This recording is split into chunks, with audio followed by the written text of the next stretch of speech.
On a small mount, a burly man sat cross-legged, a red-hilted sword resting on his shoulder.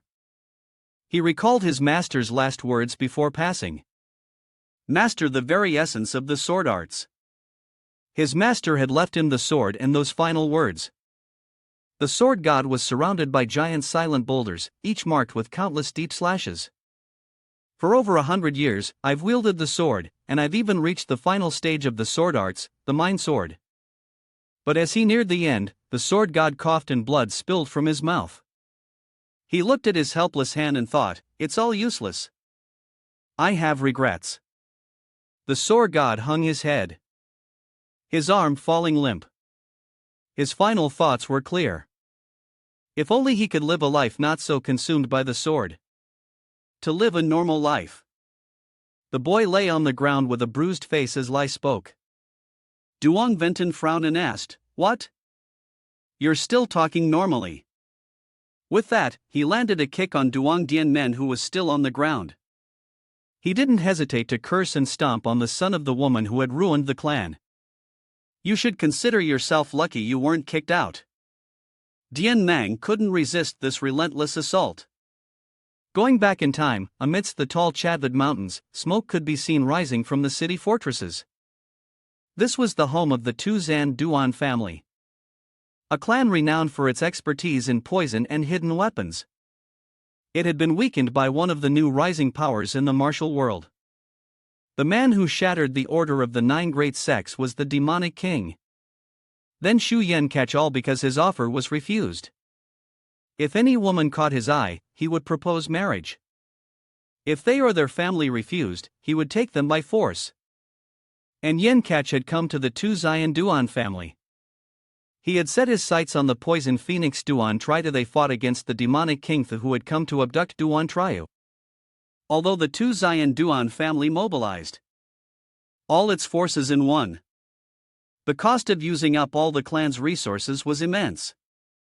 The Zan Duan family was now on the path to bankruptcy. Back in the present, birds chirped loudly on the palace roof. Finally, one of them flew away. A fist landed on Duan Men's young face.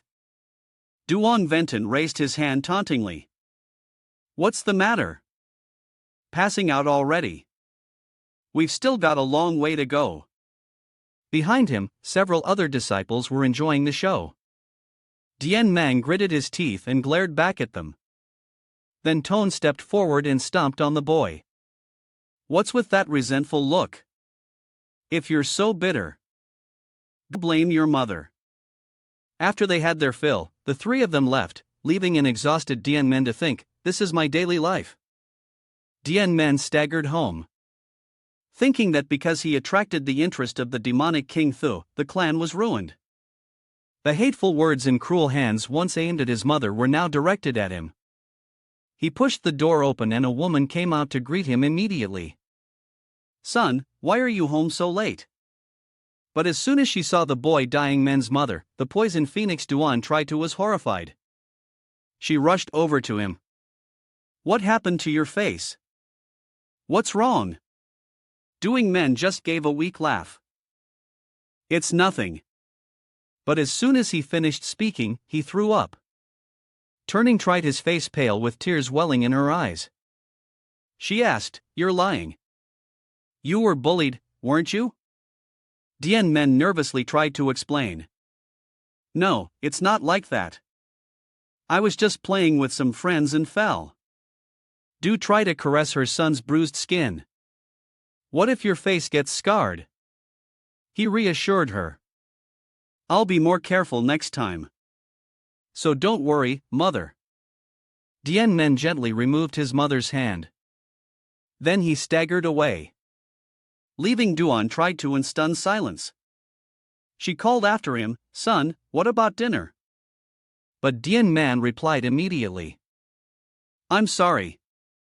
I'm not hungry. I'm going to rest for a bit. In the dark room, the boy curled up on his bed. Self-pity thoughts filled his mind. I know it's not mother's fault, but I can't complain to anyone. Even if I scream, all I'll get in return is retaliation. He remembered that his father had died for the same reason. Even if we left the Duan family, who would protect my mother and me? Duan Men's heart ached with resentment. Tears trickled from the corners of the boy's eyes. If father were still here, things might have been a little different. The next morning was bright and clear. But Dying Men's life was anything but peaceful. He was bullied again. Duong Van Tun looked at him mockingly and sneered. "Kid, are you faking it?" He grabbed the boy's hair and pulled him up. "Stop pretending because we're just getting started." As soon as he finished speaking, he slammed a palm strike into Duan Men's face. Duong Tin Jiet's cronies didn't hesitate to join in, making the boy think in despair. "How much longer do I have to live like this?" Suddenly, a restraining voice called out, "You guys, that's enough. Stop it. I've prepared a lot of things to play with. Men. We can't let him get too worn out before we even begin with that." She took out a box full of needles. Duan Lin Lin excitedly ran over with her toys. Vento couldn't help but sigh. "Here we go again. What are you planning this time?" Lin pulled out a needle. "Since we're about to compete for the position of young master, won't there be a poison test?" Her words made the others' eyes widen. Duong Tin Giant understood immediately and turned to sit on Dying Men with his massive body, causing the boy to cough violently. He said nonchalantly, "If this needle misses, you'll be crippled. You should be grateful I'm holding you down." Duong Lin Lin approached with the needle in her hand. "Duan Men, you little brat. No one said anything about killing you. I'm just testing the poison's effectiveness before giving you the antidote." Dying Men bit down in agony. But she continued, "So don't you dare die." The sharp needle plunged decisively into the boy's neck. The poison spread through his bloodstream, turning his skin a dark black. Duan Man was in so much pain that tears streamed down his face. Lin exclaimed cheerfully, "Oh my, there's an immediate skin reaction." "Duan Men, hang in there. You can do it. How much longer do I have to endure this?" The question echoed in his mind amidst the pouring rain. Duan Men lay sprawled on the ground. His eyes were bloodshot, his face dull and emotionless. He thought to himself, "It would probably be more comfortable to just close my eyes and let go." Then the image of Duan tried to appear in his mind. But what about mother? Who will protect her? Duan Mang gritted his teeth and blamed himself. "If only I hadn't been born so weak. If only I could fight back against them." He clenched his fist and wept bitterly. "I don't ask for much. I just want to be strong enough to protect my mother and myself." Duan Dying Men screamed in fury under the downpour. "I want to live a normal life." At that moment, a glowing sword shot down from the sky, embedding itself in the ground not far from him. Dying Men looked up in bewilderment, wondering when did that sword get there. He sat up, clutching his arm, but his eyes remained fixed on the object before him. "It's strange. This is the first time I've seen the sword, but it doesn't feel unfamiliar at all." As if compelled, the boy's arm reached out and grasped the hilt. A surge of power flowed into him, and a thought surfaced in Dying Men's mind. "It feels like this was once mine." Memories flashed before his eyes. The sword god stood there gripping his weapon tightly. "Over 100 years of sword training, I have reached the pinnacle." He narrowed his eyes. He immediately unleashed a sword technique, cutting magical arcs in the air. Then swung his hand to create an unpredictable sword move. And then he finished with a powerful and majestic sword strike. Having reached the ultimate level, a single blow was enough to shake the heavens and the earth. The sword god looked up. Following his strike to achieve this, how many paths have I carved? Before him, a towering stone mountain had been cleanly sliced into. Then a reddish liquid trickled from the sword god's mouth. He told himself. But that final point is truly elusive. Even after reaching the pinnacle of the sword, he couldn't stop his impending death. So I regretted it if I could live a second life. I want to live a normal life. The memories flowed into Dying Men's subconscious, gradually merging with him. Dying Men realized it. So in this life, I also long for a normal life. I remember everything now. I am both the sword god of my past life and Dying Men of this one. The power from the sword and the image of the sword god merged. He raised his sword with intense focus. A single slash cut through the infinite face before him. And then the sword god reached his arm towards the bright area he had created. His body gradually transformed into that of Dying Men. From now on, live the life of a human, and Dying Men stepped out from that dark place. The next morning, drops clung to the lush green leaves under the eaves of the house. Duan tried to hurry out, calling, "You were so injured yesterday. Where are you going now?" But Dying Men stopped her. "Don't worry, mother. What you're worried about won't happen." Duan tried to watch him, unable to say a word. Dying Men smiled and said, "I'll be back soon." As soon as he finished speaking, the boy gently walked away under the shade of an ancient tree. Van stood with his arms crossed, leaning against the tree trunk. Dying Men. "That little brat, he didn't run away today, did he?" Duong Tin Giant nodded. "Let's see. We might have hit him a bit too hard, but if he doesn't want to make things difficult for his mother, he'll show up, right? After all, he's a brave one." Venton grinned mockingly. "Brave? What bravery? It doesn't matter. If he shows up, we'll just beat him to a pulp. If he does it, we'll gather the others and make fun of him." The two of them chuckled at the thought. Suddenly, Tinja turned and exclaimed, "Oh, here he comes." In the distance, Dying Men could be seen approaching. A voice came from the tree. "Gez, you're late. I was worried you wouldn't come." The person on the branch jumped down gracefully. Lin waved cheerfully and called out, "Hey, Dying Men, over here. Come on." On the other side, Vinton and Teeniat muttered to each other, "That crazy girl." Dying Men walked forward without a word. Across from him, Vinton did the same. He spoke up. Lin said, "You suffered a lot. But why do you still look fine at this?" He couldn't help but frown. Dying Man replied coldly that little bit was nothing Van one. These words couldn't help but startled the other three. Venton pointed to his head and sneered. "Ha! Yesterday you were just some obedient little brat. And now this." Then he growled. "All right. Is that all you've got? Looks like you need another beating." Tinja. As soon as he finished speaking, Duong Tinja cracked his knuckles and advanced with a grin. Suddenly, Dying Men spoke up. "Duong Tania and Duong Lin." Hearing this, Lin clapped her hands together.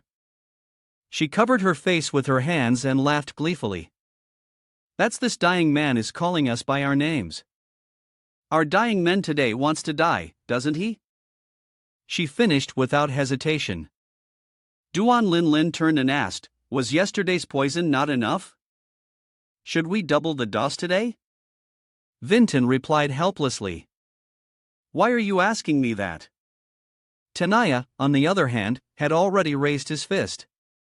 "Why are you ignoring the person standing right in front of you?" Before the punch could land, his face was grabbed. He was turned around in an instant. Then Dying Men slammed Tinj's head into the ground with terrifying force. Everything happened so quickly that Venton and Lin could only stare with their eyes and mouths wide open. "Ha! What?" He took down Ten Giant in one hand. Lin covered her face in shock. Didn't he never learn martial arts? How did he become like this?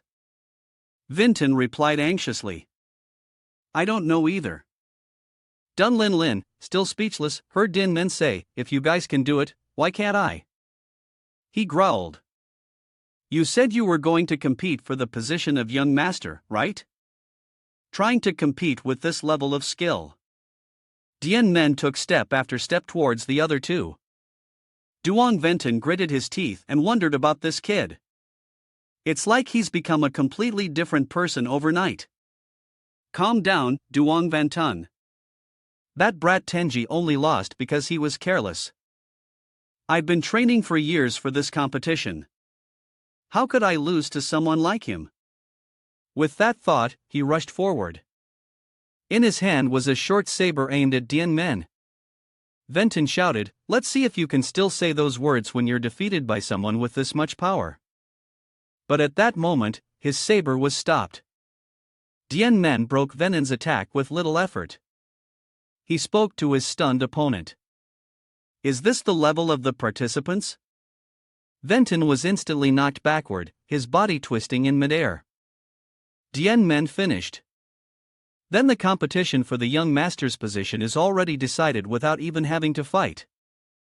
The Dean was originally both the residence of the family head and the place where major family matters were decided, but because the position of family head had been vacant for a long time, it now served as the meeting room for the Council of Elders. One person spoke up. Everyone is gathered. Let's begin. It seems the children participating in this competition for young master have been preliminarily selected.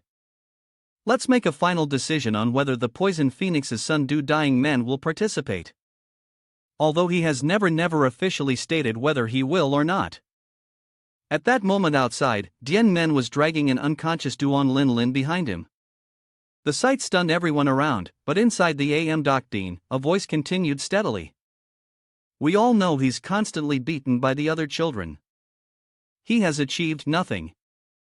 I intend to disqualify him from the competition. Are there any objections?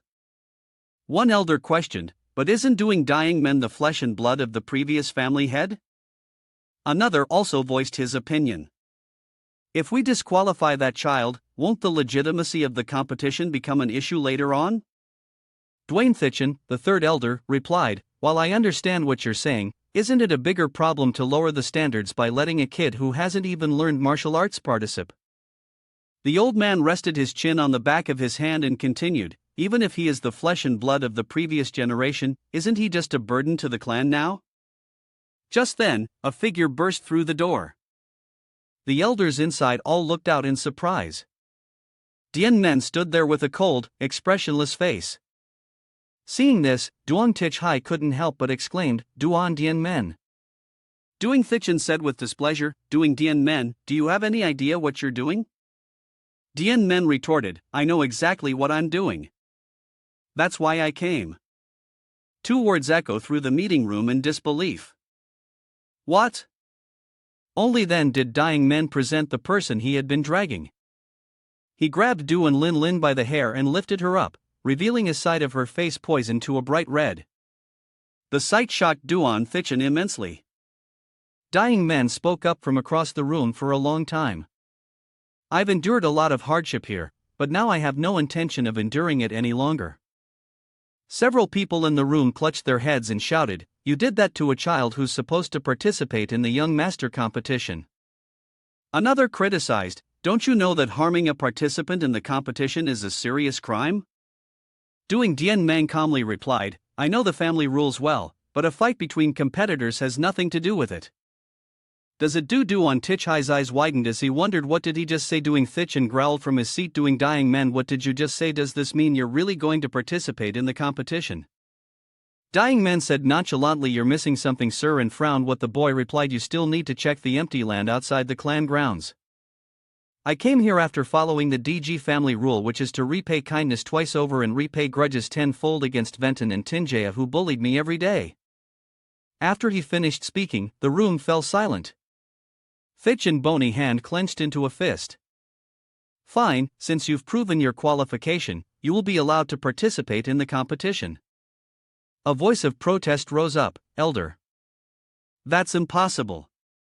Isn't he just abusing the immunity from serious crimes? A privilege for competition participants. That's right. Ignoring his legitimacy, he will become a threat to the other participants. Sichuan waved his hand to silence them. No, let him participate in the competition. Hearing this, everyone stopped and called out, in disbelief, Elder. But the old man stuck to his decision. He came here like this because he's that confident. Isn't he? Why should we stop a legitimate heir who has proven his qualifications and is willing to participate? Doing dying men. I hope your skills match your confidence. If you fail to become the young master, you will pay the price for today's actions. Sichuan growled while dying men stood unfazed, unshaken by the invisible pressure. That evening in their simple home, Duan tried to wonder how such a thing could have happened. She clasped her hands to her chest and asked again, "You're participating in the competition for young Master Duan?" Replied earnestly, "It's necessary, mother." Trita was startled. She thought that determined voice. It's not just a fit of anger or a slip of the tongue. She looked at her son's resolute face. Dying men, a name given with the hope that you would live a long life no matter what. I always thought he was just a child. But since when did he carry himself with the strength of a grown man? Trita knelt down and took dying men's hand. I won't ask how you cultivated your inner energy or how you managed to overpower not just one but 3 of those children. Just answer me this. Her voice became serious. The young master competition. Are you confident? Iron Man smiled and clasped his hands together. Whose son do you think I am? I'm the son of the poison phoenix. Tears welled up and Duan tried his eyes. My son, you've truly grown up. Mother is so proud. With that, she pulled Duan Men into a tight embrace. He hugged her back and thought to himself. So this is a mother's embrace from now on. I want to protect this normal life, too. He thought of the malicious elders, anyone or anything that obstructs this life. I will erase them all, every last one. His eyes hardened with immeasurable determination. A month later, a voice asked, "Sister, are you just going to let this happen?" Duan tried to walk alongside a man who was trying to persuade her. The competition for the family head is not a child's game. You know that, don't you? It's just a waste of time. Cha chuckled and replied. Just let it be. The boy has his own thoughts, as you've seen. He's not the kind of child to cause trouble without a plan, is he? The other person had to agree. That's true. He recalled the scene at the AM doctrine. His strategy, his thoughts, his composure. Duang Tich Hai, the leader of the AM Vang squad, scratched his face and remarked, "Still, it's hard to believe a teenager at his age possesses all that." He hesitated, but aside from that, his current appearance. Duang tried to smile then asked, "Are you worried about him? You and the AM Vang squad have been protecting Duan Men all this time and now you're concerned about him for the competition. I'm truly grateful to you." Hearing this, he replied, "What the boy did was already very impressive, so I had to step in personally. At this point, I can't help but have high hopes for dying men. In any case, it should be fine even without special training." Right at that moment, in a certain hall, dying men sat meditating in his room, his mind racing. What I've been doing up until now, eating the well-prepared meals mother cooked for me and getting enough sleep and using my inner energy to realign my disrupted meridians. For now, it's not necessary to simply hone my strength and techniques. Look down at his own body for me. Someone who has awakened memories of a past life and reached the realm of a sword god. These are things I can start at any time. But training the body, the vessel for that power, now is the perfect time. Dying men pressed their fingers to the wooden floor as he thought. I'm not even 12 yet. There aren't many impurities accumulated in my meridians. As my cultivation level rises, I'll naturally undergo a body reconstruction. He swung himself up, extending his legs into a split. His entire body was now supported by a single finger. Duan Men smiled confidently, but even then, the body is a crucial foundation to adjust the balance. I need to rest now and get the necessary nutrition for my body's development. That's enough for now. Duan Men left the room and looked up at the shining night sky. On the day of the competition, Duan Men, dressed in a new outfit, clasped his hands together in a salute. Well then, I'm off. I'll be back, mother. Duong tried. His eyes were puffy as she replied, all right, you must be careful. Duong Tikhai also bowed his head. Please take care of yourself. Sister, do try too. She waved her hand. All right. All right. It was great to see you again. After that he led Duan Men away saying let's go from behind. Duan tried to watch her son's back feeling emotional. Ditch, our son has grown so much. If only you could see him too. She smiled with pride. At the Vuan a stream of people led their children and grandchildren inside. Just then a plate of hotcakes was brought out. You're too early. Duan Men took a bite of a cake and chided himself. The Vuan squad leader is away conducting the exam. So I have to wait here for another half an hour before it starts. Suddenly, a voice called out, hey, you. Are you the Poison Phoenix's son? A group of contestants approached from the gate. The one in front yelled, that's right. Doing Dying Men. Are you the one who did that to Van? One of them sneered, that's not all. I heard he can't even learn martial arts. A guy like that wants to compete with us. Duan Men looked at them with an indifferent face as the taunts continued. Has the quality of the young master competition dropped this low? Anyway, we need to enforce some discipline before he could finish. A strange object flew towards the loudmouth's face. He fell to the ground. Saint ing everyone. Hey, are you okay? An accusation was thrown out. That kid dared to use a hidden weapon by surprise. Another person quickly intervened. No, wait. This isn't a hidden weapon. It's just a half-eaten rice cake. It was indeed the cake Dying Man had been eating. They wondered, how could he throw it with such force? Someone clenched their fist and shouted, that kid, we can't let him get away with this. Another chimed in. Vinton only had 2 people with him, but there are more of us. Duan Men stepped forward and asked, but did you guys hear how Vinwan was defeated? He smiled with a menacing aura and waved his hand, but it doesn't matter. Just experience it for yourselves. Oh, and for your reference, Vinton didn't run away even when his arm was paralyzed. If you're all participating in this competition with that attitude, you probably won't run either, right? After hearing this, everyone gritted their teeth and glared at him. They shouted, everyone charge. Kill that brat. And dozens of people immediately rushed forward, unleashing their techniques on Dying Men. A palm strike left a clear 5-finger mark on one person's face. It sent him flying past Duan Tikhai, who had just arrived. He wondered to himself, isn't this kid a participant in the competition? Could it be? What happened? He quickly ran over. As soon as he arrived on the scene, Tikhai shouted, you kids! What is all this chaos? But when he saw the children lying on the ground, groaning in pain, he was confused. Ha! What is this? Duan Dying Men put a rice cake in his mouth and asked, you're here? He sat on top of 3 or 4 other kids and complained. Anyway, I was getting bored of waiting. A smile spread across the boy's face. Tikhai's face froze as Duan Men continued, oh, don't get me wrong. These guys started it. Let's just let it slide, okay? The helpless Vuan squad leader held his forehead in the meeting room. An argument broke out. We can't let this stand, Great Elder, how can we allow so many injuries right before the competition? If that kid becomes the young master, things will definitely get even worse than this.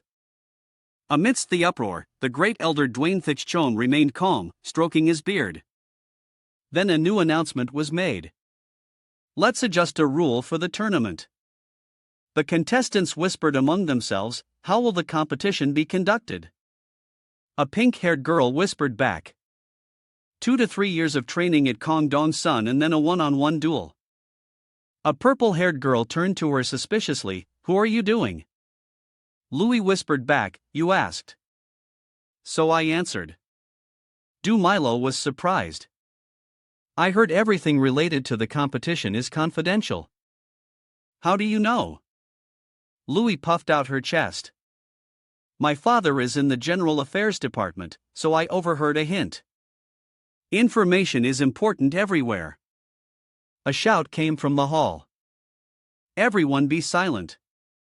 Duong Tichhai announced loudly, "I am Duong Tichhai, leader of the Among Squad, and I will be opening this competition. From now on, I will explain the order of the contest." The contestants looked on in admiration. It's squad leader Tichhai. He is the youngest squad leader. So cool. He continued to explain the rules. The competition will last for 4 years, with the first 3 years dedicated to training. In the first year, each of you will find a training method that suits you and practice freely. For example, it could be dart throwing techniques, hidden weapon arts, or even poison concoction. In the following 2 years, you will undergo comprehensive training under the guidance of assigned martial arts masters, Tichhai said sternly. Once all that is completed, the official competition will begin. The competition format is, Luli whispered quietly. It's one-on-one. But at that moment, Dwayne Thich-chung stepped forward and announced Gu Battle. This announcement turned Lu Light to stone. Everyone was shocked upon hearing this Gu Battle. Is it the Gu Battle we know? The Gu Battle is a method of refining powerful poison by trapping formidable venomous creatures in a jar and making them fight each other. The Gu Battle competition is a free-for-all where participants kill each other until only one remains. Tichhai stood beside him helplessly holding his face while doing. Tichchung explained. Originally, we intended to select the young master through one-on-one duels. However, due to an unfortunate incident earlier, 10 people have been eliminated. They remember the sight of dying men smiling cheerfully over his victory. Under the usual rules, we can't prevent something like this from happening again. Therefore, I have changed the competition format so that everyone can display their maximum power. Upon hearing this, everyone turned their glares to dying men, gritting their teeth and thinking, it's because of that brat Duon dying men. Duan Chung stroked his beard and continued, the young master this time holds an important position that will carry the future of the Duan family. It is a noble ceremony where you bet your lives and challenge your limits, not a children's brawl.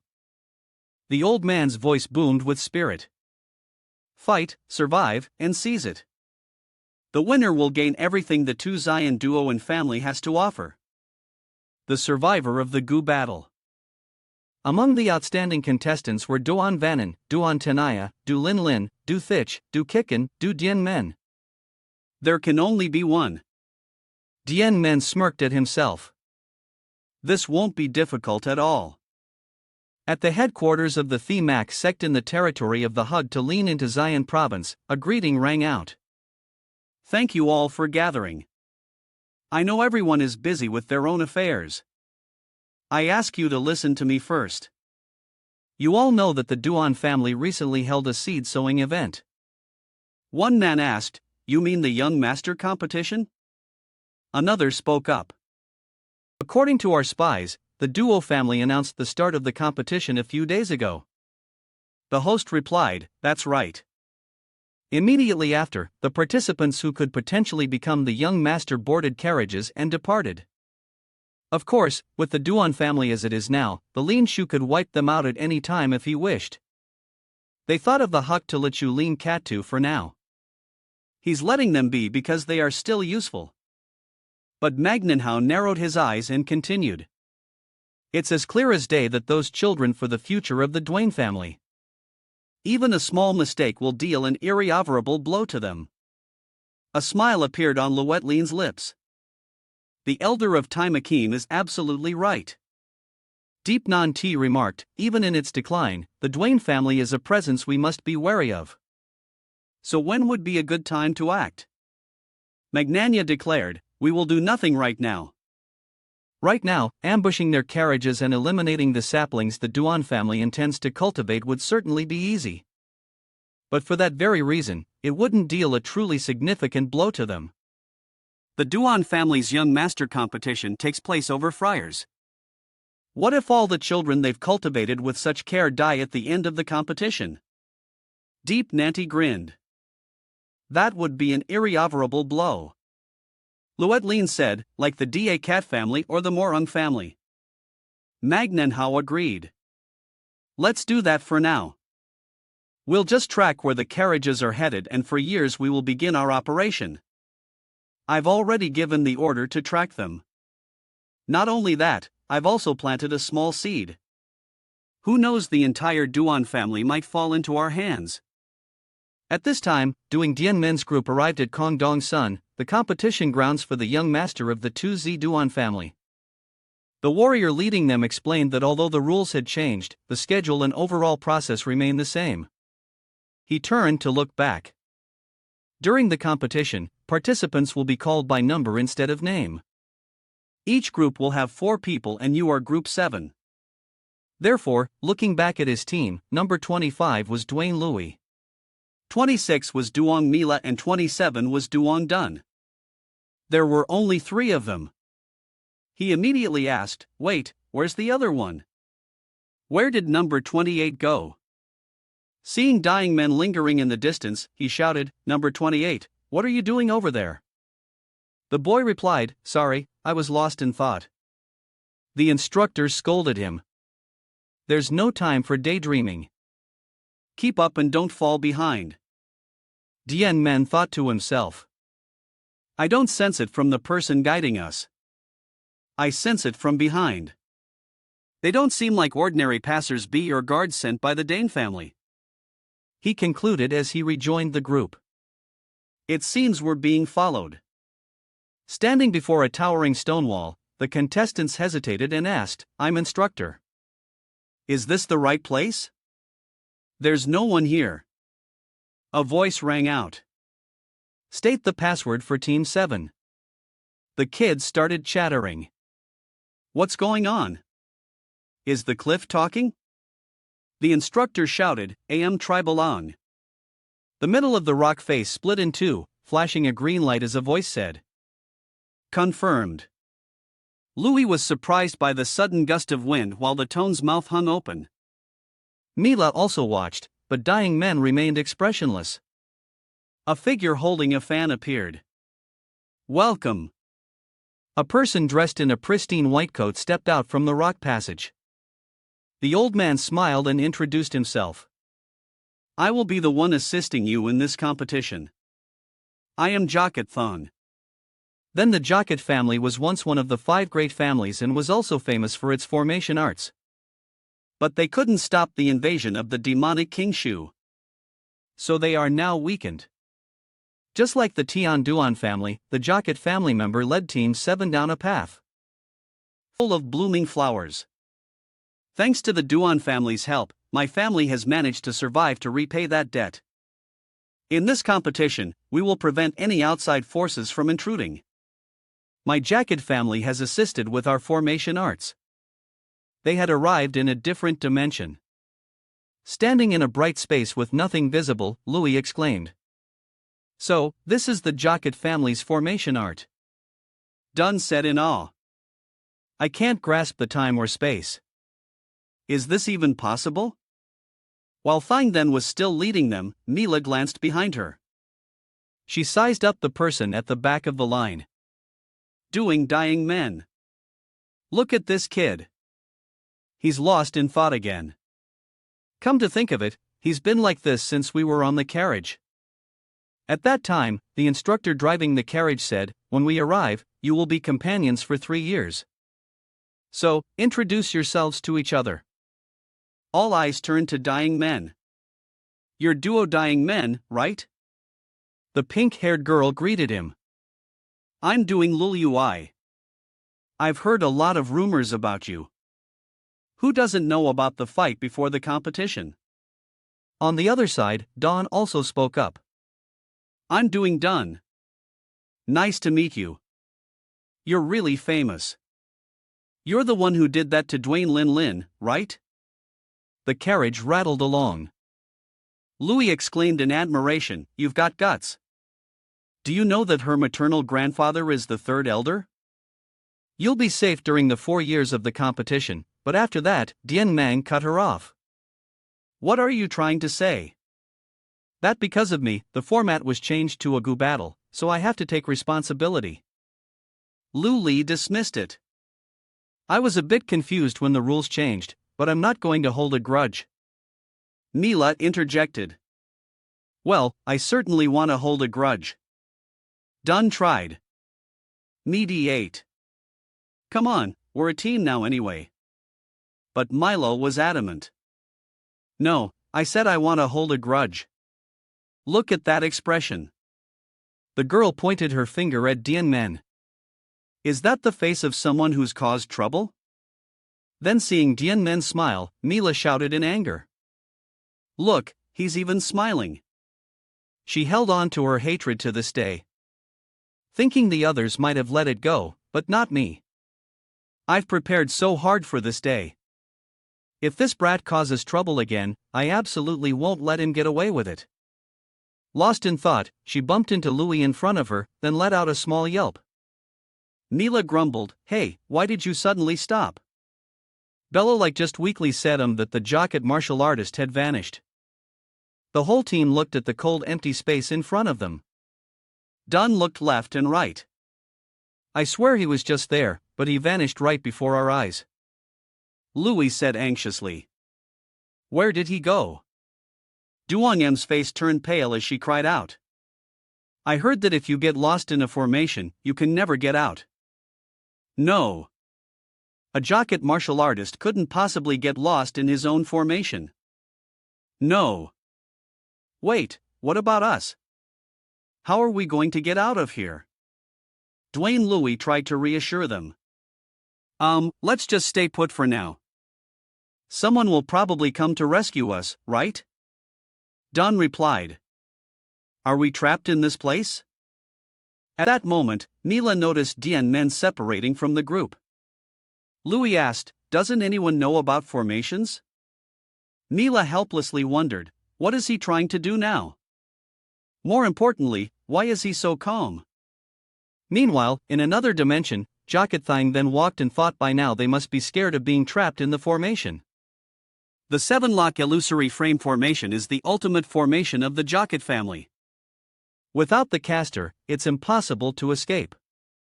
Cape. Then the old man smirked at himself. Anyway, those old Jesusers from the Duan family are so petty. Locking up the entire team just because of one kid. He recalled doing Thichen's words. "As long as number 28 disappears, I will double the aid to the Jacket family." Thang then fanned himself. "But how could I pass up such an offer?"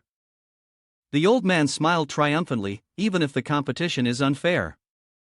The one who suffers is the 2 Zion Duan family. Mayat family just needs to reap the benefits." Just then, a sound echoed, making the old man shudder. Thang then turned around and wondered, "Huh?" A strange sound from the formation behind him. A slash tore a giant hole in the invisible wall of the formation. And through it, Duan Men's group poked their heads in. Jacket Thun then panicked and shouted, "Hi-ho!"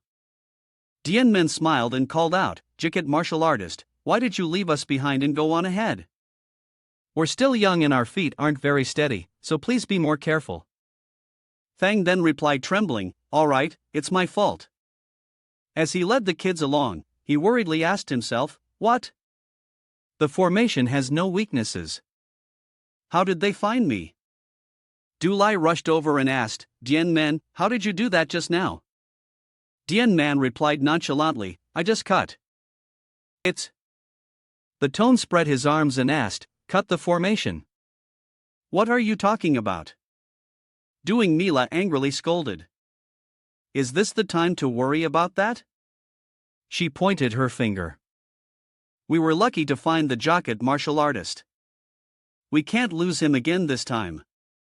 We have to follow him." But before she could finish, they realized Tham then was gone again. Ha! He's disappeared again. Neela cried out in horror. Dying Men chuckled and thought, look at that. At that moment, Jacket Than's swift feet hurried through the formation as he silently cursed, damn it, I'm a member of the Jacket family and now I'm running away inside a formation. Duan Men's pupils seemed to follow the old man's every move. But that kid's eyes are impossible to read. How can a 12-year-old have such a presence? Seeing the light at the end of the path, the old man rejoiced internally found it. The entrance to the training grounds. Jacket Thang then rushed out of the formation's gate. The old man knelt on the ground, panting heavily. This should be fine for now. I don't know what method they used, but they won't be able to reach here. Just then, a voice called out Jacket Martial Artist. Looking up, he saw the person in charge of Team 7, Martial Master Vinran do. On Vinran asked, you don't look well. Also, I don't see the members of Team 7. What happened? Thang then was still in a panic and stammered. About that. The old man calmed himself. Stay calm. I've prepared for this question. Thang then explained. It seems Team 7 won't be able to participate in the competition. Vinran was surprised. What do you mean by that? The old man rambled on. I waited for a long time, but no participants showed up. It's possible they were attacked by mountain bandits or wild beasts nearby. Thang then tried to finish the lines he had prepared. I'm very sorry, but accidents are unpredictable. Anyway, let's disqualify Team 7 from this competition. But before he could finish, a crack appeared behind him. Vinran's eyes widened as he looked in that direction. Than's eyes bulged as he screamed internally. Impossible the formation. Vinran asked cautiously. What is this? An intruder? Thang then quickly stopped him. No, master. Wait just a moment. Let me check first. On the other side, a short saber had been thrust into the crack. A powerful shock wave shattered the sturdy formation gate. Jacket Thang then looked back in despair. It's broken. One of the ultimate formations of the Jacket family. The 7-lock Illusory frame formation was broken this easily. Behind it was Duan Men's smirking face, the source of the recent tremor. Both Fien Tran and Thang then stared wide-eyed at the person before them. Oh my, what a relief, Duan Men said with a grin. A fearsome red glint appeared in his eyes. I was so worried something had happened to you, Neela exclaimed. Wow, that was amazing just now. Breaking a formation with a sword strike. How is that possible? Iron Man turned around and explained, I didn't break the formation. I just opened a gap. It's about too close. So get out quickly, you guys. Vinran spoke up, making them all turn to look. Are you the participants of Team 7? He asked while Than's face was drained of all color. Neela replied, yes, we are. But who are you? Dun prompted her. The pattern on his headband is from the Duan family. Vinran lowered his voice. I was worried you had been ambushed, as martial artist Jacket said, but I'm glad to see you're safe. Duan asked, ambushed? It seems there was a misunderstanding about us getting lost. However, because he left a sign at the entrance of the formation for us to find, we were able to get here easily. On the other side, Dun was about to shout, no, we never, but was stopped by the other two. Neela whispered, why is he lying? Louis replied, there must be a reason. Dying Men looked at Than's dazed face and thought, it seems he was instigated by the Duan family. It's just a hunch, so I'll let it be for now. He stared back at the old man. But if I find out you colluded with those elders after this competition, I'll approve the entire Jacket family. You can count on it. Thang then fanned himself and gave a forced laugh. Ha ha. I'm truly sorry for such a lapse. Well, then I'll go check on the broken formation. Before he could finish, the old man quickly left. Now only Duong Vin Tran remained. Although it was a bit chaotic, I welcome the fact that you are all safe. There were errors in the guidance and I apologize on their behalf. He crossed his arms sternly. Allow me to introduce myself. I will be in charge of your training during the official competition. I am Duong Vin Ran, a member of the Phong B squad. Hearing this, Duong Mila couldn't help but exclaim, the Phong B squad. I thought they disappeared a decade ago. The Phong Bai squad, the martial force directly under the previous young master of the Duan family, was one of the DG's most powerful elite forces. Each member was said to be on par with the squad leader. Mila turned to look at Duan Men, who was picking his nose and thought the previous young master was the poison phoenix, Duan Men's mother. In that case, Tran Duan Men spoke up asking, but why aren't you at the Duan family's estate? Mila gritted her teeth. Haven't you seen it before? Duong Vin Tran confessed a decade ago to protect the young master Poison Phoenix. Who was our master? We engaged in a life or death battle with the demonic King Thu, and we were miserably defeated. His face was filled with resentment. As a result, we who failed to protect our master are now nothing but criminals. Behind Vin Tran, countless other comrades appeared. That's enough for introductions. From now on, I will explain the rules of the competition. Listen carefully. On the other side, Dun looked back questioningly. Criminals. Vin Ran continued with his speech. The first year is a period of free training. You will train according to your own strengths and can receive martial arts manuals or guidance based on your achievements. Du Li asked hesitantly. In that case, can we also learn the Duan family's secret art? Then Thin Ho, which is known to have been used in combat against the demonic king. Thanu. Vin Tran shattered the girl's dream. Then Hovu is only passed down to the one who will become the young master. Although incomplete, its core principles are being passed down by the elders. Duan Men thought to himself, Van Thin Ho, huh? I hear it's a technique that unleashes countless hidden weapons like a storm. He recalled his previous technique. It seems similar to the Inukum technique. I wonder if I can imitate it. Vin Ran explained again. The person who becomes the young master will be taught each core principle of Van Thin Havu by the elders. I can't say if it's possible to perform Van Thin How through that. And a final talk: from now on, focus on your training. Team members are free to train together or individually. Louis asked, Master, where will we be staying? Where are our sleeping quarters? Vinran said nonchalantly, Of course, you'll have to fend for yourselves in this forest. You didn't think you'd get a cozy bed while training, did you? He tilted his head. Comfort won't make you stronger. Behind Vinran, whispers could be heard. It was like this in my day. These kids nowadays can't reach a certain level yet. Adapting to harsh environments is obviously a priority. Vinran hadn't finished speaking, but he raised his hand and tapped the heads of the two chatterboxes. Then he concluded, Now from this moment on, each of you will make your own judgments and begin your training. Hearing this, Louis and the others patted each other's backs in consolation. If we qualify, suddenly a voice rang out. Duan Men said nonchalantly, Then we'll get a comfortable place to sleep, right? Sleep is important for growth, and for us juniors, adapting to the forest environment is unnecessary. Upon hearing this, everyone shouted, What are you talking about, you brat? Wing Vin Tran, remember the arrogant kid? Isn't that the child who broke the barrier earlier? Testing his strength is obviously a good thing. At this point, the whole group had rushed in to tear dying men apart. You insensitive fool! What the hell are you talking about?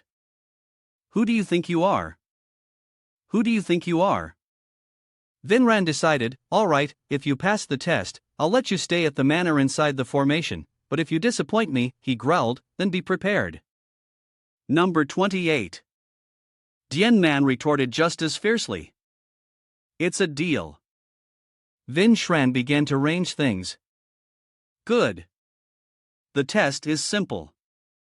The squad members will spread out in all directions and throw hidden weapons at you. If you can deflect or dodge them within 5 steps, it's over. We'll begin after you're blindfolded. Duan Men tied a piece of cloth around his eyes from various positions. The squad members held darts in their hands, ready to throw them at the boy. Neela and the others watched with concern. Is this possible? Moreover, why isn't anyone moving? She realized with a shock. Could they be aiming for that? As time passed, the pressure mounted. At that moment, countless hidden weapons were launched by the squad members. They flew like a downpour, moving in separate trajectory. All converging on dying men. He focused.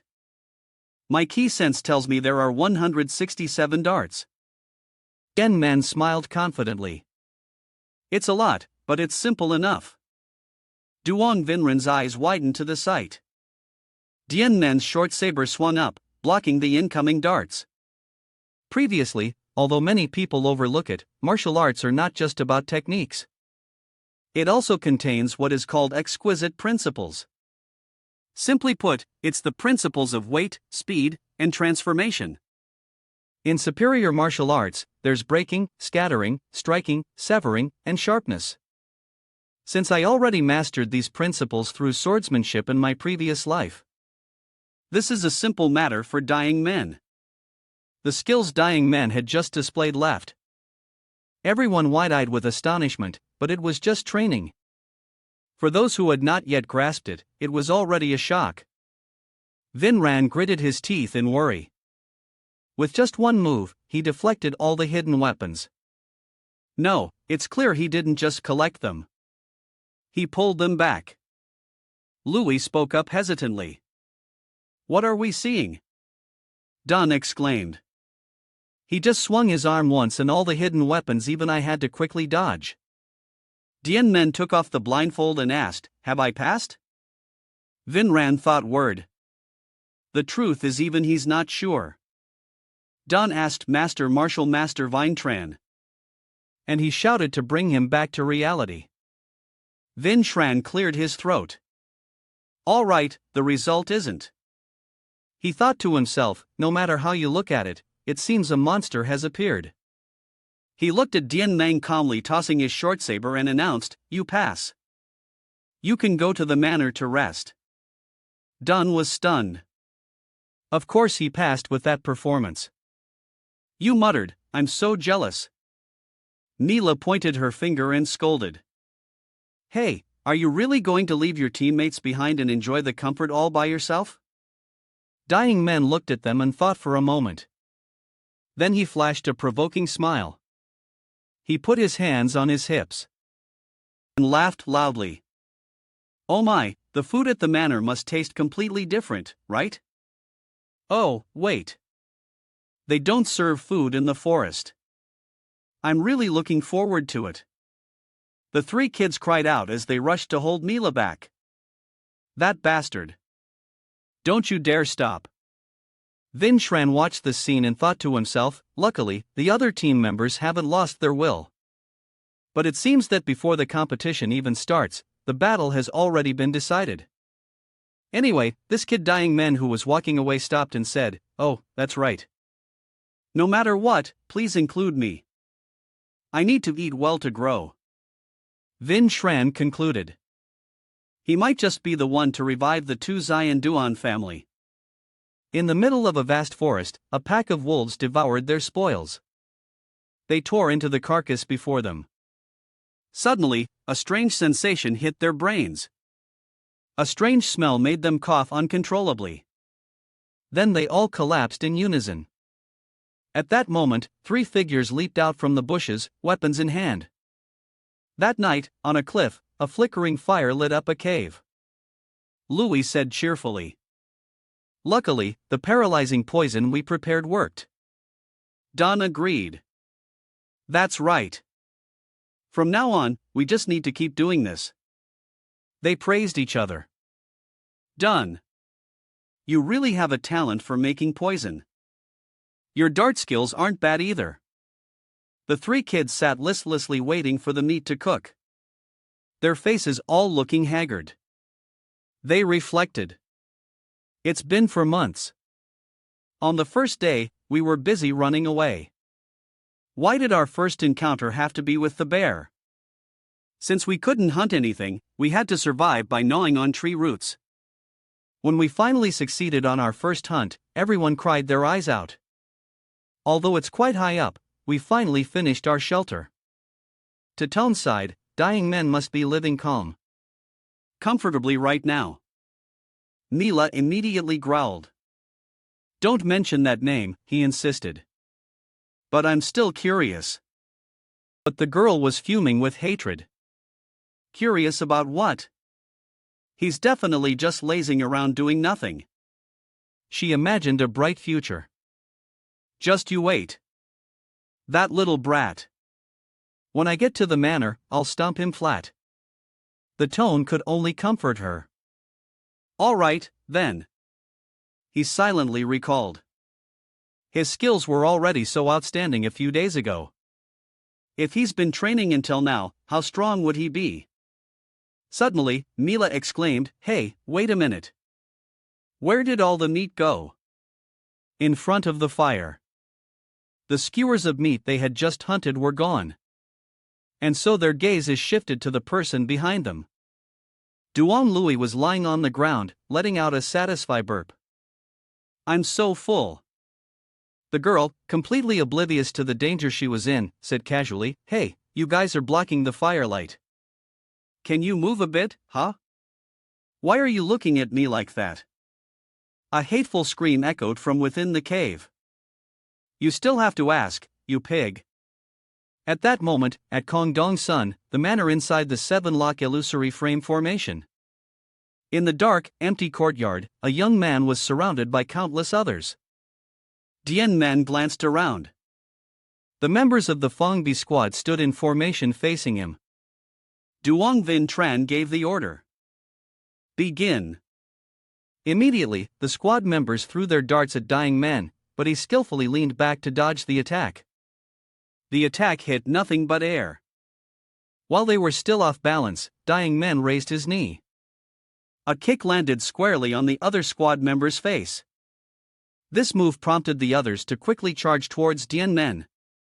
Countless sharp blades were aimed at the young man, but Duan Men was not fazed. In the blink of an eye, he vanished from their attacks. It left everyone surprised. Then, from above, Duan Men jumped down from thin air. He took out 4 golden rings from his clothes and put them on his fingers. Good. It's time to test a new move. He smiled as he channeled his energy into the rings on both hands. The squad members whispered to each other, It's it coming. Duan Men swung his hands in the air. They watched in disbelief. Hidden weapons scattered in thin air, and indeed, small rings with 2 sharp spikes were flying erratically in the sky. A young man wondered, isn't he just throwing them randomly? But his comrade next to him was grazed by the horizontal lines on his back. Blood gushed out as his body fell. He cried out in alarm. What is this? But before he could finish, he himself was hit twice. The other squad members looked up, but could only lament. The fragments of the blades are too fast to follow with the naked eye. Dying men suddenly shouted, Return! Ho Ton Lu at his command. The hidden weapons changed their trajectory, then decisively slashed at the opponents. A few more times, Duong Vin Ran witnessed this scene with utter disbelief. Impossible. The trained squad members were defeated in an instant. Moreover, that wide-range attack, the power was controlled just enough to only graze the squad member's skin. He asked, Did you create that technique yourself? Duan Men replied nonchalantly, Yes. Vinran examined the hidden weapon in his hand. If you get caught by this, it won't be easy to escape. It's truly an excellent technique. May I ask the name of this technique? Duan Men replied, My predecessor named it Hodo Lan Vu. Vinran understood. I see. Using Hodolan VU to you must consume a lot of internal energy. How do you manage that? Duan Men recalled. A few days ago, I asked the martial master for manuals on eye techniques. Vinran remembered. That's right. There was Thou Nan and Fla Nan. Lu Nan was incomplete. So I recommended Thou the Nan. Duan Men suddenly spoke up. I have mastered Sichuan. The statement shocked Tran mastered Sichuan. Although it's the oldest eye technique of the Duan family, its core principles were lost. How is that possible? On the other hand, Duan Men continued to explain, even though the core principles are missing, I can see that this eye technique is a superior martial art. If I throw a hidden weapon and see the trajectory with Sichuan, I can hit the exact spot I want, even with little internal energy. Tran broke out in a cold sweat, thinking this was an incredibly surprising insight. So he's saying he figured it out himself and filled in the missing principles. Finally, he sighed. It seems it's time to tell you. 2 months from now, your other teammates will come here and be tested under the same conditions as you. He thought of Dun, Louis, and Mila diligently honing their skills. Actually, although they've already proven they're skilled enough for the test, they said they wanted to train a little more before coming. Duan Men smiled and asked, Is that so? I'm looking forward to it. I wonder how much stronger those friends of mine have become. Vinran watched the boys retreating back and thought with admiration. It seems he worries about his teammates, too. He probably doesn't need to know that those kids are using him as their training target. At that moment, Dying Men looked up at the sky and wondered, relationships. In my previous life, the only relationship I had was with my master, the Sword Devil. Now, regardless of background or personality, I've built relationships. Isn't this considered a part of a normal life? He smiled a relieved smile and said to himself, I don't know why, but I want to see them soon. At that moment, on a cliff, Miles' bickering could still be heard. You ate everything. Lu Li stammered in response. I'm sorry. I'm sorry. I just kept eating without noticing. Dun stepped in to mediate. That's enough. In 2 months, we'll be in the manor just like Dying Men. This, Mila shrieked. I told you not to mention that bastard's name. The night will eventually fade, and more time has passed. Steady footsteps approached. On the first day of training, we were just like little monkeys. The remaining members of Team 7 were filled with determination, their spirits high along with Miles's words. But now we have a power on a completely different level than before. She grinned. Dying Men, that little brat. The thought of seeing him again makes me really look forward to it. Lu. I pouted in agreement. I'm going to split his head in two. Only Dun, despite his fierce expression, wondered to himself. Is this really right? They shouted in unison, down with Dying Men. Team 7 will be victorious. Startling the members of the Fong B squad. He looked at the kids and thought, what happened? This is scary. At the manor within the formation, a threatening shout echoed, Duan Men, get out here now. Mila wondered, why is it so quiet? Then she grinned confidently. Did he run away? Louis clenched her fist. What a shame. I was planning to smash his head in. Mila suddenly frowned and turned her head to ask Duan Dun. Why haven't you said a word this whole time? She froze at the sight before her. Tom was currently in a headlock by Duan Men. The two girls' faces turned pale as they heard the boy tease. I was hiding to surprise you. What's wrong? Duan Men flashed a provoking smile and said, how adorable. The gentle sunlight shone down on the courtyard of the Duan family home. Duan Men said to Lu and Mila, who were still stunned, what are you doing? He grinned mischievously, one arm slung around the terrified, crying Tom, the other pointing at the two girls. Are you going to smash my head or not? You have to show me the results of your training over the past 6 months. He said half jokingly, where should I go first? Mila hastily waved her hand. She and Louis quickly said, no, we were just kidding. Just kidding. Mila frowned in worry, thinking. I didn't sense his presence at all before I turned around. Even though my senses have sharpened from living in the forest, suddenly a hand slapped hard on Louis, making her jump. Mila looked at Duan Men, his 2 hands firmly holding to tone, and Louis in a lock. She marveled. Is the difference in our strength this great? What has this guy been doing all this time? She stared at his face again. He's gotten taller and his face. Then she suddenly realized something was wrong. Mila blushed and thought to herself. Huh? What am I thinking?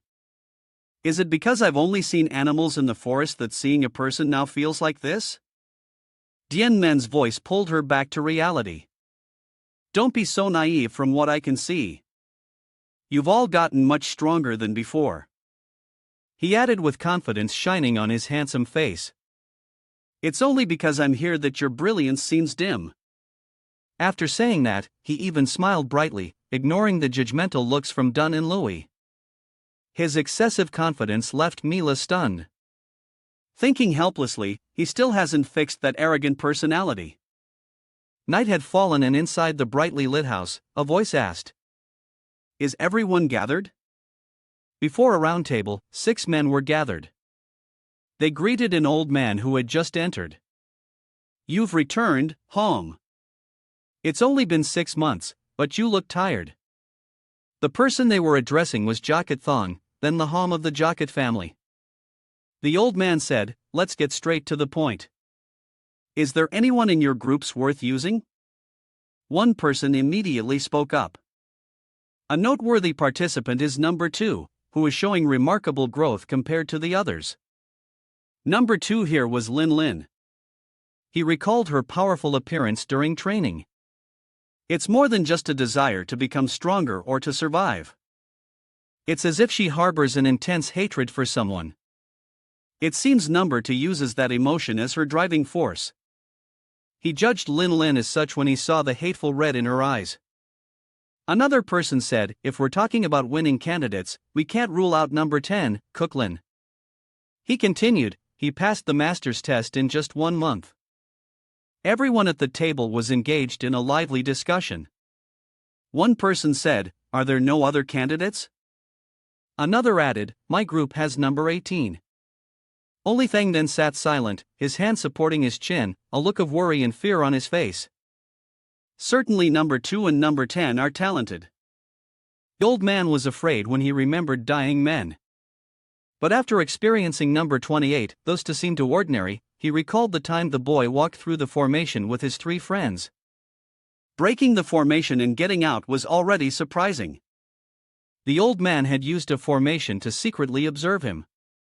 Later, when I spied on his training, I couldn't help but be even more amazed. Number 28 displayed skills that even quite a few masters couldn't perform. But then the old man Thang then became pensive. However, considering number 28 as a target for recruitment is too risky. He might have already discovered that I'm up to something. Suddenly, someone asked, Hallmaster, you don't look well. Are you all right? This startled the old man out of his thoughts. He thought for a moment, there's no benefit in stirring up trouble without a reason. Then he smiled nonchalantly and replied, it's nothing. It's just that my group doesn't have any outstanding children. With that thought, he decided, let's exclude number 28 from the discussion. What we need is a puppet we can control. Then he discussed with the others, let's recruit number 2. I'll introduce my grandson. He's a famous figure. He spoke about Lin. I heard number has a disfigured face from an injury. It will be difficult to win the heart of a child like that. The Hom smiled slightly. If we help that child win the competition and become the young master, then marry my grandson and produce an heir. The old man continued with a cunning look, then the Jocket family will officially become relatives of the Duan family head and will have the right to interfere in the Duan family's affairs. The old man rambled on about an unbelievably beautiful prospect. Just like that, our influence in the Duan family will increase and will gain benefits, eventually merging our clan with theirs. This is why we are supporting the Duan family's competition. Everyone thought the old man's words made sense and nodded in agreement. The old man concluded. Well, that's the gist of it. The meeting ended. Everyone stood up to leave. Thang then still felt a bit regretful. It's a shame to miss out on number 28's potential. If he survives the competition, I'll use revenge as bait to appease him. Or I could adopt him and give him the position of young master of the Jocket family. Thinking this, the old man laughed out loud with satisfaction. One of that kill two birds with one stone. Early in the morning, Louis and Milo were already in the training yard. The hearts hit the bullseye. 3 of them crowded together in the red dot of the target. Mila was overjoyed, raising her fist in celebration. Yes, Louis clapped in applause. Mila thought to herself. Living at the manor, we trained even harder. Although the training quota doubled, the sleeping quarters are much more comfortable. She turned to ask Louis, are Duan and Dying Men in the concoction room again today? Louis replied, yeah, that kid Duan when gritting his teeth. He even said he would definitely kill him. Hearing this, Milo was stunned. Is that okay? Duan is the best at concocting poisons. Inside the poison concoction room, Dome proudly showed off the bowl of poison he had just made. See, this is a poison I put my heart and soul into creating. With this, you can't look down on me anymore. Suddenly, Duan Men picked up the bowl. He asked nonchalantly, what are you doing now? Suddenly, Duan Men downed the entire bowl of medicine, causing Duan to shout in alarm. Why did you drink that, you crazy bastard? He couldn't stop shaking Duan Men, his mouth firing off a barrage of words. Spit it out. Hurry up, you idiot. You're going to die if you keep this up. Duan Men's cheeks puffed out, his face turning as green as a banana leaf. Seeing this, Tuan panicked, the poison had already taken effect. Duan Men exhaled the puff of green poison gas. He wiped his mouth with his hand and said to Duan, who was rolling on the floor, clutching his eyes, hey, why do you keep shaking me? Suddenly, Duan Men felt a slight shiver. He smiled. Hey, this poison is weaker than I thought. Hearing this, Duan jumped up. What? That's a poison that will melt your internal organs if you drink it. But seeing Duan Men standing before him unharmed, he asked in bewilderment. But why are you still okay? Duan Men chuckled. Let's see. He continued, isn't it? Because the poison you made is pathetic.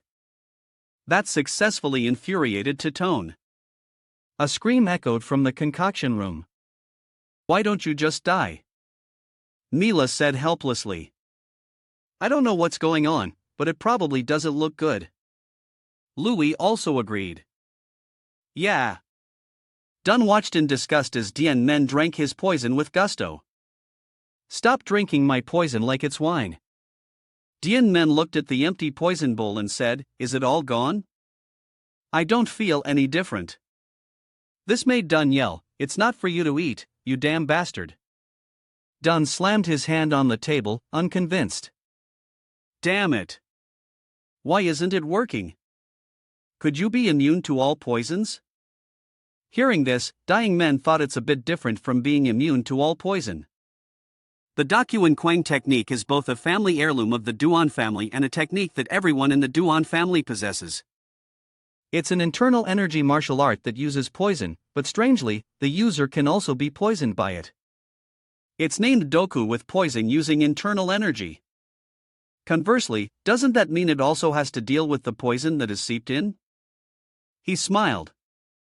As expected, the poison that entered my body has been converted into internal energy and stored within me to a certain extent. poison is no different from a panacea to me. Looking at the furious Toon, he felt helpless. But this is also a realm that could only be achieved after attaining mastery through insight. But for someone who thinks poison is just a weapon, they can't achieve it just by listening to an explanation. He thought, seriously, I can't increase my internal energy with weak poisons anymore. I need stronger poison. The images of the evil old elders flashed through his mind. He was determined before I can live a peaceful life again. There are still many villains I need to eliminate. Those elders, I can deal with them anytime if I put my mind to it. But if I fight either the Talon or Muang, I can't be sure of victory. Although I don't have a personal grudge against Hektali. I can't underestimate him since his strength is enough to split to Xian province. The Lin Shu has destroyed 3 of the 9 Great S and is called a rare genius. If it were me from my past life, I could face him, but not the me of now. I have to be as strong as I was in my past life to live like a proper human. He compared his large powerful self from his past life with his small self now and drew a conclusion. He looked over at Tatone, who was lying limply on the table in disgust. If Tone could concoct a poison several times stronger than what he can now, Ditan said dejectedly. If I could concoct the Duan family's 10 poisons. Hearing this, Dian Mang quickly asked, the Don family's 10 poisons? What's that? Hearing this, Don scolded him. You're the flesh and blood of the previous family head. But what do you actually know? But he still explained to him. It means the 10 strongest poisons passed down through many generations. From the first poison to the 10th, the higher the number, the stronger the poison. But I heard that more than half of the concoction methods are now lost. It's said that the 10th poison is a toxic gas that can kill even powerful members of the transformation realm. The remaining 10 poisons are managed and divided among the elders. Hearing. Dying Men's jaw dropped in surprise. Even masters of the transformation realm, the realm of body reconstruction, can't even touch it. He rubbed his chin and grinned mischievously. That's exactly the kind of poison I want. He asked again, so, Dun, you can't make the 10 poisons? Hearing this, Dun was too dejected to speak, but still answered, if everyone could make it, would it still be the 10 poisons? I already told you the concoction methods are lost. Dying Men patted his head and made an innocent face.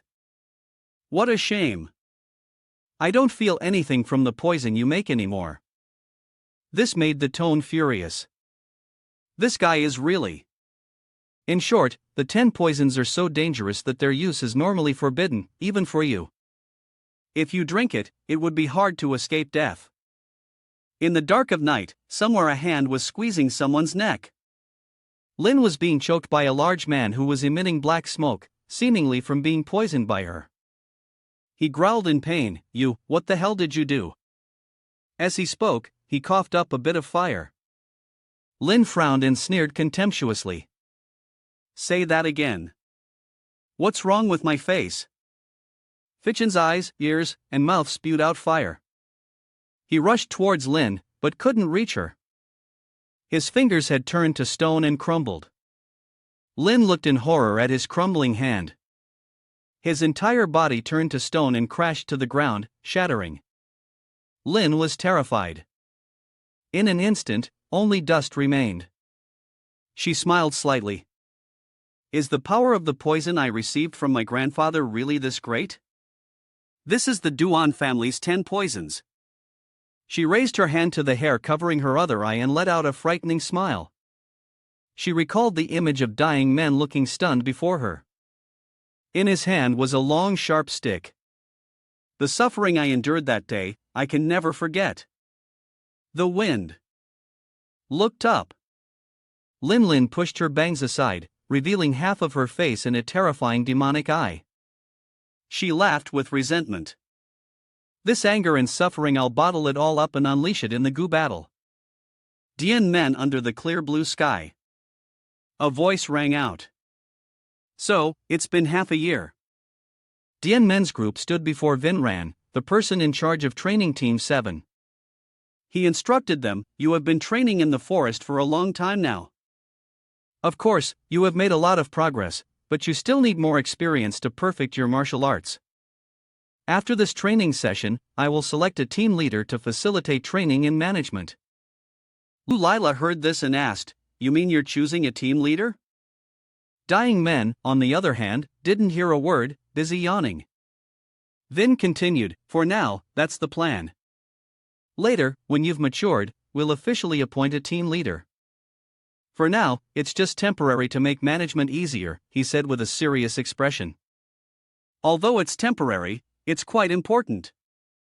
Later, in the Gu battle, you will have to send a representative, the team leader, to participate in that competition. This is an honor but also a challenge for all of you. But the battles in the Gu battle competition are very dangerous. However, if you win or show talent, you will get the attention of the higher-ups in the duo family. You understand?" Louis asked again. "So that means each group only sends one team leader, the best one, not all the members, right?" Then she answered her own question. "That makes sense. If all the members went, our Duan family wouldn't have any descendants to continue the clan." Mila heard this and turned around. Of course, when participating in this competition, the one with the most potential is number 28. Duan Men. That kid can be considered the strongest among us. Dying Men, on the other hand, still looked bewildered. Dun also turned to Duan Men and said, "Not only are you the team leader, but you could also be a candidate for the championship in this good battle." Duan Men Vin Shran considered seriously. "Alright, this is just a temporary division for now. You are still young and haven't fully developed your talents. We'll talk about it later when you're older. So, number 28, Duan Men will be the team leader. Do you have any objections?" Seeing no objections, Vinran made it final since no one objects. Number 28, step forward. He held out an open box containing a round white pill and said, "This is a pill. Take it." Dying Men asked in confusion, "A pill?" Vinran looked at the pill in his hand and said, "Yes, it's a high-grade pill from our Duan family. It's the Tamman." He explained, "The theme Tamman is a panacea that only the Duan family can refine. It's made of many herbs, but the most important ingredient is the root of a ginseng plant that's several hundred years old. When this panacea is consumed, the user will absorb its medicinal power, and their internal energy will increase by 2 to 3/10, depending on each person's absorption rate." The three of them, Louis, Mila, and Dawn, peeked from behind Duan Men and looked at the sparkling pill, exclaiming in unison, "No way. How could he be given such a precious internal energy-enhancing pill?" Vin Tran explained, "Of course, as the team leader representing the group in the Gu battle competition, he should have more privileges than others. The future of the Duan family will depend on the younger generation like him." He thought to himself with admiration after witnessing you in the previous challenges. "I have high hopes for you, Dying Men." He encouraged the boy. "Stay calm. When your mind is in the best state, use this thing Tam home pill to increase your internal energy." Suddenly, Duan Men asked, "Sir, are there any other rewards for the team leader?" Vin Shran was taken back by his question. "What?" Duan Men repeated. "My point is the team leader will participate in this dangerous competition. So, does the Duan family have any other rewards to help us? This pill, it's true that it increases internal energy by 2 or 3/10, but I'm still young and my internal energy will increase a lot later on, so using it now won't have much effect. Therefore, I want to ask if there are any other rewards." The other three were dumbfounded when they heard this. Dun snapped. "What the hell, Dying Men? Are you crazy?" Louis was just as shocked. "A pill that increases internal energy. Think you can just eat it like a daily meal and pass it up?" Mila said irritably, "If you're not going to use it, I'd be more than happy to take it." Vinran vaguely guessed Dying Men's intention. It seems he doesn't want this Lintam home pill, a pill that every martial artist dreams of, yet he's refusing it so bluntly. It's truly strange. He asked the boy again. All right, I understand your point. So, what do you want? Dying Men said, frankly, of course. Besides hidden weapons, the Duan family also is poison here. Hearing this, Vinran's eyes widened in surprise. Duan Men said, seriously, deadly poison is what I desire. I want to obtain the Duan family's 10 poisons. Dying Men looked at the neatly ranged hidden weapons on the table and said with disgust, it's true that it's one of the 2 most important things in the doing sect. The second thing I mentioned is deadly. Mila standing beside him placed a hand on his shoulder and said, you talked about hidden weapons, so he gave you this place full of them. As for the Duan family's 10 poisons, you probably won't get your share. Duan Men replied to her, I just said it for the sake of it. The Duan family's 10 poisons are practically a secret. Only the high-ranking members of the doing sao. How could a few junior nobodies like us get that stuff? So, I'll just take the hidden weapons for now. It's better than nothing. Mila furiously threw a punch, but Duan Men quickly dodged it, though his face still looked provocative. Mila frantically rushed in to punch him, her mouth endlessly complaining. You're making me so mad. You don't want a rare pill that increases internal energy. But you go and take these hidden weapons that you can buy at the market. But Dying Men dodged them all. Louis saw this and quickly said, hey, he's the team leader. He's going to risk his life in the goo battle. So he knows what he needs. Our internal energy is still low. So increasing it by 2 or 3/10 won't make much of a difference. Dunn also chimed in. I think the higher-ups in the Duan family are very happy with your choice. Duan Men, you didn't lose a pill for no reason and got a bunch of cheap hidden weapons in return. Milo was out of breath while Dying Men calmly said, who do you think I am? I haven't returned the thing Tammin to the Duo family yet. He said just one sentence and the other 3 froze. 3 hours earlier, Vinran handed Dame a chest and said, here are the hidden weapons you wanted. Take them. I've put them all in this one in chest. Do you think this is more valuable than the theme Tam home pill? Do you need to reconsider? Dying Men. The boy said, it's true that I was a bit out of line to demand the Duan family's 10 poisons. That request probably won't be granted. Vin Tran sighed as you said. How could you possibly possess the Duan family's 10 poisons? But I see that among the team leaders, you're the only one who wants to trade a pill for poison. He shooed the boy away. You've got your hidden weapons now. You can go. The boy replied, yes, this is enough for me. He turned to asking Tran, but there's something I want to ask you. He was a little surprised but still replied, all right, if there's anything, just ask. Dying Men asked, so, what will you do with that pill? Vinran replied, do you think I can take it? Of course, if it's not used, it'll be returned to the family's pharmacy. Duan Men refuted his thought that he would keep the pill and said, I don't think so. But to not waste that pill on us, juniors, I have an idea. What do you think? This left Van Tram with a head full of question marks. Duan explained to his 3 teammates, as I said, that pill hasn't been returned to the pharmacy yet because my proposal is that if any member of the group has the strength to defeat their team leader, that person will receive the pill. The 3 of them were shocked when they heard that. What did you say? You mean he agreed to let us challenge you to get the theme Tam home pill? Indeed, Vin Shran had agreed to his proposal. All right, what you said sounds fine. It can be considered as a way to motivate the children to strive for more. After all, this pill is used to increase the manpower for the future of the family. So, the more strong juniors, the better. Duan Men repeated Vinner words. That's how it is. So, you guys should train hard to get that pill. But no matter what, you have to be strong before the goo battle. That's when we'll re-elect the team leader. No one stayed to listen to Duan Men finish his sentence and rush outside. Nila said, all right, I'm going to practice my unique hidden weapon poison. And Louis said, I'm going to practice the goo poison. Dying Men watched the kids rush off and chuckled.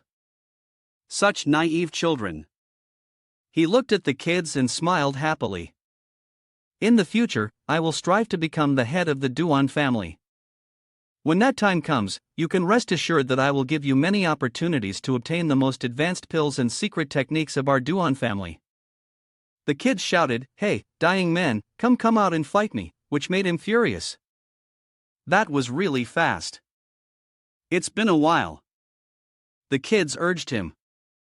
Come out quickly. I'm ready to defeat you. Dying Men could only sigh and walk out. All right, I'm coming. Summer's leaves changed. Autumn's red leaves fell and winter's snow fell thick. Then came spring again with the pink hues of cherry blossoms. A year had passed. The tone was sent flying, rolling on the ground and complaining, "Oh my." He gritted his teeth in pain and cried out, "I can't block it." Duan Men stood watching him under the warm sun. Looking very cool.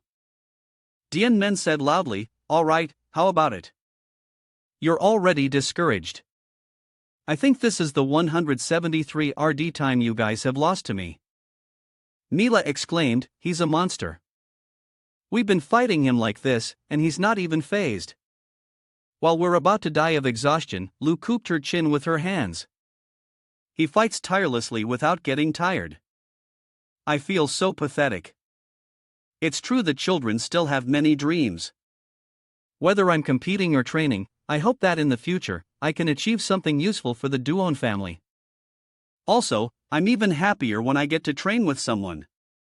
She said this while looking at Dying Men. Mila blushed a little when she heard this and asked, "You're quite eloquent.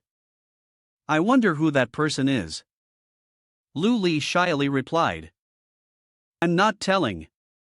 Duan Men reached out to help Tan up. "All right, you'll accept it later."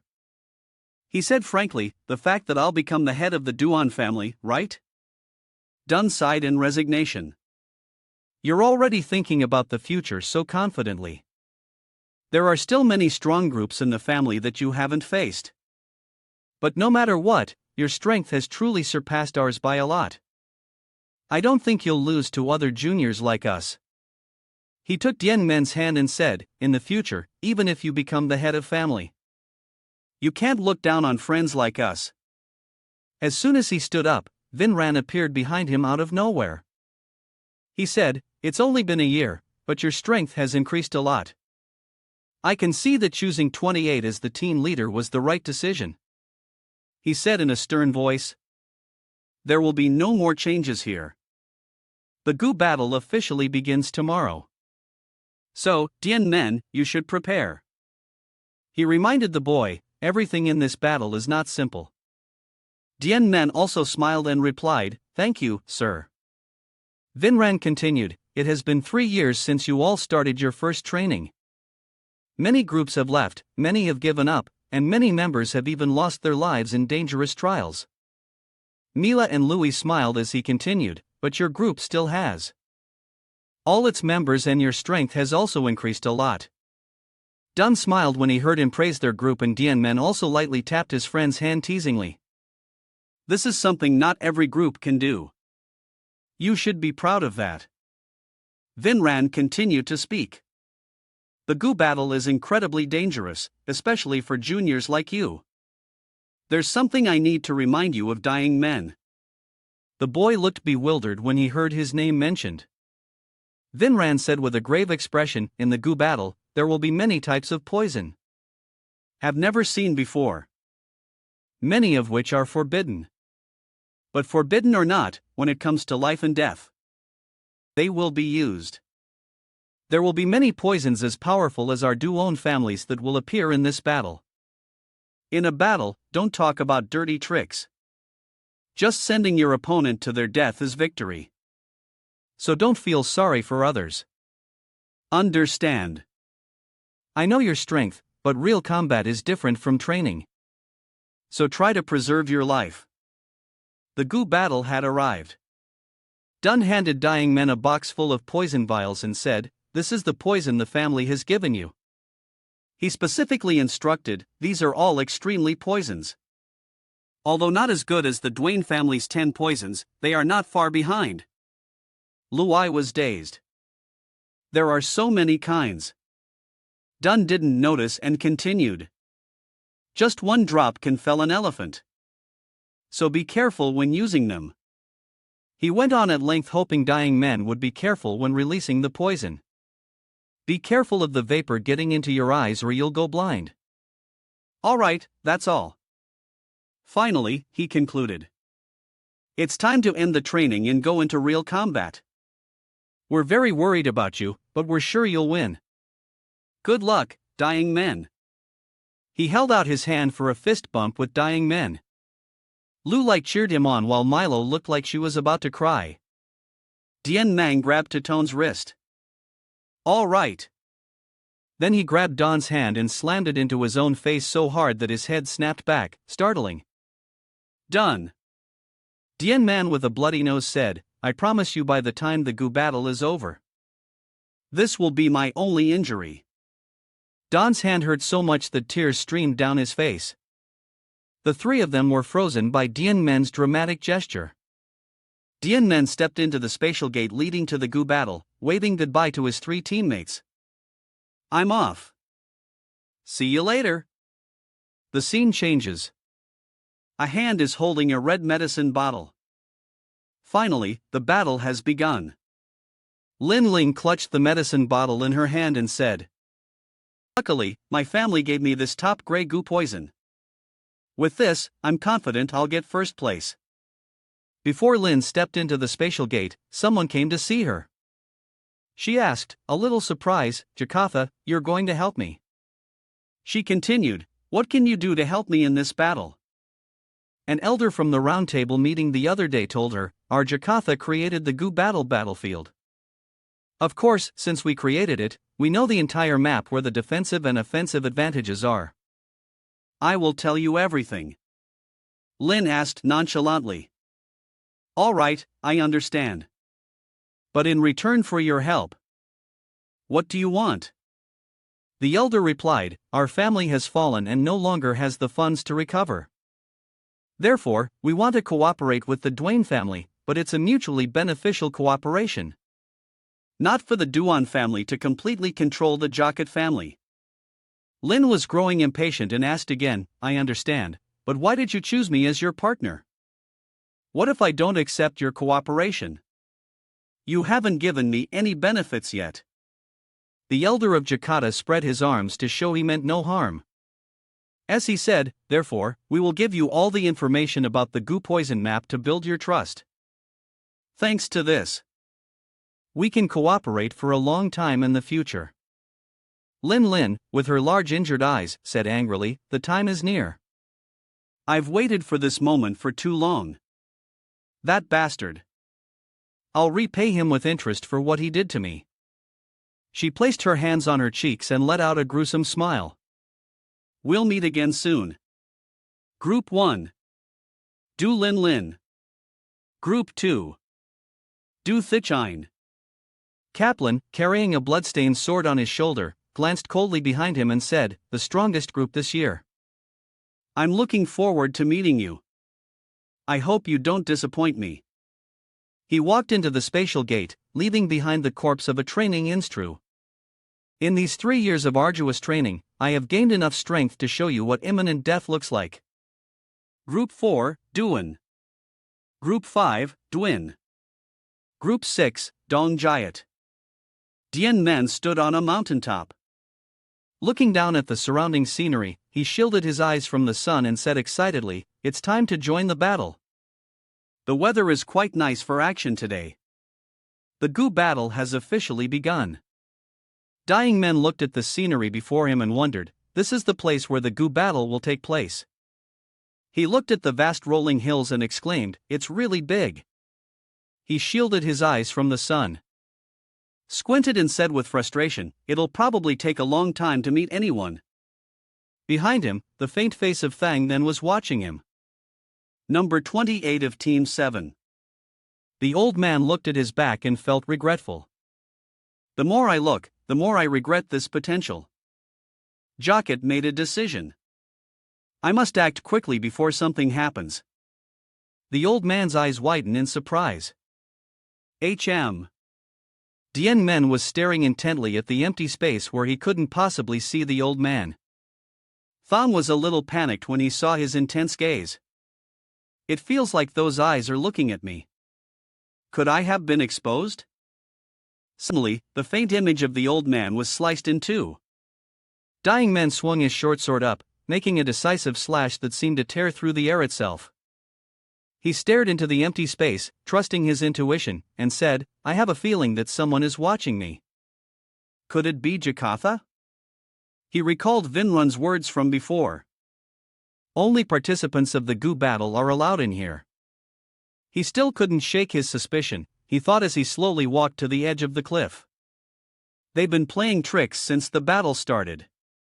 Could they also be participating in the Gu battle?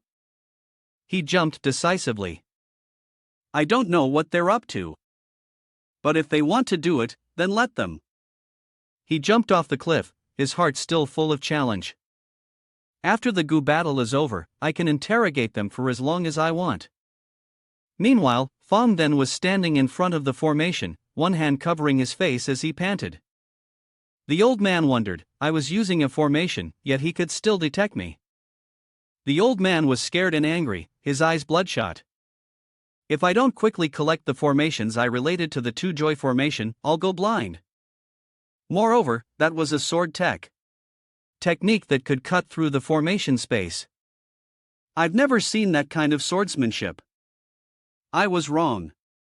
We can't let our guard down around him. If our plan is exposed, we will surely face retaliation. The old man was determined to stop number 28 by any means necessary. In the Gu battle arena, a pair of feet dragged along, dripping blood. Tu Young clutched a wound on her other arm, her body covered in injuries as she moved with difficulty. She cried out in pain. How did it come to this? I don't want to die. I don't want to die. Tu Yen remembered her happy childhood with her parents and their words. Achieve a good enough result and join the army. I just wanted to support my hard-working elderly parents. Her face turned pale. How did it come to this? I wasn't even thinking about the position of young master. I was going to surrender. She remembered that terrifying moment in fear. But that guy suddenly rushed out. Kaplan, his face covered in blood, smiled wickedly. What?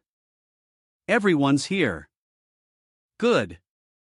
Then he charged forward, killing all the other participants in the Sku battle. Tu Yen hid in a nearby bush, covering her mouth. She was about to cry out, but didn't dare make a sound. Surrender. His goal is to kill us all. Tu Yen tried to drag her injured body, ready to escape. No matter who I meet, I'll surrender to save my life. I don't know what happened to the others. I'll leave the Duan family if he becomes the family head. Then suddenly a terrifying voice spoke from behind her. Then what? Tu Yen froze.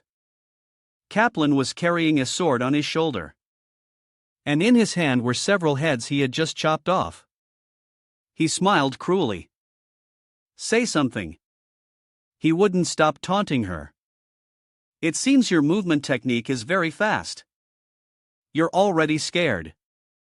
Is that all the strength you have? Tu Yen looked back in fear. Kaplan continued his relentless talk. You and them are nothing special. Tu Yen saw the two heads in his hand. She cried out, why do you have to do this? Why are you doing this to people of the Duan family? We're all descendants of the Duan family. Kaplan replied nonchalantly, so what? Which left her speechless. He laughed arrogantly and said, I never considered myself a member of the Tu Zion Duan family. Tu Yen only managed to let out a gasp.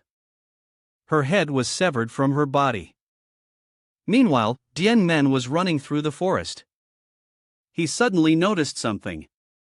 Duan Men saw a nearby cave and thought, a cave? Perfect timing. We went inside to investigate. No trace of humans. No one will find me here. He decided. Since there are no distractions, I will quickly achieve the Hokan realm here. He sat cross-legged. I'll do it now.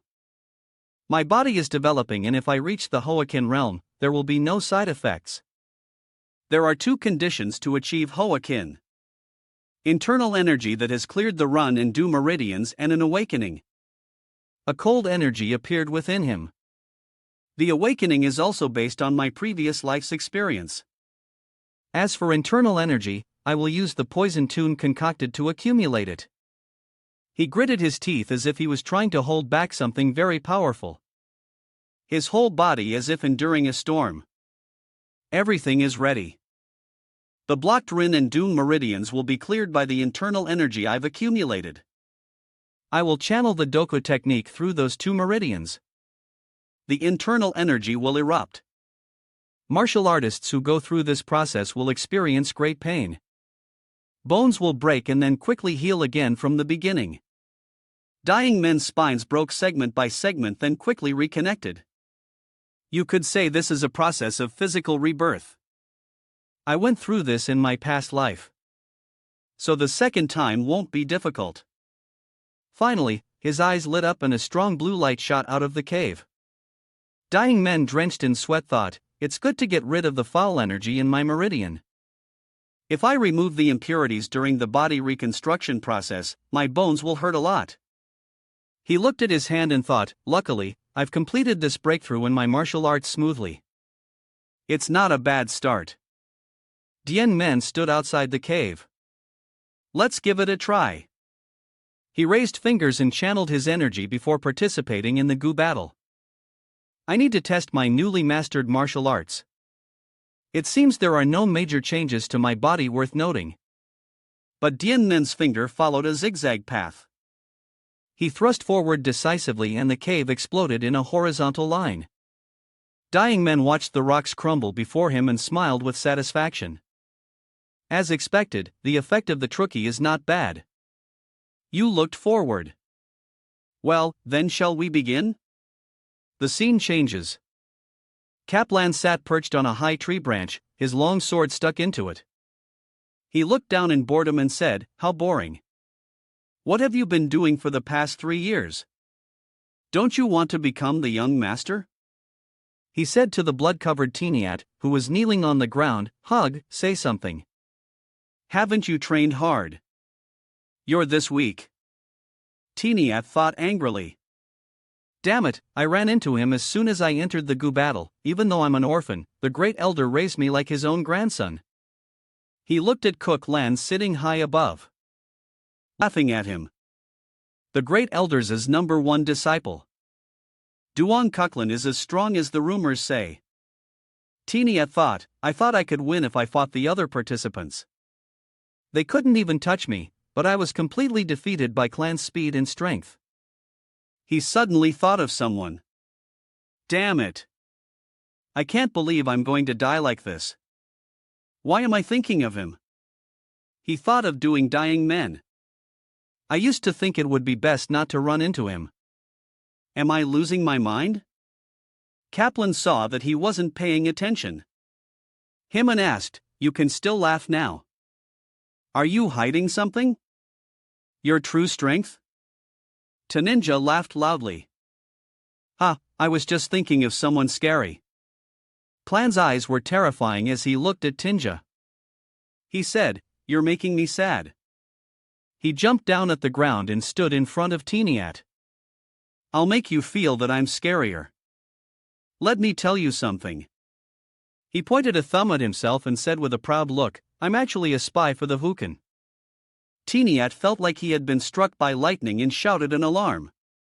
"What?" Kaplan said slightly, "You know my identity, so how can I let you live? Although you're about to die, I'll tell you my name from the Taimakim sect. Maknome Cook." With that, he raised his long sword and swung it down at Tiniat. In that moment, he seemed to be frozen. Tiniat, realizing he wasn't dead, opened his eyes in surprise. Kaplan raised an eyebrow and tried to move, but couldn't. "What? I can't move. Footsteps approached. Duan Men appeared behind Kuklin and slowly approached the two of them. I sensed the presence, but I didn't expect to meet someone I know. Duan Men stood in front of Tin Jia and smiled in greeting. You're Ting, right? Nice to meet you. Have you recovered from the beating I gave you back then? Tinja was stunned by his greeting. Ha! Who are you?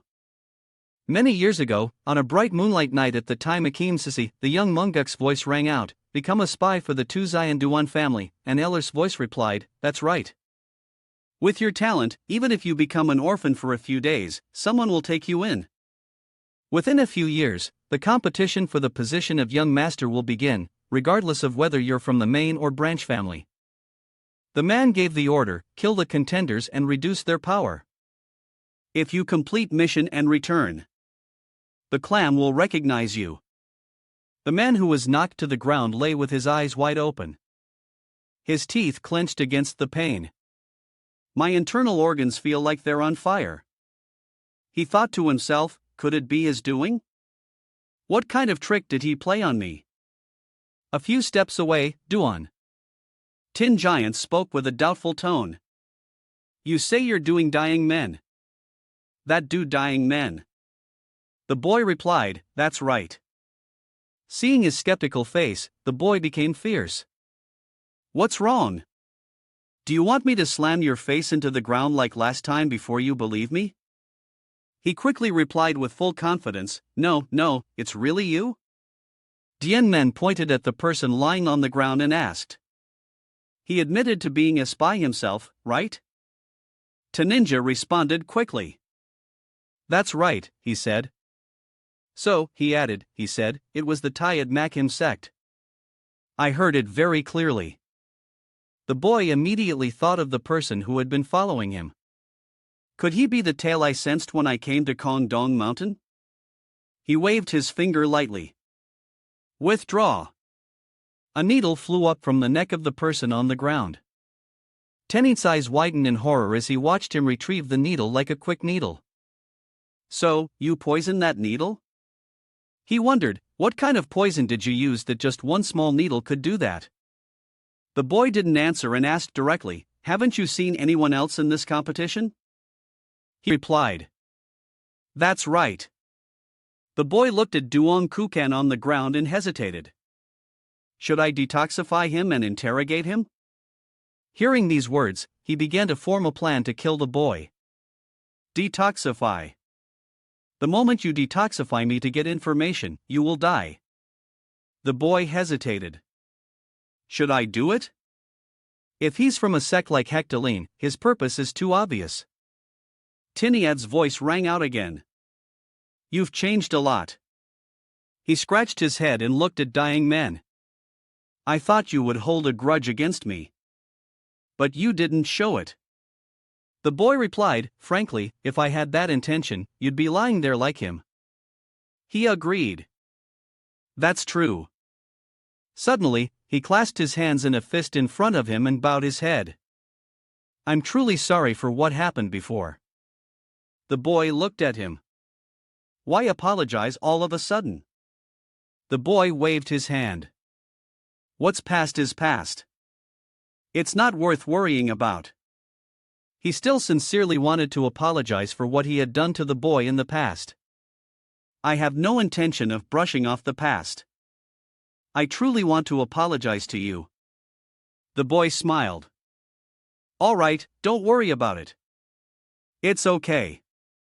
His eyes suddenly filled with terror, he screamed, Dying Men. He only had time to add, behind you. Meanwhile, before Dying Men could react, Kiklan had already swung his sword and charged at his back. He looked at the boy with hatred. If I have to die, I'll take you with me. The sword swept past the boy's face. He shouted angrily, Die, all of you. Tight's mouth dropped open. Die Men. His eyes were wide with terror. Clan couldn't believe he had missed. What? The person in front of him had disappeared. He was frustrated.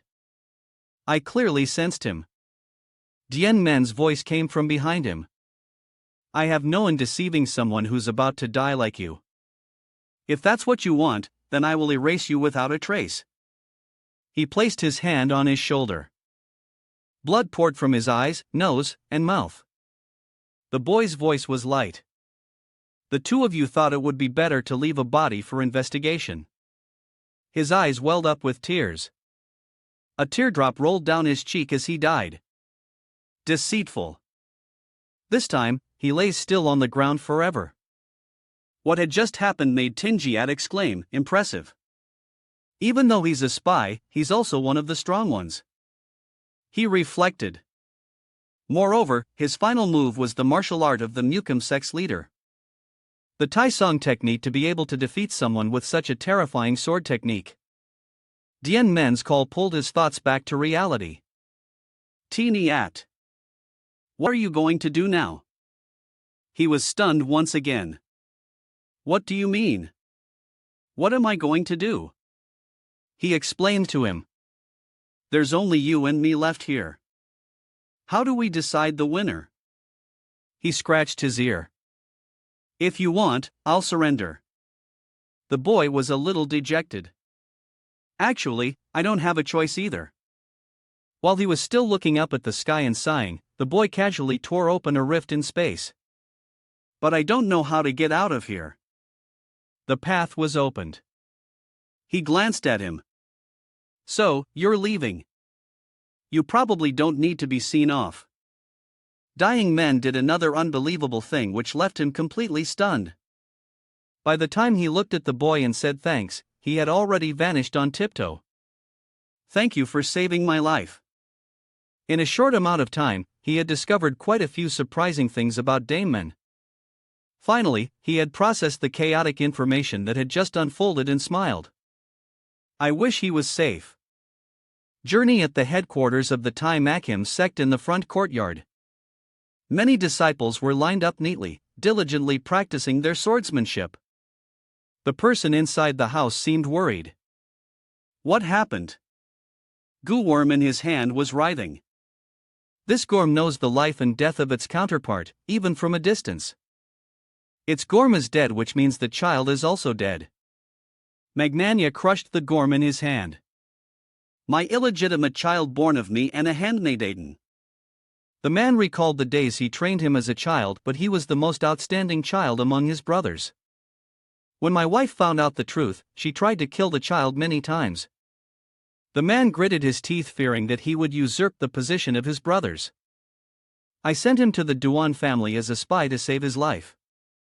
As a father, I can't do anything right now. But at least I will avenge you. He threw the door open. I will never forget this pain. The man roared furiously. All disciples prepared to depart for Kong Mountain. The man gave the order. It's time to level the Duan family. All managers contact the other sects. From today on, no one with the Duan surname will live on Kong Dying Mountain. The moon has risen. It's strange. Duan Men sat chewing on a piece of meat, thinking, I haven't seen anyone since this morning. That formation can't be this big. He held a large piece of meat in his hand, chewing contentedly while his mind was still fuzzy with thought. It's also possible that person created the formation so that no one could approach unwanted targets. If so, the survivors have already been helped by the Jocket family. He took another bite of the thigh. The strong ones in this competition probably won't cooperate with the Jocket people, right? If the Jocket family benefits too much as they wish, the people in the Duan family won't let it slide. That's the obvious. The price of arrogance and malicious schemes is very high. Jakarta somewhere else. Jocket Thang then suddenly felt a chill and instinctively turned to look around. Dying Men lay on the grass, gazing up at the sky sparkling with stars. He suddenly exclaimed, the night sky is so beautiful. I want to show this to my mother. His eyes gradually grew heavy. I wonder if mother is still healthy. Soon he had fallen into a deep sleep. He slept so soundly that he didn't even notice a shadow falling across his face. The person came very close, looking down at him from above. Found you. It seemed she still hadn't realized who he was. But who is this person? The condition I gave was to let me meet the last survivor or die in men when he is weak. She was suspicious. He doesn't seem to be doing plan. She looked at him carefully again. But he's handsome. And our main character was still sound asleep, completely unaware that someone was standing right next to him, observing him very meticulously. She sat down next to him, thinking back on the conditions Jot had mentioned. Well, since Jokit Thang then mentioned him, he must be a person of considerable strength. She put a pill in her mouth. It's a pity about this face, but I have no other choice. I have to kill him anyway. Duan Lin raised her hand. Between her fingers were two tubes of medicine, releasing two streams of poisonous smoke. Ten Kong Fan Doc Zim. She pulled a poison-coated dagger from its sheath and muttered, "Don't blame me. This battle only ends when one person is left standing. I'm sure you were prepared for this." The boy lay still, but his voice responded, "I don't know if you're ready to die for daring to touch me." Duan Men raised his hand. Her neck was now firmly in his grasp. She coughed violently in surprise. "You looked directly into the face of the person who wanted to kill him." He said bluntly, "Are you the one who's in league with the Jokit family? Your plan was to stay in a safe place while the others were competing, then take the opportunity to attack the last person when they weren't on guard." His grip tightened, making her face contort in pain as she questioned him. "What do you want?" She really hadn't expected to be discovered. He knew I was approaching him. He squeezed his hand tighter. "If you want to live, you better answer everything." Under the bright moonlight, he held Duan Lin by the neck and lifted her up. Her mouth was agape, her eyes bulging. "It seems you don't want to breathe anymore." She thought to herself, "Damn it, if I hadn't been so shocked that I dropped the dagger." She glanced at the dagger. Lying on the ground, looking closely at her face, Duan Men was surprised. "Wait, could you be Duan Lin?" She grabbed the hand, squeezing her neck, confused. "How does this guy know my name?" He brought up the past. "Your face ended up like that because of me. But your personality hasn't changed at all, has it?" He threatened. "Should I ruin your entire face this time?" At Jokit's estate, a helpless shout echoed. "Damn it!" Jokit Thang then rested his elbows on the table and buried his face in his hands. "The plan is completely ruined." The old man rubbed his philtrum, his face covered in sweat. Because number 28 damaged the formation, it's hard to see the situation inside clearly. First of all, except for number 2, all the other numbers have been eliminated. It's good that number 10 quickly eliminated the competition, but as soon as he met number 28, he was beaten to a pulp. The old man was curious. I wonder what would happen if number 2 and number 10, who have similar strengths, face each other. But if number 2 faces number 28, does she even have a chance of winning? The old man was worried, thinking about the time it took to deal with number 10. It's unimaginable. Thang then paced back and forth anxiously, constantly biting his finger. If number 28 wins, all our plans will be ruined. What should I do? Suddenly, the old man noticed something unusual outside the formation. I can sense a significant number of martial artists. Den Din Tong stood next to M. Nan Haoan said, "Over there is Kong Sandong," said Master M. The man glanced at the person standing next to him and wondered if he was overdoing it. Considering the opponents were those abandoned by the Duan family, just my disciples and yours alone are more than 200 people. Adding the forces of the other sects. Isn't that a total of over 300 martial artists? The man looked up towards Kong Dong and replied, "I also know that for the Duan family, it's a bit much. But because this Kong Sun dying is the territory of the Kong Dong sect, it's necessary. The potential of the Kongi sect cannot be compared to the declined Duan family. If our numbers are small, we will definitely be at a disadvantage. If our forces are this large, they will also be cautious and observe the situation. With such strong forces.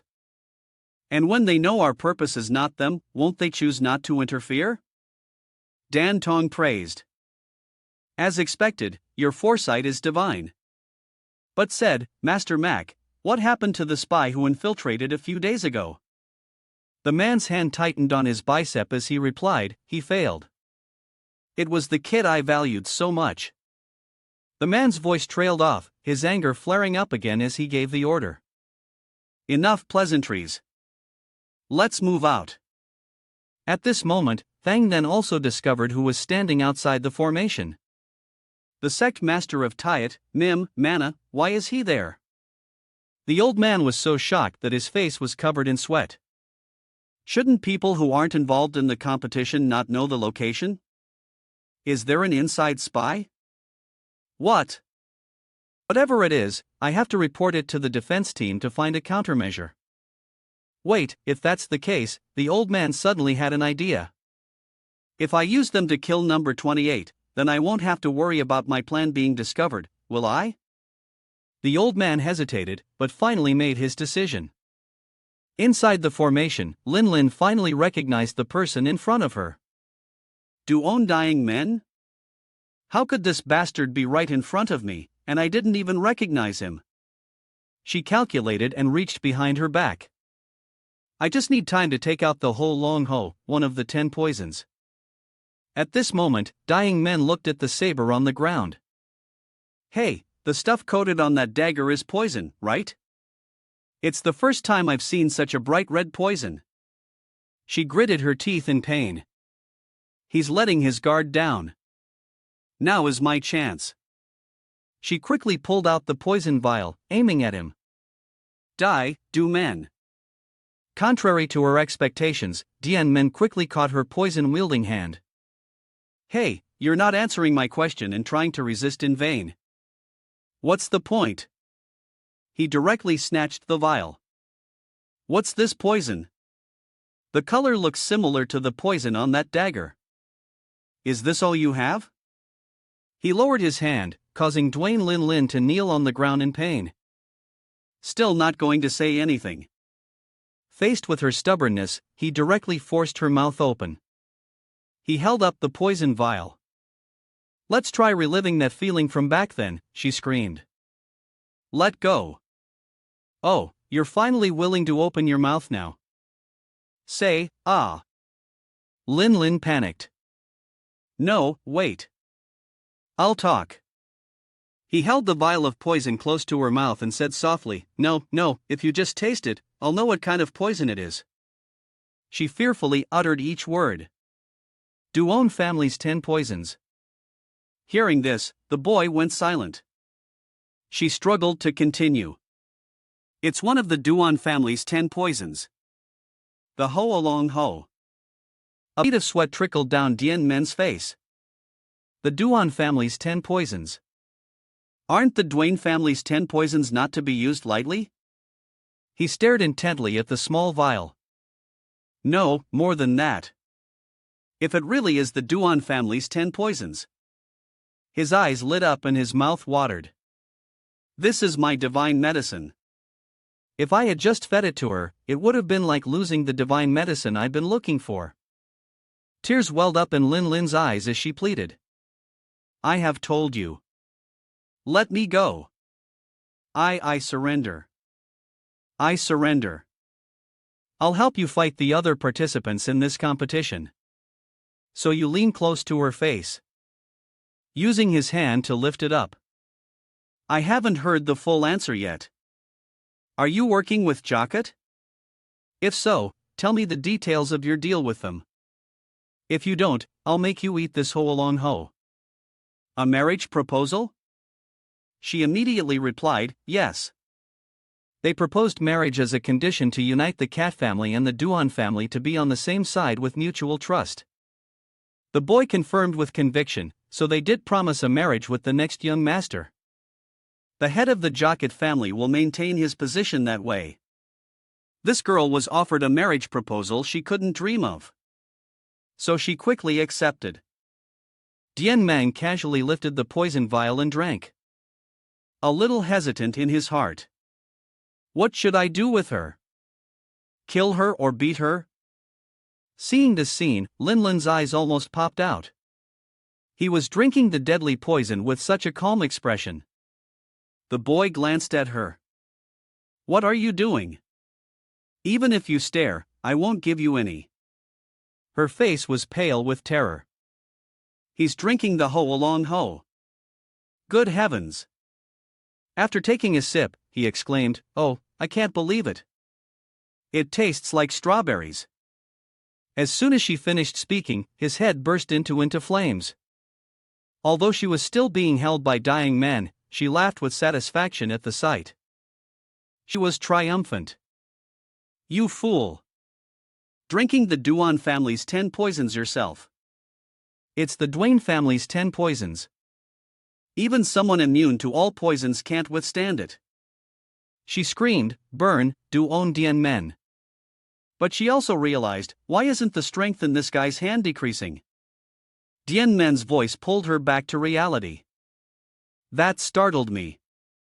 He fanned himself with his hand, stuck out his tongue, his eyes still watery, and calmly said, "It's suddenly spicy." Duan Lin was terrified. Once again, how impossible could it be? In the Dane family, there is a legendary realm different from being immune to all poison, where one is unharmed by any type of poison. It is said that one can kill dozens of people with just a breath or a drop of blood. That is the realm of the poison person. Although I heard my grandfather say, that realm is real. But she stammered. Could you be a poison person? He didn't answer, but directly snapped her neck. He let her go, his hands trembling slightly. No matter what, you weren't expecting me to spare you, were you? I'm not a soft-hearted person. He looked at the flames burning on his body and felt it's different from the key of the Daiwang Quan technique. The Duan family's 10 poisons. Ha! It's like practicing Duan Kang's martial arts. If it contains the power of extreme yang, does it feel like this? He walked away. Thanks to you, I got something good. Suddenly, he felt something was different. Above him was not the cool moon, but the blinding sun. It's clearly the middle of the night. So, why is the sun rising? There was also a change under his feet. A formation. It's changing constantly. A strong wind blew. Is the formation being dispelled because the competition is over? He closed his eyes and sensed it. It can't be. I'm filled with the strange feeling according to my key sense 200 no more than 300 first-rate martial artists are approaching. Compared to the number of people in our clan, something is quite suspicious. There's no way the Jocket family didn't notice such a large number of people. He smiled inside. They deliberately let them into the formation. Is it a plan to kill and silence them? He pulled out a handful of needles and walked forward cheerfully. Well, my training targets have come to me. It would be a waste not to take advantage of it. His eyes lit up and he smiled confidently. The survivor of the Gu battle will be me and only me. Jocket Thang then went to meet the Fong squad. Duong Vin Tran was extremely shocked. You say there's an intruder? The old man put on a serious face. That's right. It seems a spy has reported our location. He was worried. Have you identified them? What are their numbers? The old man said honestly. There are about 300 of them. And the one leading them is, the old man emphasized, the sect master of the Tai Mukim sect, Megri. Dozens of questions popped into his head. Tayak, why are they at the Duan family's estate? Moreover, how did they find the formation in such a desolate place? He clenched his fist. No, this is not the time to talk about these things. We have to go stop them, don't we? The old man hesitated. My meaning is, he asked directly. Why are you hesitating like that, Elder Jocket? The old man's face was covered in sweat. I didn't want this to happen either. But they've already entered the goo battle arena. You know, we jacket people can't interfere with what's happening inside the formation. So, there's no other choice but to deal with the contestants who are currently competing. I hope the remaining contestants can overcome this challenge. In the formation, Manhwa had found his son's body. So you fell in a place like this? The man lowered his head. My youngest son. Dean Tong spoke up. It seems we've entered the right place. Looking at the wound, it seems to have been caused by something like a needle, and there are very few signs of a struggle around, so it seems he was taken down in one blow. The man saw that the person in front of him wasn't saying anything and glanced at him, calling out, "Sect Master Mac." He was mourning his poor son before him, unable to respond because of the poison. His son couldn't even die like a warrior. Enraged, he commanded, "Everyone, listen up. Search every nook and cranny to find those rats from the Duan family." Everyone immediately dispersed to search. They must have noticed the commotion and gone into hiding. "If you find any of those rats on this mountain, report to me immediately," he roared. "Kill every last person with the Doing surname for me." The martial artist seemed to notice the Sem's unusual behavior and began a whisper. "Senior brother, the Sem seems a bit agitated today. Doesn't he?" The other man replied, "Yeah, he's very different from his usual self."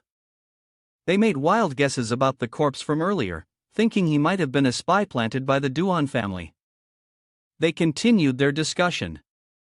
"The only external wound on that body was on the neck, right? Even with poison, could one hit really be enough to kill him?" The other agreed. "That's what's terrifying about the Duan family. They can easily take anyone's life." The first man warned, "If you encounter them, be careful of the Duan family's hidden weapons." The other clenched his fist eagerly. "I understand, senior brother." Just as he uttered those words, a needle flew straight into his neck. His body immediately slumped. His face went limp. He collapsed to the ground, stunning his brothers. The other man stammered, "Junior brother." He saw a needle in his junior brother's neck, foaming at the mouth with his eyes rolled back. He had stopped breathing. He knew it was the poisonous feather needle. He immediately shouted a warning to everyone. "Be careful. Draw your swords." They looked around in a panic, shouting, "Where are you? Stop hiding and come out." Another man spoke in a terrified voice. "Say, senior brother." The senior tried to calm him. "Don't be so tense, junior brother." The other stammered, "It's not that. Look up." A rain of needles fell down on them. They were too terrified to speak. So many. A green haze filled the air. They knew they couldn't fight back against this attack. It was impossible. In an instant, the green mist dissipated, leaving behind corpses riddled with needles. He casually gestured with his hand, recalling the need. Duan Men was quite satisfied with the move he just used. Marriott Poison's finger bullet. The effect is pretty good. He flicked his two fingers. Using poison against these cowards is most fitting. The needles embedded in the men immediately flew back towards him. He looked at the needles in his hand with pleasure. "Thanks to the Taluan Nanan, I can shoot these feather needles without any effort. It's a perfect combination." He turned to leave. "Well, next I'll go find the ones to the east." Elsewhere, the Max Master's voice rang out. "The search parties. Were they all killed?"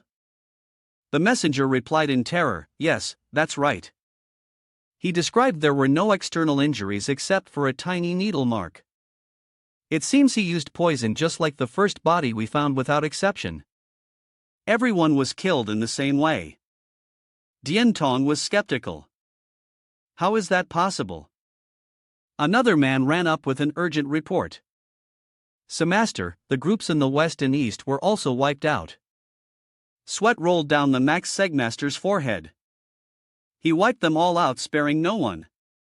If that's the case, is this everyone that's left? Dian Tong also began to worry. The search had been going on for nearly 2 hours. Almost 100 men had been killed by the same method. Master Mac, this could be the work of a single person. He looked down, thinking, if multiple people were involved, the situation would be even more horrifying. This isn't something a child could do.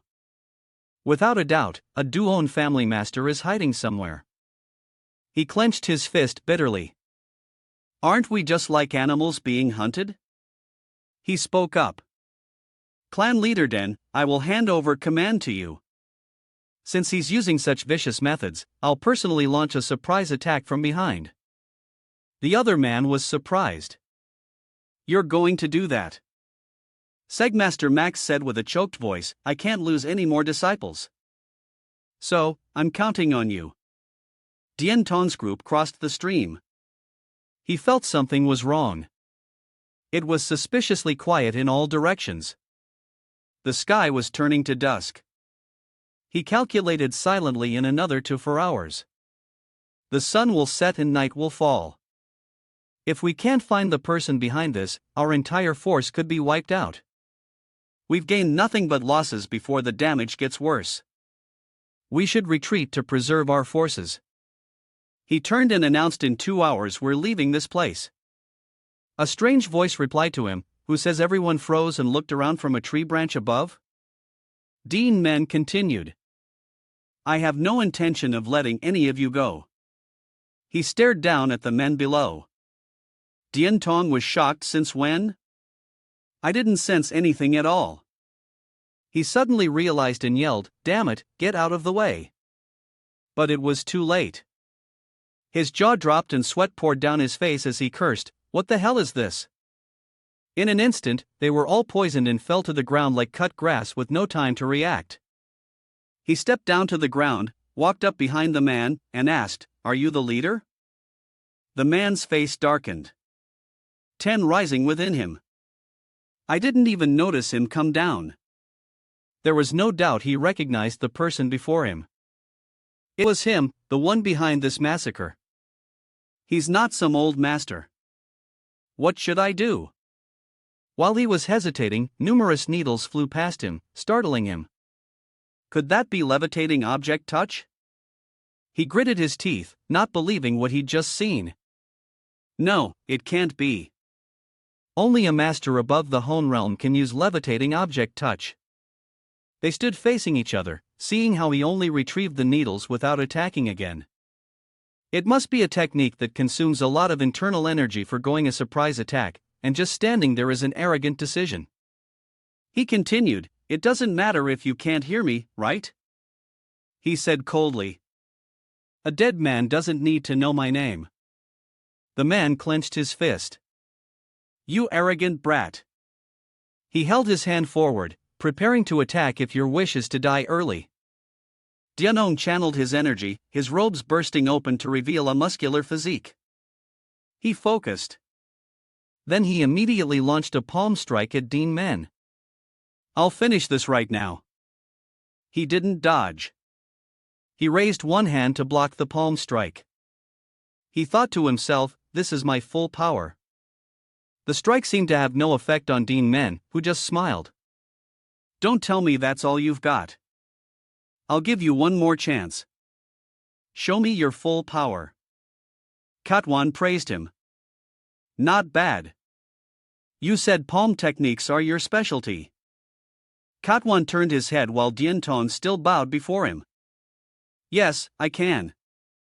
That was the first day he met the alliance leader. In that place, his signature move, the Fong Vong Trong, was renamed. Katwan stroked his chin. Fong Vong Trong. Does that mean wind blowing down from a high mountain? I don't like that name at all. For what lies in my hands? He pointed to the sky, suggesting a new name. Shouldn't it reach the heavens? And the new name was given. The Hu Alliance leader bestowed upon that technique the name. Then back in the present, Dian Tong was sweating profusely. But this is the palm technique named by the alliance leader. How could that kid block it so easily? At that moment, Duan Men's face was calm.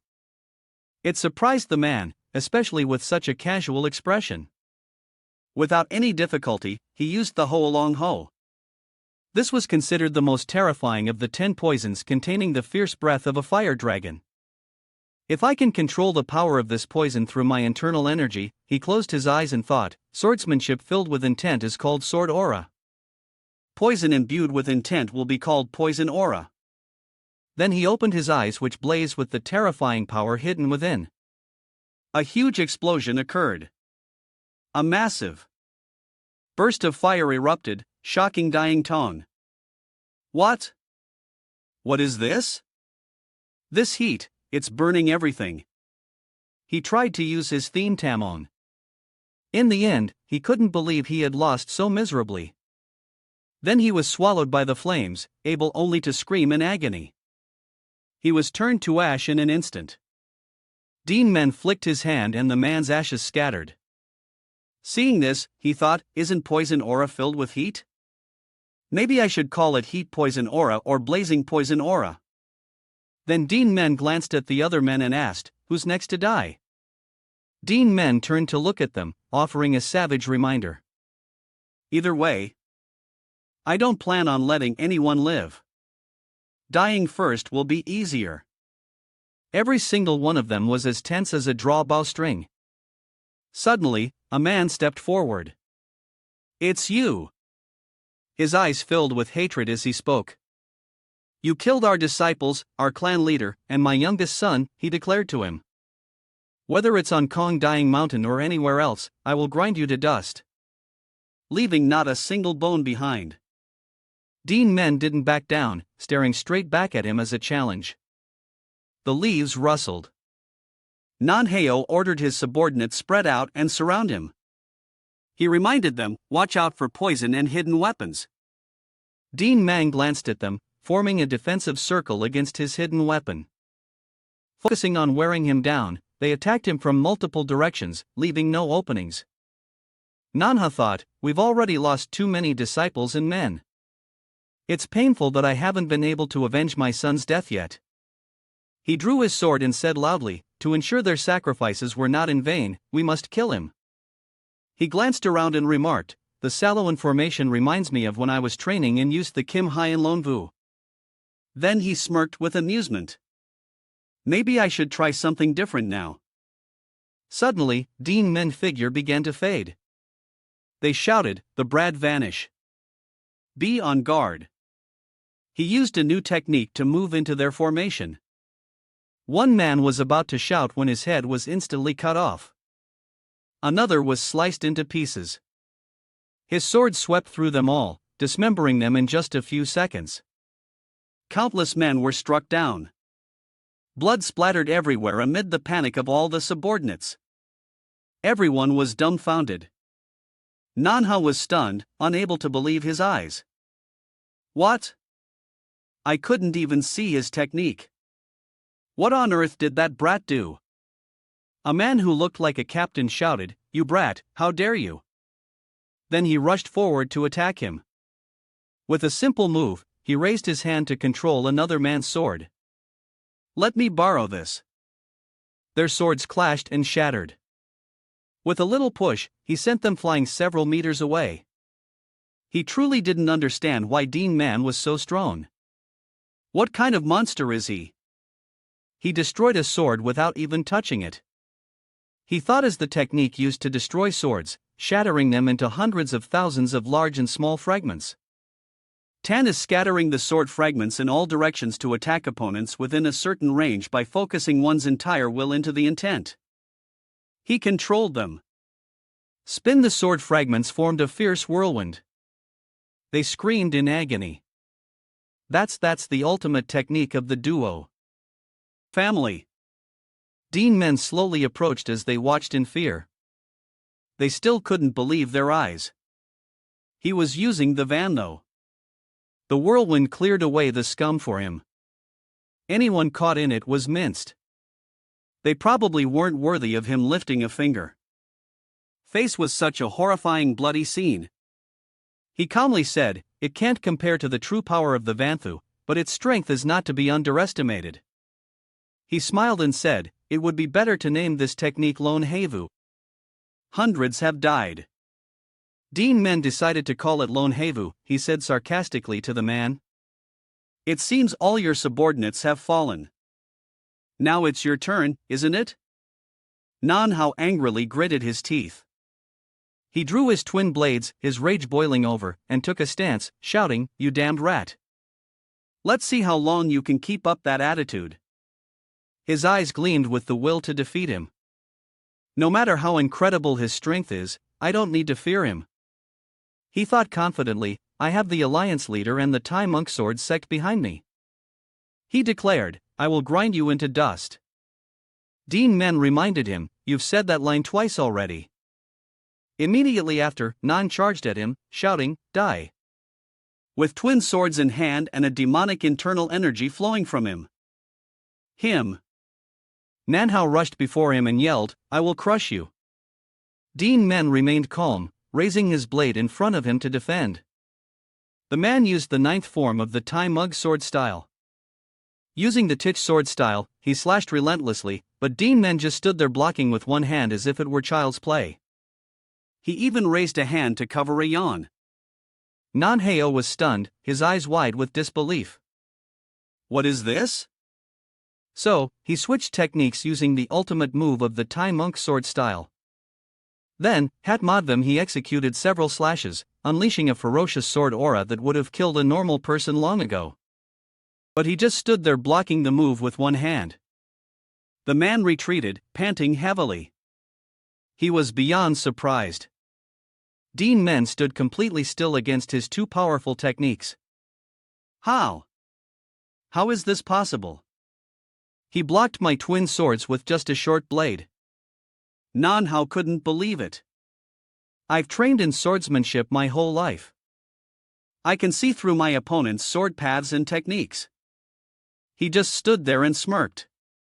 The man still couldn't believe it. But what just happened? Manhwa was sweating profusely. His eyes wide as he stammered, "You. How could you neutralize the techniques of the Tai Muk sword style?" Manhwa's pride vanished like smoke. Stunned by Duan Men's power, he asked in a daze, "How could you deal with my sword so easily?" He explained, "Because this sword technique is filled with murderous intent. I figured I just had to add murderous intent to my counterattack." Then he added, "It wasn't a very difficult skill," which left the man frozen in place, screaming internally, "What, even I had to go through the training of the Tayat Song Kim thug to be able to use the sword aura? But this kid says it's not difficult." Suddenly, Duan Men spoke up. "Come to think of it, the spy I killed a few hours ago also used the sword skill. In that case, are you also a member of the Tai Mak team set?" Hearing this startled the man. Duan Men added, "I don't know much about your sect, but from what I understand, it operates under the Hukan. The Hukan's leader, a man of great wisdom and outstanding genius, is famous for his ability to transform any martial arts secret technique into a supreme martial art tailored to each student's physique. Therefore, martial artists in the world recently, whether from righteous or evil sects, have all been involved with the Huktalin." As none listened, he asked, "What are you trying to say?" He replied bluntly, "I'm extremely disappointed hearing this." The man was taken aback. He continued, "Couldn't anyone counter that sword move if they knew how to handle the murderous intent hidden within the sword?" Duan Men scoffed, "Judging by how the Hukan's leader taught you this martial art, it seems he didn't have high expectations for you." His pride terribly wounded. The man roared in anger at you. He drew his blade with a disdainful look. "But a useless person like you has tried your best. In return, I'll show you a little trick to perfect the sword technique." He held the blade in front of him. "Don't get discouraged when you see how difficult it is." Manhwa stammered a trick to perfect it. The man thought nervously. What is he planning to do? His eyes widened in shock. Duan Men was channeling his internal energy affecting everything around him. He explained to the man for martial artists who have reached the supreme level. The length of the blade is no longer an important issue. Then Duan Men used his power to extend the blade. Manhwa witnessed his power still in a state of shock. That is, and then he unleashed a single slash. That technique is called sword aura. Nothing happened and the man was about to mock him. Instantly a massive gash formed behind him. It passed by the man and stretched for several hundred feet, startling him. What was that? Even the hill behind him was cut into, and he still said, "Is my strength still only at this level?" Duan Men stared blankly at the blade. "I'm still quite weak because this is no longer my previous body, but I'll get stronger eventually." The man gritted his teeth. "Impossible." Manhwa looked at him with different eyes. "The power of his sword aura is completely different from the normal sword skills I use. This sword aura is terrifyingly destructive. His swordsmanship has reached a supreme level. He handled those sword moves with ease and even demonstrated the power of sword aura that I've never seen before." Manhwa stammered, You've reached the Hokan realm." His eyes turned cold as he said, "Does that matter?" When he asked the question back, the man immediately, without a second's hesitation, fled as fast as he could. "I have to run. I'm no match for this kid." Seeing the man run for his life, he said, "How pitiful. Those who try to run from me usually don't have a good end." Duan Men drew his blade again, intending to cut the man down, give up. However, he suddenly remembered, "Oh, wait. I was born a member of the Duan family." He pulled out a pile of hidden weapons with a sinister remark. "I should end things the Duan family way, shouldn't I?" Over where Manhwa was. He's fleeing deep into the forest with all his might. He still couldn't believe it, thinking to himself, unbelievable. How could the Duan family raise such a monster? A Hokan master has appeared in the Duan family, a clan that was in decline. If the alliance leader knew about this, he certainly wouldn't sit idly by. Suddenly, a series of trees behind him were cleanly cut down. The man was alarmed. What was that? That is, these small hidden weapons can cut trees in half, and they're chasing me. Wherever the hidden weapons passed, trees fell. Manhwa used all his strength to fend off the barrage of hidden weapons. He was terrified. Their speed is also incredible. He fought back fiercely, causing the hidden weapons to gradually fall. "I can't escape this place until I deal with these hidden weapons." The hidden weapons continued to fly towards him. Manhwa shouted, "Come on, you bastard." He continued to scream madly, fighting back against the small hidden weapons. As he slashed, he said, "Am I really going to die in a place like this?" A hidden weapon embedded itself in his sword while he was executing his sword aura. He cursed. "Damn it." Immediately after, a throwing knife cut a line across his face and leg. Next, another throwing knife severed his left arm. A final hidden weapon was about to cut off his head. But it wasn't that easy. Manhwa gathered his last bit of strength and shouted, "Get lost." He knocked it away despite the immense pain. After that, he panted heavily, then roared, "All right, I've dealt with all of them." He confidently yelled, "This kind of dirty trick thinks it can kill me." He looked at his severed arm and thought, "Even if I lost an arm, I've saved my life. I can still plan my revenge in the future." Manhwa optimistically believed that Guy must have consumed a lot of internal energy using that Havu technique just now. At this rate, I can escape. Duan Men approached step by step. "Not bad. At least I should give you some praise." The man froze on the spot even after using such a powerful and sinister technique. Why doesn't he look tired at all? The hidden weapons were still on the ground. Suddenly, they began to move again. One surprise after another terrified the man. "What? What is this?" The hidden weapons that were knocked to the ground are now moving again. They continuously swooped towards Manhwa. Now, no one could save him.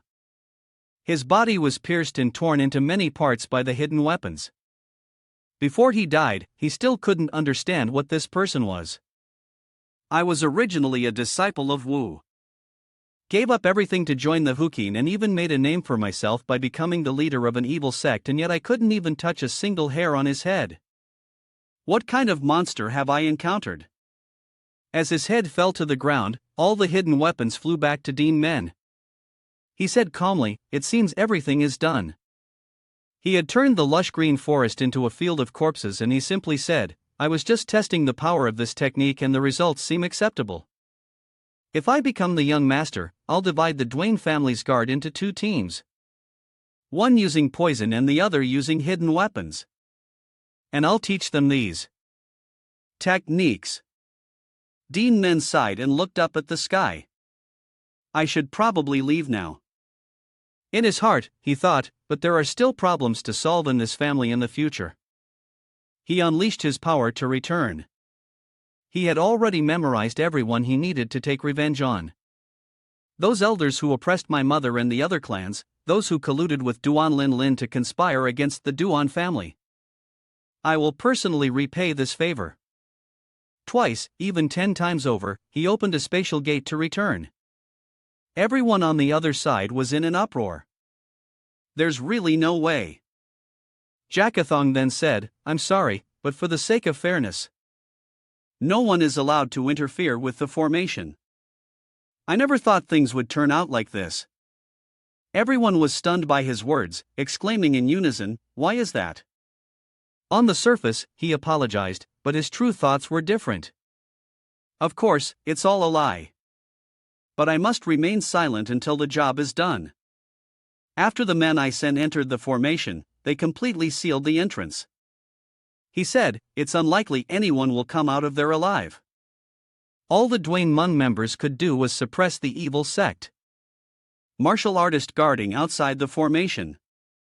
After interrogation, the identities of those inside were confirmed Tai Mak Kim Seksem Nanu and Phkam Bang's leader Dian Tong. Since there were over 300 martial artists there, even that powerful brat number 28 would have a hard time returning alive, though it's a pity about his talent. "You've interfered too much in our Jacket family's plans," he was saying. "The candidates participating in the Gu Poison battle are also the future of the Duan family." However, then suddenly he froze, his face turned pale, he slowly looked up wondering what is it, that familiar shocked expression.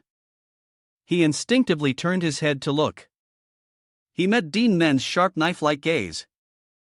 At that moment, he could only curse silently in his heart. Everyone shouted, "It's Duan Men! Look, it's really him! He wouldn't be defeated so easily." Duan Lu Li jumped into his arms, hugging him with joy. The other teammates immediately asked, "Are you okay?" He replied, "I told you until the competition is over. You're the only ones who can punch me in the nose." The old man was dumbfounded. Number 28. Who on earth is he? Duan Men was chatting with everyone while Fawn then observed from a distance, thinking, what did that group of over 300 evil sect members do, and what about Mak Nanhauen denying? They couldn't even handle a single breath.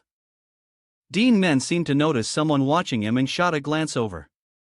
His gaze was incredibly sharp. Seeing Duan Men's gaze, the old man quickly hid his face with a fan. Teeniat popped his head out from somewhere. He raised his hand to greet Duan Men. Duan Men also turned his head and smiled. Thong then continued to ponder. No matter how I think about it, it's an unbelievable sight. It was the same back then and now too. What the old man remembered was the moment Duan Men's group stared intently at him. The old man continued to think, how on earth did he manage to cut through that Toa Haiyan Kong formation? Including that Toa Hai Kong formation, which is Jaemun's ultimate formation to the world formation set up for the Gu Poison battle. It's no different from the Bat Trunk Launguk, which can even capture Homasters, and yet that kid cut through the entire world formation just like that. The old man thought as he glanced at Duan Men, could this kid's realm be? While he was judging, Duan Men shot him a sharp look that made the old man's face turn pale. He pretended nothing was wrong. He suppressed his anger and looked at the old man, even though he wanted to beat the old fraud up right away. But until I become the young family head, I can't be caught making small mistakes like this. Vin Chan had also arrived by now. He looked at him. Number 28. No Duan Men. You're safe. He clasped his hands and replied, I've made you worry. Vin Chan, the martial arts master, spoke, and he thought to himself, first, I must start with the old men within the Duan family. Vinran spread his arms and said loudly, It's good that you're all right, but what happened in there? His eyes turned sharp. What about the others? Suddenly, the space around them trembled violently. Everyone was startled. What was that? An earthquake? One person shouted. Look over there. There's a crack over there. A crack appeared on the large mountain and light was pouring through the cracks. Fang Than's mind was spinning. All the formations, including the That Toa Haiyan Kong formation. They've all been broken. The formation exploded, and a blinding light shone out. Fragments fell from it, reflecting the panicked faces of the crowd. What is this? Is there something in the fragments? Vin Chan was speechless.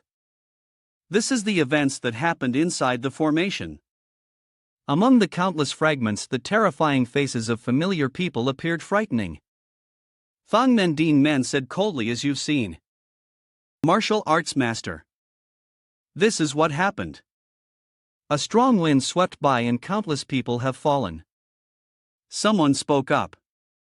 Some of the attire is different, but most are the martial uniforms of the Tayat M. Kim sect. It's true that Mac Nanha brought his men to Kong Dying Mountain. After saying that, Vinran thought to himself, so this kid really defeated all these people by himself. This is absurd. I would have had a hard time handling more than 30 of them. Suddenly, a voice shouted, Captain, over there. That is the person lying in a pool of blood, had quite familiar features with twin swords on his back from his appearance. It was definitely Mac Nanhao. Thang then covered his mouth. His jaw dropped while Vincent exclaimed in amazement. Even that Mac Nanha was no match for him in the end. Dean Mang cut him off and replied, they only had numbers on their side. They weren't that tough of an opponent. He was sweating as he glanced at him, as expected of Duo Dean Men. This kid, he is in existence above the level of a young family head. One person turned to ask the one next to him. That's hundreds of people. And he handled them all by himself. The other replied, moreover, the Tayat Makim sect is a rather famous evil sect in Sichuan. The conversation continued like that. That's beyond the standard of a rising star. The title of young family head belonged to him from the start. Mila grabbed Lu Lice to pigtails and said, Why are you so proud? From a distance, Van One gritted his teeth in anger. Bastard! He touched his remaining injured arm. He crippled someone else's arm, making them useless. And yet, he himself has become so much stronger. His eyes were filled with hatred. Duan Men, a good-for-nothing who once couldn't practice martial arts and was only ever beaten up. Someone like him. Someone like him dares. Suddenly, a loud voice cut off his thoughts. The competition is. Vinran announced the final winner is number 28, Duan Men. If you wish to object to the results, please step forward. Venton tried to move his fingers. He gritted his teeth and clutched it, thinking, what can I do now? Seeing no one speak up, Vinran asked again, are there no objections? If not, then all proceedings were very fair. I declare the competition over. The Fang V squad immediately assembled before Duan Dean Men, the winner of the competition. The people following Dean Men couldn't help but be impressed. So many martial artists in the Fang V squad. The overwhelming feeling is incredible. Vin Shran thought. After decades of the Duan family's decline, finally thinking this, he spoke. We of the Fang V squad will honor Duan Dean Men, the final winner of the competition. The new master who will lead the family to prosperity has been born. He will become the young family head of our family. With that, he knelt down. The 82 members of the Fongbi squad apart from Duong Vin Tran. Greet the new young family head of the Sichuan Duong family. The Fongbi squad also knelt in bow in unison. We greet the young family head. Head. Mila saw this and wondered, he's only just become the young family head, and the treatment is already this different. Dun continued the thought. Mila continued, but now we have to treat Duan Men with respect. Louis looked confused. I don't know. Vin Ran was still lost in thought. And not even 20 years old. He already possesses such martial prowess. If he grows even more, he could surpass the lands of Sichuan, which have become the domain of the evil sex, to reclaim the honor of a prestigious family once more. Then a voice cut through his thoughts. I know what you all want. Duan Men made it clear it wouldn't take him long to achieve that. Trust and have faith in me. The eyes of the Fongbi squad widened. A promise like that had read their thoughts. The weight of that promise had engraved his position in our hearts. This person is the true young family head of the Duan family. Thinking this, they shouted in unison. We will follow the young family head, the winner of the competition. He had the demeanor of a young family head. Let's get ready to return to the family. Everyone then stood up and set off from behind. Van still couldn't accept the truth. Why? Why is it you? Why are you the only one who gets everything? I will definitely get my revenge. Even if I have to sell my soul to the devil, I will make sure you fall. His face was filled with madness and hatred. Knife fell. Corpses lay scattered on the ground and someone's footsteps approached. Have they left already? So it's the Kong Dong Sex Tai Hu? The old man glanced down at the corpses. I rushed here as soon as I heard the report. A voice called out, Martial Uncle, why did you go alone? Hai and you approached from behind him. Now that you've reached the Hoakan realm, you must act with more gravity. The old man scratched his face so you couldn't sense anything. Hai and to you, you didn't see it, he replied. Don't change the subject. Martial Uncle, could you sleep with a landscape of bodies piled like mountains? If I were a disciple, I would have switched places too. He said that, but in his heart he thought. What's surprising is that over 300 people were killed. Is this what they call a small fish in a big pond? It's truly the family once called the number one in Sichuan. I know that the number of Duan family members living on Kong Dying Mountain is less than 100. Tai Hu continued, this is truly strange. Kong Dying Mountain is our sex territory. If something like this happened, they should have at least said a word to us. Haiyan heard this and asked, Martial Uncle, do you mean they deliberately avoided us to act here? We're not an evil sect. There's no reason for them to avoid us.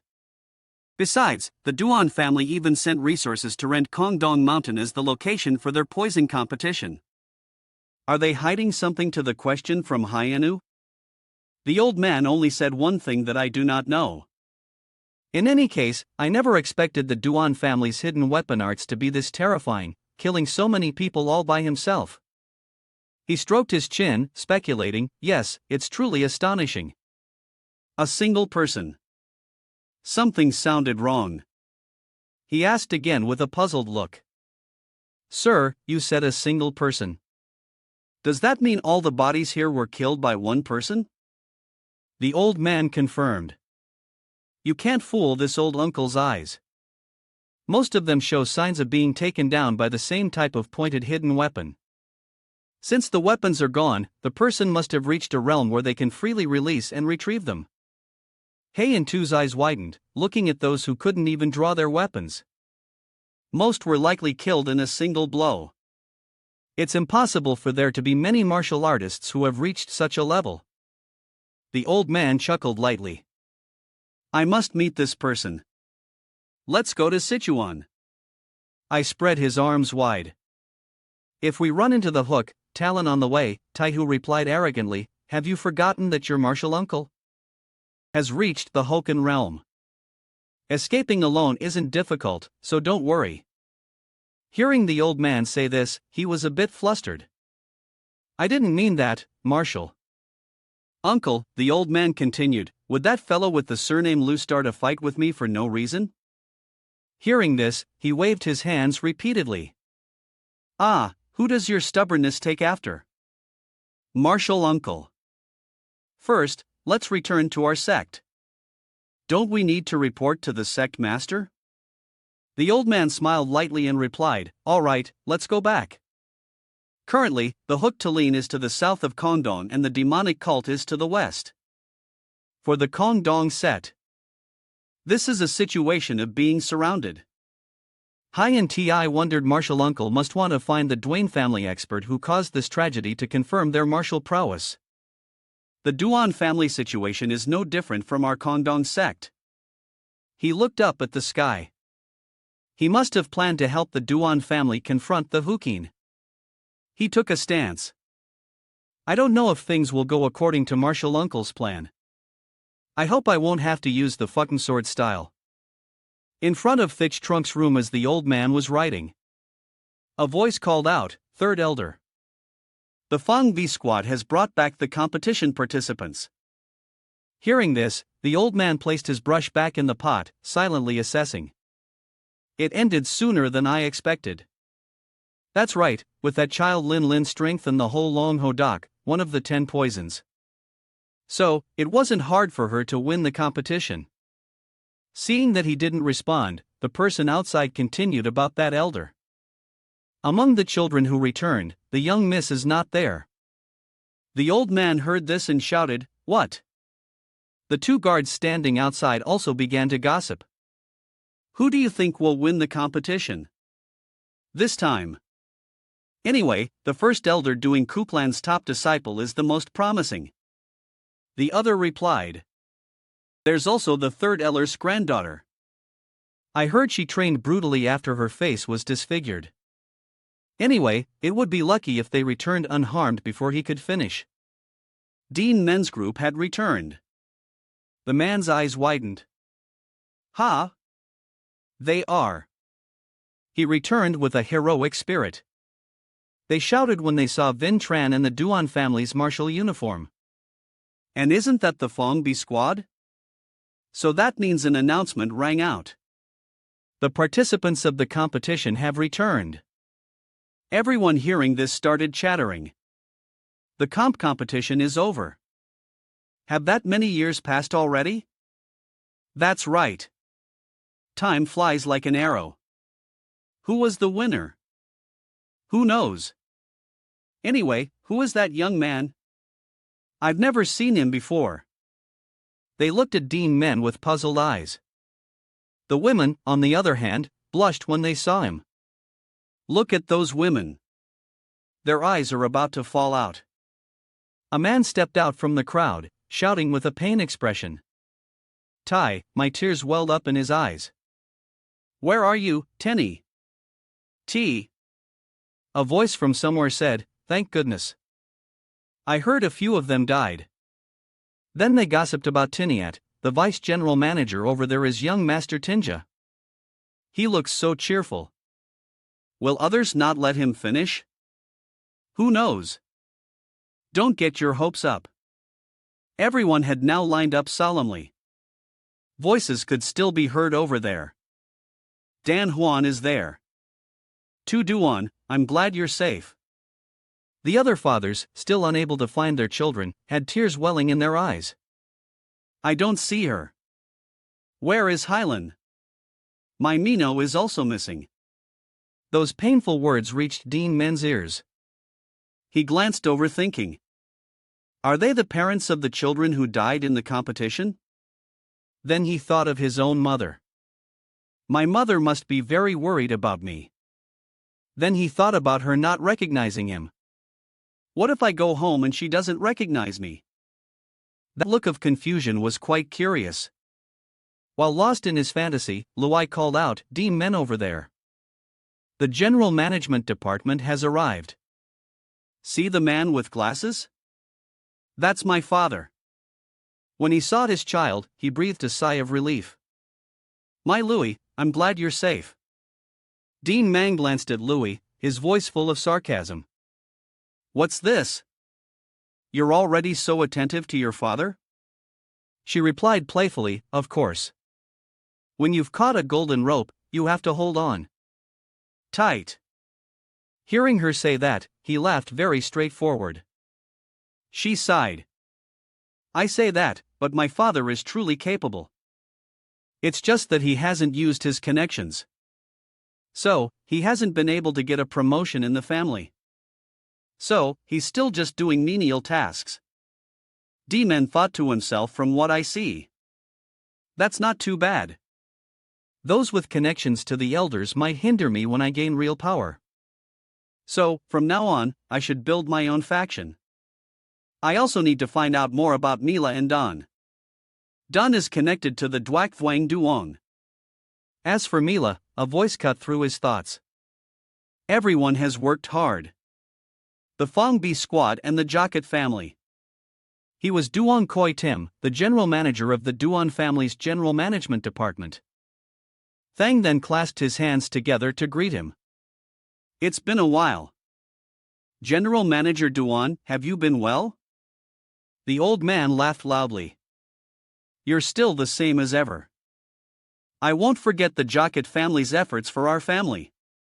Vong then replied, we only helped with what we were asked to do. The old man laughed loudly again. Thanks to the Jocket family's ultimate formation. The Toi Haiyan Kong formation. It has been so secure. He clapped Thung then on the shoulder. Because of that, I could rest easy, letting the rising stars participate in the competition. Vong then gave a forced smile. That's right. Hearing that, Dean Men silently judged. It's already been broken.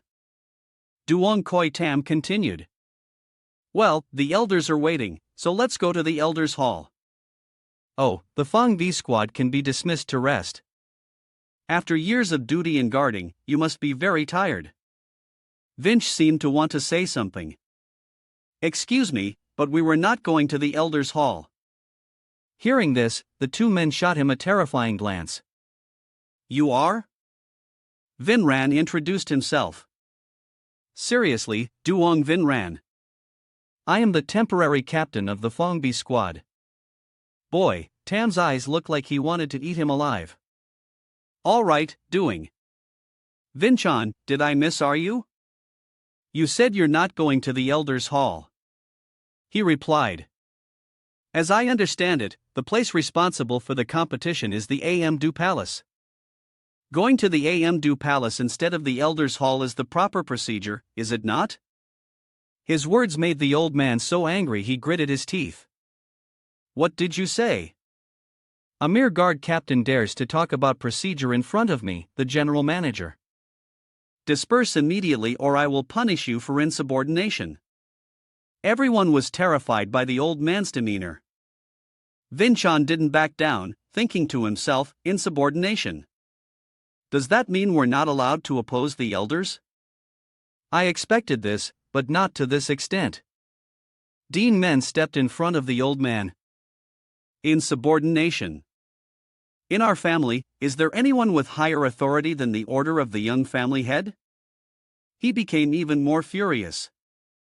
And who are you? Dean Men gave a slight smile. The winner of the competition, the young family head. His words left the old man frozen for about 5 seconds. He introduced himself. Do you own Dean Men? About an hour later, a voice boomed from a room. What are you saying right now? I didn't mishar you. Did I? General Manager. The winner of the competition is who? Duong Koi Tam stammered as I said the winner of the competition the young family head is Du Dean Men. Fitch Trunk slammed his hand on the table. No way. What method did that kid use to beat Lin Lin? Even the Hong Ho Do was completely gone. Could it be?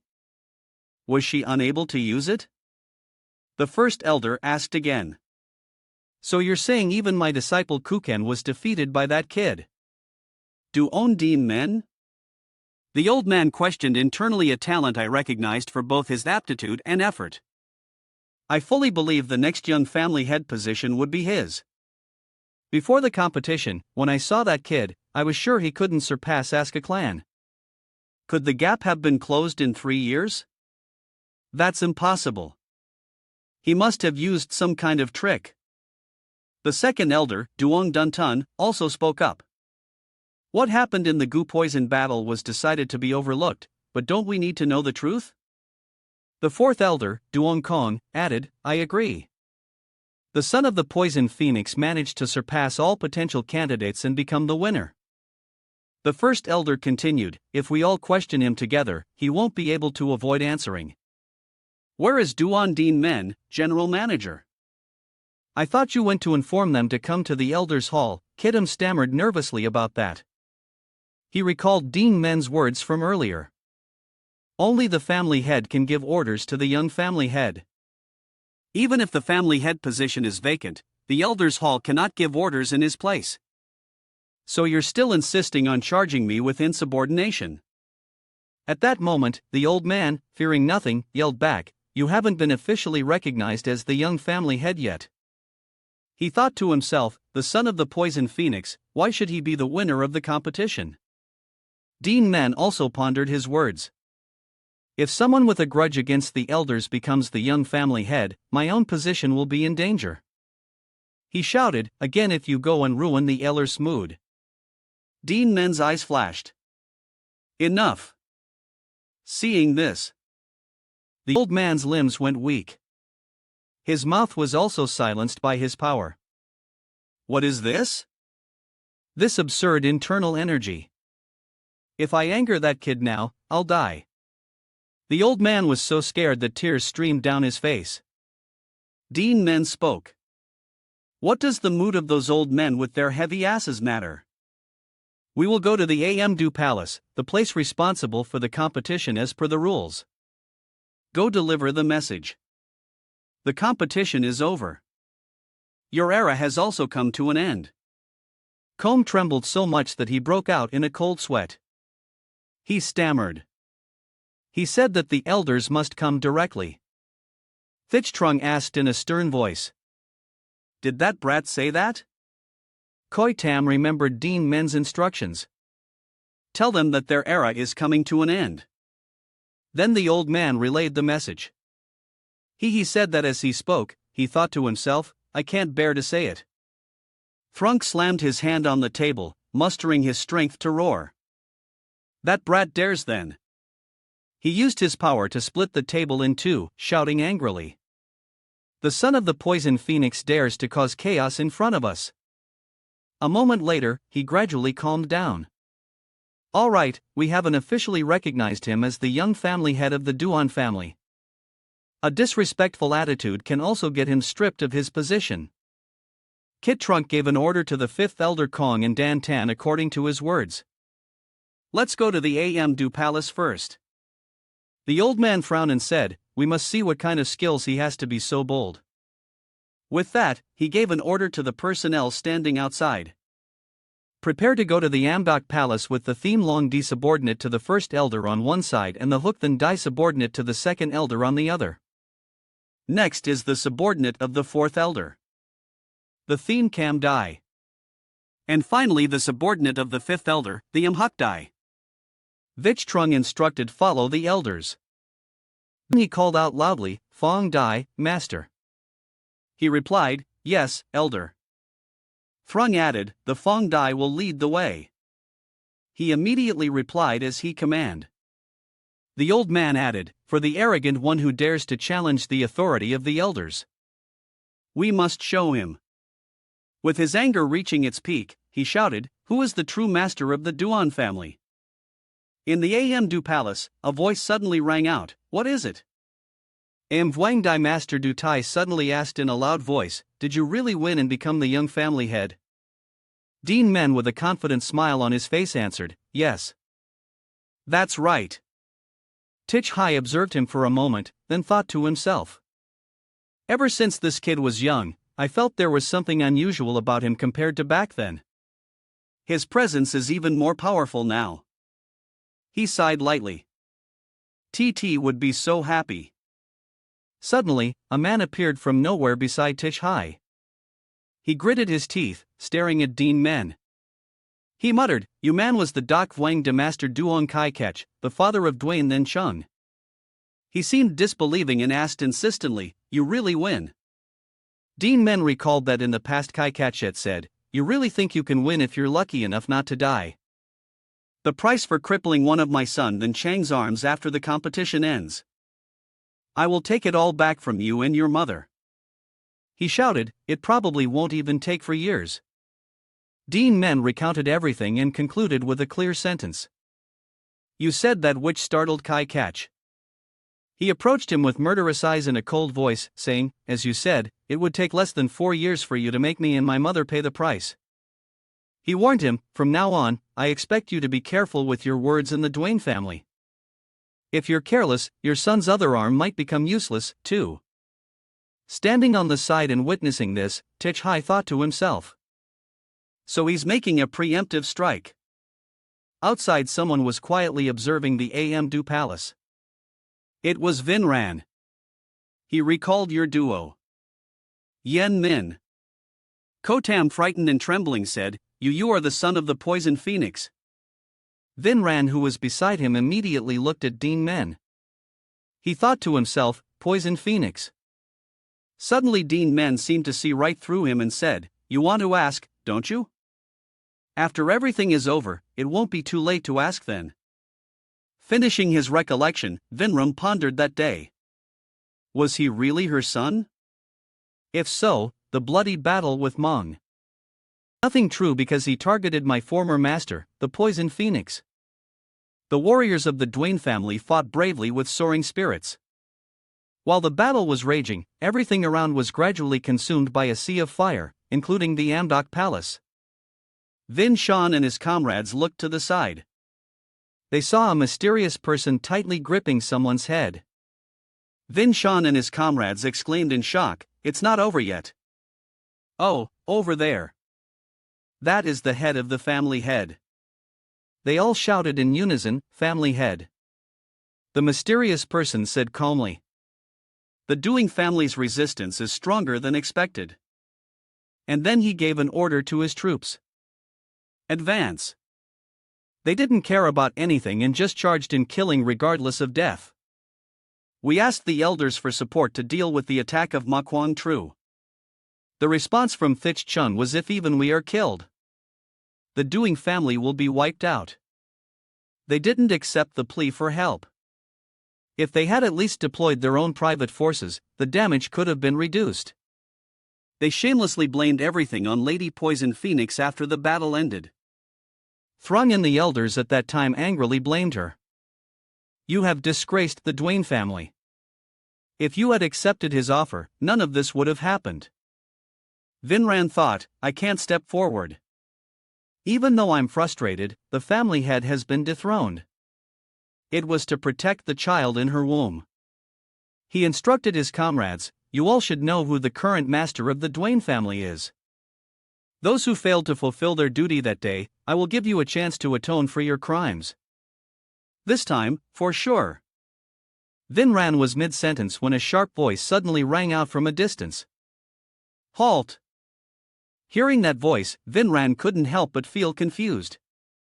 Tich Hai and De Men inside also heard it. Tich Hai wondered, this voice De Men cut him off. "We'll know if we go outside."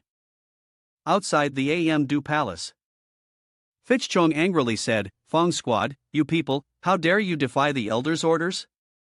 The old man immediately asked Vinran, "Duan Yen Min, where is that brat?" He thought to himself, just as the young family had predicted. The elders have brought all their forces here. They even deployed their own private forces. Perhaps they feel their positions are being threatened. Fichtrong angrily asked again, "Can you hear me?" "Hand overdue." "On Yen Men, I'm right here." Just then, Duan Men and Tich Hai stepped outside. The Chon yelled, You the position of family head, the one who will lead the Duan family in the future. I will not allow someone without the qualifications to sit in that seat. Duan Men slowly walked down calmly replying, I have proven my strength by winning the competition to ensure fairness. All procedures were conducted secretly according to the rules of the AMD Du Palace. He asked curiously, is there anything else needed? This seemed to ignite Fichtrunk's anger. The old man growled, you even Kong and Dan Tan joined in. You disrespect brat who doesn't know your place. How dare you speak to your elders like that? Vinchin approached Duan Men and whispered, young family head. Thiching roared, if you want to live, quickly confessed the details of what happened in the Gu poison battle. Duan then explained, the Gu poison battle was held in secret. The rules clearly state that. He continued, or do you think I use dirty tricks to win? Fichtrung immediately shouted in rebuttal, on my way here. I heard what the Voluan Palace Master reported. There was interference from the time monk sword sex Map Trihong and 300 of his men in the Gu poison battle with outside interference. How can you call it a fair competition? Duan Men sighed and replied, don't be ridiculous. Wayne and Ling killed the other contestants. I killed those two and ended the competition. Their interference happened after the competition. Suddenly, Thichin interrupted, what did you just say? The old man filled with murderous intent asked, who did you kill? Duan Men replied, if you don't believe me, you can go to Kong Dying Mountain to confirm. If the Kong Dong sect hasn't cleaned up the bodies, they should still be there. Thichin roared. You brat! Without another word, the old man used his power, channeling it into his hand, and charged straight at Duan Men. Both Fiji and Vin Tran watched in shock with lightning speed. The path Thichin took seemed to have swept away many people. The old man shouted, brat, you brought this upon yourself. However, everyone there was astonished. Even Thichin himself was equally surprised. Duan Men's calm voice spoke up. Is it that hard to accept? He had effortlessly blocked Thichin's devastating attack with just one hand. Duan Men squeezed the old man's hand tightly. The truth is, your granddaughter is dead, Thichin thought in astonishment. No, impossible. How could he block my sad trong? It's an attack that can make the opponent lose both sight and hearing. But why? Why could he block it so easily? Then the old man stared at Duan Men with suspicion. Could it be that his internal energy is even stronger than mine? A person who has cultivated martial arts for decades. The old man thought impossible and gritted his teeth. You dare. Ken immediately channeled power into his hand, attacking while shouting, make me an elder. A laughingstock for the world. Suddenly, Duan Men took a red vial from his sleeve. He opened it right in front of Thich Ant's attacking hand. When the old man saw the red vial, he couldn't help but cry out in alarm. That is, he stammered. How can you have that? Duan Men asked curiously. What's wrong? You know what this is, don't you, old man? You look so confused. And then he dropped the red vial from his hand. The poison vial you gave your granddaughter. How did it end up in my hands? The red vial immediately hit the ground with a sharp crack. It split into and shot out a spark of fire. Just a second later, it erupted into a large flame. Duan Men continued, if it were just a simple poison, I might consider letting it go. But he suddenly appeared behind the Duan family's 10 poisons are another matter. Everyone there wondered the Duan family's 10 poisons. Vinran stepped forward and asked Men. Young family head. Could it be that in that vial? Duan Men replied, exactly. That's Ho Along Ho. Both Vin Tran and his comrades were shocked to hear the answer, exclaiming, Ho Along Ho. No wonder when that vial caught fire, I felt an extremely powerful heat source. But isn't the one who manages the 10 poisons the third elder? Impossible. Duan Men said, seriously, I have a question for the Fongbi squad. Has the value of the Duan family's 10 poisons become so cheap that one can use it for personal gain? Vin Ran immediately replied, absolutely not. As far as I know, the Duan family's 10 poisons are so dangerous that even the Hokan realm martial artists of the Duan family have difficulty accessing them because the brewing method has been lost and there isn't much of the 10 poisons left. Its value is even more precious in the Duan family. The 10 poisons are more valuable than any other treasure. Therefore, if caught using the 10 poisons for personal gain, the punishment is death. Hearing this, both Kong and Duntun jumped and shouted, "What?" They kept outing. You dare to call for the death of a Duan clan elder? On what grounds are you trying to act recklessly? Hearing this, Duan Men revealed the cunning smile and said calmly, "Is that so?" At this moment, Sichuan seemed to shrink in size and fear. He continued, "So, as I see it, even if you are a Duan clan elder, you can't defy the family rules, can you? Still, this is a good thing for you." With that, he used his firepower on Sichuan's hand. He continued, "At least you can be reunited with your granddaughter in the afterlife." Just like that, the old man's entire body slowly disintegrated in the flames before the eyes of everyone there. Duan Men warned you, the corrupt elders of the Duan clan, what right do you have to judge this young family head? Only I myself have the right to decide my own status. Vinchan thought to himself, my God, he's crazy. Who could be so confident as to speak like that in front of the elders?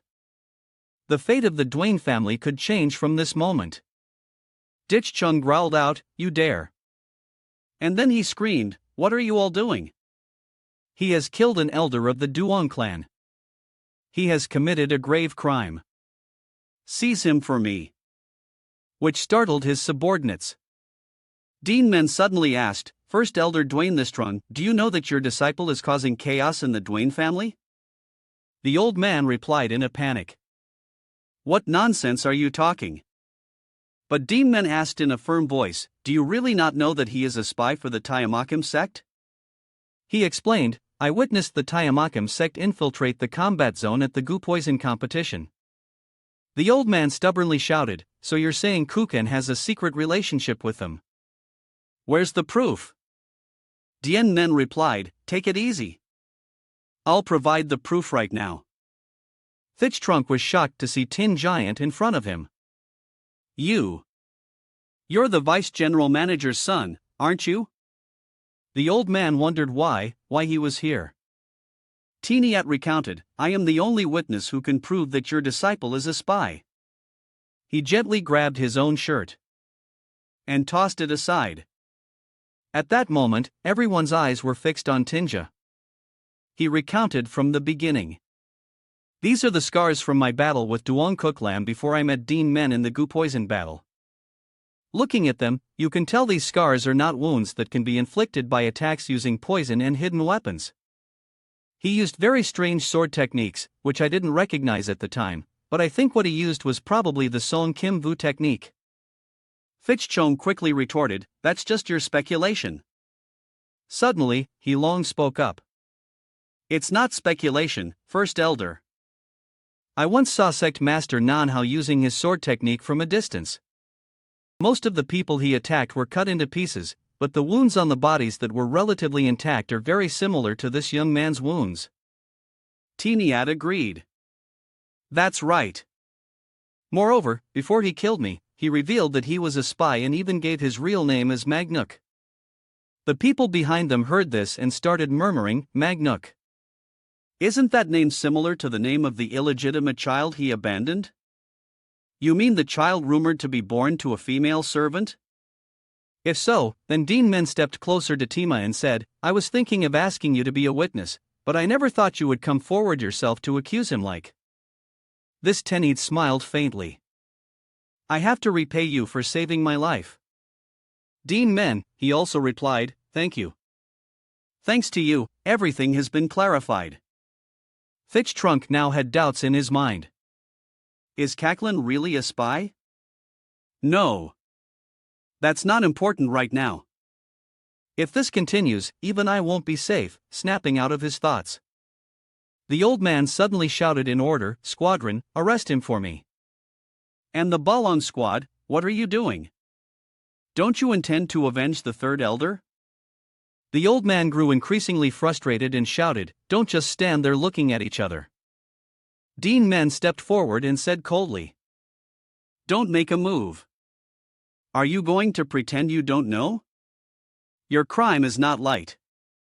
If Duong Cook Lam became the young family head and the Duong family fell into the hands of the Tiad Mimt, are you going to say you knew nothing about it and just erase all your crimes like that? Accept your punishment.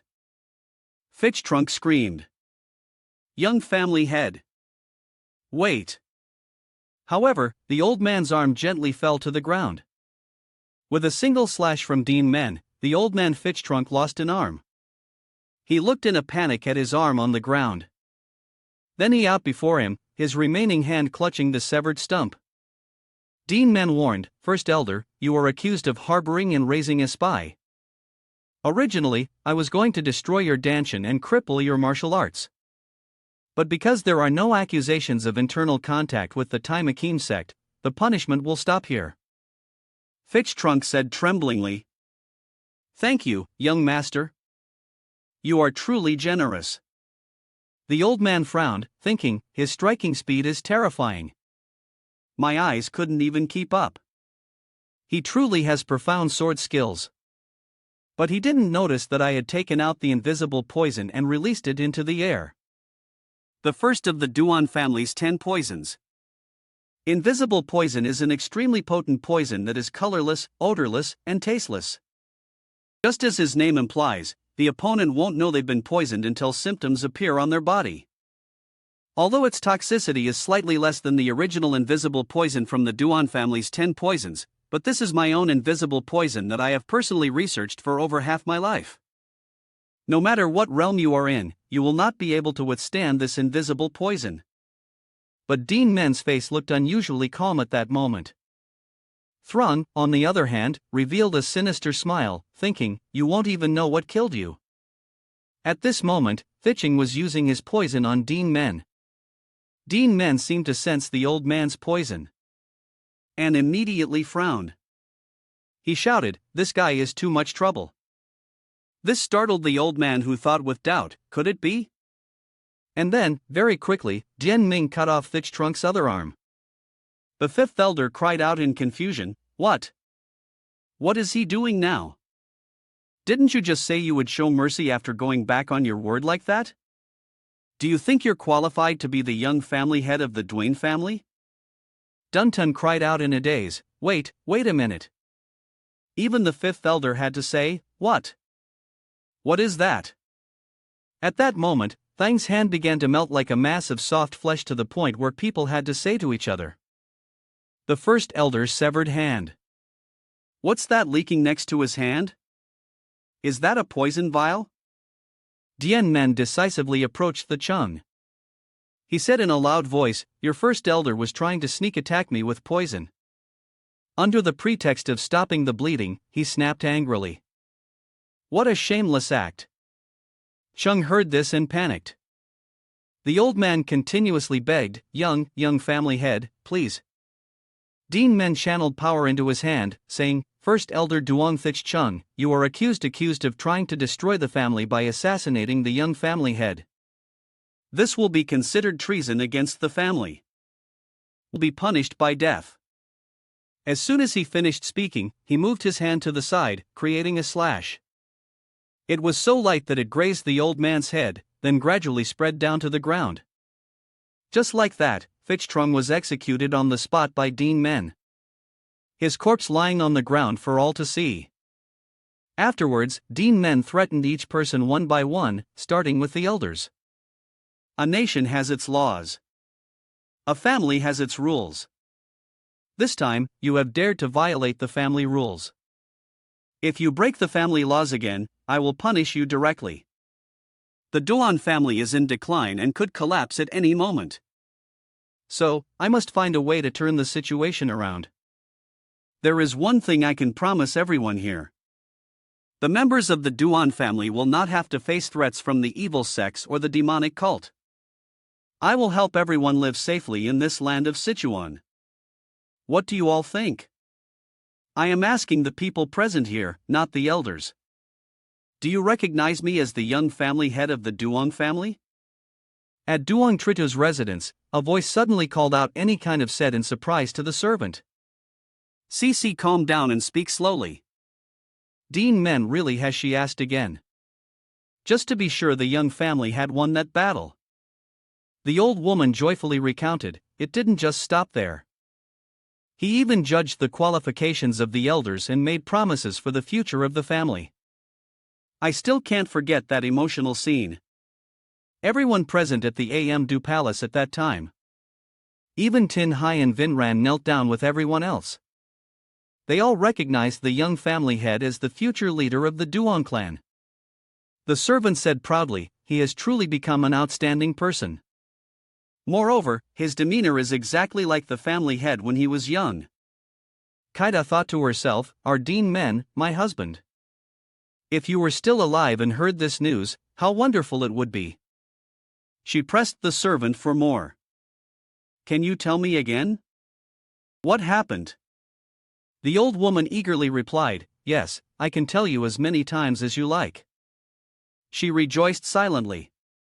If you were still alive, you would be truly happy. Over here, Duan Men grew thoughtful. He thought, I want to run to my mother right now and tell her I'm alive. I've achieved the first step of my desires for now. But suddenly, a voice called out, young family head. Interrupting his thoughts, he suddenly realized there was a mountain of work to be done. Duan Men was now in a meeting room with everyone. Tich Hai spoke up. By order of the young family head, future events and agendas will be held at the Palace. Decisions on important matters will require the approval of the young family head. First of all, the real power of the family, which was held by the elders, has been transferred to the Du Palace. The elders' faces looked very displeased, but none of them expressed their dissatisfaction. The fifth elder spoke up. I know the young family head's strength is outstanding, but you are not very experienced. Could we postpone your making decisions on behalf of the family until you are fully grown? The fifth elder was the only one to express concern. Duan Men replied, what the fifth elder says makes sense. Then he thought, they probably don't want to lose their power by using my aid. And lack of experience as an excuse, he continued. The person who will represent the family will be decided later. If there is nothing else to discuss, we will end the agenda regarding the transfer of power here. The fifth elder, hearing him say this, wondered, he's so obedient. He continued to think, although it may not be as they wish, besides, the investigation results show that the third elder's shady dealings with the Hongho were true. People are raising doubts about the elder's management abilities. The management of the 10 poisons has also become the responsibility of the Du Palace. The elders have lost most of their power and are left with only their own army. Forces. I don't particularly care about that issue much, he said.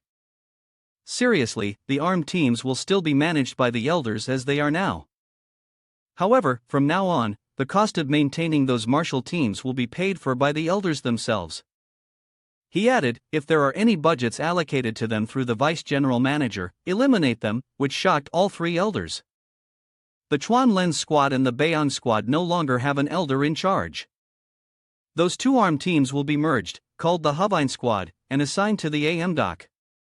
Their duties will also change and the salary they received while working under the elders will be changed to be equal to that of ordinary guards. Many people expressed their dissatisfaction with this. Duan Men declared, forget about the privileges of the past. If you don't want to be thrown out, you better complete your duties. Neglecting your duties for useless reasons. Anyone who causes friction with the current outer court martial artist will be severely punished. Duan Men thought shutting you all up won't be difficult. A few days later at the Du Palace under the bright sunlight, a group of people approached and shouted in unison, young family head, you summoned us. Thang then pondered, could force and status really change even the elders' hall?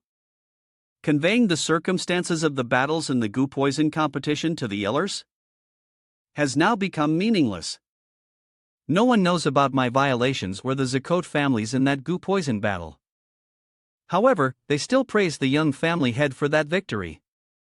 If I say one wrong word here, it will be hard to avoid their anger. At this, Duan Men spoke up, breaking the old man's train of thought. These past few days, I've had a lot to do, so I've been a bit neglectful of everyone. He turned around and said cheerfully, I also have something I'd like to ask. Seeing the young man before him, Tham then doubted if this was the same number 28 he had seen before. Duan Men saw Tham then and his men staring at him in a daze. He asked curiously, Why are you so surprised? Is it because of this outfit? My subordinates had a hard time convincing me to dress appropriately for my position. Tham then observed and judged. He hasn't truly become the head of the Duan family. Then he and his subordinates praised him. It really suits you. Duan Men replied, Thank you. And the old man thought again, but he speaks just like the family head. Tham then was a bit flustered. He wondered, You have something you want to ask? Duan Men replied, From what I've heard, the formations of the Jacket clan are very outstanding, aren't they? I heard that if an uninvited guest enters, they will be lost for a lifetime. I think what I experienced was a bit different. He made a request. I wish we could also set up those formations here to prevent those riffraff factions from approaching the Duan family. Tham then explained, I'm sorry, but our family's formation cannot be set up without the permission of the head of the family. Just as the old man was explaining, Duan Men ready a needle in his hand. Tham then continued, To set up the formation, we need precious items passed down as treasures of the Duan family. In addition, we need several mages to maintain the formation. But our family doesn't have enough resources. Very quickly, Duan Men secretly shot the needle. The needle containing his power lightly grazed past Tham then and pierced through the necks of his subordinates. Tham then was busy saying, therefore, regarding the setup of the formation when he heard a sound behind him, he turned his head in fear to look. Immediately, Tham then shouted, This is? When he saw his subordinates had been knocked out on the ground at some point, just as the old man shouted, Young head. What is this? Duan Men's needle shot straight towards the old man's eye. The needle was just a hair's breadth from piercing Than's eye. Duan Men began to speak.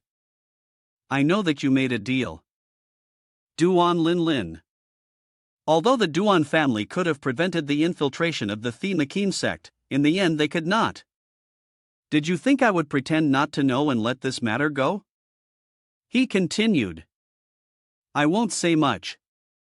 Set up a formation similar to the one at the Jacket clan and the Duan family's inner courtyard.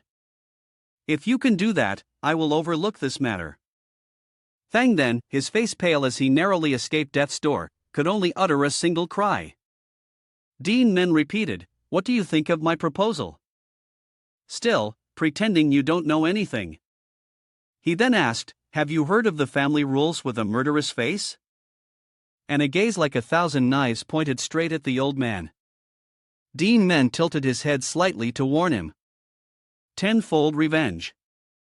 That is the rule of the Duan family, which is why the elders had to die at my hands. I'll count to 3. If I don't get a positive answer, I will personally go to the Jacket clan and I will hold Jacket Tham then responsible for this incident. Just imagine what will happen next. He shouted sharply. 1. As soon as he shouted, 2. Tham then immediately yelled, I'll do it. The old man clasped his hands and stammered, I will do it. So, and then he cried while begging, Please. Please. Duan Men smirked and praised. Good. Then he ordered, Get on with it. During the day at the AM Dog Palace, Duan Men summoned everyone. He spoke first. I wanted to call you all sooner.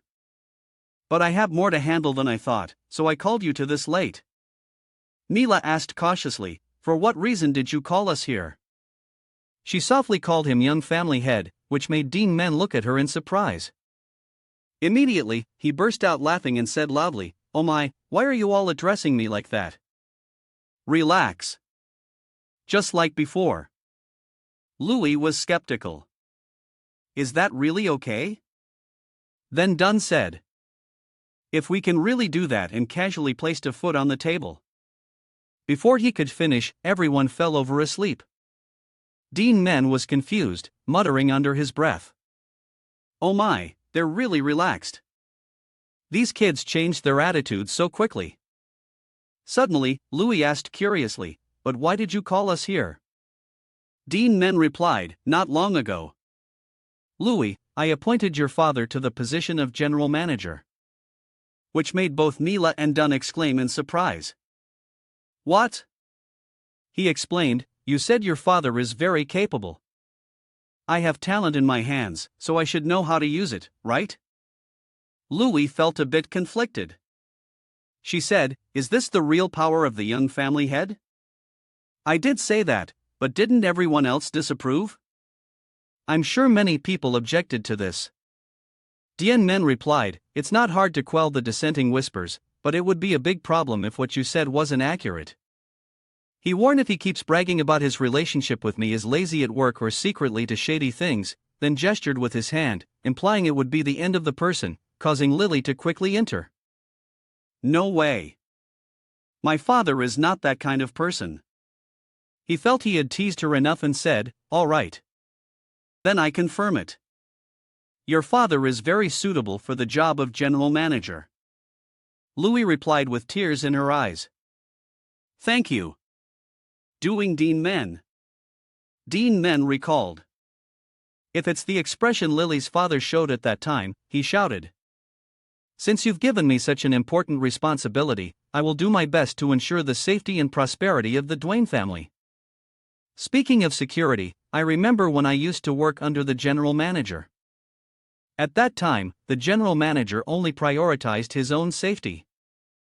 Then he looked at her crying her eyes out, and thought he didn't need to worry. After spending some time talking with Louis, he immediately turned to Mila and to Tone. All right, it's your turn. Tell me your stories. That's why I called you here. Tell me if there are people with outstanding abilities who refuse to cooperate with the elders and are thus ostracized. I will protect them with my power. Duan Men continued, why should we let those with close ties to the elders run rampant, right? But Miles' answer was, I really don't know anyone I can name. Then he asked to Tone, what about you? You were involved with some people from the Duak Vwang doing before, right? What's that? Place like Dome began a tremble, answering haphazardly. Actually, I was worried about whether I should talk about the dwarf Vwang Duan because it involves you, Duan Men. He was a bit confused and asked me. Duan emphasized to be precise, it's related to what happened to your father. The person involved in your father's poisoning was the Duak Vwang Duan. Mila heard Duan's confident statement and turned to ask again, hey, I didn't mishear, did I, the Duak Vwang Duan? Louis angrily slammed her hand on the table and shouted, how dare he touch the young family head's family? Let's cut off his head. However, Duan Men raised his hand, signaling Louis to stop. He said seriously, turning to Duan, continue the story.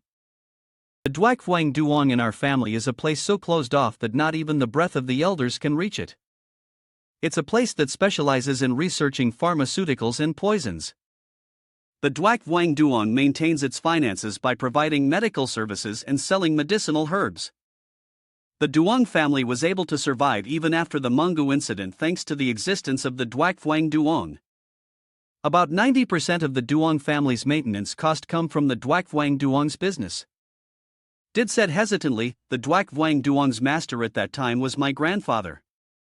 Mila asked him, he lost his position for some reason, right? He replied, that's right. You know about that too, Mila? He recounted, when my grandfather was the master, someone visited him every day.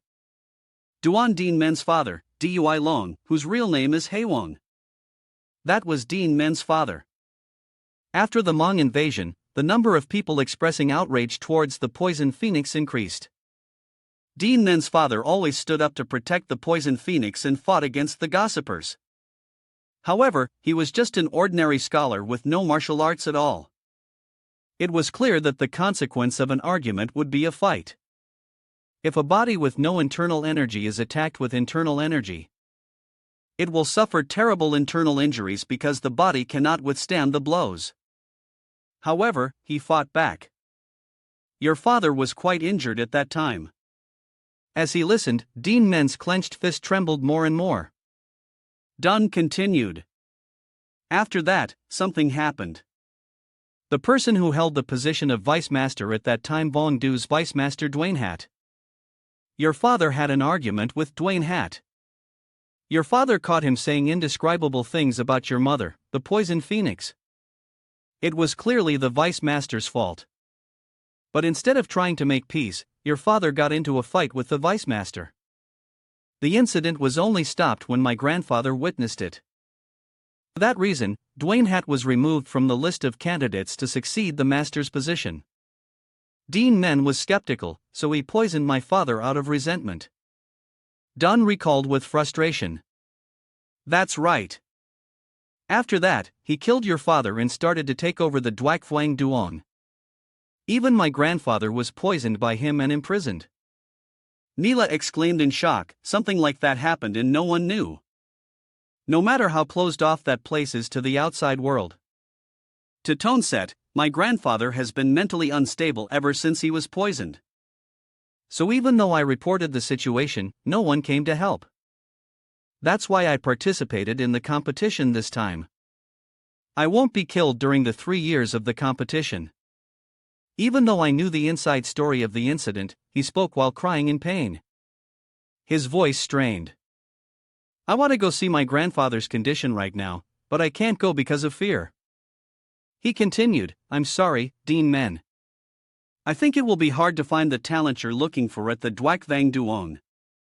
Duan Men asked, do you know why the vice master spared your grandfather's life? If he intended to silence everyone, it would be better to kill your grandfather, right? If I'm not mistaken, there's probably an inner core in the Duak Vang Duong that even the elders don't know about. A legendary creature said to live in lava, the inner core of the Van Ninhoai. Luai cried out in shock. Van Ninhoai. Even Milo was equally surprised. She exclaimed, oh my god, that thing really exists. Duan Men was curious, and in her core, it's just something that slightly increases internal energy. Duan quickly replied, it's not that simple. There is a legend that about 100 years ago, the young master of the Needing Kong, the inner core of the Vaninholiai, and his internal energy reached the Hoakin level. Although the Niho Tide Duong Kong is now destroyed at the hands of the Ma and Jiao people. Neela turned to say it's no exaggeration. If you eat the inner core of the Van Ninholiai, you will immediately reach the Hoakin level. This is a story that has been passed down to rising martial artists like us. Duan was skeptical. But there must be some poison inside that spirit beast. If you use that inner core without treating the poison inside, it could very well lead to death. If you try to remove the poison clumsy, it will reduce the effectiveness of the inner core. Duan Men calmly said, it is indeed possible to remove the poison without reducing the effect of the inner core. Your grandfather was the first master of the Duak Vang Duong, wasn't he? Duan responded. That's right. The current Duak Vang Duong master's goal is to obtain the complete inner core and advance to the Hoakan realm. After that, he will lead his subordinates to the Duan family and become the heir of the clan.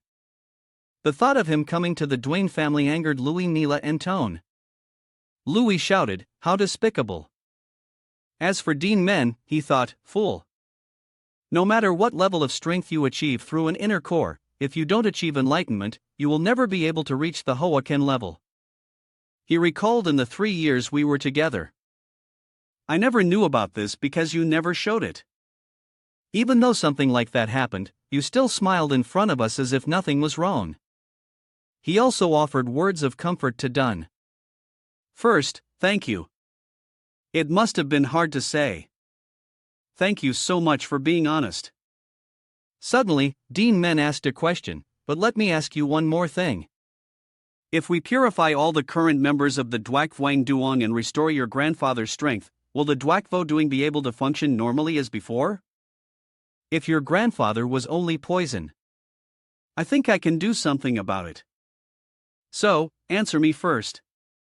Duan replied, trembling. It's entirely possible because I don't think my current level is any less than the current Duan try.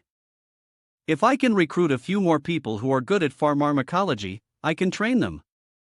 Seeing his answer, Duan Men felt somewhat reassured. He smiled and replied, all right. And then he said, Mila, your story. Can I hear it later? After we've settled things at the Dwak Wang Duan, she quickly replied, of course. Duan Men immediately stood up and concluded, then let's go to the Dwak Wang Duan. Done. Asked worriedly, are you sure you're okay? You haven't been able to visit your mother since you returned to the family. Duan then placed his hand on the door and said, she will understand. As the young family head, I cannot ignore those who conspire to betray the Duan family. And above all, how can I sit still and do nothing when something like this happens to my close friend? Duan Men declared, the Dwak Wang Duan you once knew will be erased by the Duan family. At a certain Wak Wang Duan, the wooden door was locked tight. Duan Hat frowned with chaotic thoughts. That young family head Duan Yui Long is getting more and more out of line. In front of him was an inner core, glowing bright red. But that happened before you were born. I don't even remember clearly what I did to your father. Duan Hat's face grew angrier as he thought of Dawn and that brat Duan Dan. He hasn't returned to this Wak Von Du doing. Once he's not the type to abandon his own family, he sneered. Well, in the end, your own life is still a higher priority than your family, isn't it? Duan Hat put his hands behind his back and looked at the inner core. But it's fine, I can kill you anytime. What's important to me is the inner core. If I can completely absorb the inner core's energy, I will reach the Hone realm. An old man with gray hair, his eyes tightly shut, his mouth wide open, looking extremely haggard. This damn old man won't open his mouth even if he regains his senses. Now I have a new plan. Duan Hat suddenly wondered. Should I remove the poison from the inner core myself? No. If there's a mistake, the medicinal power of the inner core will be completely lost. He thought again, I need a safer method. Suddenly, someone called out, Duan, Duan, master. He shouted angrily. It's too noisy. Can't you see I'm busy? A servant burst in stammering. Young family head. Duan Hat was shocked. Inside the residence, the servants were being restrained by strangers with high martial art skills led by Duan Men. Following behind was Dawn, who was walking forward with purpose. Tying them up like this. What are you all doing? Don't let a single one escape. Duan Men's face was cold, his lips pressed tight in indignation. The young family head is causing a disturbance on the grounds of the Dwak Wang Duong. The servants of the Dwak Wang Duong angrily questioned, why do you dare to do this to us? Have you forgotten where you are? Duan Men paid them no mind, asking flatly, Why Dun, have you found him? Dun replied with tears in his eyes, not yet. Dun bit his lip, trying to suppress his feeling of helplessness. I've searched everywhere, but I can't find any trace of my grandfather. Suddenly, Dun shouted at the servants. Speak up. Where did you hide him? The two servants exchanged shifty glances. Duan Men stared at them. We also Duan Men ordered Venshi. Venshi understood and replied, as you command. As he finished speaking, Venshi brought his blade down on the heads of the two servants. A group of servants was thoroughly shocked and terrified. Who are you glaring at? Don't test my patience. Duan Men looked at them with sharp eyes and warned, if you continue like this, don't blame me. In a prison in a cave, the space was dark. Dark and damp. After the competition started, the current master gave an order to imprison the demoted master in a place called the Loingun. Duan Men remained calm. Dun looked at the scene before him and couldn't help but exclaim, my God, my grandfather. They locked my grandfather in a place like this. Dun gritted his teeth in anger and said, this place was created to isolate people feared to have infectious diseases. However, the conditions were said to have worsened due to the cold and damp environment. So, it was closed down. The path ahead was dark. Dying men looked at it resolutely to Tone and I will go inside. The Fang V squad will handle these people. Simple. When you're done, move ahead and wait for us. Venchit's eyes were sharp as he replied. As you command, young family head. He and Dun went inside. While Venchi dealt with the remaining servants, they begged. Young family head, please spare us this once. We were wrong. The scene before them was a mix of blood and screams. Young family head. The space inside the cave was dark and filled with spider webs.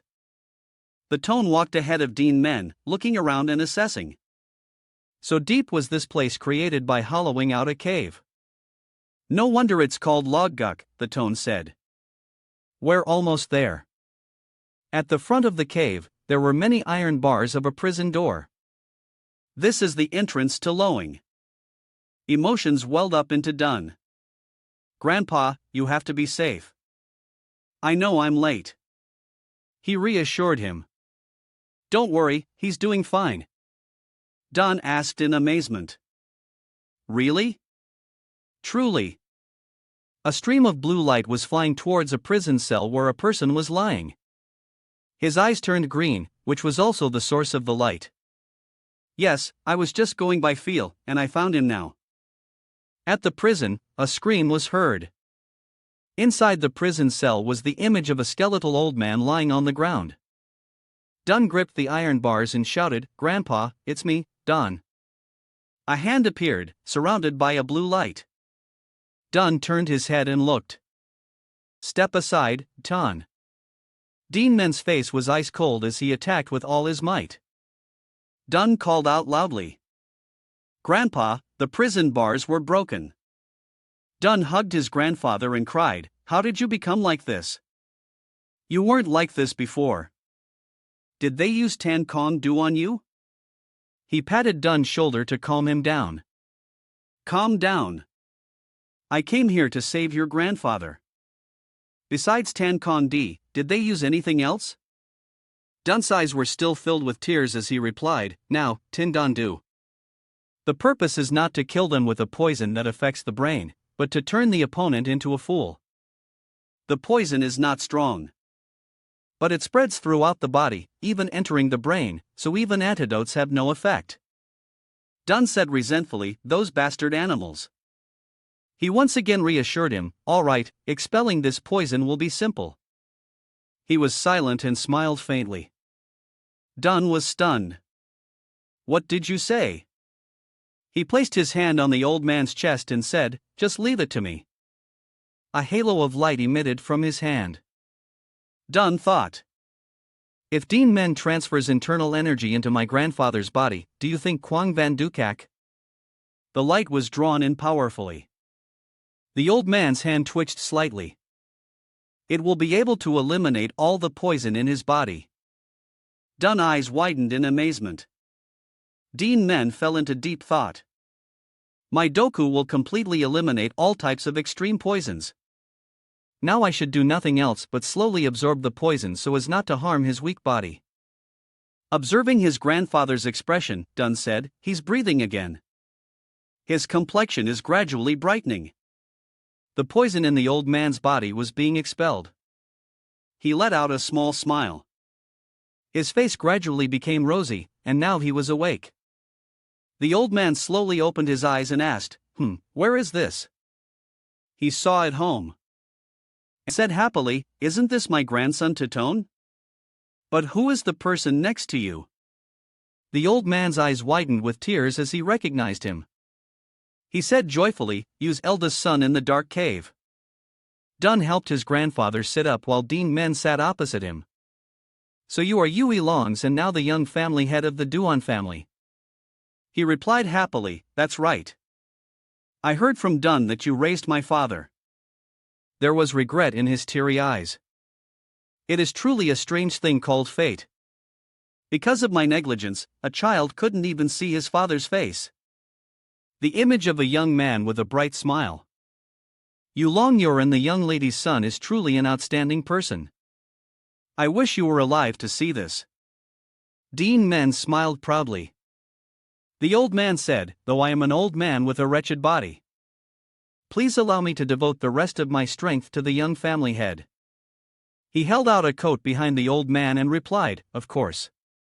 Draping the coat over the man, he said, the reason I came here today is to prepare new positions for you and Dun. He said, now, let's go outside. Many people are waiting for us. Doing Hat and his servants were terrified.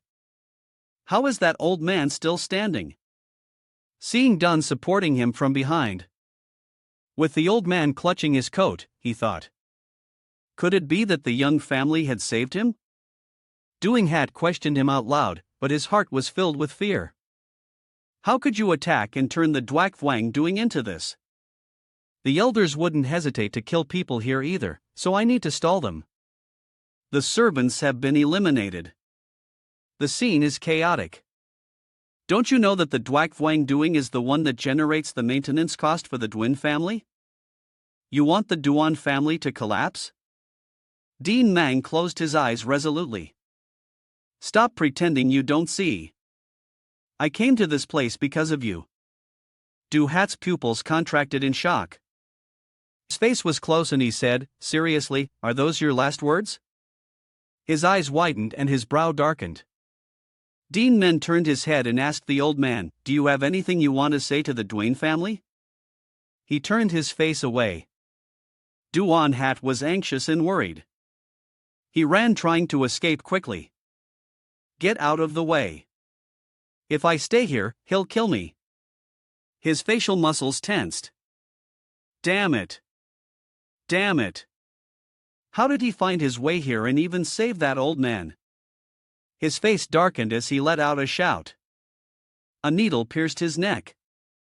My body won't move a needle. Duan Men waved his hand and said, don't try do as a poison created by Dun. He ripped in pain, clenching his fist. He asked him, so, is his skill enough to replace you here? Doing the Hat lay flat on the ground, his mouth wide open. The servants quickly ran to escape. What about the ones left here? Duan Men gave the order. Not the squad, the 3 members of the defense squad. They replied, yes, he, his grandfather, and Dong left, leaving the chaotic scene behind. Clean up the Duakvo Duong. The people in the city were gossiping.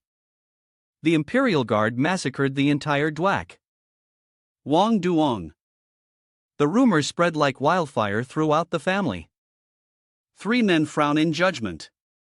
Currently, the Duong family maintains its status in the martial world thanks to the Duak Wang Duong. To cut off your own financial source, what is the young family head thinking? The inner core glowed brightly. This is the inner core that the Duak Wang Duan has kept. Dun stood looking at the inner core while a servant next to him said, it would be fine if we just left it. But if news gets out that the Duak Wang Duan has this inner core, I'm afraid there will be more scum like Duan clan. Give me a few days. I will remove the toxicity and hand it over to the young family head. Duan Men replied sternly, I appreciate your sentiment, but I need to take it now. The servant continued to insist, if you don't need to use it right away, it's best to keep it here. Duan Men replied, it's fine. I'll use it right away. At the Duan family residence, the inner core erupted in a purple flame. Duan Men thought, as expected of a 1,000-year-old beast, the toxicity is intense. It would be a waste to leave such a treasure as it is. He reached out his hand to refine the medicinal properties of the inner core and said with a smile, impossible. The medicinal properties of the inner core were almost completely refined. And in the end, there was not a single trace of toxicity left. Duan Men thought with a serious expression, the heat poison is truly worthy of a beast that resides in lava. But in front of him was a large dragon emitting bright flames. It's still far from the Hung Hodak I once drank. Duan Men thought of the person who swallowed the inner core, clutching their throat and screaming in pain. If an ordinary martial artist swallowed this inner core, they would surely be burned from the inside out. His eyes were sharp. Could it be that among the 10 poisons, there is one truly refined from the breath of a fire dragon? Is there a poison even stronger than this? The 10 poisons truly live up to their name. It seems I need to learn more about the Duong family's 10 poison. The inner core became transparent and brilliant. The refining is complete. The medicinal properties in the inner core are truly powerful. Duan Men closed the lid of the inner core box and smiled faintly. Very good with it. He hesitated outside the door, then raised his hand to knock. Duan Men said, "Mother, it's me, Duan Men. May I come in?" A sound came from inside. "Come in." He pushed the door open. "Then I'll come in." Duan Men smiled and said, "I never thought I'd be able to return to the own families in her hall like this." In his mother's room, a beautiful and noble woman. She smiled gently and said, "Raising a child to this point is truly a blessing for our family." Duan Men smiled proudly. "This place was always yours, mother. You've simply returned with your head held high." He suddenly thought, she is still as beautiful as ever. But his eyes were closed, his face lost, and thought, she must have worried a lot. He was surprised when his mother suddenly ran to him and hugged him, saying, "Thank you for returning safely to me." Duan Men smiled. "Of course, whose son am I?" Duan Men thought, "I am my past life when I faced death, all I could do was regret. Even though I reached the pinnacle of the sword path, I had no one to share it with." He held his mother in his arms, thinking, a life full of regrets like that is enough once. In this life, I must protect my loved ones. Duan Men asked his mother, "Have you met the Imperial Guard team yet?" She replied, "This morning, they came to help me move my things." The guards cried when they saw his mother. "It's so good that you're okay, young lady." Seeing familiar faces felt like returning to the past. He was holding a box in his arms. His mother asked, "By the way, Duan Men, what's in that box?" He replied, "Oh, this is." His mother was stunned when she heard him say, "A gift I want to give you." When the box opened, his mother was shocked. "Isn't this the inner core of the Manhwa?" The inner core was as round as a pearl, shining brightly. He replied as expected. "You recognized it immediately." "I finished refining it. So, you can use it." She hesitated a little. But this Duan Men let out a sigh. "I should be the one to use it to increase my power for the future. So, I can lead the family." "No, you're the one who should use it." He held his hand out to his mother. "This inner core is meaningless to me now. Mother, give me your hand and let me see." Duan Men took his mother's hand. She wondered, meaningless. Have you already reached a level of internal energy where you can't advance much more within her course? Her body was pushed back by a force. Her eyes wide with astonishment. She stammered. "Hoa. Hone. Have you already reached the Hokan realm?" Duan Men smiled and replied, "Yes." His mother fell into deep thought. "My son has reached the Hokan realm. Our family should be happy, but if the evil sects or the demonic cult find out, they will target the Duan family." Duan Men bowed his head. And said, "Please live a long life. Live for father as well." He held the inner core out to his mother. "Stay by my side and watch me grow." He urged. The medicinal properties of the inner core are gradually dissipating. Absorb it quickly. "Mother," she hesitated. "What am I waiting for?" She took the inner core from her son's hand. "Even though my son has reached the Hone realm, as a mother, protecting him is my duty. Besides, refusing his kindness would be disrespectful to him. In that case, even if he becomes the family head, my duty is not over." She asked, "Son, you know what people used to call your mother?" Duan Men replied, "Huh? wasn't it? His mother smiled shyly. The #1 beauty of Sichuan. And the poison phoenix. A strong gust of wind blew everything around. Duan Men was shocked. That's right, the poison phoenix. The title given to the strongest poison master in the Duan family. She smiled. It's been a long time since I've seen you so flustered.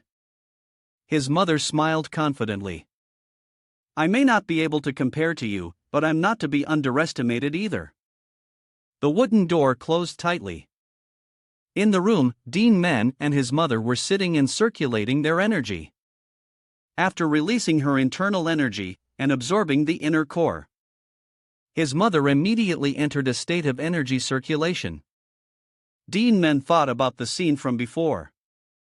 Can't believe I was actually flustered just now. I'm not surprised that my mother concealed her strength. She was trying to circulate her energy. Duan Men thought. I didn't realize it at all until she released her internal energy and revealed her power. The internal energy in a mature body. Hone masters can sense even the smallest flow of internal energy, making it meaningless to hide it from them. Duan Men let out a sigh. I can't believe she could even deceive my perception. She truly is the poison phoenix. Looking at his mother's back, Duan Men thought before she released it, her internal energy was only at the first-rate level. But after releasing, it surpassed even the supreme realm, and it's constantly absorbing the medicinal properties of the inner core. He fell into deep thought. Is it possible that she could surpass her own limits? She was absorbing the medicinal properties very powerfully. It seems she's about to reach the most difficult stage. The bright red inner core was dripping drop by drop. The method of absorbing the medicinal properties of the inner core is very simple. Separate a small portion of the inner core's medicinal properties and absorb it into the body. A small part of the inner core was absorbed to her. She grimaced with effort, then circulated her energy to convert the spiritual properties into internal energy. Repeating this process until all the medicinal properties were absorbed. Her eyes opened slightly. But the amount of medicinal properties in the inner core being absorbed into her body is too large. Is it possible for one person to contain all of this enormous medicinal property? The medicinal properties of the inner core are gradually dissolving. Right now, the medicinal properties are gradually dissipating. She worried, what should I do? This hand belonged to Duan Men. A hand reached out. That hand touched her shoulder. She suddenly realized, does Duan Men want to help me? Duan Men clearly told her to achieve enlightenment. You can't just cultivate on your own. He said, observe your surroundings. Analyze phenomena and principles and learn from them. That is the key to enlightenment. A stream of power appeared in his hand. This time, let me help you. A bright light blue light appeared. Duan Men's internal energy to powerful streams of light combined and fused with the medicinal properties of the inner core. She was puzzled. Duan Men only transfer the Duan family's poison arts into me. I see the internal energy drawn from her. The medicinal properties of the inner core are a pure source of energy that can be transformed into anything. Instead of converting it bit by bit into internal energy, the medicinal properties of the inner core and the internal energy merge. If the whole thing is converted into a familiar poison art, there's no need to circulate energy anymore. The powerful blue light. Come on. She smiled with pride as expected. Raising a child to be so grown up is truly my blessing. He placed his hand on her shoulder. She flinched. He smiled. It's done. Duan Men withdrew his hand, smiling proudly. Thanks to that, Mother has also reached the Hone Rome. Everyone gathered at the Duan family residence. A rather fierce-looking middle-aged man, the Doc Vong Duan master. Duan Kai catch gathering so early in the morning. What a waste of everyone's time. Next to him was a young man with white hair. The Amuan Duan Master Duan Tich Hai. A middle-aged man asked Tich Hai Amwang Duan Master. When will the young master finally arrive?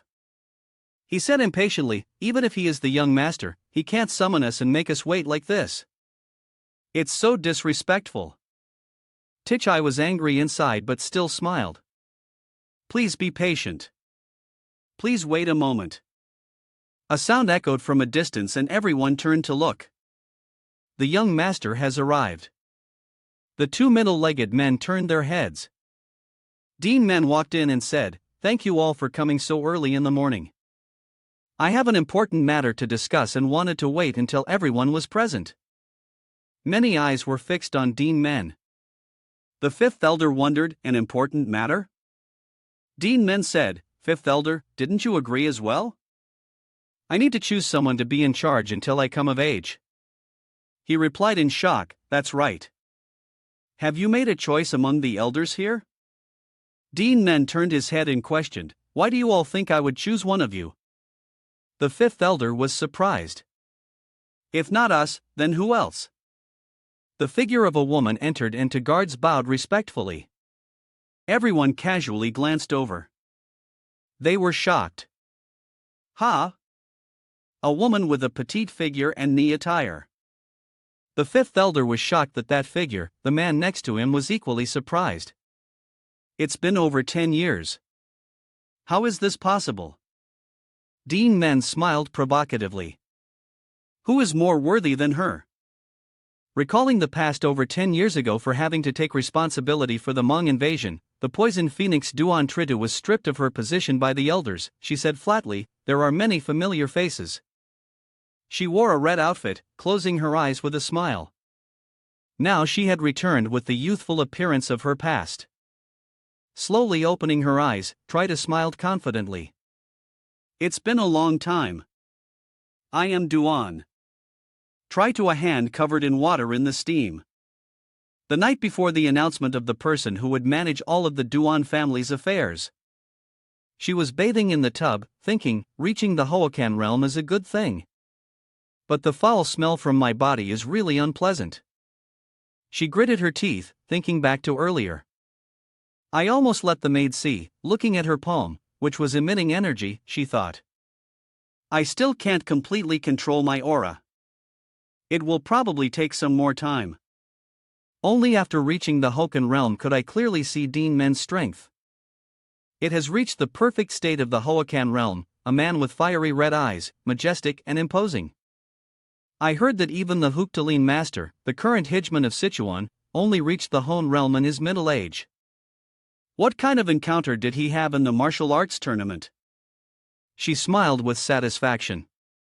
After so many years, I can finally have a heartfelt conversation with my son. Duan Men smiled happily. Congratulations on reaching the Hokan realm, mother. Kaida smiled and pointed to the chair next to her. It's all thanks to you. Come sit here. He and his mother were talking very happily. Suddenly, she asked. Surprising Duan Men. By the way, Duan Men, how did you break through to the Hokan realm? To reach that level at your age is truly unbelievable. He lowered his eyes and thought deeply. She would definitely ask, but how should I explain it? If I say I remember my past life, she definitely won't believe me. He suddenly had an idea. How about I tell her the story from the martial arts tournament? Mother, have you heard about the third elder smuggling out one of the 10 poisons? She replied, I heard he gave the Ho Along Ho to his granddaughter to bring into the martial arts tournament. He continued, yes, I drank the whole Along Ho. She was stunned. Kaida asked hastily. What? You drank that? Your body? Duan Men scratched his head and chuckled. As you can see, I'm fine, he recounted. During my fight with Duan Lin Lin from the Kowak Palace, I was poisoned by one of the 10 poisons. But thanks to that, I realized how to convert toxicity into internal energy and broke through to the Hoakan realm. She exclaimed in astonishment, oh my goodness. Kaida raised her hand, skeptical. Is such an encounter possible in this world? world. He scratched his head, thinking, as long as she believes it, it's fine. He was smiling when his mother's question made him pause. Oh, there's one more thing. A maid told her. I heard from the maid that the Duak Vang Duong has been disbanded. Is that true? She thought. I probably can't hide it anymore. This is related to the boy's father. Duan Men said flatly. It's just as I thought. The mother and son fell silent and the atmosphere became serious. At the Duan family's residence, Kaida slammed the table. I see. So that's what happened. She said, although I suspected it, I never thought it was true. Dian Ni must have been heartbroken. She spoke up. Duan Men, mother has a favor to ask of you. He replied. Yes, mother. Just say it. Kaido was resolute. All this time, I've lived in hiding in the family, not daring to say a word for fear of losing my only son, but I don't want to be silent anymore. He smiled proudly, she said. As long as you agree, I will strengthen the duo and family's position so that no one dares to threaten your position. Mother will be your support from behind. The beautiful and splendid Kaisu appeared, surrounded by whispers, the poison phoenix. After all these years, she still maintained her presence like that as she really reversed her age. Tich Hai exclaimed with joy. Sister, try to. He said loudly and clearly. Let's welcome and congratulate my mother. Duan tried to Duan Men clearly declared surprising everyone from today. She will become the new family head of the Sichuan Duan family. The fifth elder was shocked. Not a regent but the family head. Kaida said loudly. Thank you all for being here. Although I am the family head, I am essentially just a regent for the young master until my son comes of age. The young master has entrusted me with this important responsibility. Tich Hai smiled. Those with ill intentions were shocked and afraid when they heard her say. So I will definitely strengthen the foundation of the duo. Family. Caillou announced, now let's begin this morning's meeting from then on. Duan Caillou made bold decisions that shook the entire family. She disbanded the Duak Vang Duong, renaming it the White Cac and appointed Duong Hao Lead as its master and Duane Don as its vice master. Lei's father read the account books in shock. Lei's father was appointed as the general manager in charge of investigating the family's assets. He quickly discovered the fraudulent account books of the elders. The recovered assets were enough to cover the Duan family's expenses for a long time. Duan Triketch, the Dak Vang Duan master, was dismissed from his post. Most of the elders who embezzled public funds were also stripped of their positions. Those who abused their power for corruption, even if they were not elders, were also dismissed. All of this happened in just a few short days. Duan Men sat relaxing, and he remarked, truly a heroine among women. He sat high up looking at the peaceful scenery and thought, thanks to mother, the internal affairs of the Duan family are now in order. Duan Men thought, initially, I just wanted to participate in the martial arts tournament to live a normal life with my mother. But now I have so many more people around me. Images of those close to him appeared. His friends, the ever-loyal Imperial Guard. People of the Duan family smiled happily along with the hundreds of people in the family. He smiled and thought, there are really a lot of things worth protecting. Unlike before when I couldn't even take care of myself, his back appeared more mature. I must become stronger to protect the Duan family from any force. Two men with formidable power, whether it's the Hukdalin master or the Hmong master, other evil forces will not be allowed to threaten the Duan family. At a magnificent palace, I heard the Duan family has a new family head. The man with blood-red eyes was calculating. That's right. It's only natural. The Duan family can't leave the position of family head vacant forever. A female voice spoke up. Alliance leader, the subordinate humbly offers a suggestion. Mak Nanhao and Trangium Tong were killed by that young master. The beautiful girl in revealing clothes. Both were left envoys of the Bon and also well-known masters in the evil Bang. Tam Hofong Master Lu Tuat said, "Please, Alliance Leader, take action. Destroy the Duan family from within." The man glanced over. Hector Colleen Master Ling Sichuan, he questioned, "Why must you do that?" Was surprised. "Sir," she explained, "daring to touch them is tantamount to challenging me." Gatsuan's hand covered in green veins. "Cut her off. Haven't I warned you already?" His eyes were filled with anger. "They were useful to me. I told you before not to touch the Duan family." Tuatla bit her lip enduring the reprimand, and yet they dared to disobey my order. They brought this upon themselves, to be precise. They were the ones who betrayed me, not the Duan family. Katwan let out a sigh. It's lucky for them that they were killed by that young master. If they had returned alive, I would have been the one to punish them. The hooked master raised his hand to his chin. Assessing. However, the fact that the young master could kill those two was very interesting. Nanhao and Trigamon were no pushovers. Katwan gestured with his hand, giving an order. Send a message to the Duan family with a cunning smile. Katwan continued, say that I want to invite their family head to attend the Sichuan Grand Assembly. At the Amdu Palace in Duong tried his room. Duan Men and his mother were having a conversation. Kaida started, it's been a while since I've handled work. I feel quite stressed. I don't know if I'm doing a good job. Duan Men smiled and said, you've done very well. He said, seriously. But mother, he asked, are you hiding your internal energy again? Just like last time, she looked at him and calmly replied, after one experience, my son has become sharper. Duan Men thought to himself, it's still a perfect concealment without any flaws. But he said out loud, you're already a hone master. Why do you need to hide it anymore? Kaida gently replied, it's not just simply hiding it. What I'm using is a secret family technique too, she advised him. Duan, and you should also learn it to hide your strength. He was puzzled. Huh? Why? She then replied, to explain it to you. I have to tell a long story. The story of the person who created this martial art, who is also the founding ancestor of the Duan family. We must mention him. Long ago in a small village in Sichuan, a plague raged.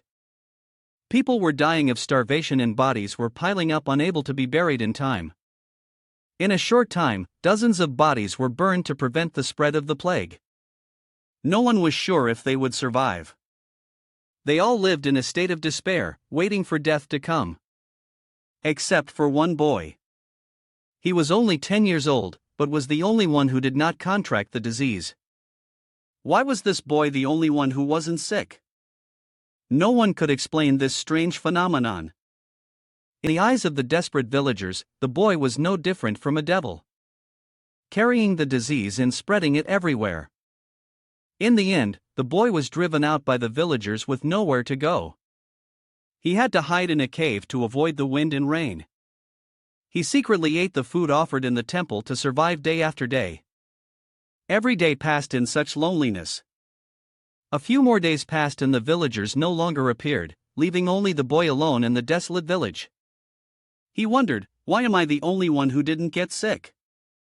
That question was soon answered. In front of the boy appeared a group of people who said, we found him. A mysterious group had come looking for the boy. Those men didn't look friendly. They were hunters specializing in finding children with a talent for poison, the most infamous assassin organization in the history of Volum. She said it was the Sat Du Nuyet and Mon. They kidnapped children from all over Vam and trained them to become cold-blooded assassins to control them. They forced the children to drink poison and only gave them the antidote periodically. The boy grew up to become an assassin. One day, after witnessing the tragic death of a comrade who hacked the antidote, he had a shocking realization. The sad Dokmon was the one that had spread the place. All those years ago. He was not the embodiment of the plague. From that day on, he dedicated himself to mastering martial arts. Despite facing constant danger, he risked his life on every assassination mission. Eventually, he rose to become a top assassin capable of taking down even the greatest masters. Kaida said that the leader praised him for his outstanding achievements, saying the reputation of the Sapmon had spread far and wide thanks to his efforts.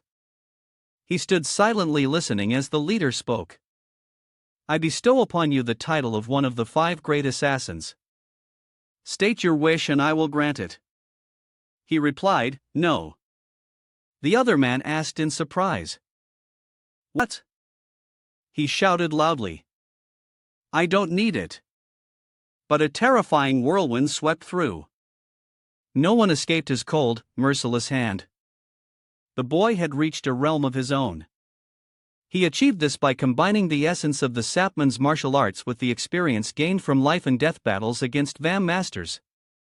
He created his own martial art, Vammo.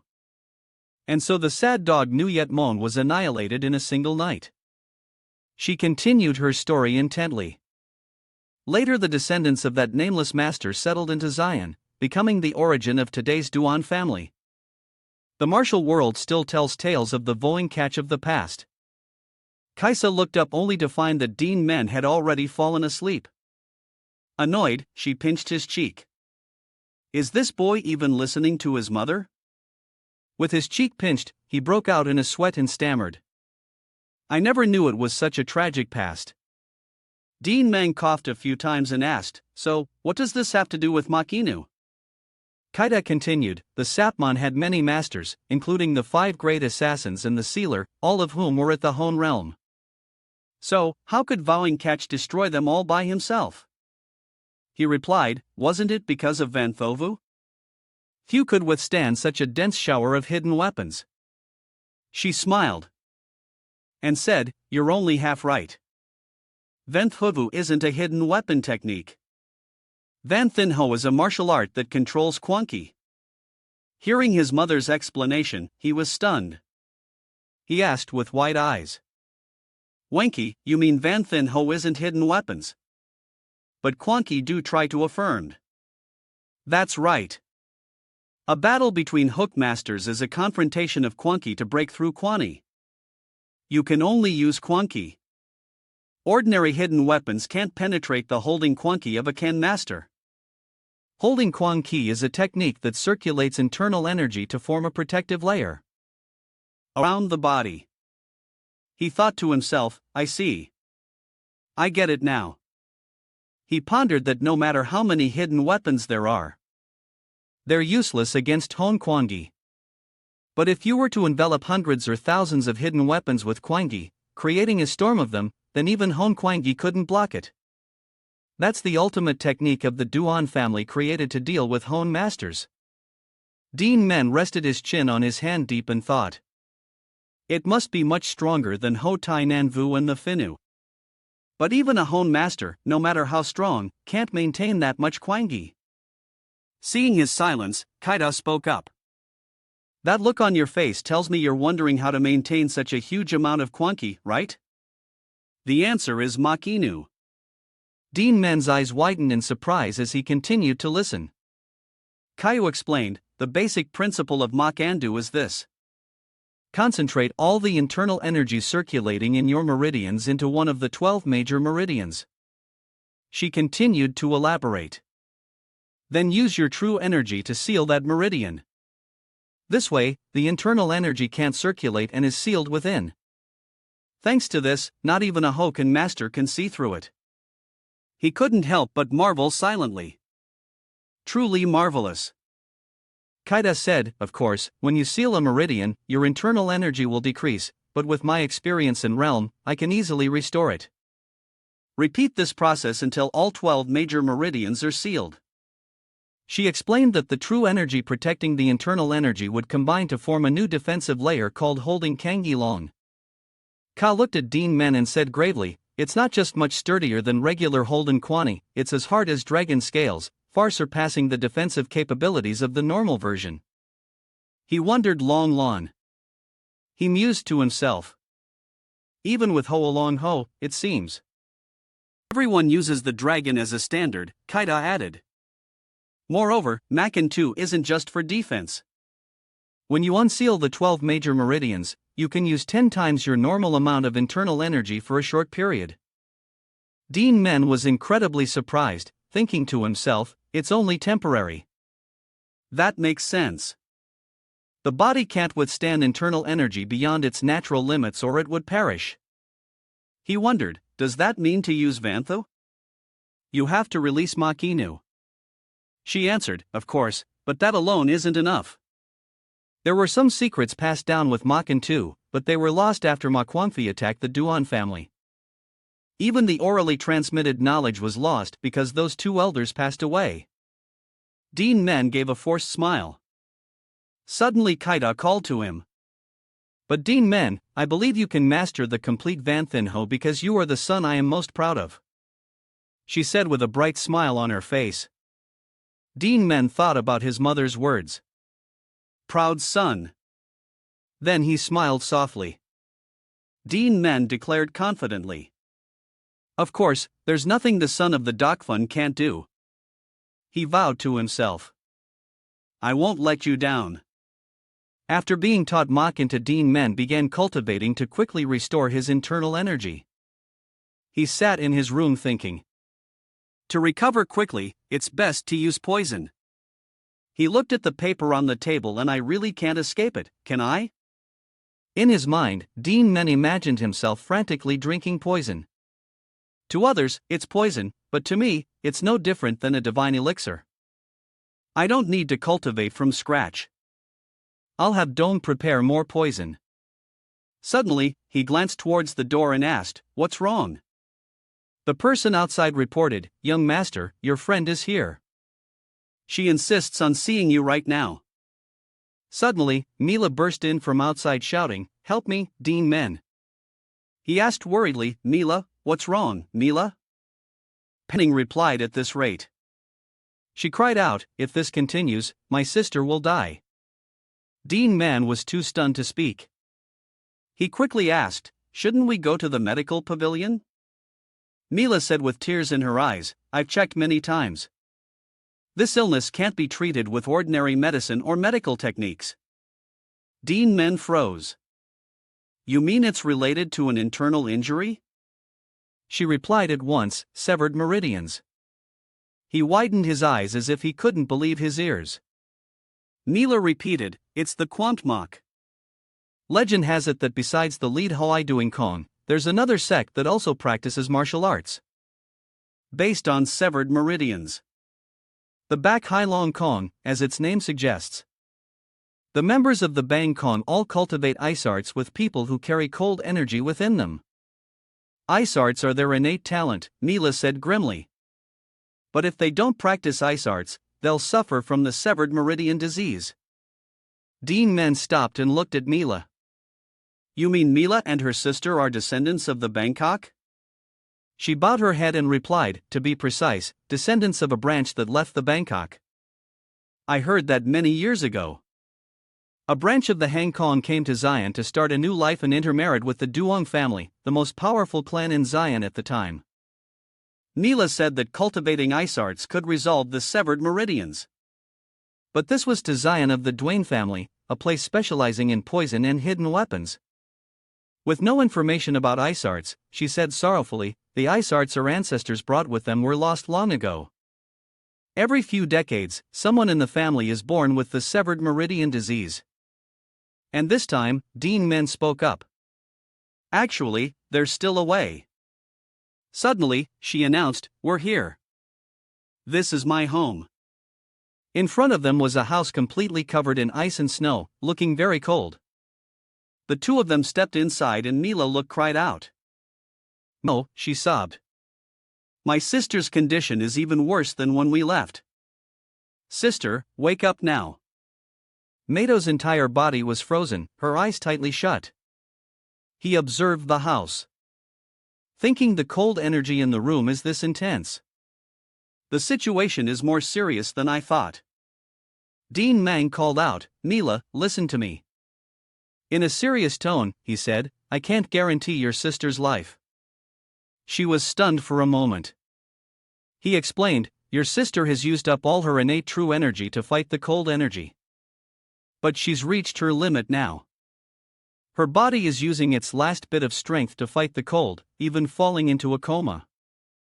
Neela trembled and said, "That can't be." She sobbed. "Is there really no other way?" "It's not that there's no way," Duan Men replied. She immediately stopped crying to listen to him. Duan Men looked at his hands and said, "We just need to use external force to push the cold energy out of her body." He warned, "But during the process, your sister might not be able to withstand it, or I might be invaded by the cold energy." Hearing this, Miles' face turned pale. Duan Men thought sadly, "I really want to help, but I can't risk my life for a stranger." "The decision is yours, Neela." Faced with this difficult choice, she remained silent. Not knowing what to say, he asked if she wanted to keep looking for another method or trust me with this. "We've tried everything else." Neela bowed her head in thought, then replied, "I can't give up without trying." She bit her lip in anguish. "Even though it's very dangerous for you," Neela begged. "But please save my sister." Duan Men listened to her in silence. Neela said loudly, "I'm begging you." Duan Men closed his eyes and agreed. "All right, let me try." She asked hesitantly. "Really? Do we have to do it that way?" He just grunted in agreement. She kept staring at Duan Men. So he said, "Anyway, this is really embarrassing. To absorb the cold energy, clothes will get in the way." He said this while shyly turning his face away. He placed his fingers on Mado's forehead.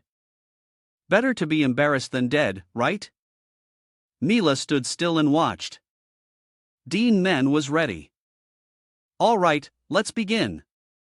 The glabella, philtrum, heart, lungs, both hands, both feet, and the dantian. Waves of cold energy were gradually drawn out as Duan Men absorbed it from the 9 acupoints on the girl's body.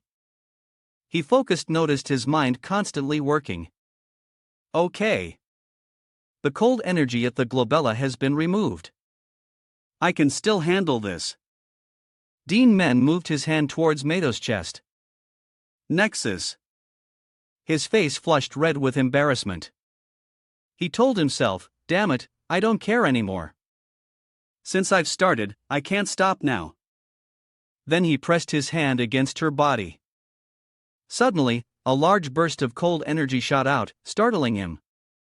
Duan Men gritted his teeth and endured it as the cold energy suddenly flared up violently. He gritted his teeth against the cold. "You want to resist?" The entire house seemed to grow even colder. Neela stammered his name. Duan Men." Duan Men's hand was already frozen over. He reassured her, "It's fine." He tried to stay calm and said, "At least for now," he thought, "I've absorbed the cold energy from 6 acupoints on her body, but it has already exceeded the limit my body can handle." Duan Men worried for himself. "If I continue, I'll freeze solid." He closed his eyes and thought, "Damn it. If only this were poison.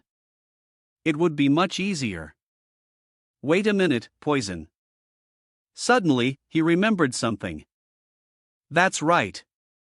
I once heard Master Deep then say the reason spiritual pills produce toxins." Duan Men recalled his master's teaching. The master had said because medicine and poison are fundamentally the same. It only becomes poison when the concentration exceeds the human body's tolerance.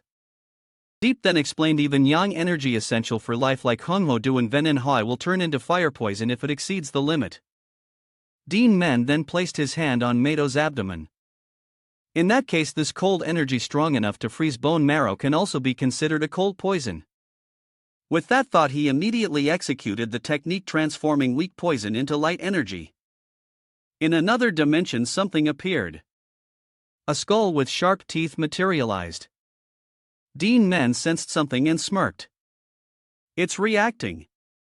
Some of the cold energy has been drawn out. So, the backlash is very strong. But once I treat it as poison," he smiled with a confident, triumphant grin. It's just food for me, Duan Men commanded. Swallow it whole.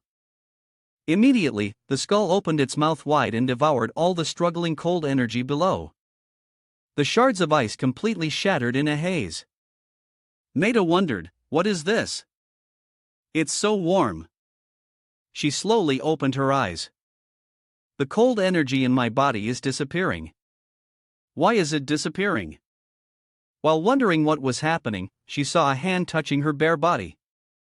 Instantly, she screamed loudly. Her mouth hung open, unable to form words, and her face turned bright red. Mila called out, "Sister?" Maida turned her eyes towards the voice and met Mila's tear-filled gaze. The two sisters looked at each other emotionally. She called out softly, "Is that you, Mila?" Then her eyes also began to well up with tears. Then Mila rushed forward and hugged her sister tightly in the warm, touching atmosphere of the room. Around the house, the ice had begun to melt. Maida looked at Duan Men and asked, "Did this young master save my life?" Mila immediately replied, "Yes, but Men." Seeing that he hadn't removed his hand from her sister's body, she reminded him how long. "Are you going to touch her?" Her sister smiled reassuringly. "No, it's all right." As for Duan Men, he still had his eyes closed, sensing, it seems she's still focusing on regulating her breath. "Let's leave it like this until she wakes up." He focused intensely. It's no different from a spiritual medicine. This amount of cold energy has surpassed the absorption capacity of a human body. The frost began to spread outward. He thought to himself, if I just leave it, it will dissipate on its own. I must absorb as much cold energy as possible. But this is a good opportunity to test Mach into Duan Men, told himself. As a sphere formed above his head. I've only absorbed a portion and my meridians are almost saturated. I wonder how many meridians I can seal. Duan Men slowly opened his eyes. Looking at the small spheres before him, he couldn't help but feel excited for meridians. This far exceeds my expectations. My internal energy has increased fourfold compared to before. Duan Men calculated, although it comes at the cost of my current internal energy being depleted, there's no other way. I can only use poison to replenish it. Then he looked at Mai too. She stared at him with wide eyes. While Miles's face had long since turned up. Duan Men looked down at his hand momentarily at a loss for words. That he immediately pulled his hand back with an awkward smile. Seeing Duan Men's embarrassment, might have spoke up. There's no need to be so shy. Mila has told me everything. I really don't know how to thank you, young master. Meanwhile, someone was rushing over. Duan Men smiled and replied, taking care of a family member is my duty. Before he could finish, the person threw open the door and shouted, "My tu Isla, are you all right?" The man stared wide-eyed at the scene before him, then let out a sound. "Ha!" The four of them looked at each other, not knowing what to say. He flew into a rage, shouting, "You little brat! What did you do to my daughter?" "It's not what you think, father." Nita tried to explain as the whole house seemed to explode. After an explanation, the father understood. He immediately apologized. "Please forgive me. It was only to save my daughter that the young master." He bowed to Duan Men repeatedly. "Please forgive me, young master. I didn't know you were." The boy waved his hands in embarrassment. "It's all right, you don't need to blame yourself." The father nodded, tears streaming down his face. "I am so grateful. Truly eternally grateful. Thanks to you, my daughter is alive." Afterward, he told the boy his past. "I am a merchant. I met and fell in love with my wife when she was still a member of the Duan family. My wife also suffered from quantum to save my daughter. I spent all my fortune traveling everywhere in search of a cure, but it was all in vain." The father's voice cracked. Fortunately, the young master intervened to help. "In the future, if you ever need anything, I will definitely pay you." Duan Men helped him up and said, "There's no need to be so formal. I just did what I had to do." He wondered. "But why is the house so empty?" The man wiped his tears and replied, "Ever since the Duan family weakened and fell under the control of the Hukan, we haven't dared to leave." Then after their chat, Duan Men bowed his head to leave. "I see. Well, talk later." "Well, I'll be on my way." Suddenly, a voice called out, "Duan Men." It caught his attention and then his eyes widened in surprise. Before him stood a stunningly beautiful Mu glowing under the sunset. Mila spoke up. "Why? Are you leaving so quickly? I haven't even had a chance to thank you properly." Maida shyly said, "Thank you for saving my life. Young master, my family and I will forever remember this kindness." Duan Men blushed, still captivated by her beauty. Maido's family of 3 waved him off. "Today was really wonderful. You must come visit again." He replied with a bright smile and walked forward. Maida watched his retreating figure and asked wordly, "Young master, is he all right?" Mila wondered. "What's wrong?" she said. The young master seemed a bit flustered. "I think when he was treating me, Mila looked at her sister with mischievous eyes. She teased, "What? Why is your face so red?" Maida was startled and stammered. "It's nothing," she defended herself. "It's not that. It's not. Is it that obvious?" Mila replied gleefully. "It's very obvious." Maida covered her face in embarrassment and let out a mortified cry. Mila patted her sister's shoulder comfortingly, reacting like that is normal. Anyone else would probably be the same. "Don't worry, sister." Mila listened silently to her younger sister. "In my eyes, you're the most beautiful girl." Mila secretly recalled the look on Duan Men's face when he saw her sister and felt excited. Besides, even though the young master didn't say it, when he saw you, he was definitely a little moved. Elsewhere, Duan Men was staring blankly at the sky. He remembered the scene with Maido's family of 3 and felt an endless happiness in his heart. Family. He was already imagining marrying my 2 and having a bunch of children. He pictured enjoying his old age with many grandchildren and living with his wife until their hair turned white. Just the thought made Duan Men's face flush red as he imagined it. Grandchildren and great-grandchildren, too. He thought, seriously, I never thought I'd be moved by a girl one day. Can this be considered a normal life? Duan Men watched the falling leaves and affirmed, I must visit her again.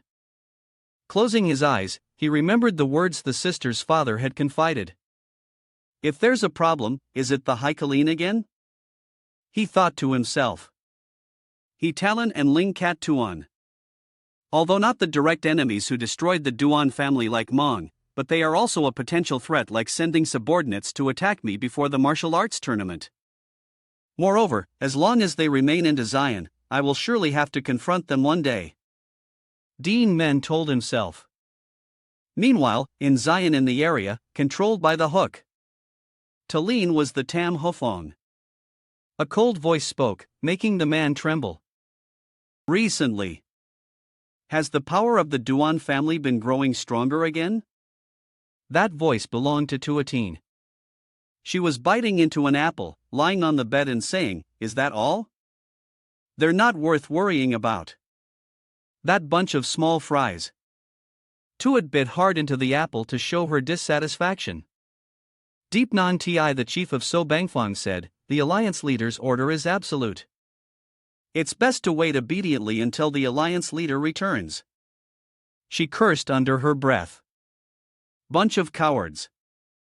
Then she threw the half-eaten apple straight at the man who cried out in fear. Tuatine felt anxious and impatient when the Duan family was mentioned. I heard that both the new family head and the young master are Hoka masters.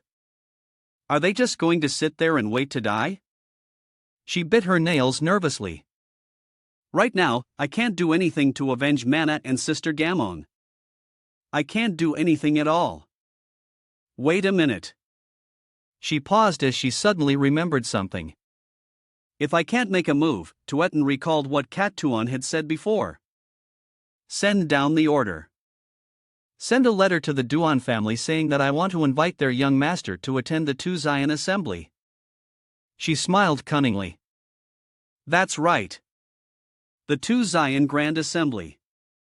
If so, Tuatlin said softly. Alliance leader. I can't sit still any longer. I still haven't forgotten the grudge against senior brother Manhwa. She looked at the person before her with eyes full of killing intent. I must eradicate the Duan family down at the roots, leaving no one behind. The man looked up at Tuatin, trembling, about to say something. Tears started to fall from his eyes. Her eyes were bloodshot as she stared coldly at the man. The person wailed, begging, Fanchu, please spare my life. Fanchu, please. And of course, there was no mercy here. The man's eyes and mouth erupted in flames. Tuetan smirked, her heart filled with hatred. Just you wait. Young master of the Duan family. I have prepared a stage just for you. In the evening at a certain house, 3 people were sitting and discussing matters. Kayach spoke up. Uncle, what should we do? Since the Dokfun became the family head, our status has been declining more and more. Dan Ten immediately blamed him. You still have the nerve to ask me?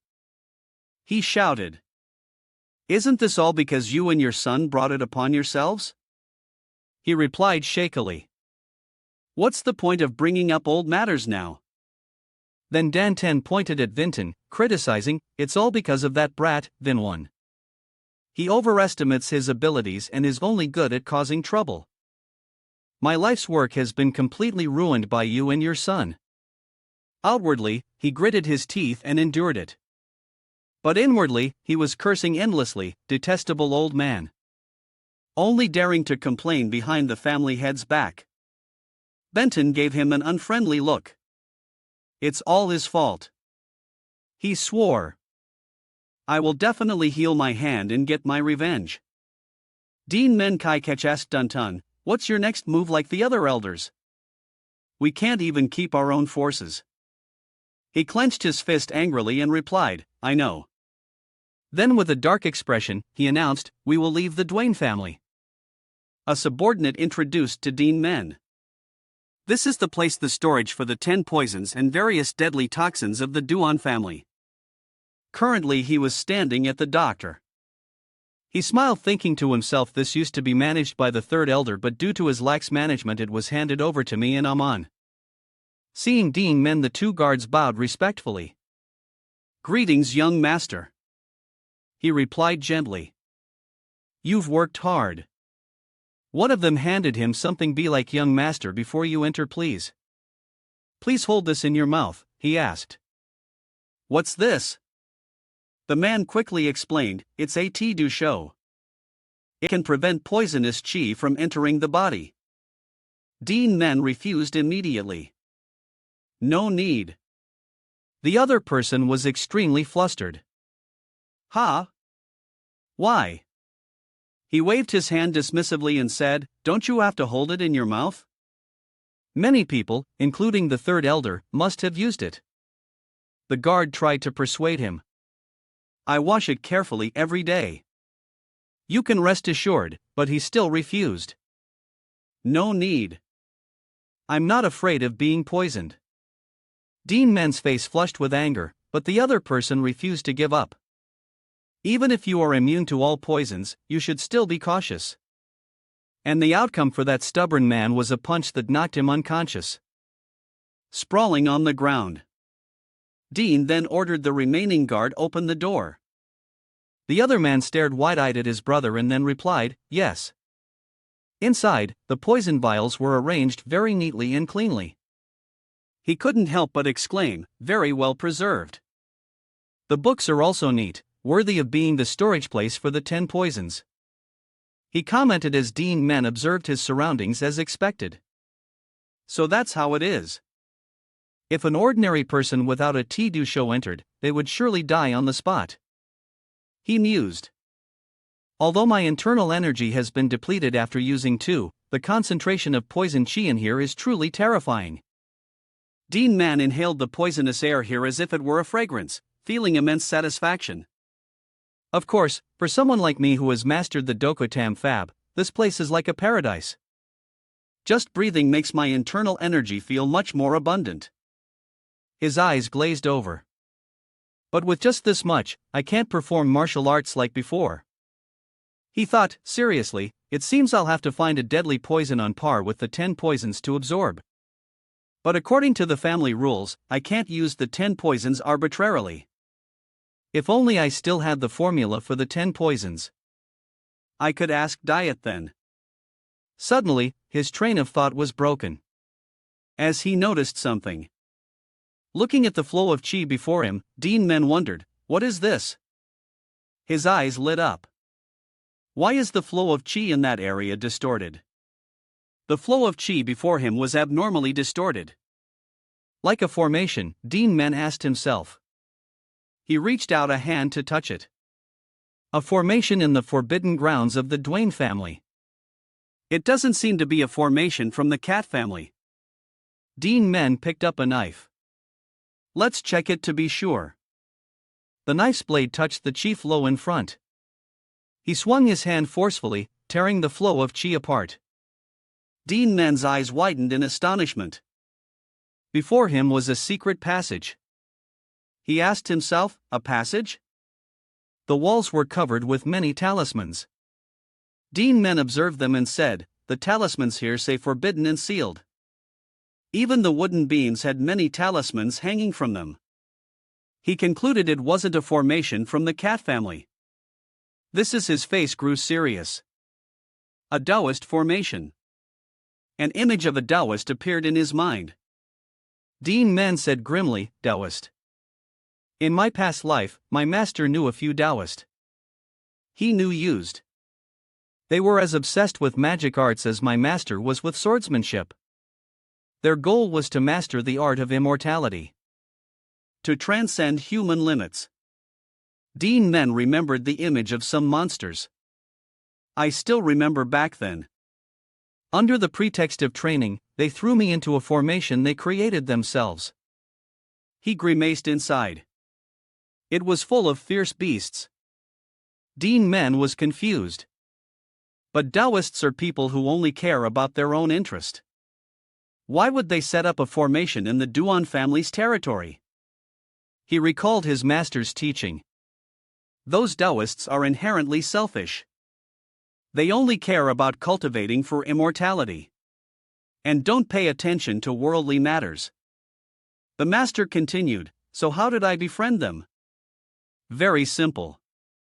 He bared his teeth and replied, just beat them up every day and they'll automatically beg me to talk. Duan Men rested his chin on his hand, thinking, certainly. No one in the Duan family would do something so pointless.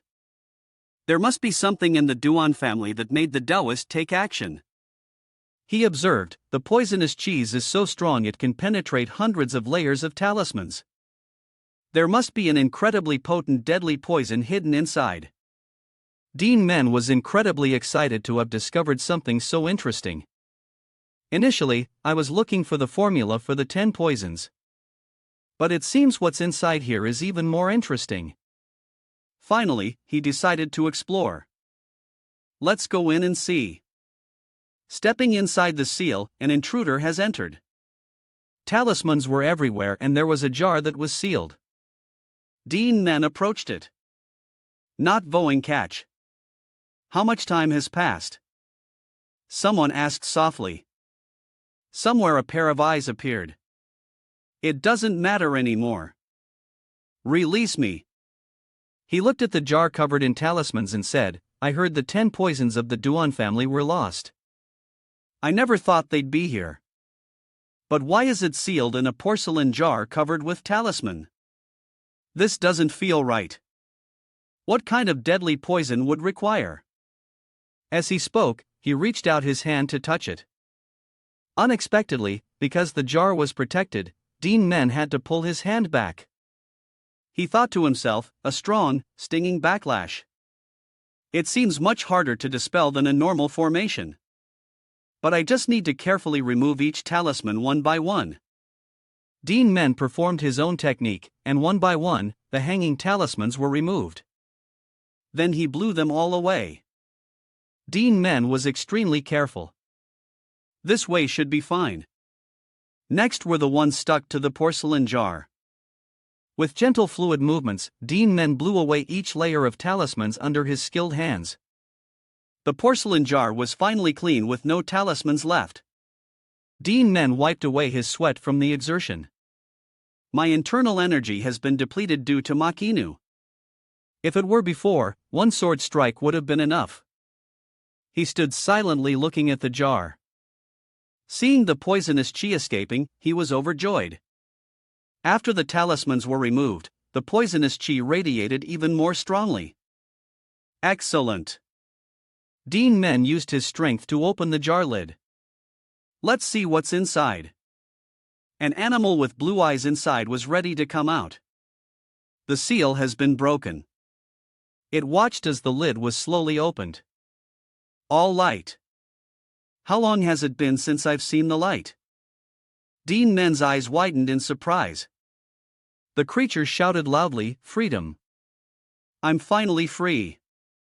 As it spoke, the jar exploded, sending him flying backward. He used his legs to brace himself so he wouldn't be blown away. Duan Men didn't understand what was happening. Suddenly, a beam of light flew towards him. Duan Men thought an alarm. So fast. I have to strike first. No sooner said than done, he quickly dodged, but before he could counterattack, his arm was tightly bound. The creature praised him. Oh, quick reflexes. I like you, kid. As a reward, I'll grant you a painless death. It threatened him. Duan Men was under its control, but he wasn't afraid. He asked, "What are you?" The creature suddenly went berserk when he didn't recognize it. How dare you be disrespectful to this great one? I am the true deadly poison. Then Jig Bak Shah. Duan Men asked again. True deadly poison. Then Jay laughed proudly a few times and affirmed. That's right. He secretly performed a technique while it kept rambling. In an instant, you've sealed your acupoints to stop the poison from spreading. Not bad. But how? How long can you last? It's haunted him. Just slowly feel the poison corrode your meridians. Suddenly, it sensed something unusual. Hunt this aura. Duan Men had summoned his terrifyingly large skull, which horrified it. Then jaw dropped in fear. This is poison. How can you have it? What's your relationship with Voingkach? He coldly reached out, grabbed its neck and replied, he is my ancestor. Then Jig said in fear, wait. Withdraw the poison she at this rate. I'll be destroyed. Duan Men looked at it without emotion. Why should I do that? Then he gave a cunning smile. Scared now? Are you? Then he declared, I will drain all of your poison. Then Jug's face turned pale. This kid. Does he really want to destroy me? It cried out in fear. Wait, let's make a deal. Duan Men stopped, a deal? Then Jay quickly replied, yes, a deal. I just want to escape the seal if you spare my life. I'm willing to become your Shikigami. Duan Men wondered, Shikigami? I tried to persuade him. Yes, Shikigami. Isn't that very beneficial for you? Don't you feel your internal energy increasing every day by absorbing my poison? The speed is much faster than before, then explained. He felt it silently. Indeed, your poison is even stronger than Venin Hai and Hung Hodak. Just absorbing it, I can feel my internal energy surge. It continued. If I become a Shikigami, I can provide you with poison anytime. Isn't that better than absorbing it all at once? But Duan Men remained unconvinced. No need. I'm not in the habit of keeping enemies by my side. I can find poison elsewhere. His reply made it so sad that its eyes welled up with tears. Benj pleaded earnestly. Please spare my life. I've been imprisoned in darkness for hundreds of years. Despite its attitude, he maintained a cold expression. It then put on a pitiful expression to try. Then when Duan Men over, if I become a shurkam. Me. I will definitely obey your commands. You can trust me, right? He looked at it in silence, seemingly softened, and then said, all right, I'll trust you for now. You really agree? Then Jig asked again to be sure. Duan Men warned him first. But if you dare to play any tricks, I will destroy you immediately. Seeing that he had agreed, it happily swore an oath. All right, I absolutely won't dare to betray you. Duan Men looked at it and asked, so, what do I have to do to make you my Shikigami? I don't know anything about Taoist arts. The engine continued, you don't need to do anything. At the same time, it emitted a stream of cheese. He wondered this is the Tamlanu. Just grasp it and my soul will submit to you and I will become your Shikigami. Duan Men took it and clenched his fist. Immediately the Tamlin shone brightly in his hand. Outside the guards were worried about him. The young master has been inside for quite a while. They held their heads and wailed. I wonder if something happened. We're dead for sure. One suggested we have to go in and check no matter what. The other protested we can't. We don't have the authority to enter on our own. The first man picked up the tea-dusho from the ground and said, we'll deal with the punishment later. I can't just let the young master be in danger. With that, he put it in his mouth. Seeing this, the other man didn't object anymore. He sighed, since you're so determined. He suddenly froze as a blinding light emanated from inside the door. The door was opening, and with it came that blinding light. The other guard was startled, not understanding what was happening. There's a light coming from inside the forbidden hall. Both men were utterly confused.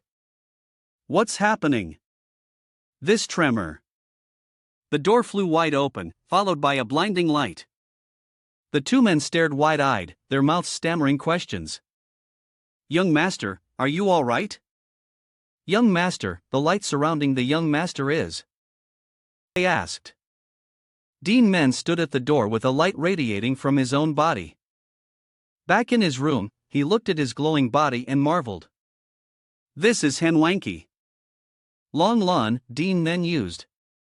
Unlike regular Hoden Kwani, it's like a layer of scales covering the body. He was overjoyed by absorbing the cold chi of the thin Bach and sealing all 12 meridians. I've reached this realm. What an unbelievable encounter, he reminded himself. But I need to control my aura better from now on. The whole way back, I could feel their eyes on me. It wasn't comfortable at all. Suddenly, a stream of chi flew out from Duan Men's shoulder. And a small tail appeared. It was Thenjik, it said. Why bother with those small fries? The voing catch of the past never bothered to hide his strength.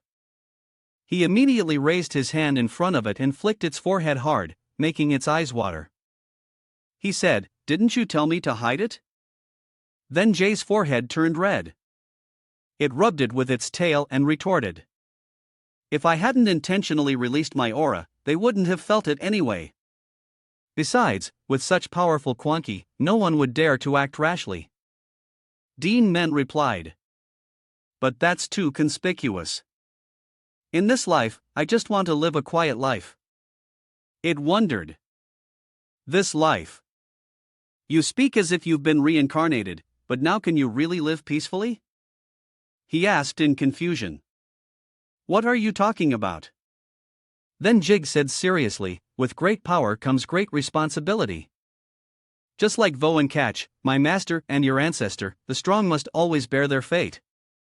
Duan Men frowned and smirked, asking it, were you also taken advantage of back then? Then Juke broke into a cold sweat and stammered, don't mention it. He was the most stubborn person I've ever met. It recounted, after he used me until I was completely exhausted, he had a Taoist to seal me in a jar, saying I was too dangerous. Duan Men and it were communicating telepathically. He looked at it. So that's why you know Taoist. Then Jay said angrily, don't mention it. I'm an ancient beast. Many people want to capture me and make me their Shikigami. He continued with such demonic power. Those Taoists would surely covet you as a Shikigami. After helping him, you were sealed away. Duan Men recalled the earlier scene and smiled. Could he be just like that old man? Thinking about it, he fell silent again. Oh well, there must be a reason. I was reborn like this. Is it related to me remembering my past life? I don't know either. I can't figure it out no matter how I think about it. His train of thought was cut off by someone calling his name. Young master. The servant suddenly opened the door, startling Duan Men, who quickly hid Thanik. What is it? The servant replied hastily. Please come quickly, he reported. The evil sects are attacking Thandu. What? He asked again. Outside, Hyan was panting from exhaustion. Damn it, they're about to break through. A man on horseback arrogantly said, we are from the Kongdong sect. Move aside, he continued. You are from a righteous sect. Why have you come here? Surely you know that Desion is the territory of the Huktali master. Taya saw that the situation was not good and said, hi, and to you. You should run. I'll hold them off. He disagreed because the old man was injured. Don't be ridiculous, master. In your current state, how can you stop them? He bit his lip, thinking over 100 evil sect members led by a Kungshu Tri. With his current injuries, my master can't possibly hold them off. Tai then opened his mouth to mock them. It seems you want to ask the Duan family for help. But don't you know, ever since being controlled, pulled by the alliance leader, the Duan family has been isolated. He laughed loudly and gave an order. Capture them alive and present them to the alliance leader. He will surely reward us with superior martial arts. If you want to capture us alive, we certainly won't kill you, but don't expect to keep your limbs. Both of them were furious and cursed. You scoundrel! Suddenly, a voice came from behind. It's them. Hi. And you turned his head to look. The people behind were still discussing. Who are those two in yellow robes? They seem to be from the Kongdong sect. Young Master Duan Men continued, then those other people must be from the evil sects. He ordered, bring these people inside. Intu was still dazed, not understanding. What was happening? Duan Men said in a loud voice, they are guests of the Duan family. Intu was secretly overjoyed. That uniform belongs to the Duan family. They've come to save us, but there are only 4 of them, though their presence is impressive. They're facing hundreds of evil sect members. Duan Men stepped forward and said, this brother seems to be seriously injured. Please step back and rest. Wait, he was about to say something. Then Vinran supported Taihu and said, let me handle this. Hyan was alarmed. Wait, shouldn't you be worried about the people behind you? The group chasing me alone is more than 200 men. He smiled at Intu reassuringly. But don't worry, there's no need to worry. Intu didn't understand. Ha? Vinran said, if you don't believe me, just watch and you'll see. Taiyin looked at Duan Men angrily. Who are you to block my path? One of his soldiers immediately said, Kungshu, it seems he's the one. The brat who won the Duo family's martial arts tournament, the young master of the Duan family. At the same time, Duan Men was already standing in front of him, his face filled with killing intent. Tyene showed no restraint and even mocked him. So it's you. I heard you have a delicate appearance like a woman. You dare to stand against us alone. How arrogant. The soldiers also joined in laughing at Duan Men. Then he said loudly, the alliance leader was merciful and didn't pursue the matter. Which is why you Duan family members are still alive. Tyene spoke loudly, full of confidence. You were the ones who provoked us first. So even if we strike, the alliance leader won't blame us. Before he could finish, his eyes suddenly rolled back. He lost consciousness and swayed. Seeing this, the soldiers called out worriedly, Kung Shu. He finally collapsed to the ground while Duan Men stood there wringing his hands, saying, You talk too much. My hands were getting itchy. The entire group was stunned as if they couldn't believe their eyes. He continued, the alliance leader is merciful, you say. Eradicate the Duan clan, you say. Haiyan jaw also dropped in surprise. As for Tyene, he lay motionless on the ground, foaming at the mouth. Duan Men challenged. Well, then let's see. I also want to see who's the one that gets wiped out. Seeing their leader lying motionless, the soldiers were terrified. Kung Shu is dead. They asked each other when did he throw that poison needle. I didn't even see him move. Duan Men said nothing, silently taking a handful of needles from his sleeve. Then he threw them out randomly. The soldiers didn't understand what he was doing. He threw a whole handful of needles into the air. Everyone be careful. Before he could finish his sentence, the man had already fallen after a needle pierced straight through his forehead. Then a shower of needles rained down on their heads, leaving them no time to react. One of them stammered before dying. This is unbelievable. And then he collapsed instantly. All right. Duan Men looked on and wondered. I was in such a hurry, I forgot to coat them in poison. Why do they look like they've been poisoned? Then just popped its head up and replied, of course, your poison needles have been tainted with my poisonki in this world. You can withstand my poison. He looked at it with satisfaction and said, you're somewhat useful after all. It retorted. Somewhat useful. Ian Tu's face was covered in sweat. Unbelievable. Such a powerful hidden weapon technique.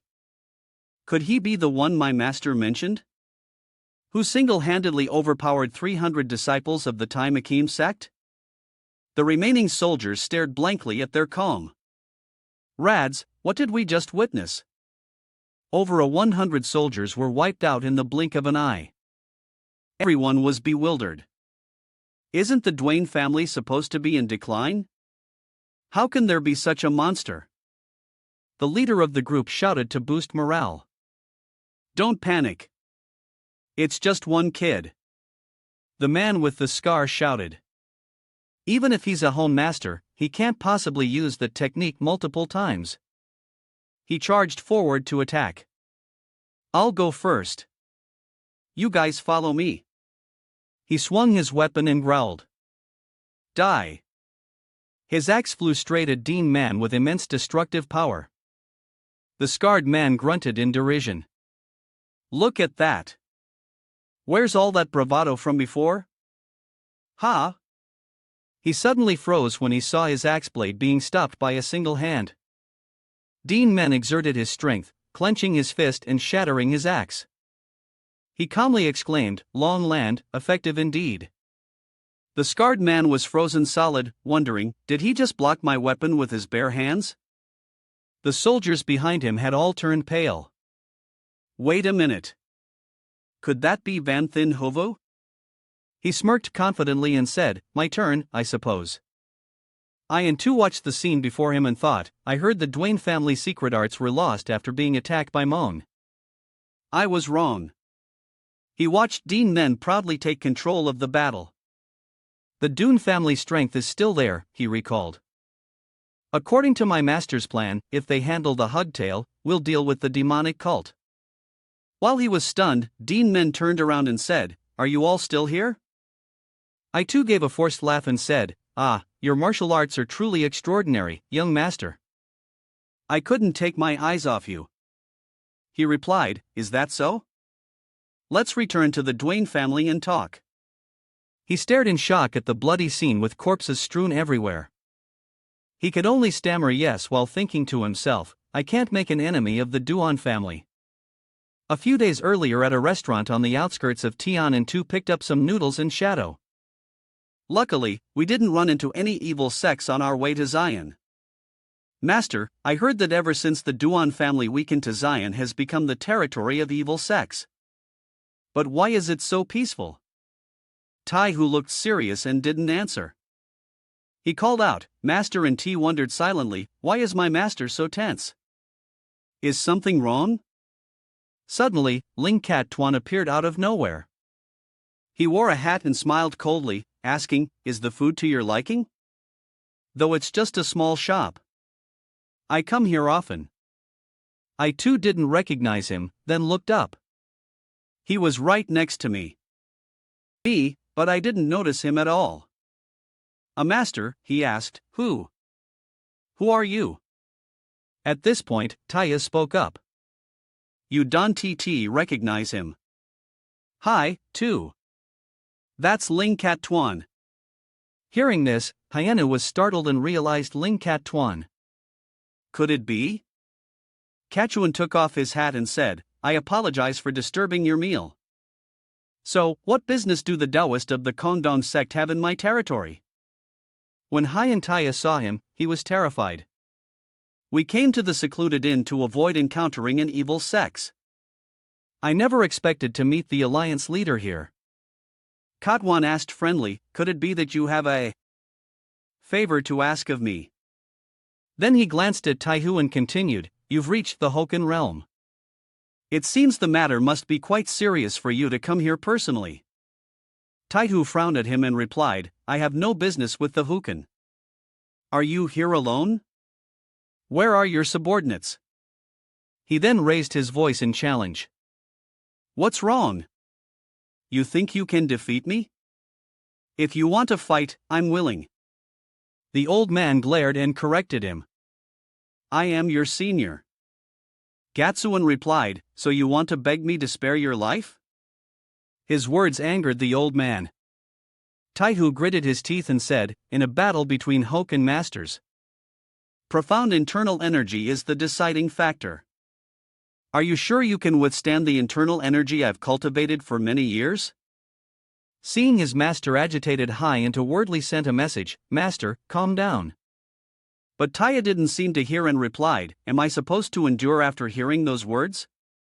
Katwan suddenly scolded, how arrogant. Iti was startled to hear that. While Taya still glared at him with murderous eyes.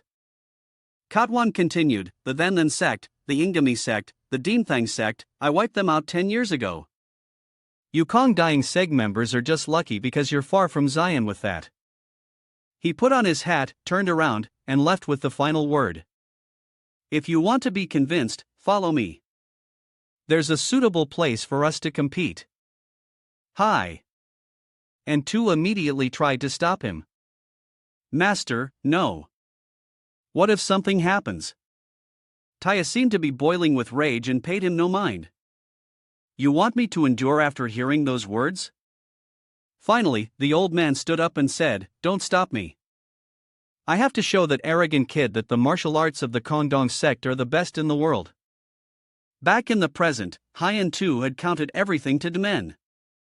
So my master fought with the Hook Talon leader Duan Men wondered. A fight. That seems different from what we just saw. He grunted in agreement and replied, the people chasing us was a separate incident. Anyway, the Hokan leader, he's truly terrifying. Hi, and two recalled the deserted clearing at that time. Taya reminded him, stand back, Hyanu. He replied wordly, be careful, master. Katwan took off his hat and said confidently, let's begin. Instantly, the old man launched himself forward like a flash of lightning. He was not to be outdone and rushed forward as well. Taiyu's sword swung powerfully, but it was easily blocked by Katwan with one hand. Veins bulged on Taiyu's face while Katwan praised the old man. Not bad swordsmanship. You use true qi to cultivate your power. How creative. Using the resonance of true qi to repel other qi flows high until you watch from the side. So fast. I can't even see the sword's path. This is a battle between Hoke and masters. Suddenly his eyes widened as he followed Katwan leaping into the air. Taihu angrily continued to swing his sword. Katwan blocked with one hand and looked at the old man with a smug smile. The powerful impact set rocks and debris flying far away. He continued to block the sword blade with his hand and challenged, "Surely you have other moves. Use them all. You're so confident in your internal energy. Surely this isn't all you have." The old man gritted his teeth and replied, "All right, I'll show you. The ultimate technique of the Kongdong sect. The true power of the Fma Fab." A golden light enveloped each of the old man's moves. "Hi," Tu smiled reassuringly. "Master is gaining the upper hand. Perhaps we can eliminate the Hukan leader right here." But his joy was short-lived as his face turned pale. The expression on Katwan's face stunned him, and he wondered, smiling. He's smiling. The Hukan leader was not weak either. He blocked every attack with a triumphant smile. Taya started to worry. This guy, he's intentionally blocking at the last moment. This evil heretic, is he testing me? His eyes sharpened as he followed his opponent's movements. Taya decided, "All right, I'll put an end to your arrogance right here. Mim Fab." At that moment, Katwan softly exclaimed, "As I thought." Taya thrust his sword at him with all his might, with the greatest strength he could muster. The old man unleashed a terrifying move that created a massive shockwave at the point of impact. The entire forest lit up with a powerful tremor. Hai and Tu couldn't believe his eyes. Master has unleashed the ultimate move of the Mim Fab. He called out loudly. "Master!" After completing his attack, Taihu leaned on his sword to steady himself, but still had some difficulty speaking. "See? Hi, and you. I've defeated that Ling Cat Tuan," he replied happily. "I see it, Master. We should leave here quickly." Just then, a voice came from within the smoke and dust. "Quite a refined technique worthy of the Kongdong sect's martial arts, one of the pillars of the righteous path." Both Hyenu and Tai who heard it and stared with wide eyes. Shock. Katwan, completely unharmed, continued using intent to amplify Truchi. Though it's called Mim Fat, it's essentially a Kangi martial art. He easily replicated a blazing red sphere of power in his hand. I and Tu trembled and called out, "Master, that's clearly the ultimate move of the Mim Fap. But it's not Hanu Yen Hak Kong, but a different kind of GI. How is that possible?" Katwan simply explained, "Why are you so surprised? If you understand the principle, you surely know that it's not necessary to use a righteous internal art to perform it." Mim Fap. At that moment, Taya swung his hand and pushed Hai into you back. Katwan said softly to show respect for the original. Before he finished speaking, he had already launched the move straight at them, creating a crimson shockwave. Katwan smiled and finished his sentence. "I will call it F Chin Kong." At the Duan family estate, a voice came from inside. "You mean the Hug Talon leader?" When Katwan, he used the Kongdong sect's martial arts. Recalling Katwan's dangerous appearance, Hyena bowed his head and reported precisely. He applied it. Although the internal energy he used was completely different, the technique was undoubtedly the ultimate move of the Fmok. Kim Fab, thinking back to his fight with Katwan, he continued, "Moreover, the power of that finger technique was much stronger than the Mim Fab. If my master hadn't used all his remaining internal energy to block it, and two couldn't help but shiver when mentioning Katu, I'm afraid I wouldn't have survived. Duan Men listened to the situation and surmised that Tai Hu was definitely a Hoka master to be able to apply it after seeing it for the first time. Does that mean he can comprehend a master's martial art after just one fight? Duan Men was still lost in thought when Hyena suddenly called out, "Young master." He knelt down, his face determined, expressing his desire. My master and I came to the Duan family for only one purpose. Please cooperate with our sect in the upcoming Great War. The Manhwa, a powerful sect and organization, is located in Tangquang. It was once a power that could rival all the major righteous sects and families. Although the martial world has undergone many changes, the righteous sects still dare not touch the demonic cult because all its followers are absolutely loyal to the cult leader. However, the situation changed with the appearance of Tron Kach, the son of the demonic cult leader. Trunk is a martial arts prodigy possessing the theme Vuka. Many people have sworn allegiance to him, fearing the demonic cult will be torn apart by internal strife. Tron Kach took his supporters and left the demonic cult, forming the Muang theme. Now, with the demonic cult yet to replenish its elite forces after Tron Kach's departure, it's the best time to destroy them. I and Tu spoke clearly and loudly, but the Hookdaleen in the south is a major concern. If the elites of the Kongdong sect are on an expedition and the Hookdaleen takes the opportunity to attack, he said, seriously, our sect will suffer heavy losses. But with the martial arts you've demonstrated, young master, thinking of Duan Men's power in TI was asserted with certainty, you can surely stop the Hook Tali. Give them a sound beating. He sincerely proposed, therefore, please help us while our sect is destroying the demonic cult. Please prevent the Hook Talon from attacking. Despite Hyenu's fervent persuasion, Duan Men replied without hesitation, I refuse. Which made him slightly surprised. Ha! Hyentu's earlier momentum vanished. He asked worriedly, what did you just say? Duan Men sighed and emphasized. I said, I refuse, he asked discontent. But why? Tai, who had a pensive look on his face, deepened thought. He turned to Hyenu and asked. He refused. Just before Duan Men had said, I can't make this decision on my own. I will report it to the family head. Hyentu had to agree. Then we'll wait outside. In the present, Hyenu lowered his head and asked, Master, what if he doesn't agree? The old man replied calmly, let's just wait and see. He continued to express his concerns.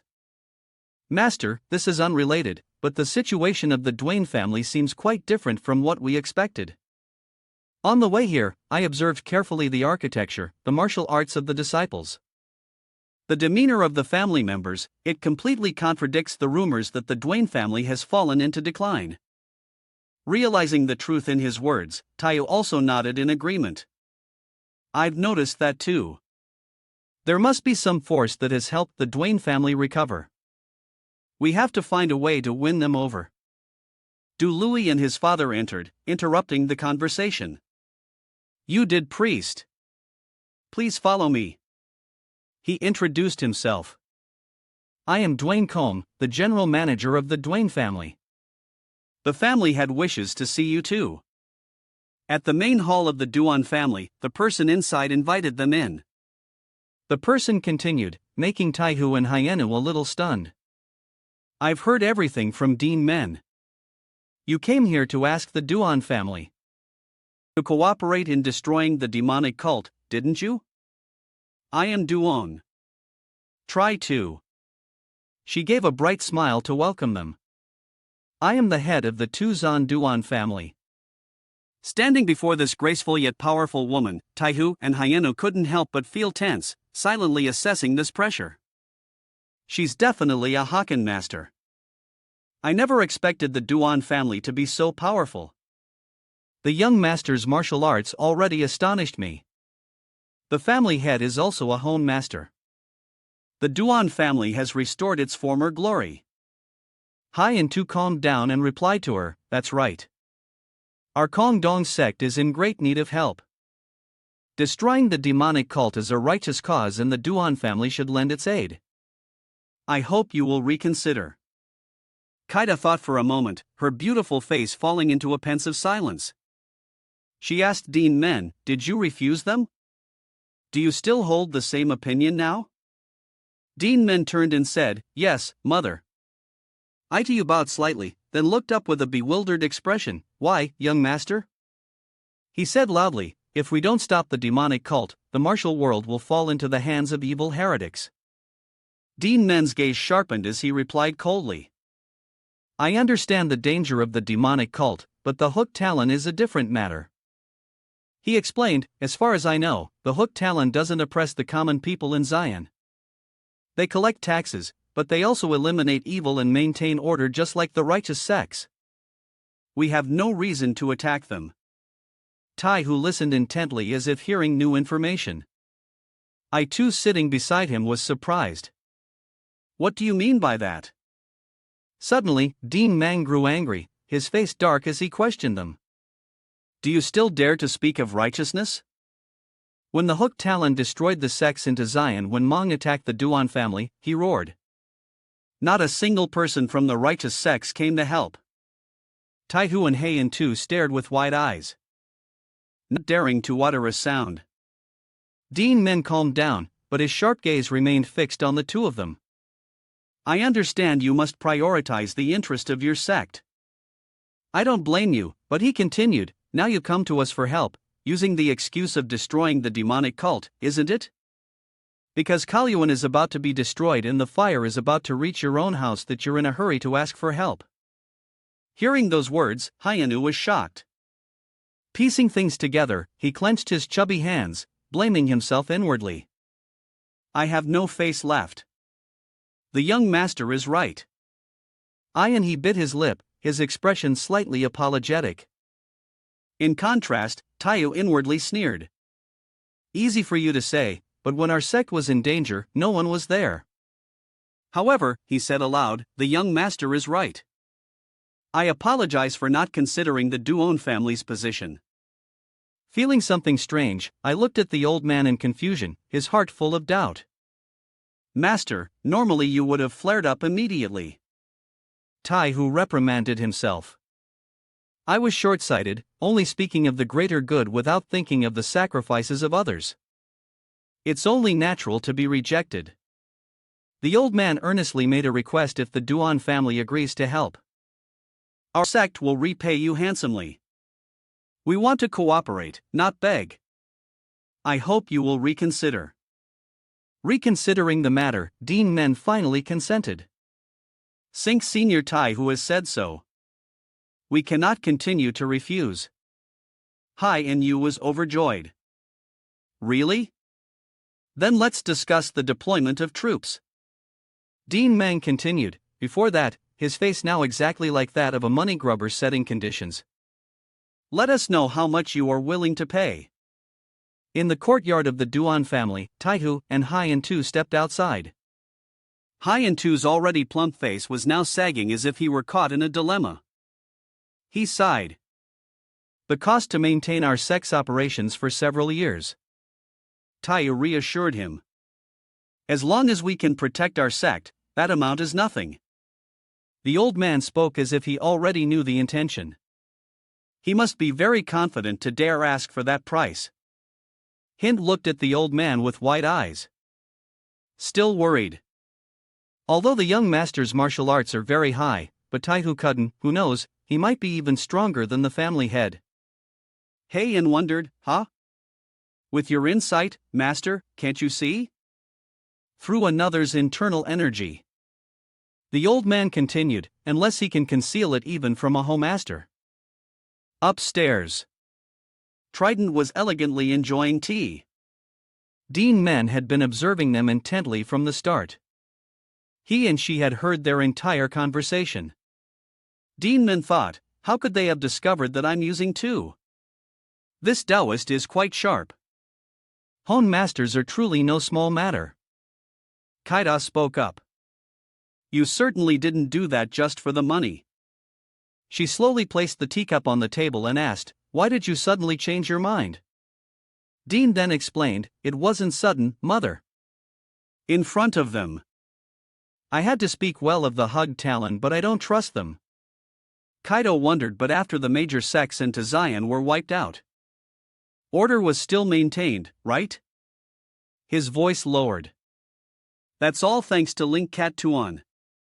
He thought again about the workings of that sect. The men with their faces covered in pink scarves looked so ridiculous.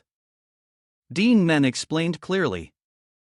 The evil sects are not those who have enjoyed the righteous path, but those who defy righteousness, only pursuing personal gain, no different from bandits.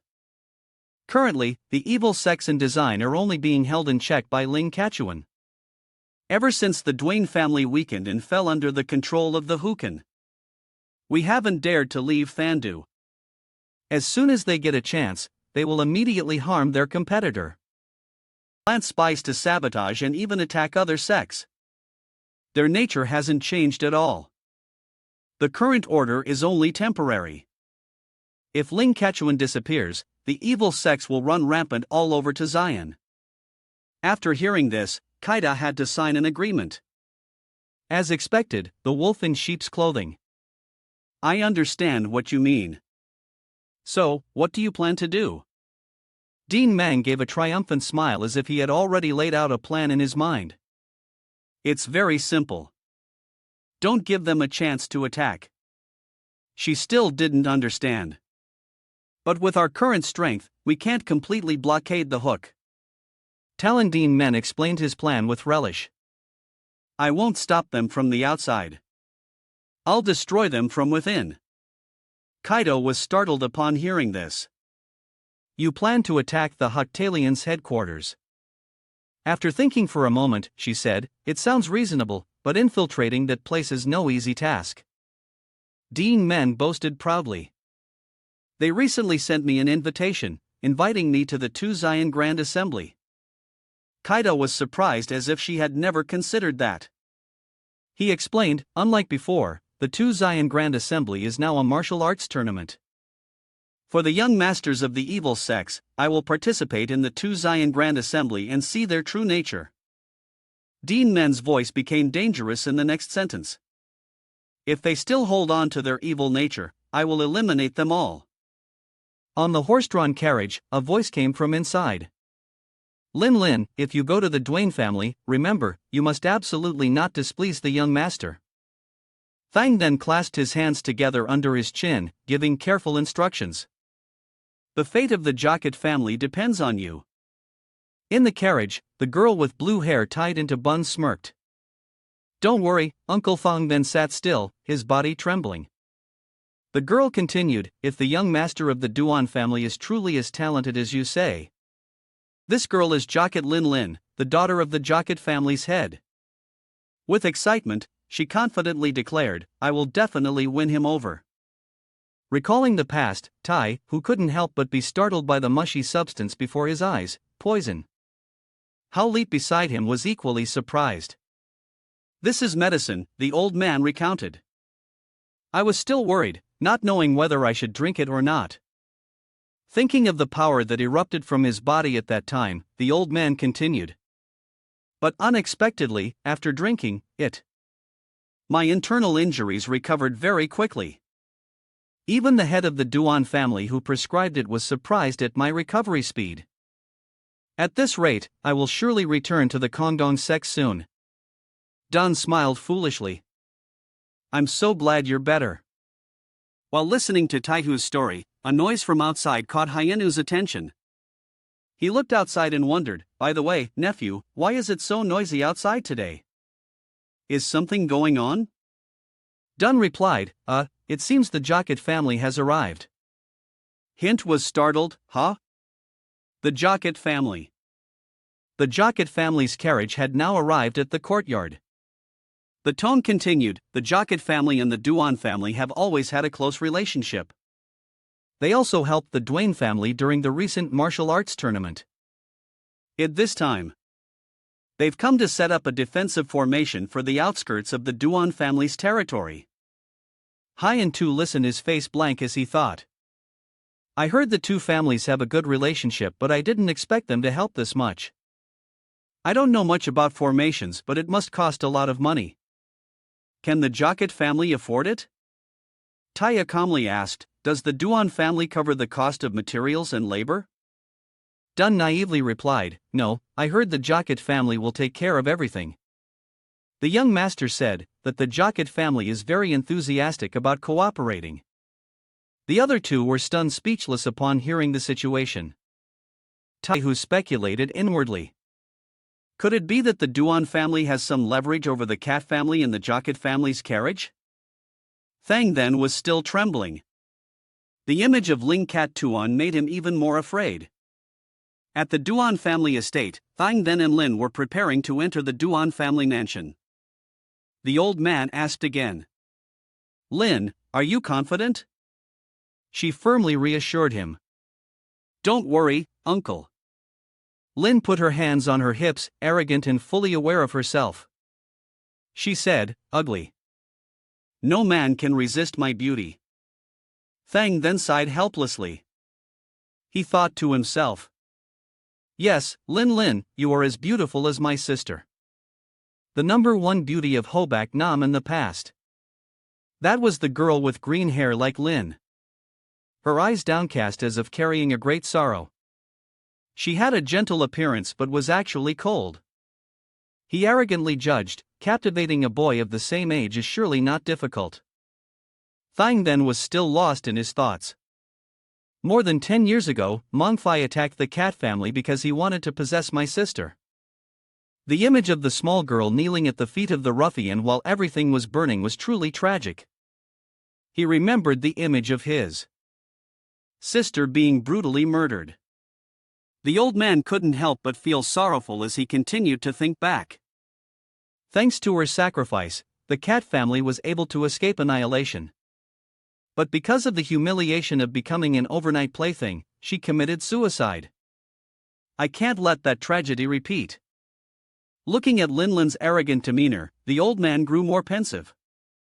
If Linlin can build a deep relationship with the young master of the Duan family, the cat family will be protected by them.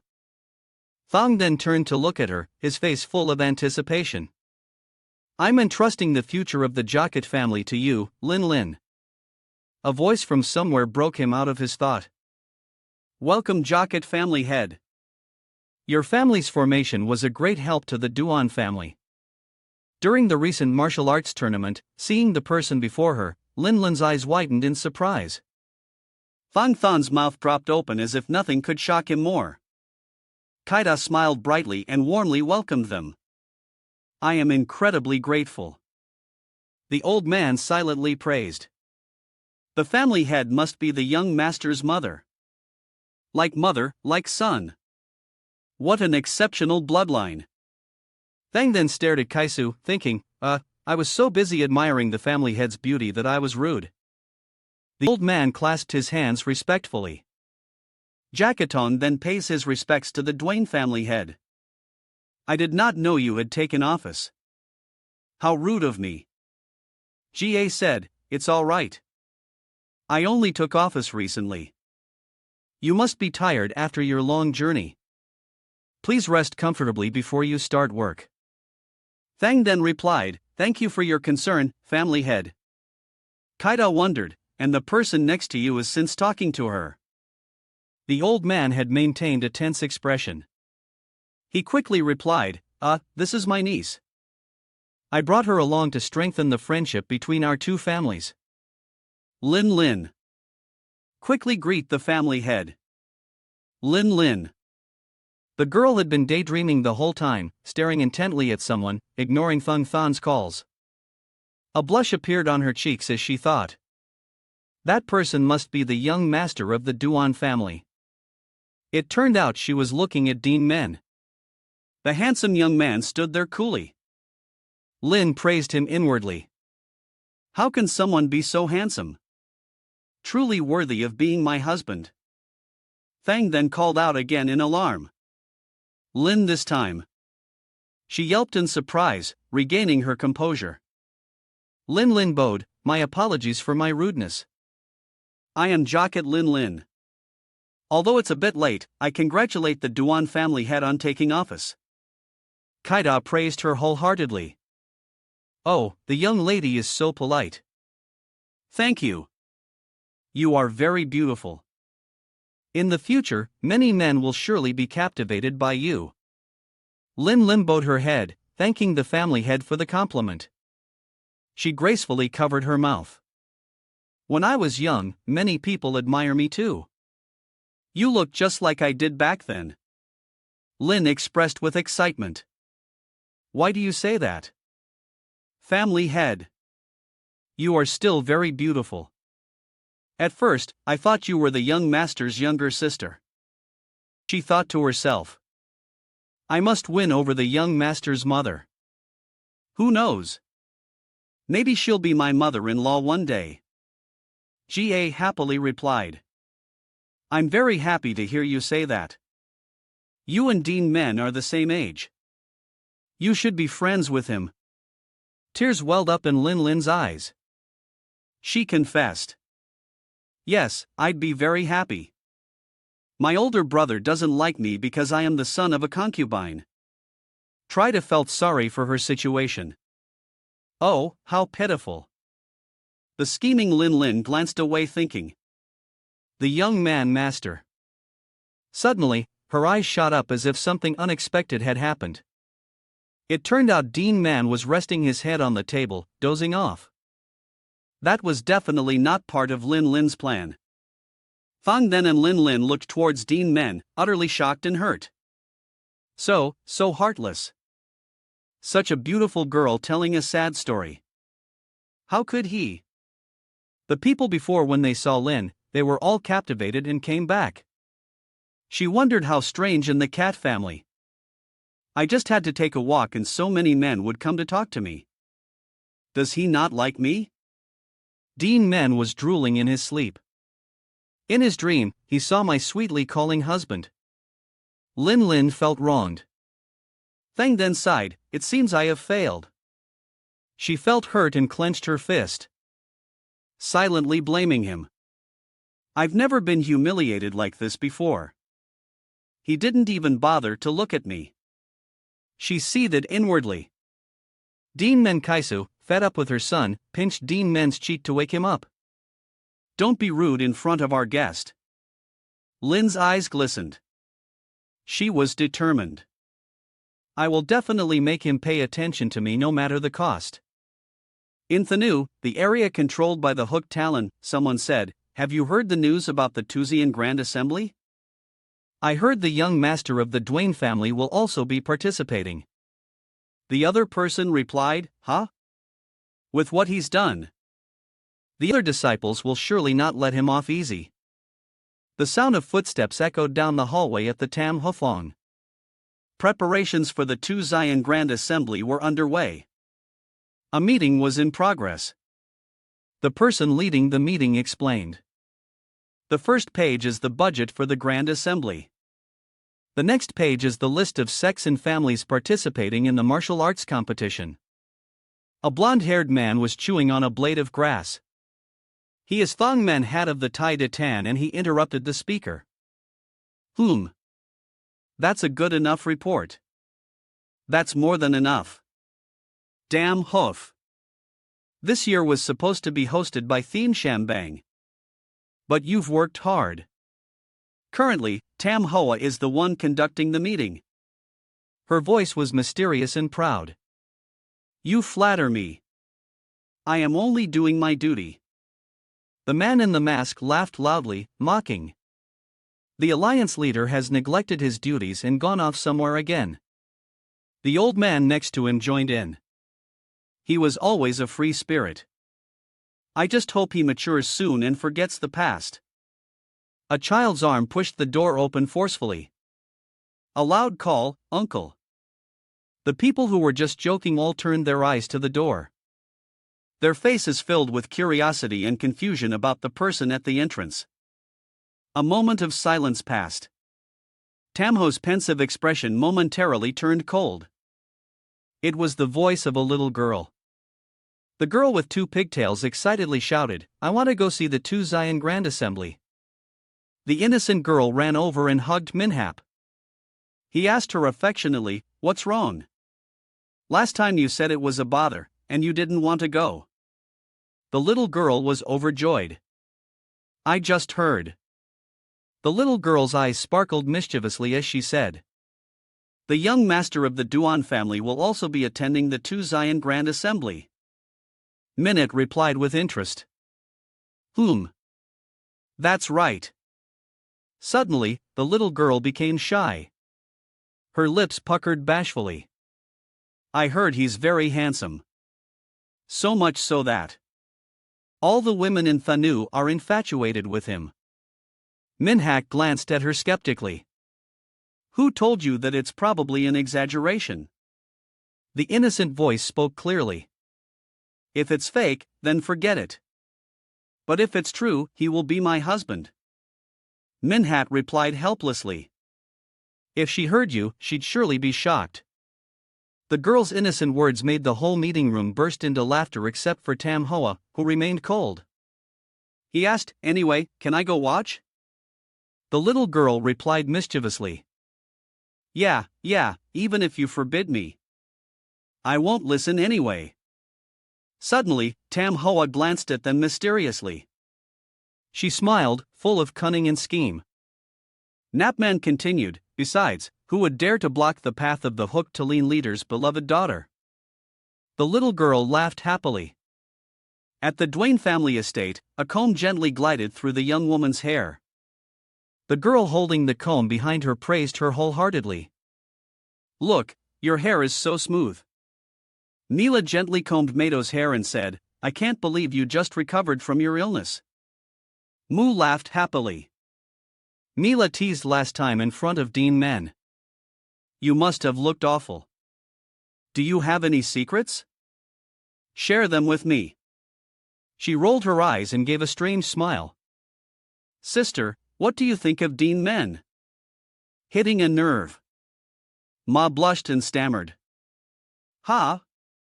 What? Why are you asking that? Finding her sister's reaction amusing, she continued to tease, still pretending. The moment his name is mentioned, your breathing changes. Mai Tu, embarrassed and angry, shouted, Did you learn martial arts just to spy on other people's breathing? Then she asked, seriously, by the way, sister, are you okay? Mato wondered. Okay with what? Glancing at Mato's expression, she shared what she knew. I heard Duan Men is attending the Zion Grand Assembly. We probably won't see him for a while. Mato was surprised. What? She continued. The Zion Grand Assembly is a gathering of evil sects. Isn't it dangerous? Mato worriedly imagined him in a bloody battle, her eyes welling up as she mumbled. Is it that true? Neela helplessly cut off her train of thought. That's not the issue. She voiced the most realistic concern she had. If Duan Men falls for some young lady at the Zion Grand Assembly, sister, will you be okay? Maida's fragile heart felt like it shattered. Upon hearing that, suddenly her face fell as she whispered that my last. You don't want that. Do you? She looked lovingly at Mai Tu and said gravely. Then let's go to the Zion Grand Assembly together. After saying that, she immediately pulled her sister's hand. Maida said worriedly, but what if the young master finds it troublesome? Neela laughed confidently. HMP, no need to worry. Your little sister here has a plan. At the Duan family estate, Duan Men rested his hand on his face and lastly spoke to the person in front of him. You mean you want to use the pretext of a duel to participate in the Zion Grand Assembly? Lin replied, that's right. She was excited. I heard it's a place where young heroes from the evil sects compete for power. I really want to see how they fight. Duan Men thought for a moment, then answered nonchalantly. It should be fine. I'm allowed to bring one guard and one maid, and it's not a place for fun either. Outwardly, Lin listened obediently. But inside, a fire of determination had been lit. I must follow him and win him over. The door was suddenly thrown open. The person outside shouted, Duan Men. He looked towards the door with amusement. I sensed someone was coming. It really is you. Following the sound, Lin also turned with wide eyes to see who it was. It turned out that Mila had hurriedly dragged Mai. Here, she said cunningly. Yes, my sister has something to tell you. Nita shyly questioned, this girl is so rude to the young master. Miles' eyes met Lin's. The two looked at each other like strange creatures. Mila growled strangely, and who are you? Lin retorted dislikefully, I should be the one asking that. Duan Men jumped up in surprise and asked, no, Miss Ma too. What's going on? Ignoring Lin, Mila turned to Duan Men and said, the thing is. She shouted brazenly, my sister and I want to go to the Tuzayan Grand Assembly. Still not understanding the issue. Duan Men looked at her pensively. Understanding her intention, he guessed, you mean Milo wants to be the guard, and Miss Milo wants to be the maid who accompanies me, hitting the nail on the head. Mila smiled slightly. That's right. After all, you're allowed to bring one guard and one maid. We're the perfect choice, right? Lin was confused. What is she talking about? Her face soured as she calculated. Moreover, that attitude. Could it be that she knows the young master? Looking at Mai too, Lin had to admit that face. She is as beautiful as the Duo family head. The more she thought, the more worried she became.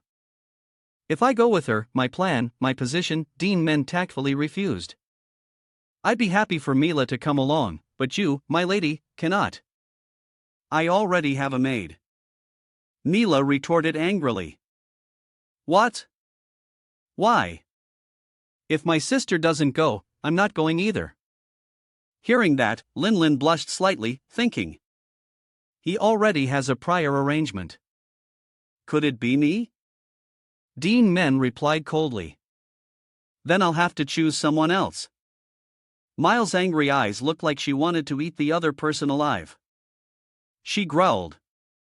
You really are feeling a little hurt. Ma humbly patted her sister's shoulder. It's all right, Mila. She glanced over and called softly. Sister. A tear was about to fall from her eye. Maida said heartbrokenly. My Mila, you should go. She whimpered pitifully. I'm really fine. If the young master doesn't want me to, we shouldn't bother him. Maida looked at her as if she were about to devour someone. Hey! Her face contorted as she growled. Let's talk outside. Mila, still not resigned, questioned him. Duan Men, I really admire you. Your martial arts are superb and you're so clear-headed and decisive. Mila leaned in close to him and asked, but why are you so heartless? Do you know who I'm trying to do this for? Duan Men was about to walk away but was blocked by Mila, who questioned him. Why can't my sister go? Don't you like her too? Frustrated, she said loudly, I already created an opportunity for you. And yet Duan Men cut her off. This isn't a leisure trip. It will be very dangerous. Miles' eyes widened, stopped in her tracks by Duan Men's words. Her throat managed to form two words. What is it? He explained wearily while fighting against the young members of the evil sex. No one knows what might happen if your sister comes along and encounters danger. And you and I can't react in time. How will you take responsibility thinking of that horrible scenario? Mila couldn't help but feel terrified. Duan Men said coldly. Furthermore, that is the territory of the Huctaline. We might face the alliance. Your sister just recovered from her illness. Her health is still weak. How can she endure it? Moved by his words, Mila hesitated and pondered. She finally sighed in defeat. I understand. Thank you. It seemed that wasn't what he wanted either. His eyes lowered as he replied weary, thank you for understanding. Mila was stubborn. But I'm still going. Duan Men was puzzled. Huh? Didn't you just say that? If your sister doesn't go, you won't go either. Miles' temper flared as she yelled. That was then. This is now. I can't leave the fish with the cat. Miles' voice terrorized the entire duo and family estate. Duan Men was at his wits' end.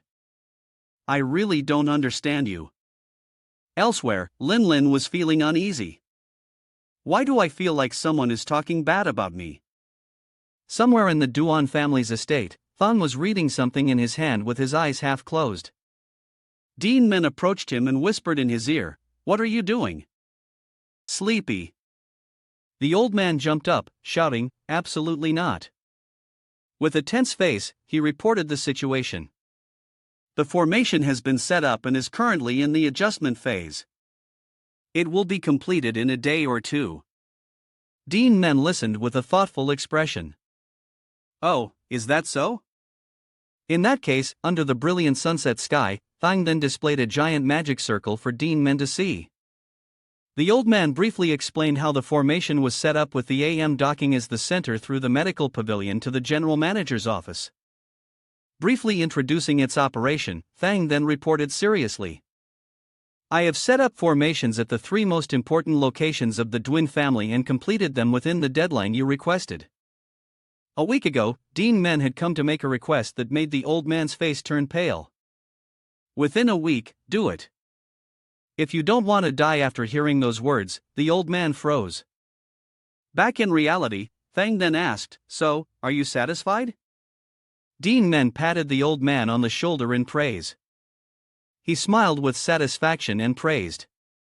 See, you can do it. Do the rest the same way. The old man silently cursed in his heart. Would it kill you to praise me once? But on the outside, he kept his head bowed. Yes, on the outside Duan Men was cold, but inside he was full of praise. This exceeds my expectations with this formation, even if I'm upset. The Duan family can still defend itself strongly. Suddenly, he thought of something. So, what's left is returning to the main residence. The person in front said unhappily, What did you call me here for, young master? It was Duong Kilong. His eyebrows were furrowed in a grumpy expression. We're not close enough to have a conversation. Ignoring the reproachful words, Duan Men nonchalantly inquired, I heard you are proficient in swordsmanship. Which is why you were appointed as an elder. I also have some understanding of swordsmanship, so I wanted to talk with you. Remembering the day Duan Men made his move, he was a bit intimidated and said humbly, The sword move you demonstrated that day. I could never achieve it in my lifetime. I realized the difference between myself and you, young master. Duan Men deliberately provoked him, making veins pop on his forehead. Of course, with your strength, you couldn't even block one of my moves. Therefore, I want to teach you a few moves. Feeling humiliated, he gritted his teeth and glared at Duan Men as if he wanted to kill him on the spot. Big Kong had fallen into the trap. He continued to make his request. Of course, I don't teach for free. The condition is that you must be absolutely loyal to me. I guarantee this opportunity is not easy to come by. You can consider it a fortuitous encounter. How about it? Hearing Duan Men's confident assertion, he looked up at him, his heart already wavering. Duan Men tilted his head to look at him. Do you want to follow me? At the city gate, Hai and Bo with his hands clasped in gratitude. We will take our lead. Leave now. Thank you, Duan family, for your warm hospitality. He was sincere and on behalf of the Kongdong set. He said, I thank the Duan family for agreeing to cooperate. Tai, who beside him added, thanks to the Duan family. My internal injuries have fully recovered. If the Duan family is in trouble in the future, I will definitely come to help. Hearing this, Kaida smiled and replied, Thank you, true man Taiyu. She proposed to contribute to the destruction of the demonic cult. We will send some elders and disciples to assist the Kongdong sect. The old man replied happily, you are truly kind-hearted. I will remember this favor. Tai, who extended his hand and promised, after returning to our sect, I will immediately send the payment to the Duan family. Kaida shook his hand and replied, I wish the Kongdong sect all the best. Looking at Duan Men, Taya suddenly called out, Ah, young master. He extended his hand towards him. If it weren't for you, my junior brother, and I would have died. Hi, and to you, standing beside him also, exclaimed, truly, thank you so much.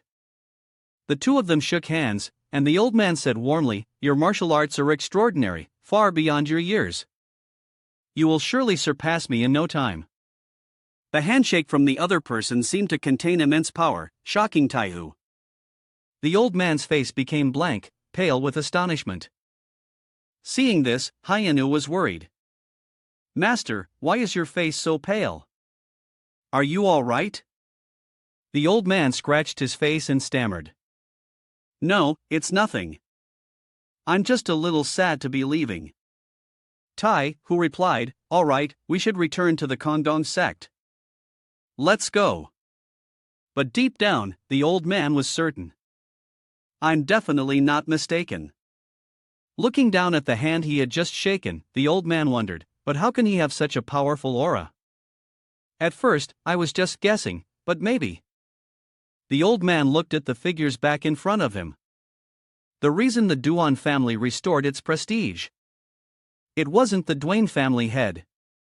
Taya looked at Duan Men with certainty, but the young master himself. Facing the guards, Kaida spoke up. Clear grievances, fair judgment. That has been the creed of the Duan family for generations.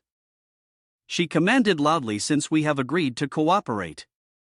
We must treat the Kongdong sect as an ally and march out together. Hearing this, everyone clasped their hands and shouted, As you command. The group, including Kilong, Dan Tan, and Venin, showed clear dissatisfaction on their faces. Kaida continued, Well, then I wish you all good luck. A pair of hands was offering a medicine box, saying, I've prepared the Don Li Kai Du for you. The person opposite took it. Thank you. Diet then asked doubtfully. But why do you always like this poison? There are many other kinds. Duan Men looked at him and answered calmly.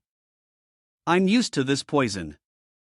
Besides, no other poison can compare to it. He waved goodbye. Anyway, everyone is waiting for me. I'm off.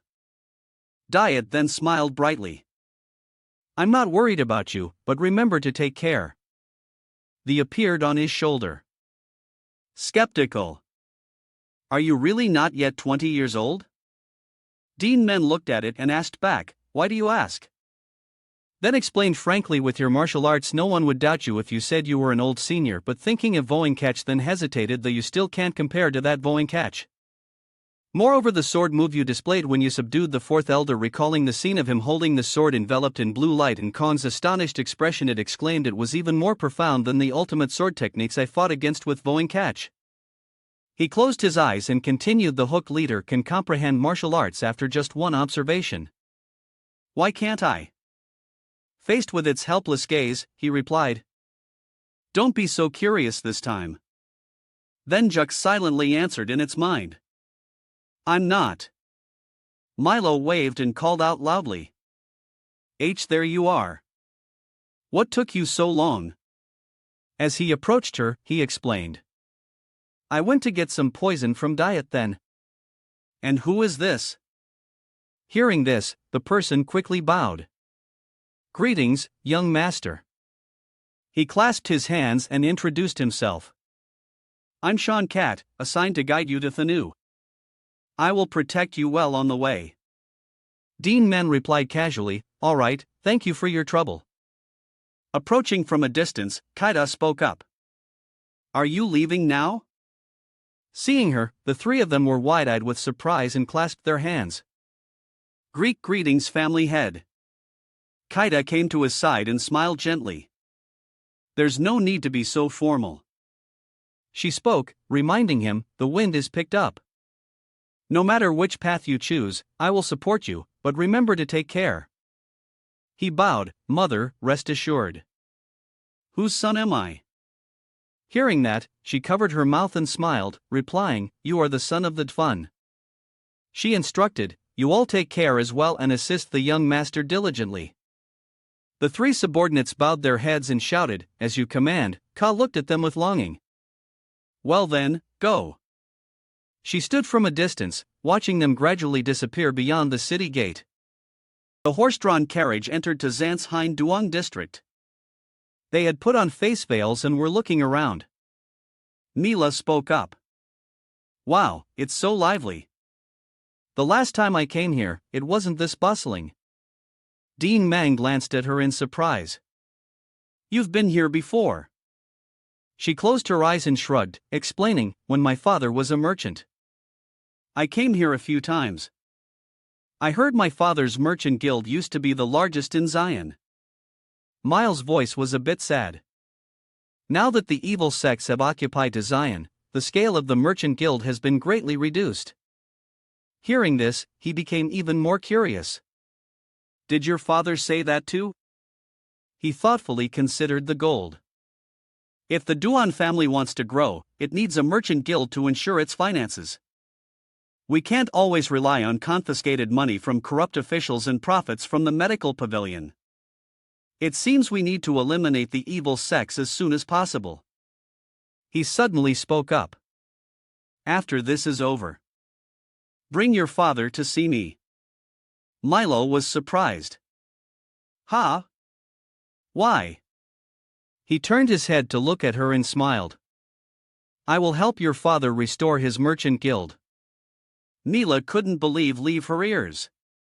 Ray, really? She shouted. You better not go back on your word, he replied perfunctorily. I know. In front of the forge, a person stood with their eyes closed in deep thought. Nan sighed, another slow day. If only someone who appreciates a fine sword would come here, he squinted, listening to the voices outside. Why don't I hear the sound of hammering anymore? Is this shop not open for business? They stood before Nanti. He spoke up. I want to see some swords. Nanti looked at him silently, appraising him. Strange attire, but outwardly he greeted them warmly.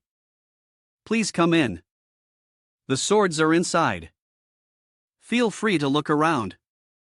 Nan happily introduced his force. I don't mean to brag, but the swords here are better than the ones in Thano. Dean Men grunted in acknowledgement. Milo wondered, why do you need a sword? Dean Men replied calmly, I think I should carry a weapon with me. Holding a sword in his hand and tapping it lightly, he thought to himself, so, you are this confident in your craftsmanship. The quality of the sword must be excellent. Then, staring intently at the sword, he confirmed. The amount of sharp key hidden in the blade is truly powerful. Dean Men lowered his voice. It seems you're not just posting. Nan was surprised. You know how to appraise swords under everyone's gaze. He ran his hand along the blade and commented, I know a little. Though the design is simple, the blade is very sharp. Milo looked on and wondered, is that so? This proves the forging and tempering techniques are very refined. Nan was astonished. Just by a light tap and visual observation, could this be? He spoke up. Every sword here is a treasure, so I'll just pick one at random. The forge owner saw this and waved his hands. Wait. Please wait a moment. He ran inside, not forgetting to say, I'll be right back.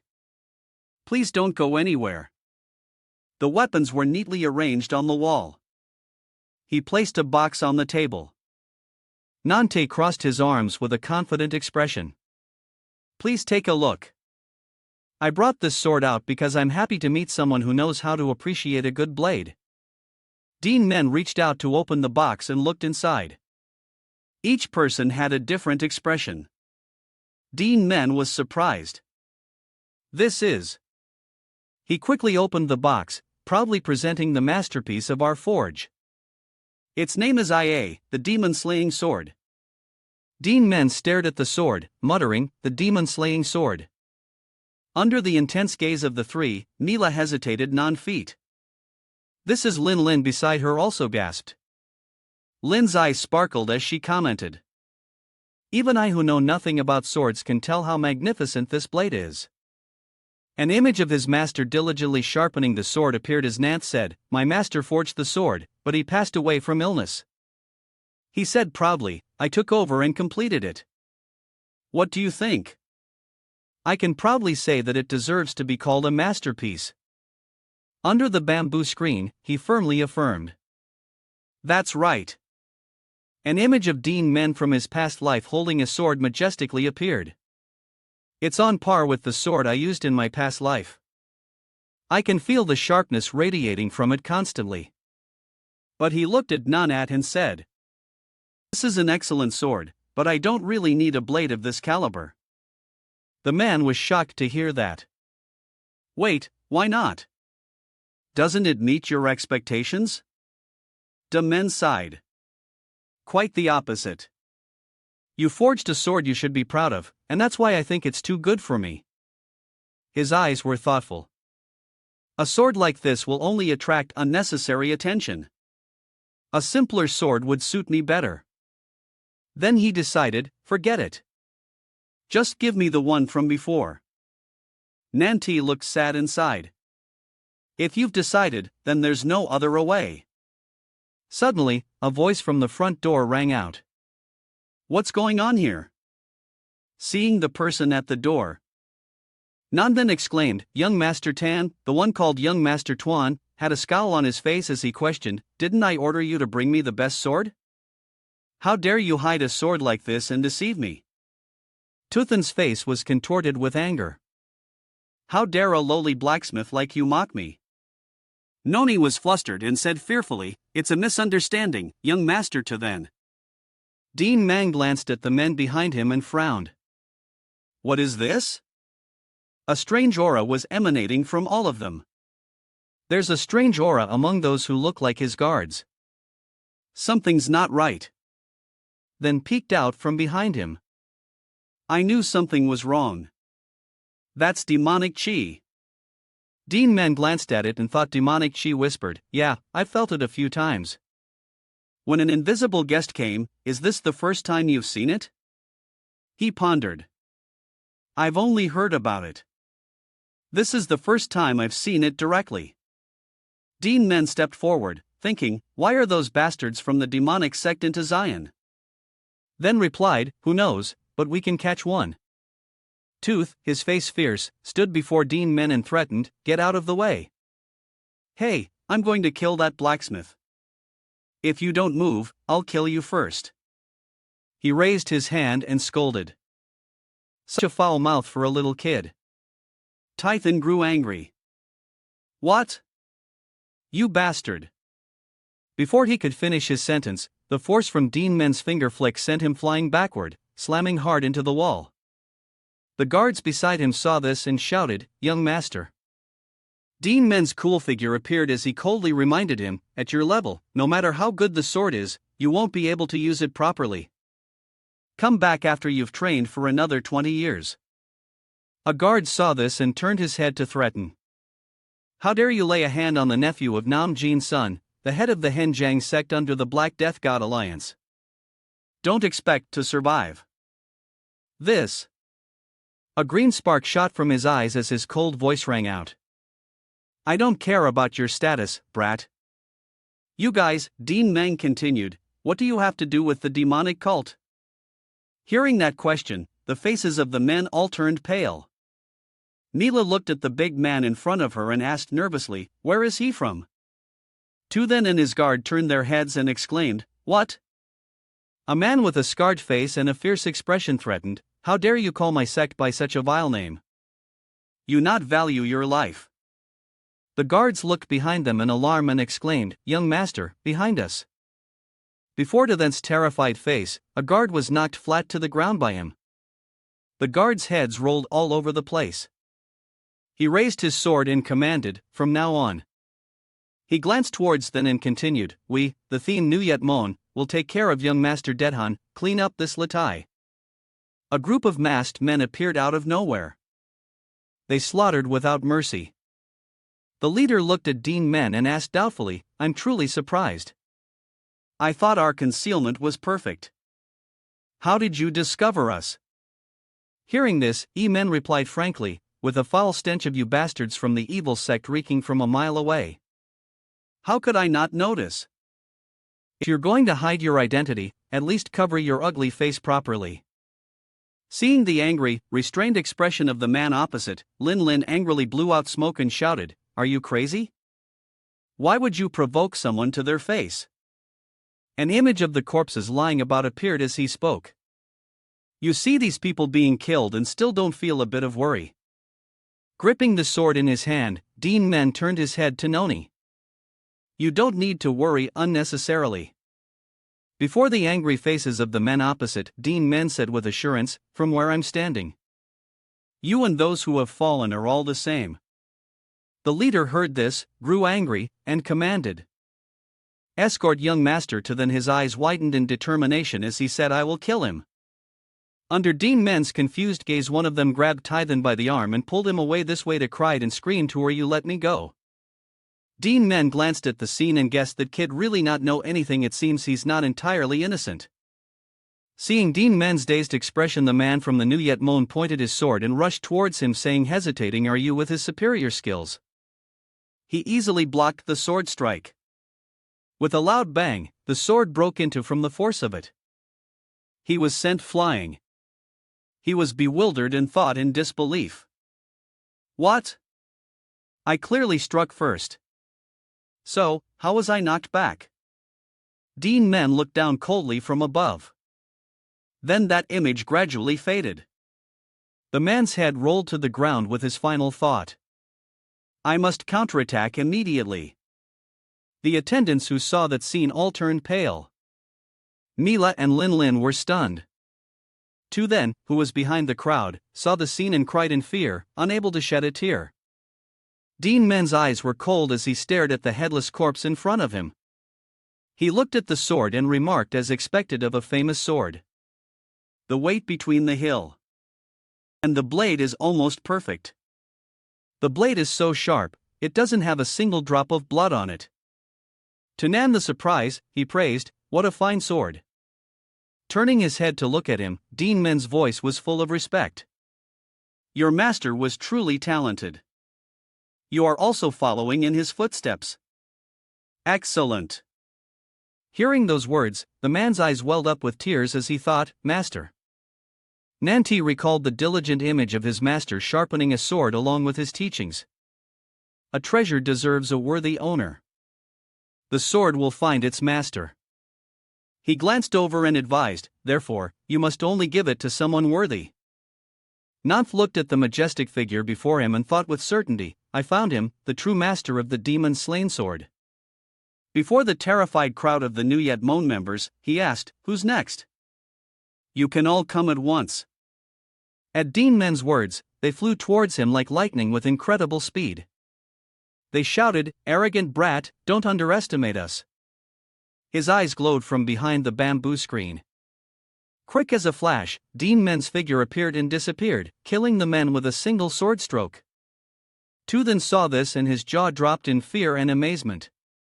Nan also stared with wide surprised eyes. Mila and Lin stood frozen like statues. I don't know what to say anymore. Seeing Duan Men's triumphant expression as he held the sword, Lin asked doubtfully.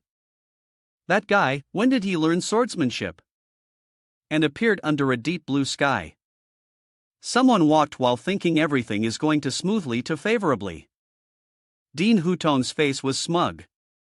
Those Suk Shaolin members probably wouldn't even dream that I'm of the Tenjuo bloodline. He thought proudly of his son. Dean Tan, my son, was born with the talent of a martial artist worthy of the Dean family's bloodline. Although he's a child, the truth is that among his peers, no one can compare it to them. He clenched his fist. If I let him debut his martial prowess at the Tu Zion Grand Assembly and join the Hook Shaolin's leadership, it will be the first step in weakening the Haxaline's power. And by the time they find out, the demonic path has probably already arrived into Zion. Suddenly, a soldier called from outside, Lord Dean, Lord Dean. Hutron looked at the man hesitantly. Aren't you Zion new yet, Tai? Who is guarding then? He knelt down, clutching his severed arm, and replied, My lord, young master. He hesitantly reported he is being attacked by a strange mass assailant. On the other side, an image of Duan Men single-handedly slaughtering his way through a crowd appeared. His eyes were cold and sharp behind the bamboo screen. Several guards were killed and lay on the ground. The group including Lin, Mila, and Nan had their jaws dropped. He calmly said, It's almost cleaned up. Mila looked at the corpses strewn on the ground and wondered, but who's going to clean this up? If I brought my sister here, she would probably faint. But will it be okay?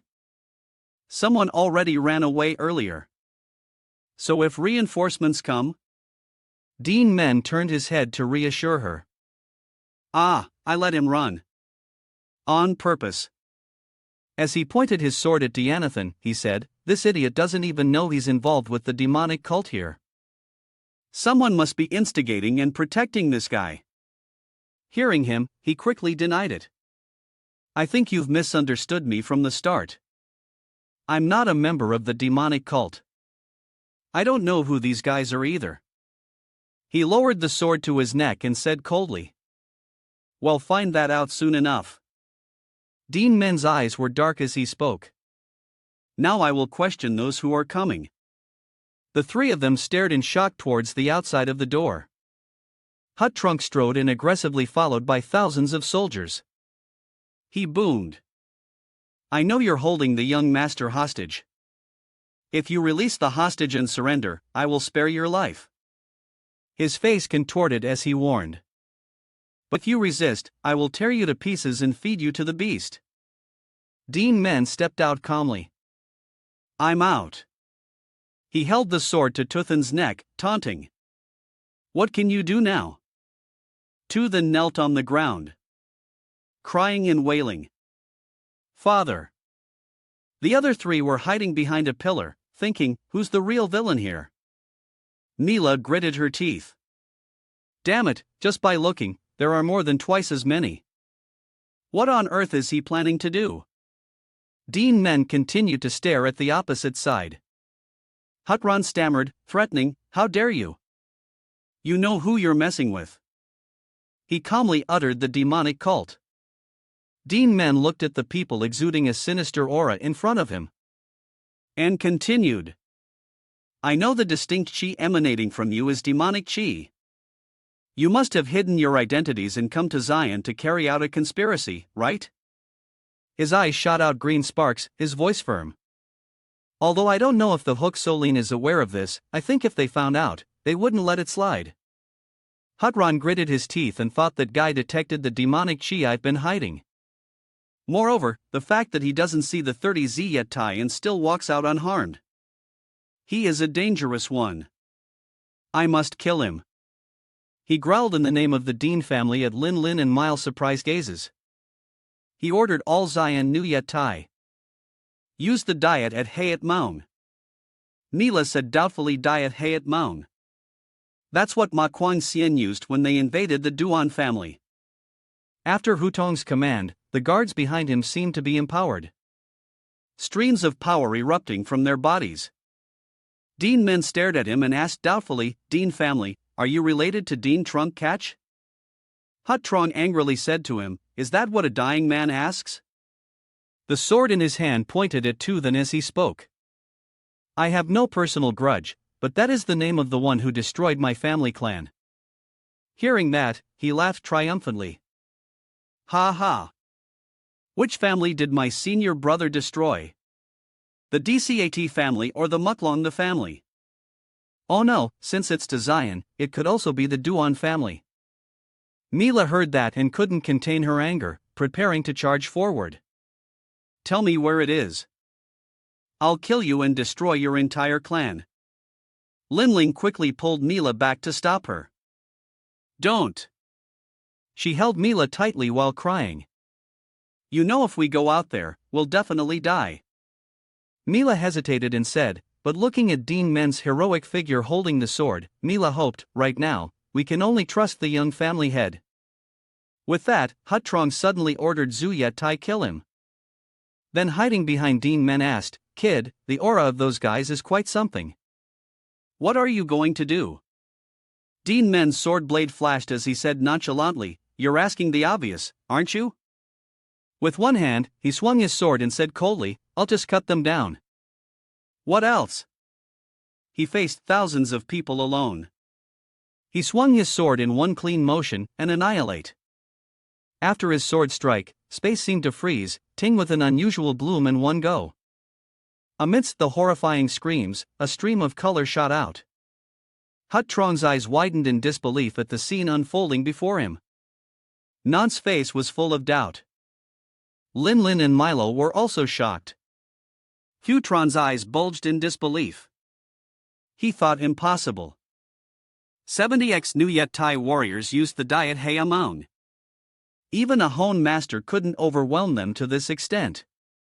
He remembered the shocked look on his face when he witnessed a scene from the past. This is just like that time in the cult. He mumbled this. An image appeared of Xian Manzhao's left emissary, Kong Tanfi, holding his sword with one hand and wiping the blood from the corner of his mouth with the other. Along with Huton's exclamation, the coming-of-age ceremony of the young cult leader of the Xian Matanya has ended. Opposite him, Xin Manzhao's right emissary, Catch Lin Trunken, clutched his chest, his face covered in bloody wounds, clearly not lightly injured.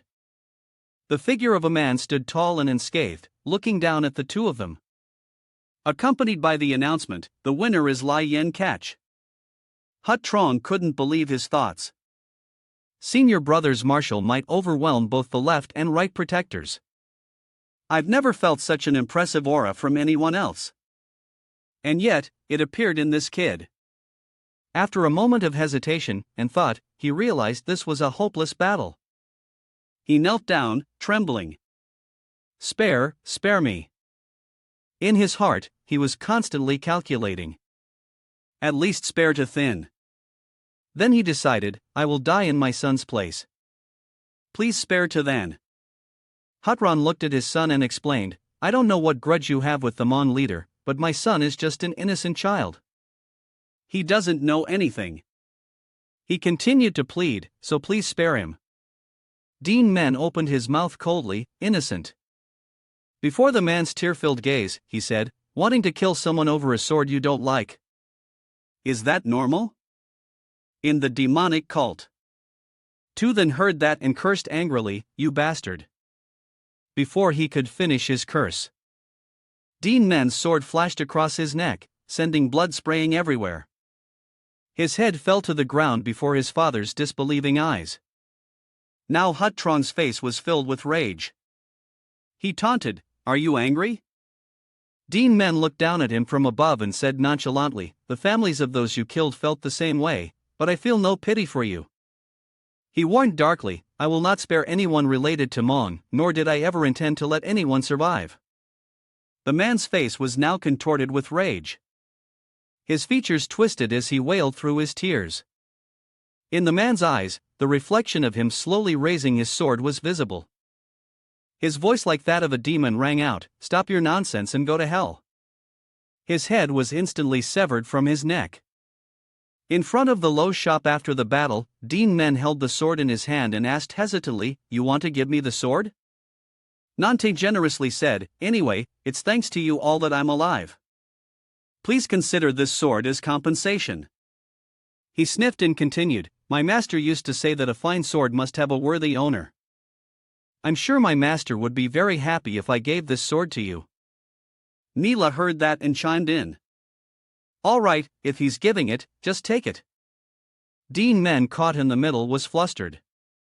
No. Why are they? Lin Lin, hearing this, also joined in. Congratulations, young master. He coughed lightly.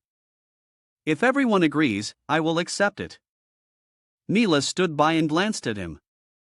See, you accepted it in the end. Duan Men looked at Nanat and asked, The sword is already too conspicuous. A simple scabbard should be fine, right? He replied enthusiastically, Yes. Then Jade directed a scrutinizing gaze towards him. The more I look, the more interesting you seem. No one would doubt it if he recalled called the Sword King. This doing family kid. His swordsmanship is truly astounding. If he is allowed to mature, he will be even more terrifying than Voing Catch. In front of the city gate, thousands of people were lined up. Suddenly, someone spoke up. Hey, look at him. He pointed at Duan Men's figure and said, among the descendants of the sex into Zion, there's someone like that. Both his guard and maid are women. It seems he's a womanizer. He showed a contemptuous expression. The 2 Zion Grand Assembly is a major event. Yet, he comes like this. Is he here to be a laughingstock? The man next to him also joined in. His bills are probably nothing special either. Suddenly, he looked at the infatuated women opposite him and broke into a cold sweat, asking, but why are the women in the city reacting so strangely? The other man replied hesitantly, I feel like I've lost before even fighting. The 2 registration officers looked at him and thought, we've met many young descendants. But in terms of looks, no one can compare to this one. One of them spoke up. May I know your esteemed name and family background? The 2 were surprised. The Duan clan Duan Men introduced himself clearly. The young Seg master of the 2 Zion Duan clan. Duan Men, a gloom sky covered the entire mansion. A scantily clad woman lying on a bed spoke up. Is that so? He's here. Little brat, the young Seg master of the Duan clan. A person knelt down and reported, yes, Bang Chu. He signed up for the event this morning and then went straight to the rest area. Hearing this, Tuat smiled slightly, thinking, all right, let him rest for a bit. Soon, I'll kill this arrogant brat to avenge you. A voice suddenly called out, Brother Ma. Along with it was the image of a girl sitting on the ground hugging a book. Someone reminded her, this place is often plagued by robbers. How dare you go alone? Young lady, Nanhao had just killed the men with ill intentions and glanced over. Young lady. You're lucky to have met me here. The girl's eyes were filled with tears. He asked kindly, young lady, are you hurt? That was the first time I met Magnino. I was the concubine of a high-ranking court official.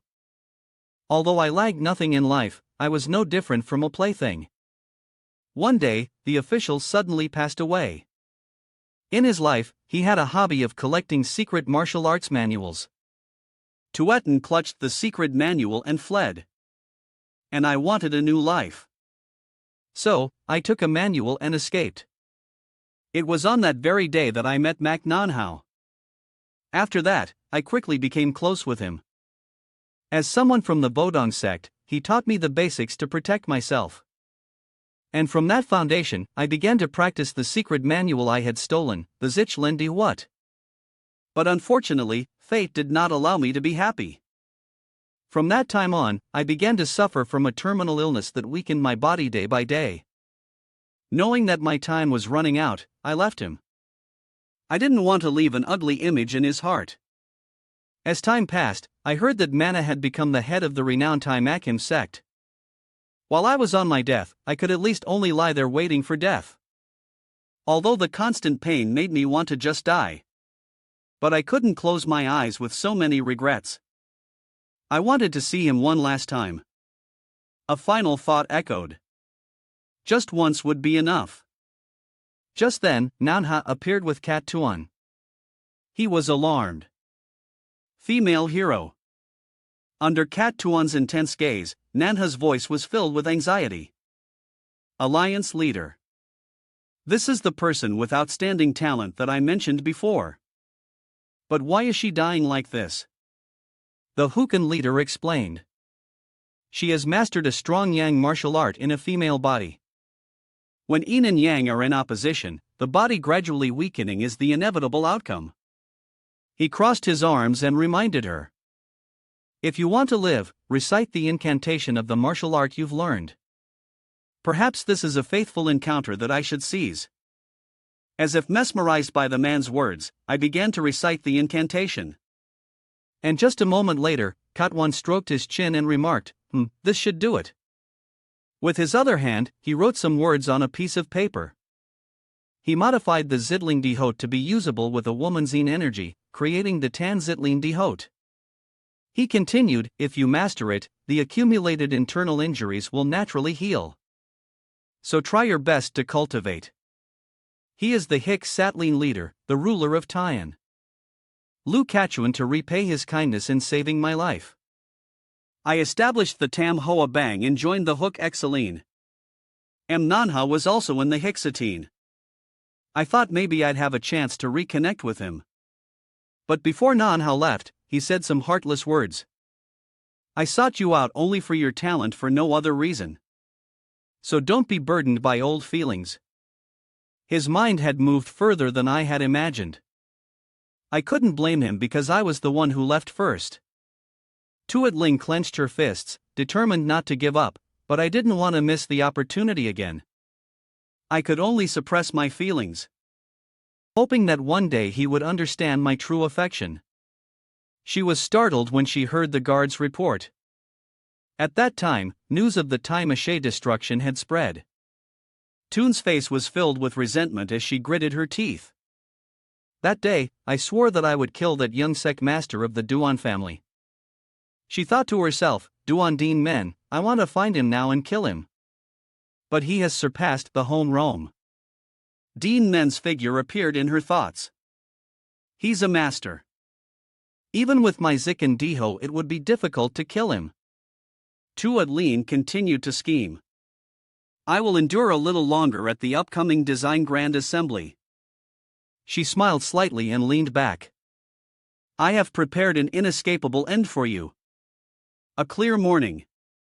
Dean Men had his eyes tightly shut. In the resting room, he was sitting cross-legged, cultivating on his shoulder. Then was watching with a pensive look. It looked at him, sweating, and assessed. What a monster! It bit its hands and feet, fidgeting restlessly. I've been disturbing his cultivation for over 2 hours, but he hasn't moved an inch. Is this the concentration of a mere brat? He have cultivated the art of returning to youth. Looking at his face, it wondered what on earth is he doing in there. Suddenly his face turned a silver gray color. In his subconscious he was standing opposite another silver gray figure. With glowing eyes, Dean Men raised his sword, his hair flying in the wind. The figure opposite him also raised its sword. Both of them rushed towards each other at the same time. One word, annihilate. He swung the long sword with a massive blinding power. Dean Men and the other figure faced each other. One of his attacks was about to strike him. Seeing this, Dean Men remarked as expected, fully material. Realizing the Doku Fap through swordsmanship is probably impossible. Pointing his sword forward, he analyzed. That day I cut down 70 people in one go. But even my strength was diminished. The rocks and dirt around them seemed to lose gravity and float up. The wind swirling with his thoughts.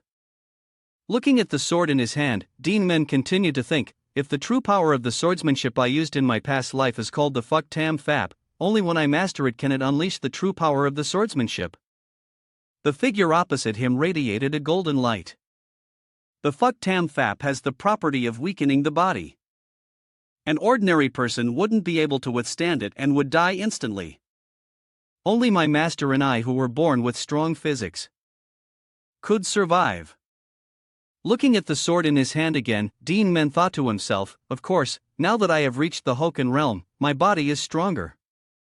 If I practice the Fuck Tam Fap, I might be able to replicate the martial arts of my past life in a short time. But his eyes were pensive as he considered. Am I still attached to the swordsmanship, causing me to have such thoughts? But that's not the right answer. Looking at his reflection in the sword, he thought, even though it was diminished, I managed to materialize the secret of the sword. Move with my current hard art. The power is weak because the current hard art is not suitable for the swordsmanship. He closed his eyes, his face returning to its normal color. After a period of internal struggle, Dean Men came to a conclusion. Perhaps I need to modify the Doku Kwang Tam Fap to suit the swordsmanship, he called out. Mila and Lin Lin, who were drawing on his face, immediately stopped when they heard him.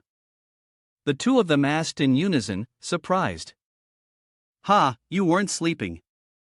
Duan Men stood up and answered casually, no. Looking up at them, he asked, is everything ready? Mila replied confidently. All done. We're just waiting for you. He closed his eyes and said, all right, let's go. Suddenly, Lin Lin wondered and asked Mila. But miss, how long are you going to treat the young master of the Duan clan like a friend? Seeing this, she shouted, you're so nosy. Duan Men hasn't said anything. Duan Men's face darkened as he heard her scolding. If a guard treats their master too familiarly, how can we show our experience? Why are you so concerned about Duan Men's prestige? He spoke up to advise that what he said isn't wrong. Hearing this, Mila got angry and pinched Lin's cheek, questioning, are you taking her side? He continued, saying, that doesn't mean you have to be intimidated by those evil sects, right? Duan Men affirmed. That's right. There's no need to maintain dignity in front of a pile of corpses. As he picked up a brush, he said, but since we were attacked before, we have to retaliate tenfold. Mila trembled and replied, as you command, young sect master. The martial arts arena was packed with spectators. Beautiful female singers performed for everyone. Tu Wetlin stood on the platform looking down. She spoke. I'm sure you all know what kind of event the Taiyin Grand Assembly is. No need to beat around the bush. This is a place where powers compete for benefits. Minha and Yenhai eagerly followed her every word. This competition is decided through martial arts and by custom. A life and death battle is not out of the question. A few commitment papers appeared as proof for her next statement. Each side must draw up a written commitment, stamp it, and the winner will possess that right. This right is valid for 5 years, and to prevent opposition, the assembly will witness the commitment. The people below looked up with worried expressions when they heard, however, if anyone dares to break the agreement. Tuatine raised her voice in warning, then it will be considered as disrespecting the entire HX Lean and of course they will pay a heavy price. Seeing this, the crowd below broke out in a cold sweat. In Hyen Minhat sat on a chair not far away, listening intently as she introduced. The explanation ends here. This Design Grand Assembly is honored by the presence of distinguished guest. She introduced Minhat, the great hero Thong Minute of the Kuhong. Someone below exclaimed in surprise, isn't that one of the 6 venerables of the Hakjin? A man said excitedly, I've always wanted to meet that swordsman once in my life. Duan Men thought to himself, it really is. Minhat spoke up to greet them. Greetings everyone. He thought to himself, he's already reached the Hokan realm. Minhat smiled as he continued to speak about himself. Thong Minha have come to this Design Grand Assembly with the young lady of the alliance leader. The crowd below was focused listening. I hope you all will perform well. Tuat Lin continued to announce the great hero Thang will preside over the life and death battles in this Grand Assembly. Anyone who wishes to participate in a life and death battle, please seek the great hero's permission. A hand was raised after her words. Then let the 2 Zion Grand Assembly begin. The person shouted loudly before the surprised eyes of An Hyen Min. I respectfully request permission from the great hero Thong Minhat. Below in the crowd. The person's voice continued to echo. Please allow me to engage in a life and death battle with. He clasped his hands with determination and said, the young sect master of the Duong clan. This person is from the Time Makim sect, the eldest son of the former sect master Nanhao and the current sect master Hai. Looking at him, someone silently assessed. My wielding dual swords. So he's from the Time Mukim sect. Manhat stroked his chin, pondering, wants revenge, huh? I've heard about the own clan killing his father. This is an unexpected development. A rather formidable guy among the martial artists. possessing considerable strength. Then Hai bowed his head sincerely. I am Minhai, successor of the Taimakim sect. Today I want to avenge my father's killer, the young sect master of the Duan clan. In a life and death battle, Neela heard this, crossed her arms angrily, and said, What? The fault lies with the one who dared to attack first. Lin Lin beside her reminded, Shu. Be careful they don't hear you.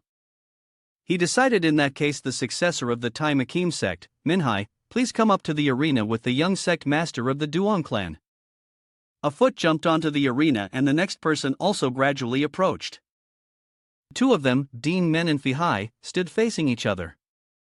Someone recognized that it was the young sect master of the Duan clan. Looking at Duan Men, this person continued to gossip. I heard his martial arts are profound, but it was Yen Hai. She exclaimed that Tuan was amazing. Seeing her so happy, Min had to admit the kid was indeed good-looking. He thought she would be very disappointed if the Duong Mon kid lost this death match. He then announced that in a life or death battle, no one except the combatants, their guards, and their attendants may interfere. Minhat continued saying there were no restrictions on attack methods and the right to ignore an opponent's surrender. He asked if they had any objections. They both replied in unison that they had none. At Mittenhat's command, his guards stepped onto the stage because both combatants represent their sex. He allowed their guards and attendants to participate. He asked Duan Men why the young Duan Mon master hadn't brought any guards. Duan Men calmly replied that he had instructed them not to interfere. The three opponents were filled with rage at his words. Whether it was one person or three, the result would be the same. Faced with the situation, Minhat smiled and declared such confidence. All right, let's begin. As he finished speaking, the three opponents drew their swords at the same time, but Duan Men remained calm, standing perfectly still. This made them suspicious, and they exchanged glances. The three of them raised their twin swords simultaneously. A purple light emanated from the blades. Seeing this, the audience watched with wide-eyed astonishment at the sword aura. Looking at Finhai, they realized it was a sword aura technique, the ultimate skill of the Mukamsec master. He had successfully mastered the Taotin. Finhai stepped 1 foot back. The two guards rushed toward Duan Men as fast as lightning. Then Hai's eyes were filled with determination as he calculated his next move. When his subordinates draw his attention and reveal an opening, he would tear him apart with the Song King Thuk. It's unknown what happened to make his face suddenly fill with surprise. It turned out his two subordinates had suddenly accelerated past Duan Men, falling head first in the distance. At this scene, the crowd below was completely stunned. To at least it were also speechless. The two guards died with their eyes open, drool leaking from their mouths and something stuck in their neck. Someone in the crowd spoke up. What was that? Why did the attackers just collapse? Another person spotted it. Look, there are needles stuck in their necks. Min had observed, marveling to himself that the speed of the attack was so fast that even he couldn't see it. Duan Men taunted him. How long are you going to hold that pose? You're waiting so long. I'm starting to yawn. Then Hai gritted his teeth, growing each word, I will kill you. He used his foot as a pivot. He lunged forward, swinging his swords with both hands. Then Hai shouted, I will crush you. He slashed down twice where Duan Men was standing. But the spot was already empty. He cursed internally. He disappeared. Duan Men stood beside him and glanced at him. He spoke up among the attackers in your sect. There were two who used a sword aura like yours. While throwing a needle at the Hai's face, he continued, one was your father, the previous family head, and the other was a spy. Duan Men turned his head to glance at him and said contemptuously, compared to those two, you are far inferior. Hearing this insult, the Hai's face filled with rage, no, it can't be. As Duan Men walked further away, the crowd below couldn't stop murmuring. He charged in on his own and now he's talking about revenge. Then Hai thought to himself, is it ending this easily? The crowd buzzed with whispers. It was over in less than half a moment. The power gap is too large. Is the young Duan Men master really that strong? Or is the successor of the Mukim Sec just a weak? Hearing this, the Hai gritted his teeth, thinking resentfully that it wasn't because he couldn't get revenge. Gripping the sword in his hand, he was filled with rage.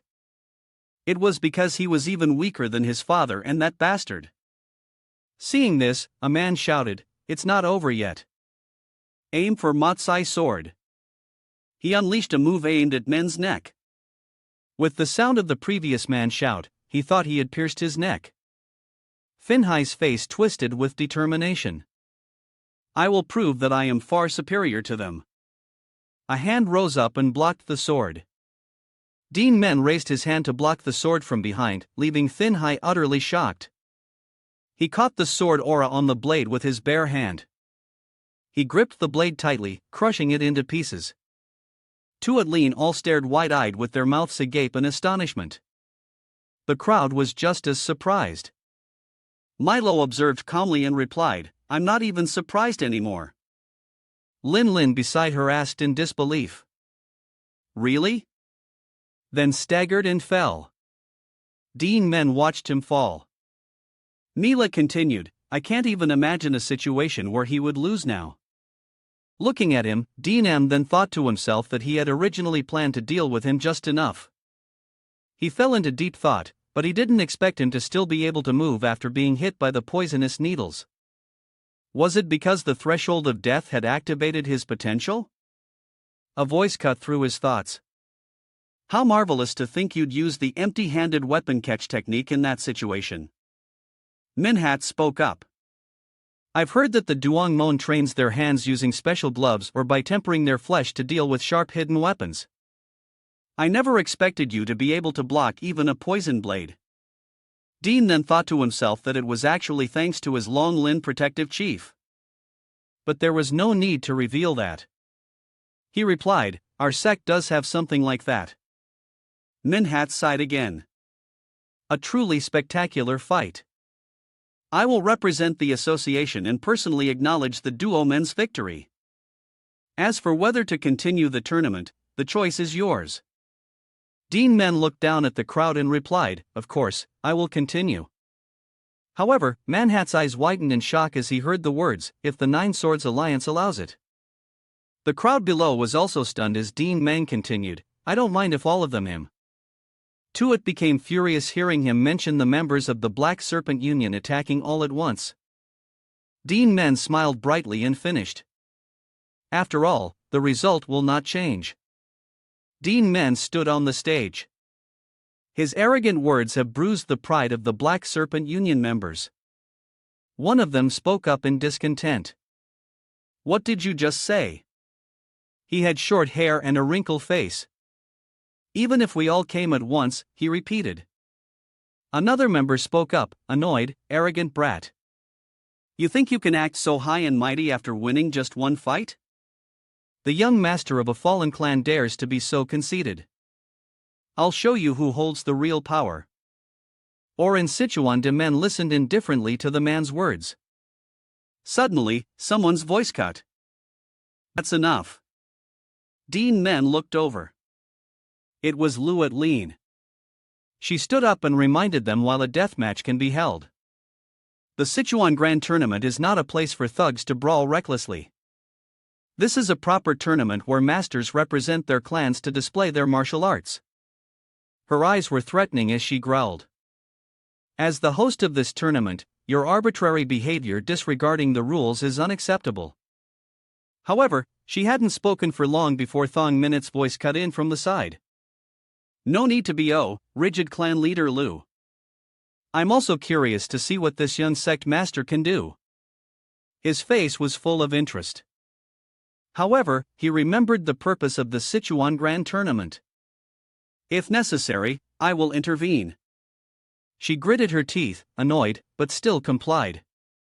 If that is Lord Lupin's wish, then I have nothing more to say. Minute stroked his chin and commented. The Duan Men's hidden weapon techniques are specialized for area of effect damage. Attacking too many people at once will only create chaos, so the number for a joint attack is limited to a maximum of 3 people. You have the right to choose. If these conditions do not suit you, speak up, Dean. Men smirked. He accepted the condition without hesitation. Fine, I will proceed under those conditions. A short while later, in the battle between Duan Men and the Black Serpent Union, something seemed to have happened. Minhat's interested expression had vanished, replaced by astonishment, he thought. My judgment was wrong. Everything that had just happened on the stage was a process of Duan Men's absolute dominance. Every needle, every move he threw made his opponents vomit blood and collapse on the spot. Minhat recalled the horror, thinking, I thought that after several exchanges, they would find a way to counter the Yumikam and gradually neutralize his hidden weapons, creating a chance of victory for the opponents. But in less than an hour, more than half of the participants are dead. Duan Men stood alone on the stage facing several hundred corpses. He continued to ponder. He only used Yumoam and the empty-handed weapon catch, but not one of his many opponents could stand against him, even though his internal energy isn't particularly strong. What is this difference in strength? At this rate, the Sichuan Grand Tournament can no longer continue. At this point, the participants of the tournament were all terrified, screaming and fleeing as if they had encountered a demon. I give up. I give up. But one man, unlike the fleeing crowd, stood still below, observing amidst the terrified cries. How could anyone beat that monster? The hell with the Sichuan Grand Tournament? I'm out. He then stepped onto the stage. The crowd, Minhat, Mila, and Lin Lin all watched with bated breath. He spoke up. Next, the then Fong Mon will issue a challenge. Duan Men looked over. He continued, there's no need for the other clans to step up. My guards and I are enough. He and his clansmen were wrapped in bandages, revealing only their eyes. They were thin and wore black and red clothing. And he was the young master of the then Fong Mon. Diet then Kong. Your CS Shio will end here. Minhat sat in the stands wondering why he would dare to issue a challenge when the descendants of other clans were fleeing. If it's then Fong Mon, their reputation is well deserved. At the same time he asked young Du Mon Master. You don't object to continuing the death match, do you? Duan Men quickly replied no objection. But in his mind he considered his body as strange. In my past life's memories I've never seen anything like this. Hearing him agree, Min had announced very well. Then let the death match begin. As soon as he finished speaking, Duan Men threw several poison needles. Fong Kong remained motionless. Only his 2 clansmen rushed forward to block the attack with their hands. Duan Men frowned. His needles, which usually pierced skin, now felt like they were hitting something hard, causing them to bend and fall to the ground. Milo was terrified. Imat. Lin next to her added, they were deflected, and the main reason was that the arms of the 2 clansmen who blocked the needles were not like normal human skin. Lin shouted, look, his skin is as dry and cracked as tree bark. Minhat saw this and analyzed it silently. Comic then calmed. True to its name, those who master it will have their bodies wither like an ancient tree. That dry skin becomes as hard as bark and can even resist sword chi. Furthermore, their muscle and bone density increase, and their strength is enhanced accordingly. Well, now what do you say, young Duan Mon Master? At the same time, the Tooth and Fawn disciples used their withered arms to strike at Duan Men simultaneously, but he quickly executed a move, the shadowless body technique, using incredible speed to slip through the gap between the 2, leaving only a cloud of dust.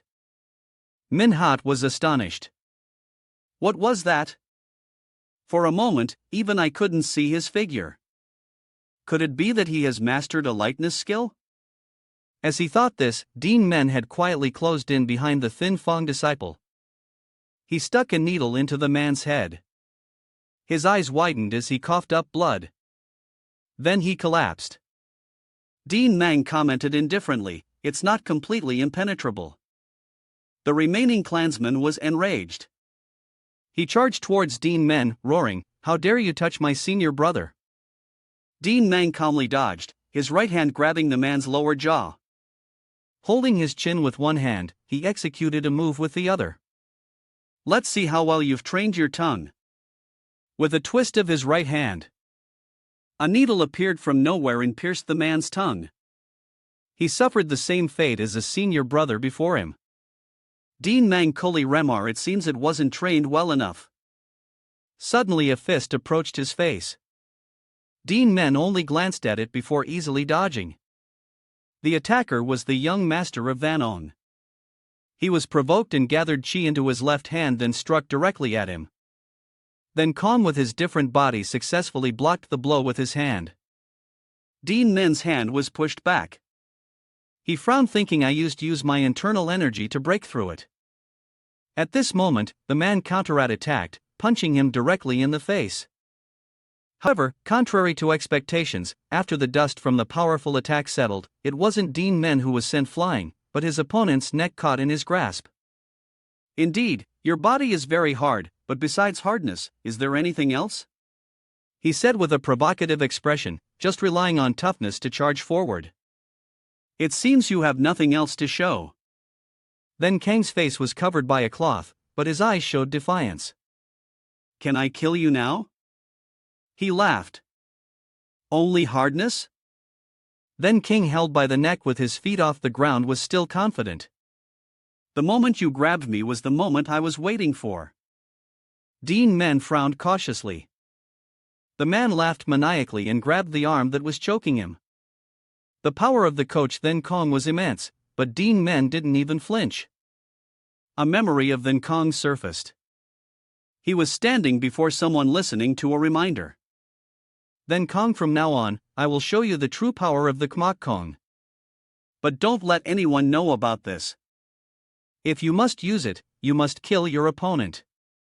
The speaker was the sect master of Then Fong Mon Deep Nanti. Back in the present, he resolved in his heart, "Now is the time."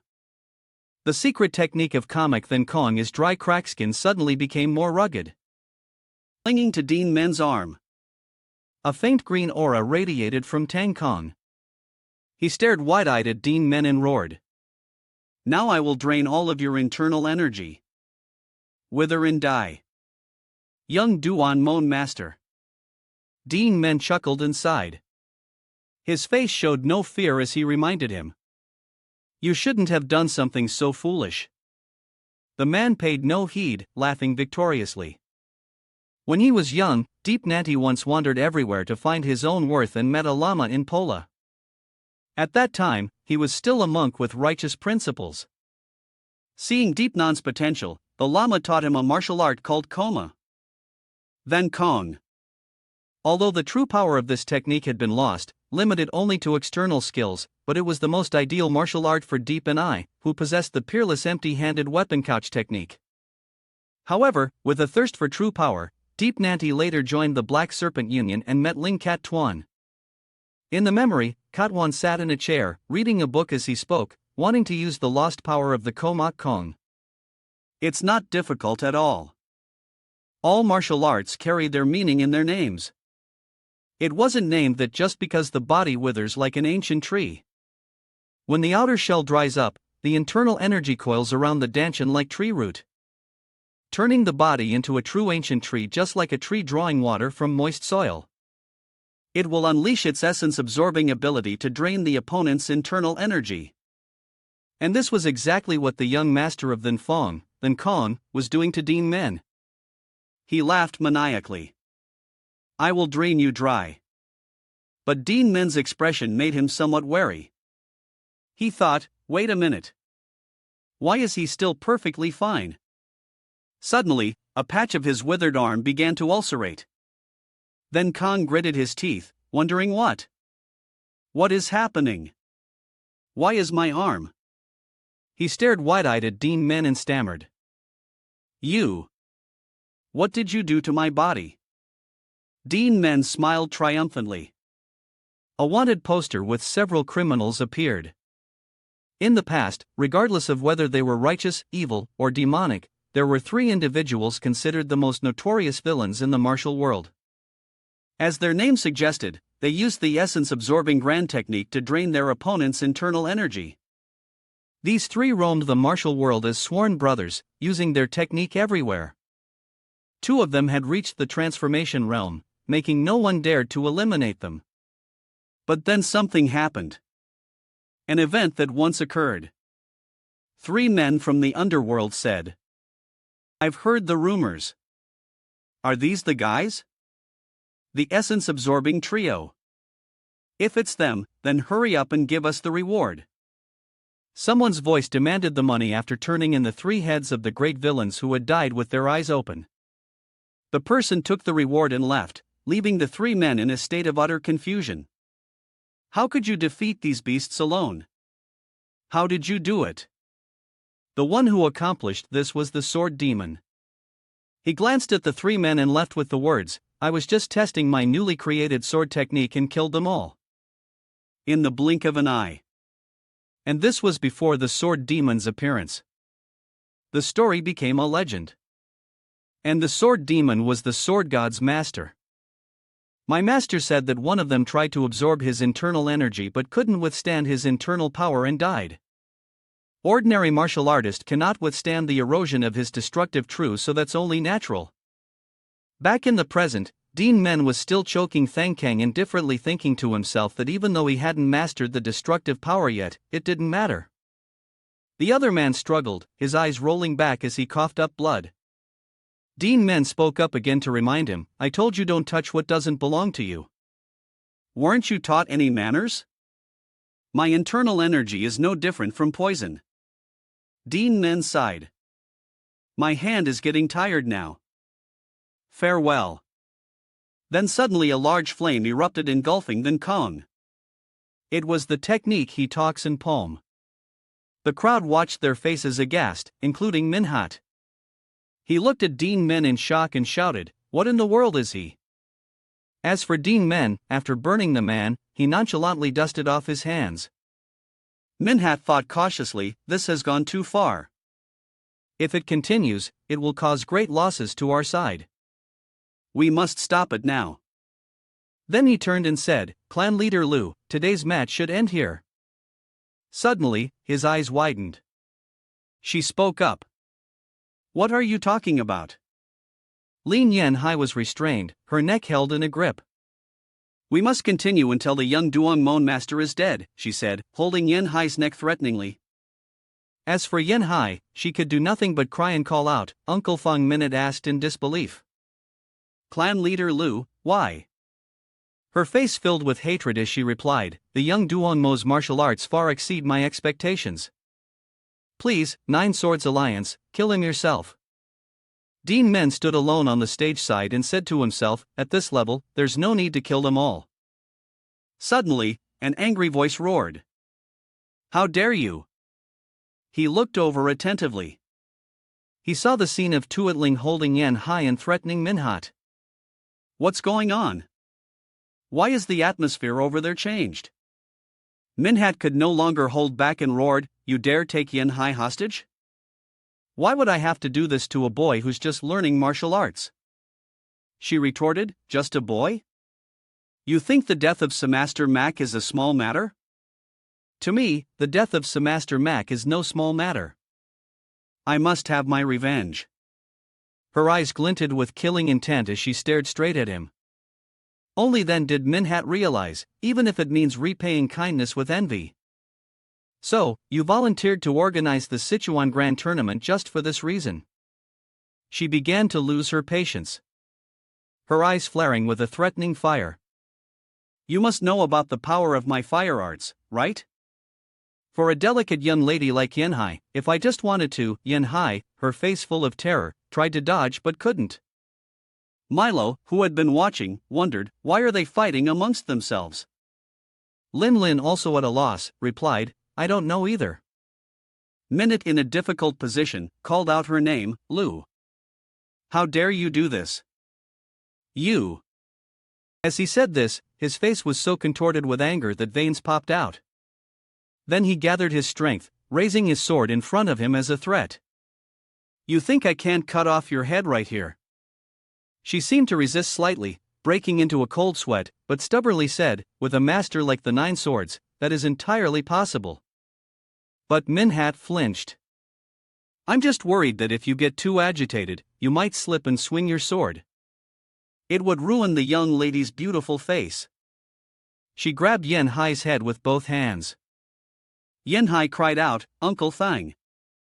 Manhwa gritted his teeth and cursed, "Bitch." He sheathed his sword. "All right, I'll play along." In the end, Manhwa compromised. "Just wait. I'll kill that young Seg master first. Then it will be your turn," she accepted. "Fine. As long as you kill that young Duan Men master, I am willing to offer my life." Manhwa stepped down from the stage to confront Duan Men. The crowd was stunned, especially the Black Serpent Union members. What is Lord Lupton finally making his move? When Duan Men saw him approaching, his eyes sharpened and he said, "I have no intention of fighting you today." Min had also replied seriously, "The things have come to this. Forgive me. I know this is shameful, but I have no other choice." He glanced over at the captured Yanhai. "This child is more important than my own life, so I am forced to make this choice." Manhwa unsheathed his sword and pointed it straight at Duan Men, stating clearly, "I will make it quick and painless." Suddenly, several musicians appeared from nowhere and began playing a song. The music filled the entire arena. Duan Men thought cautiously, music at a time like this, and this as Manhwa also recognized it and turned his head to shout, "Luat Lin, what are you doing? How dare you use sound attacks to drive all the young descendants into chi deviation?" The surrounding crowd clutched their ears and cried out in pain. She held Yanhai's ears and replied as if nothing was wrong. "Does it matter? I'm helping you. Young lady Yanhai will not be affected. You can rest assured." Manhwa exploded in fury. "How much more do you intend to humiliate me? I don't need these cheap tricks. Stop it now." Mila, Lin Lin, and the crowd all suffered the same fate. But she remained stubborn. "If I intended to stop, I wouldn't have started. Just like Mac Nanhao experienced. Why not let him feel the same terror? The terror of impending death. Now hurry up and cut off the head of that damned young Duan Men master." Her eyes were now filled with only hatred, no longer rational. Suddenly, Duan Men roared, "It's too noisy. Then I'll quiet things down a bit." He extended his hand, gathered his internal energy, and unleashed a technique. The supreme art of 10,000 martial arts. Hundreds of sharp chest streams swept across the area. Wherever they passed, they sliced through the instruments causing the noise. Then he calmly withdrew. Duan Men said gently, "Sorry about that. I've cleaned up the noisemakers." This one sentence made her Manhwa and even Yanhai stare in disbelief. Then Duan Men gestured with his hand. "All right. You can continue standing on the stage looking down at the musicians killed in a single move by Duan Men." Manhwa pondered deeply. Was that martial art from the Duan Men? Its power is truly characteristic of the Duan Men. Focused on mass destruction, he watched men indifferently put away his hidden weapons, feeling a sense of caution in his heart. And the young master is performing that level of martial arts so easily. If he did that, he has clearly reached a higher realm than me. Must I personally kill such an outstanding talented junior? What a pity. While Manhwa was lost in thought, Duan Men slowly drew his sword. He was stunned by this action and asked, What are you doing now? No matter what, are you going to fight me with a sword?" Duan Men pointed his sword straight at him with a cold expression. Manhwa stared at this reckless action and silently assessed him. Can't this guy recognize his own position? Even using a special skill isn't enough. At this moment, Duan Men spoke up for his action. "After all, my hidden weapon arts are just common tricks before a swordmaster. I wish to learn a lesson from a sword senior." Manhwa smirked with interest and thought, this kid. At the same time, he voiced his admiration. "You are unbelievably bold. He smiled brightly in praise. But I am very pleased with that attitude. I will let you attack first. So come at me, Duan Men smiled lightly. Then Jay beside him understood his intention and flinched, asking, Are you going to release it? He answered with his thoughts. That's right. Because the opponent is a master of the transformation realm, he held his sword and announced. Then here I come. Duan Men took one step forward and a strange pressure suddenly appeared around him. Even a master like Manhwa felt this pressure and became vigilant. A massive surge of power erupted from where Duan Men stood. It spread throughout the surrounding space. Tuat was also stunned by his pressure. Unbelievable. Is that really the internal energy a human can possess? From the Black Serpent Union, the crowd and Mila, everyone's face was filled with terror. Looking at Duan Men's towering figure, everyone's heart screamed, no, this is the realm of someone beyond human. Manhwa was the closest and most affected by the pressure. His expression was tense, his heart terrified. The scarier truth is that I couldn't sense that the kid was hiding this. Not even a little bit, that kid has far surpassed my realm. At this moment, Duan Men no longer looked like a young sect master, but had the aura of a powerful being. No one should underestimate him. His eyes showed confidence as he said, well, then I'll give you a lesson. Meanwhile, Manhwa was still lost in his thoughts. How did that child reach such realm? Isn't this the same overwhelming feeling as facing the Lingshu? His terrifying power reminded him of the same overwhelming pressure from Ling Sichuan. Seeing that he still said nothing, Duan Men questioned him. What are you doing? Didn't you just say you'd let me attack first? Manhwa was now in a defensive stance, ready to strike at any moment. He spoke up. I did say that. But I didn't know you were hiding your strength. If I back down, Yanhai, who is more important than my own life, will die. If we fight with our full strength, one of us will surely die. Therefore, I cannot stand still and take the first attack. Forgive me, he recalled his training. A battle of attrition would lead to certain defeat, so he had to end it quickly using the technique he learned from the Lin Shu. In a flashback, a shirtless man had flexed, sensing the change. This is the transformation realm. The flow feels completely different. Sichuan stood nearby clapping. You've finally broken through your limits and reached the transformation realm. Congratulations, Manhwa scratched his face and replied, well, thanks to the half-aged rejuvenation pill. My 2 meridians have opened, but there's still a cut on my face for someone with my low aptitude. I should be grateful for this level. Isn't it very manly and cool? Hearing this, Cat Tuan laughed loudly, recalling the past. I still remember how you used to threaten others with that meek yet aggressive face of yours. This embarrassment had who shouted, are you talking about something from years ago? He sighed. I thought you came to congratulate me, but you're just here to tease me. He quickly replied. How could that be, brother? He continued, since you have undergone bone and marrow refinement, I will guide you to a new realm. The transformed wild sword style that you use so skillfully clearly has its limits.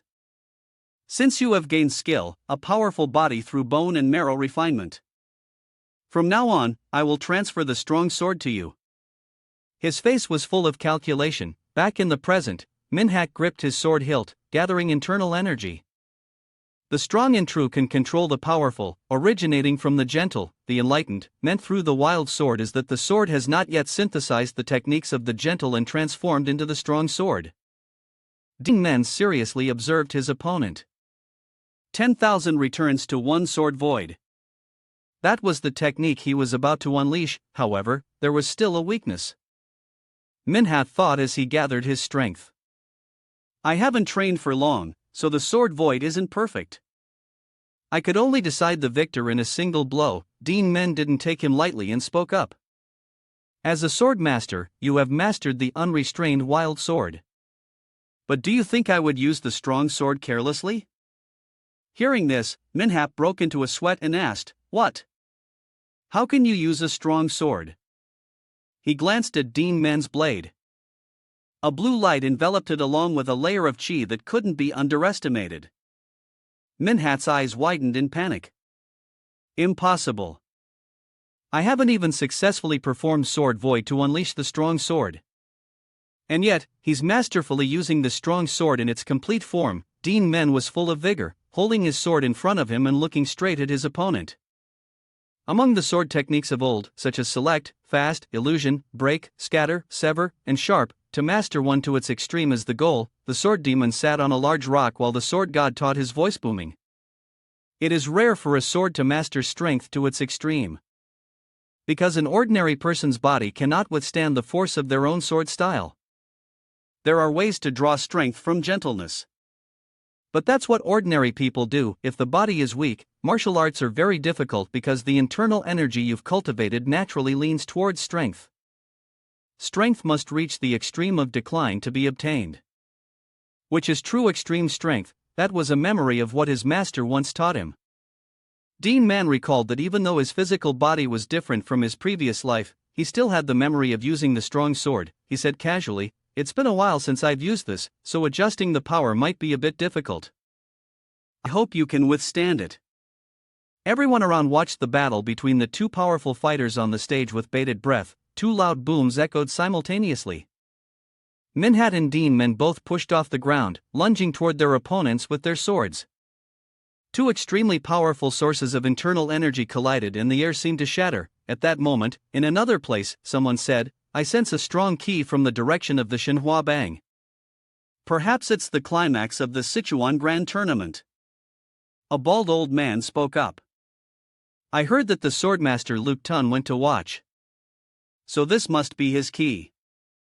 It's not like he releases power just to motivate the younger generation, right?" Deep Nanti, who was next to him, also commented, "Isn't that a bit of an overreaction for the ki to be felt at this distance?" The old man sighed and replied, "It's nothing serious. Let's just drink." "The Sichuan Grand Tournament will last at least 10 days and nights," Nanti disagreed and raised his voice. "No, everyone, put down your cups." Everyone in the tavern froze at his words. Hanoi said to himself, the expansion of chi back at the battle on the stage. The moment the two swords clash, it created a massive surge of power that shot straight into the sky and spread throughout the tournament. Those standing nearby were also affected. In another place, a person was casually drinking tea. He seemed to see something and turned his head to look. It was Ling Kat Tuan. He felt the tremor of the energy, but wasn't quite sure, calling out, "Brother." The dust flew thick, whitening the entire space. The small twig Minhat usually chewed on fell from his mouth. Minhat coughed up blood. Through the cloud of dust, his left arm was severed and a long, deep gash cut across his chest. Despite this, he remained standing. Minhat softly called out, "Yet Hai, I must protect Yen Hai." Then his head drooped and he died standing tall and proud. His right hand still firmly gripped his sword. Two Atlans stood in disbelief and Yen Hai's eyes were filled with tears as they watched this brutal scene. The crowd around the Sichuan Grand Tournament fell into chaos. A voice cried out, "What in the world is going on?" They looked at the heavily injured Minhat standing in death and couldn't accept it. Grandmaster Thang Minhat the swordmaster has been defeated. Deepen's group had also arrived. He gritted his teeth and shouted, "What on earth happened?" Another old man also yelled, "Lu, clan leader Lu, who did this?" Tu Adline. She too screamed, quickly accusing Duan Men. The young Dumon master killed Grandmaster Thang. The martial world was in an uproar. Duan Men is the one who massacred the clan and the M King sect. That young-looking kid killed the swordmaster Lu Tan. She didn't stop continuing to accuse Duan Men. The swordmaster was killed while trying to protect young lady Yenhai here. If you can't avenge Grandmaster Thong and protect the young lady, then she will surely be furious. Her words made everyone tense up. She frantically warned them. Her voice filled with madness, "So killed that damn young master." Right. Now the crowd was also convinced by her. A chill ran down their spines. They all thought there was something strange. But if her words were true, they wouldn't be able to protect their own lives either. Hundreds of people surged forward. The leaders shouted. Since he is the one who defeated the swordmaster, his martial prowess will be no small matter. All of you charge. They held their swords, their faces filled with the determination for revenge. Milo looked at this scene horrified. Just how many people are there? Duan Men alone faced thousands of people filled with killing intent rushing towards him. But he calmly sheathed his sword and looked at Minhat. If it wasn't because you followed your subordinate words, perhaps I wouldn't have gone this far. What a pity. He recalled Minhat's techniques and during the battle and sighed in admiration. Although it was an excellent sword style, the outcome was already decided by the standard of refined steelchi. He looked at Minhat, his body broken, dead, but with his eyes still open, standing tall and proud, holding his sword tightly, and couldn't help but praise him. Even so, for you did not let go of your sword and fall. That is truly the final moment of a swordsman. Though you were my opponent, I have great respect for an excellent swordsman. Duan Men reached out and took the half-broken sword from Minhat's hand. He raised it in respect for the true swordsman and said, I will make your journey to the other side less boring. The charging crowd saw him snatch man hatred and roar. He took Grandmaster Thong's sword. Charge! He threw the broken sword into the air. Then he clenched his fist. Break! The sword exploded into countless fragments. Then these small sword fragments were thrown back at the charging crowd like hidden weapons. They screamed, What is this sword fragments? The fragments only left minor scratches on their bodies. One fearless man charged forward, sneering. So it was just a cheap trick.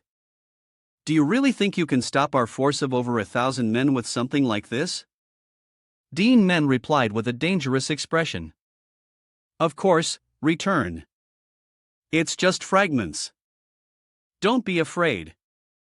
The man didn't believe him, but after Duan Men's command, each fragment acted like a slash, cutting through everything it was embedded in. Anyone hit by a fragment suffered the same fate. They moved so fast that they formed a whirlwind, cutting through everything it swept past. Seeing the scene spiral out of control, Nanti shouted, Stop! The old man next to him added, That is definitely a Duan Men's secret art. Mansu the rampant whirlwind killed person after person. Once caught in it, there was no escape. Nanti gritted his teeth. A secret art used in actual combat. How is that possible? Then Jay emerged from behind Duan Men and said, mistaking this for man. Xinhao, are you? What pathetic fools. You've never seen it in person. Suddenly, he called out Mila. She flinched and looked over. Duan Men gave her a task. Although, I will stop them from getting near you. There will be some stragglers. Can you handle them? Mila smiled, her face a bit tense, but she still agreed. All right, I have to live up to my role as a guard. Don't worry, I won't get in your way. Don't worry about us and fight with all you've got. At this point, Duan Men was trolling the whirlwind. Hearing her words, he agreed. All right. Even if you didn't say it, I would fight with all my might. With that, he charged forward, causing the whirlwind to erupt even more fiercely. The people began to realize the difference in strength. We can't get close. Too fast. Meanwhile, Duan Men continued to unleash his moves. Shadow Fist. Duan Men's eyes were filled with killing intent. He gathered internal energy in his right hand. Then, he unleashed an extremely powerful palm strike in the shape of a whirlwind, sucking everyone inside. The old man also met the same fate and shouted, We're no match for him. On Mila and Linlin's side, she was facing another group of people. They shouted, There are some people in Du Mon attire over here, too. She recalled a moment from the past. At that time, she pointed to herself and asked doubtfully, You want to cure my blocked meridians? I have blocked meridians, Duan Men replied, Yes, there are 3 streams of cold chi in your meridians. Hearing this, she cautiously hugged herself and looked at him. Duan Men was helpless. You don't need to smile. Then she refused his kind offer. I'm fine. although it's a bit inconvenient. It's not life-threatening. Duan Men also felt a bit embarrassed and reminded himself. I'm imagining things again. It's not just because of something like that. She was confused. Ha! Duan Men patiently explained You have developed to a level comparable to an Imperial Guard without even realizing you have blocked meridians. That is a sign that you have outstanding martial arts aptitude. Back in the present, she vanished in a flash. The men surrounding her didn't even see what happened before their necks were slashed. She recalled Duan Men's words. That's standard indeed. We'll become stronger on par with the standard of a clan elder, the men panicked. The one over here is strong too. What in the world are these people? Lin standing behind her couldn't help but be surprised, thinking to herself after only seeing her childlike appearance. I doubted her strength, but she's even stronger than the successors of other clans. Neela turned her head and said, Don't leave my side. Protecting others is quite tiring. Lin looked at her like that, her eyes welling up with tears of regret. I regret neglecting my training on a daily basis. I'm useless now, just standing and watching from behind, unable to do anything. On Duan Men's side, it had now become a bloody battlefield with their numerical advantage. As soon as one person fell, another would charge pushed forward. Deep Nanti led the charge, warning, we must stop his wind pressure, no matter how high his realm is. His internal energy will have a limit. Even if we suffer losses, we must surround him. Nanti along with hundreds of others charged forward. He used his bare hands to block the whirlwind and the others followed his lead. Duan Men looked at him and thought, doesn't he care that his body will be torn apart? Hundreds, thousands of people used their bodies as weight to force the whirlwind back. All right, his wind pressure is decreasing. Duan Men was somewhat surprised and thought even if they owe him a debt of gratitude, there's no need to risk their lives like this. Just what kind of person is the lean shoe to these people? Now is not the time for silent contemplation. Duan Men gripped the hilt of his sword. He drew it at an extremely fast speed.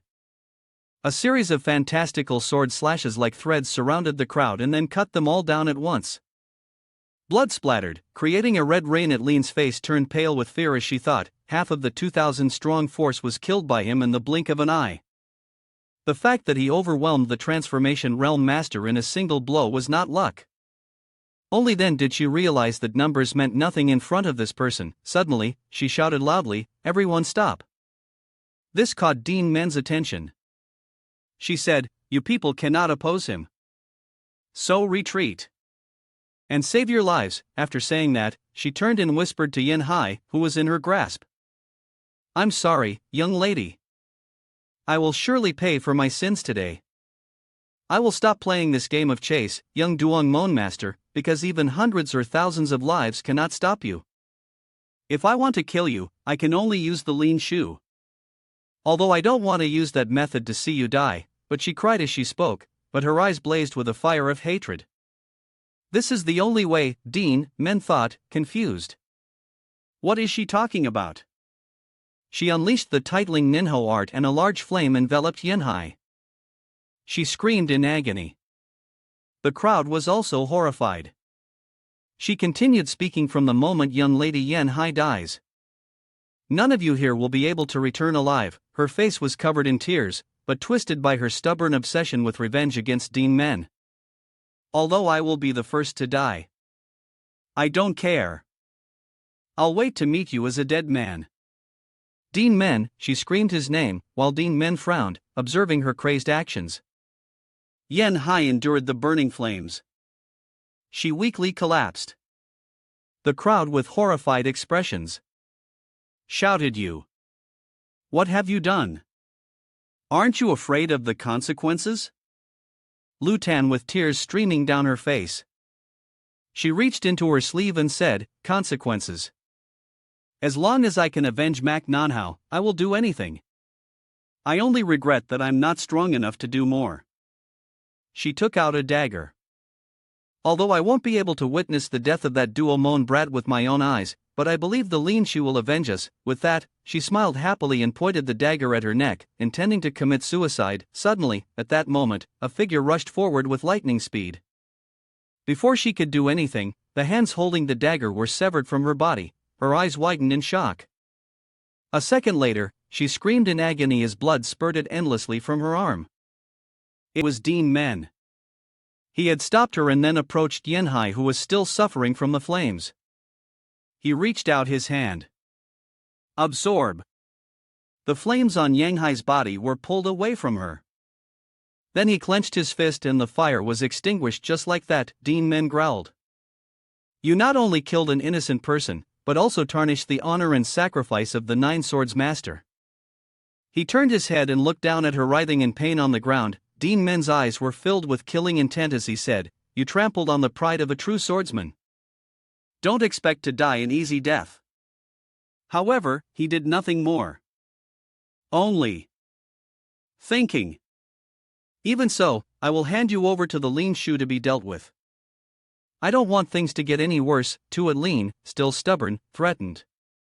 You think the Lin Shu will spare you? No, absolutely not. She laughed arrogantly, her voice loud. Don't even think about pulling any tricks, young Duan Men master, today you will surely die at the hands of the Lin Shu.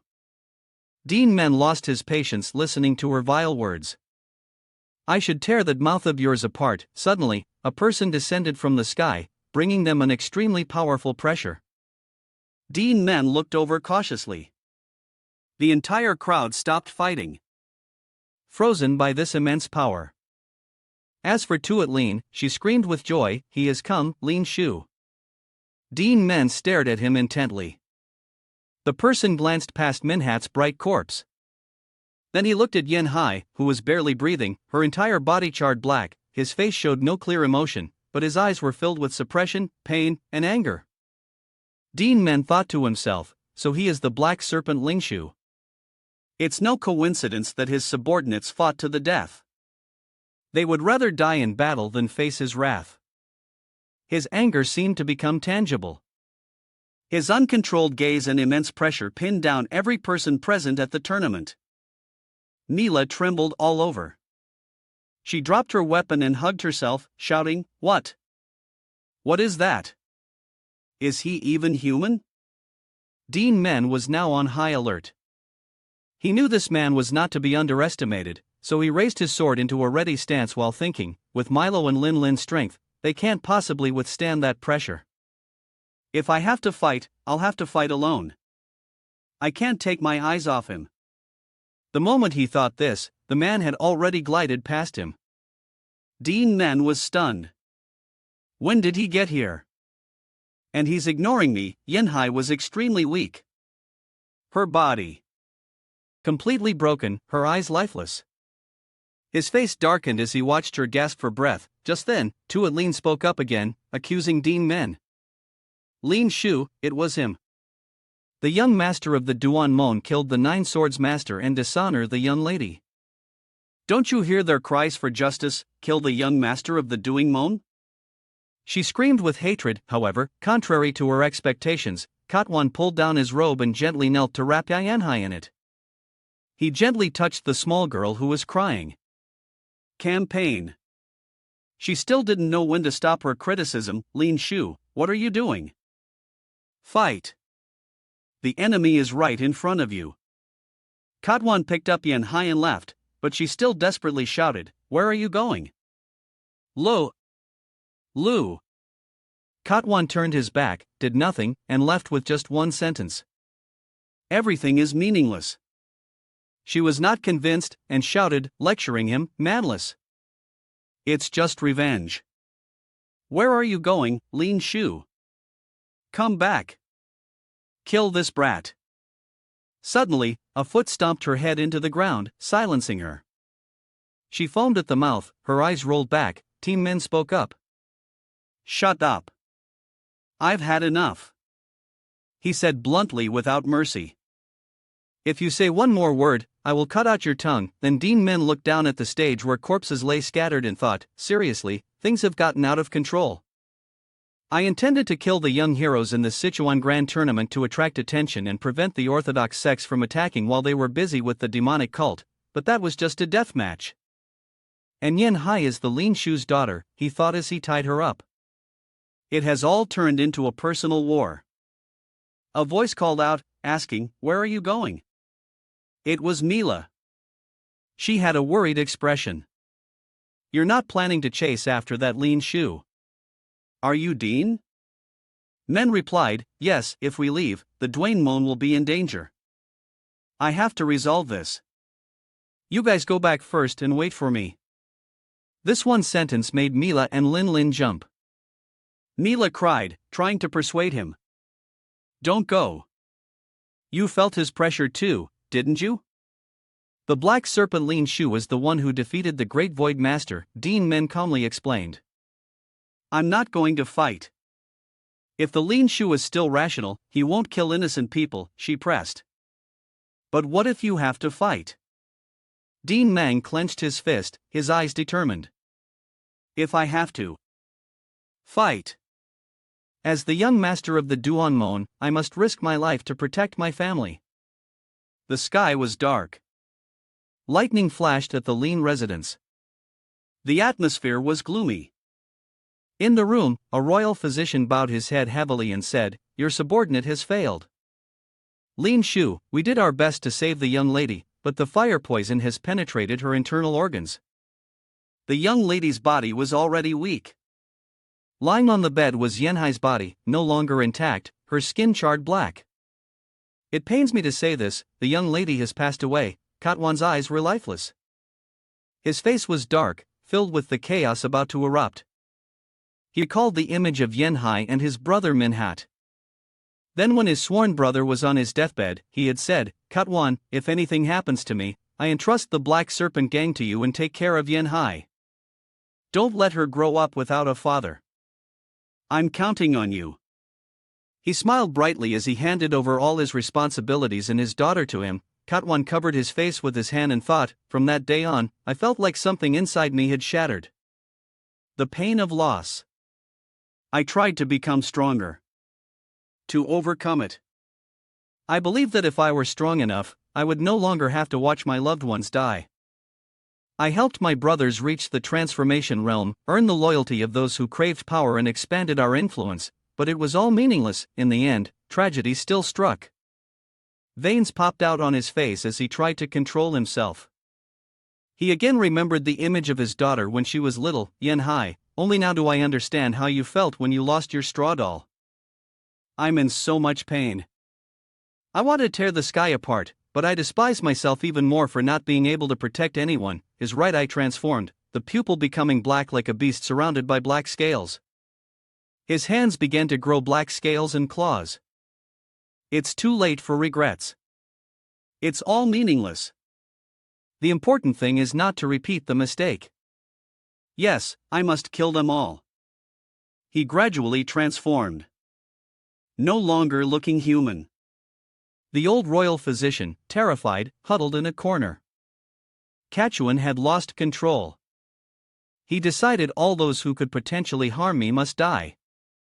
At the same time, Dean Men was dragging Lu Tuetan towards Ling Sichuan's location. On the way to escort Tweddle to Sichuan, then Jik emerged and asked Dean Men, "Kid, do you know if dragons really exist?" De Men replied, "What a sudden question." Dean Men took a breath and gave his opinion. "Dragons are mythical creatures. I don't believe in things like legends. Usually, that's a nickname given to exceptionally talented juniors," then added, "It's not just a nickname for humans. As a species, it refers to dragons." Hearing this, Dean Men pressed, "What are you trying to say?" Then Juk replied, "The one called the Black Serpentine Shoe is not human. That being is called a dragon." Dean Men stopped in his tracks. Dean Men couldn't believe it. "Huh?" Then Jik recounted, "Dragons are not born in the form of dragons from the beginning. The chi between heaven and earth gathers and gives birth to a human-shaped dragon child. It experiences life and is reborn as a dragon. Usually, adult dragons enter hibernation for hundreds of years, but sometimes awakened individuals cause chaos. They display a power so great they can easily overthrow a country." After hearing this, Dean Men asked, "So, what's the basis for the lean sheep being a dragon? If you feel that way simply because of his overwhelming aura, Isn't that just baseless speculation? Then scoffed, you're no different from a fool. You're letting a divine beast stand right before your eyes. And yet, you deny the existence of dragons, hearing himself called that. Duan Men's face darkened. A fool. Then continued, you haven't forgotten whose divine beast I was in the past, have you? Why do you think the shadowless wanderer took me with him? Because humans have fundamentally different and unclassifiable psyche. In contrast, I am a divine beast. So of course, I can distinguish the chi of a dragon. That's why the shadowless wanderer used me as his divine beast. He and I went hunting for evil dragons that harm the world. Duan Men thought to himself, my ancestor hunted dragons? Although the more he heard, the harder it was to believe. Perhaps because these were the words of a 1,000-year-old divine beast. It wasn't entirely unbelievable. He thought about his Duan Men ancestor, the shadowless wanderer, and wondered to himself, just what level of martial prowess did he have to go dragon hunting? If I could perfectly execute the sword styles of my previous life, could I face a dragon? Duan Men asked, so, because he's a dragon, he must be destroyed at all cost. Then Jik replied, of course not. Not only do evil dragons exist, an image of a blue dragon appeared. There was a dragon called the Azure Dragon, which became a rare celestial dragon, but it was ally the Azure Dragon's role to stop evil dragons. However, at that time, the shadowless wanderer knew nothing about dragons. Judged the Azure Dragon to be dangerous and killed it. Afterwards, he clashed with the Taoist masters who were working with the Azure Dragon to capture evil dragons. Only then did the shadowless wanderer realize his mistake, and he decided to take the Azure Dragon's place and hunt evil dragons. After hearing this, Duan Men stroked his chin and thought, so that's why he has a connection with the Taoist. Then Jig puffed out his chest proudly and said, at that time, he even made me a dragon eating. No, before we worked together, you were too far off. Seeing its smug look made him feel exasperated, and he silently criticized. What a strange, boastful tone. Then concluded, in short, that's not the main point. I said it before, when dragons are born, they don't realize they are dragons. They live as humans, coexisting and bonding with those around them. As they live with the people they bond with, their personalities are formed. If they are positively influenced and grow up, they will become celestial dragons like the Azure Dragon. But if negative emotions become the main current of their personality, they will become evil dragons. Duan Men tensed up as he realized, becoming an evil dragon because of negative emotions. Could that mean? Then Jix's gaze sharpened as he confirmed, that's right. The black serpent Lingshu is that dragon because he lost his daughter and his sworn brother in an instant. He is on the verge of awakening as an evil dragon, and just as predicted at this moment, Lin Katsuan was sitting on a throne in the middle of the hall, his face in his hands. An evil aura emanated from him, representing the rage he was suppressing. Suddenly, a voice awakened him. Lingshu, the young master of the Duan family, wishes to see you. He says he has come to resolve a misunderstanding. Hearing this, Kat Huang gripped the armrest of his chair so tightly it shattered and ordered, let him in. The main doors open. Duan Men walked in. Kat Huang spoke first. You said you came to resolve a misunderstanding, didn't you? Let's see what you have to show. Because you seem so sincere, as if you've come to a place of death to beg. You looked at Duan Men as if he were an ant. Seeing his current appearance, Duan Men had a guess. Is the Lingshu's true form not human, but a dragon? At the same time, he stated his reason for coming. First, I would like to express my regret for what happened at the Sichuan Grand Tournament. He pulled the rope binding to it lean and said the Tham Hoa clan leader who was in charge of security took your adopted daughter hostage. And threatened the Nine Swords master, forcing him into a deathmatch with me, and Kat Huang raised his hand, cutting him off. He condensed a stream of ki, shattering the rope Duan Men was holding to lean with. As for her, she was pulled towards him by the internal force. Kat Huang grabbed her by the neck and squeezed hard. She screamed, Lin, Lu. Kat Huang stared at her with the blazing eyes of a dragon and growled, you seem quite comfortable, clan leader Lu. She tried to explain, Lu, please listen to me just once. He ignored her and cut her off. No need. He showed no mercy. Are you afraid of what I might do? Yanhai must have been so scared she couldn't even speak. A flame erupted. The titling Linhua art. He used the very technique she was always proud of to burn her. Katwan threw her to the ground and said, "You think I don't know about the traces of the Ninhua art left on Yanhai's body? You must have taken Yanhai hostage and used my brother Minhat to get revenge for that Mkaka of yours, right?" He stood up and walked down. "This is not the end. You must die in agony many times greater than what Yanhai suffered," Duan Men observed, sweating as he considered his plan. He figured out the whole situation just from the aftermath. "How am I supposed to talk my way through this?" Katwan spoke up. "Next is your turn, young master of the Duan Men. Do you know why I've spared the Duan Men until now?" Yanhai, unlike her normal appearance, suffered from a terminal illness and couldn't learn martial arts. She coughed up blood just from getting acquainted with a basic technique, he said as he walked. Duan Men listened silently. Medicinal ingredients brought from all over the world and so-called famous doctors were useless. That's why I believe that the Duongs using poison to fight poison was my hope.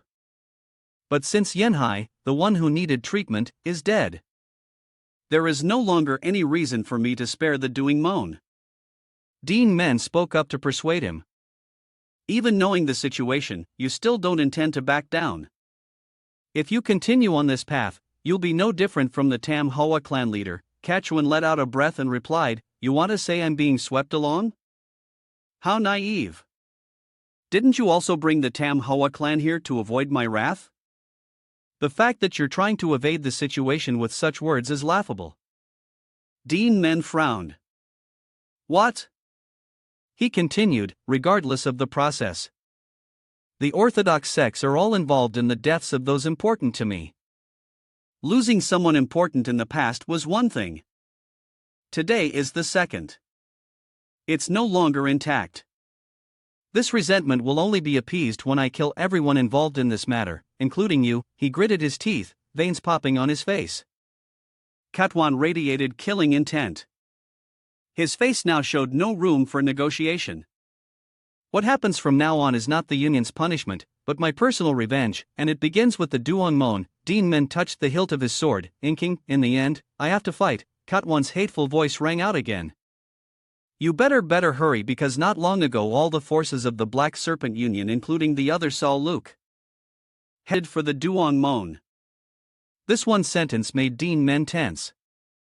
"If I deal with you, I'll catch up using my likeness skill." As he said this, Katwan had already appeared in front of Duan Men. He flinched and swung his sword, and a cloud of dust flew up. Duan Men was uneasy. "If what he says is true, my sect is in danger. I must win and return," he thought that, but the slash he swung was effortlessly blocked by Katuan with just one hand, he said. "After losing my sworn brother at the hands of the Orthodox sects for the reason of being a heretical sect." He listed the names then and, Team Sin. "Avi, I personally eliminated the Orthodox SA members who acknowledge my brother's death. This time the order is just the Duan Men, but it won't end with the Duan Men because I will destroy all the martial arts forces in the Central Plains and eradicate any future threats." Katwan looked down at Duan Men contemptuously. "So from now on the world will have to bear my wrath." Duan Men glared back at him not to be outdone. While the situation at the Lin residence was tense at the Duan residence, Duong tried to hold the teacup inside. "I wonder if that kid Duan Men is doing well." Suddenly Du Vin rushed, shouting, "Master, we have a big problem." "Try to ask martial artist Tran, what is it?" He panted and reported, "We are under attack." This one sentence made Tri's eyes wide, and with alarm, outside, the subordinates and disciples of the Black Serpent Union attacked on Cat Tuan's orders. The unprepared Duan Men was on the verge of falling. Tri worriedly called out, "Duan Men" at the same time on the young Duan Mo's side. His sword strikes were being effortlessly blocked by Cat Tuan with one hand. Duan Men's continuous slashes were completely suppressed. He was so tense that his expression was unreadable as he thought. "Even seeing it with my own eyes. I can't believe it. I've put all my killing intent into the strong sword," but Duan Men swung out another slash. However, its power was so great that it split the wall of the room in two, and rock shattered. And yet, it had no effect. Katwan only needed a flick of his hand to deflect the sword chi away from him. Indeed, you are worthy of being my brother Minhat's opponent. He sensed the different power in Duan Men's internal energy and commented, your compatibility is better than the sword void I taught him. Your internal energy and body can attack continuously there. Duan Men felt nothing. Extreme caution. He's countering all my sword strikes. And in this situation, he's still analyzing and guessing my sword void. He started to plan, if that's the case, I will fight at a speed he can't react with his eyes. Thinking this, Duan Men didn't hesitate to use a speed that a normal human couldn't possess, unleashing one slash after another. Finally, one of the slashes managed to leave a small scratch on Cat Tuan's arm. He glanced at the wound and said, you couldn't block it, huh? But no matter how I think about it, it's very strange. I feel like the sword is placed on a sword path that has been optimized to destroy the opponent. Katwan's words unintentionally hit the truth. Duan Men was startled and thought. He grasped the sword path from that distance. Suddenly, Katwan had approached Duan Men from out of nowhere. At that age, you can display a sword technique like this. He brought his claw no more than 2 inches from Duan Men's eye. Is it related to the eye technique contained in those eyes? His action was so sudden that Duan Men couldn't react in time. Then he reacted in time and swung his sword to knock Katwan away, but he had already dodged and conveniently kicked him. Duan Men then flew far away. He had to use his sword to stab into the ground to reduce his momentum. Just as he had stabilized himself, Katwan immediately rushed at him with his claws. Duan Men's eyes were firm as he swung his sword, meeting attack with attack. The blade and claws clashed, creating a force that spread outwards, cracking the stone floor and sending dust flying everywhere. They both moved at lightning speed, clashing and then separating. Every place the two passed was left in ruins. Duan Men's eyes showed intense focus, while Katwan's face showed excitement and exhilaration. Sword and claw crashed again.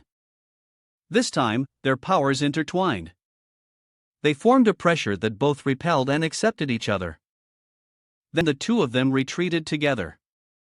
They stood silently observing each other, but behind them, the lean residence was now just a pile of rubble. The roof, the floor. Nothing was intact. Katwan suddenly spoke up. This is surprising. I didn't think it would come to this without a victor being decided. I guess you could be called the Sword Saint. However, I feel that there is no place to fully understand and reach the principles of martial arts. Perhaps I need to think differently. You laughed excitedly. If it's you. You would surely become a great stepping stone to raise my realm. Hearing this, Duan Men thought, although it's hard to believe, his aptitude is real. To be pressed to this extent. Yet, he's both countering and observing everything as if he's discovered something interesting. I'm starting to get a little interested in the situation. The longer the fight drags on, the more disadvantageous it will be for me. I have to end it as quickly as possible, but because I'm using the sword with the poisonous green light, my power can't be pushed out fully. Moreover, I've been continuously using the strong sword, so my sword is being overstrained. After all, the famous sword has endured until now. But for how much longer? Suddenly, Katwan's voice rang out. How arrogant! You're spacing out in front of me. He had gotten close in an instant and cooped Duan Men's face with his hand. An extremely powerful palm strike hit Duan Men directly, sending him flying. The Black Serpent Palm Technique. This move made Duan Men fall and cough up blood. He took the opportunity to land another palm strike, but Duan Men struggled to block it. His blade was blocked by Cat Tuan's claws. However, this time Duan Men slashed down without holding back. He was certain he would sever Cat Tuan's hand. Suddenly, his eyes widened. What he cut was not a hand but a robe. Katwan, hidden behind his outer robe, glanced at him and said, I'm sure you won't be able to understand with that petty martial art of yours. I've just had a pretty good enlightenment. So he pointed a finger behind him, aiming straight at Duan Men. I wonder how you will receive this. Duan Men broke into a sweat. On Katwan's fingertip, a flame in the shape of a rose appeared. He softly said the name of this technique, subduing true divine art. Immediately after, with the main hall of the residence as the center, a terrifying explosion occurred, covering almost the entire courtyard. Katwan smiled triumphantly. As expected, even you can't withstand the subduing true divine art. And rightly so, because it is a martial art that created the secret art of the East, covering the techniques of true qi and advancing according to its nature. There's no way you could have withstood it. He was speaking when he suddenly stopped. Cat 1 sensed something. What is it? The qi of the true qi is expanding. Is it gradually settling down? Suddenly 2 rays of light appeared in the sky. Then a huge pressure descended on Katuan. He looked up. It was Duan Men. After his last move, he was still alive and in a counterattacking posture. He descended from the sky with an enormous slash striking Katuan directly. His blood flowed down. A wound appeared on his right shoulder. He touched it and wondered. What? What in the world was the power of that sword strike just now? Duan Men landed on the ground. He smiled with delight and thought happily. I've had an epiphany. The way to execute the perfect sword style. I never expected to have such an epiphany on the brink of death. Duan Men was full of confidence and said, You saw me as a stepping stone to reach a higher realm. What a pity that you won't achieve it, because today you will die here. Rocks and dust flew everywhere. This was the result of the battle between the 2 powerful fighters. Duan gripped the hilt of his sword. He had accidentally had an epiphany when facing death's door. This made Duan Men overjoyed as he thought. It was a sudden idea, but I succeeded. If a transformation realm master can change the properties of all things with his will, then he can also change the properties of true qi. The problem with the destructive force hard art is that it exceeds the endurance of the human body. If I change the decline attribute of the destructive true to poison, my meridians won't be damaged and I can perform the sword techniques of my previous life. Duan Men counterattacked and a series of sword slashes struck Katu's body. He gritted his teeth, his eyes showed defiance as he wondered, Dimmy? Duan Men was about to continue when Katuan stomped his foot. The ground cracked and he lunged towards Duan Men. Duan Men was wary. He can't accept it. How dare he? His face was full of threat as he spoke. A brat like you dares to stand before me. He jumped high into the air, saying, You want to kill me? Katuan launched a barrage of black blades towards Duan Men. Surprisingly, Duan Men shattered all of his techniques and quickly rushed forward trying to get close to him. But it seemed Duan Men was having trouble, thinking to himself, the pressure is too strong. I can't get close. At the same time, Katuan appeared from nowhere and swiped down at Duan Men with his claws. Duan Men managed to raise his sword to block in time, but it didn't stop there. He added another swipe. Duan Men struggled to block his attacks, but the power was too great. He couldn't hold on and was sent flying. Fortunately, he didn't fall and used his legs to try to reduce his momentum and stabilize himself. Katuan, of course, wouldn't allow that. He rushed forward, closing the distance to Duan Men. Katuan gathered internal energy into his right palm. Duan Men was alarmed, and as expected, he thrust his palm forward, releasing an extremely powerful blast. Duan Men raised his sword to block, barely escaping in the nick of time. The immense pressure bore down on the ground, causing it to crack, and rocks and dust flew everywhere. Although blocked by the sword, he remained calm and said, You think just by comprehending a little martial arts, you can defeat me? It's useless. Katuan, his face crazed, threw back the words Duan Men had used to threaten him. You will die here and the Duan Men will be annihilated. Suddenly, a sputtering sound was heard like someone laughing mockingly. Katuan was enraged. You laughing? The men laughed without a care and replied, You have underestimated the Duan Men. The martial artists of the Duan Men are not weak. I have trained them rigorously since becoming the young master. And most importantly, you are not the only ones with transformation realm masters. Indeed, at the Duan Men, Duan Kaida was rampaging, killing enemies with sharp hidden weapons. She roared to rally her soldiers, Fight to the death, we must hold out until the young master returns.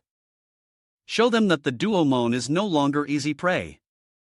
This call to arms boosted the morale of the Duan Men disciples. As for Duan Men, despite being in a position where he was struggling to block Katuan's attacks, he did not falter. Today, the one who must die is not the Duan Men. But with that he summoned his strength and swung his sword and his opponent's arm was knocked back. Katwan was somewhat astonished. Duan Men seized the opportunity, gathered his internal energy, and landed a diagonal slash across his chest, drawing fresh blood. Katwan gritted his teeth and raged. "You despicable Orthodox sect member! What right do you have?" he yelled as he unleashed a flurry of blows. Duan Men stubbornly blocked. Katwan continued to vent his frustrations. "You indirectly caused my sworn brother's death. You had the ability to save Yen Hai, but you stood by and watched because it was my business, right? And now you want to kill me. If you can, just try it." After these words, Duan Men made a mistake. He successfully landed a palm strike on Duan Men's chest through his internal energy and the ground collapsed into a deep pit. Duan Men coughed up blood. He lost consciousness and lay still, then Jay emerged and shouted in his ear, "Kid, wake up, kid." But it was no use.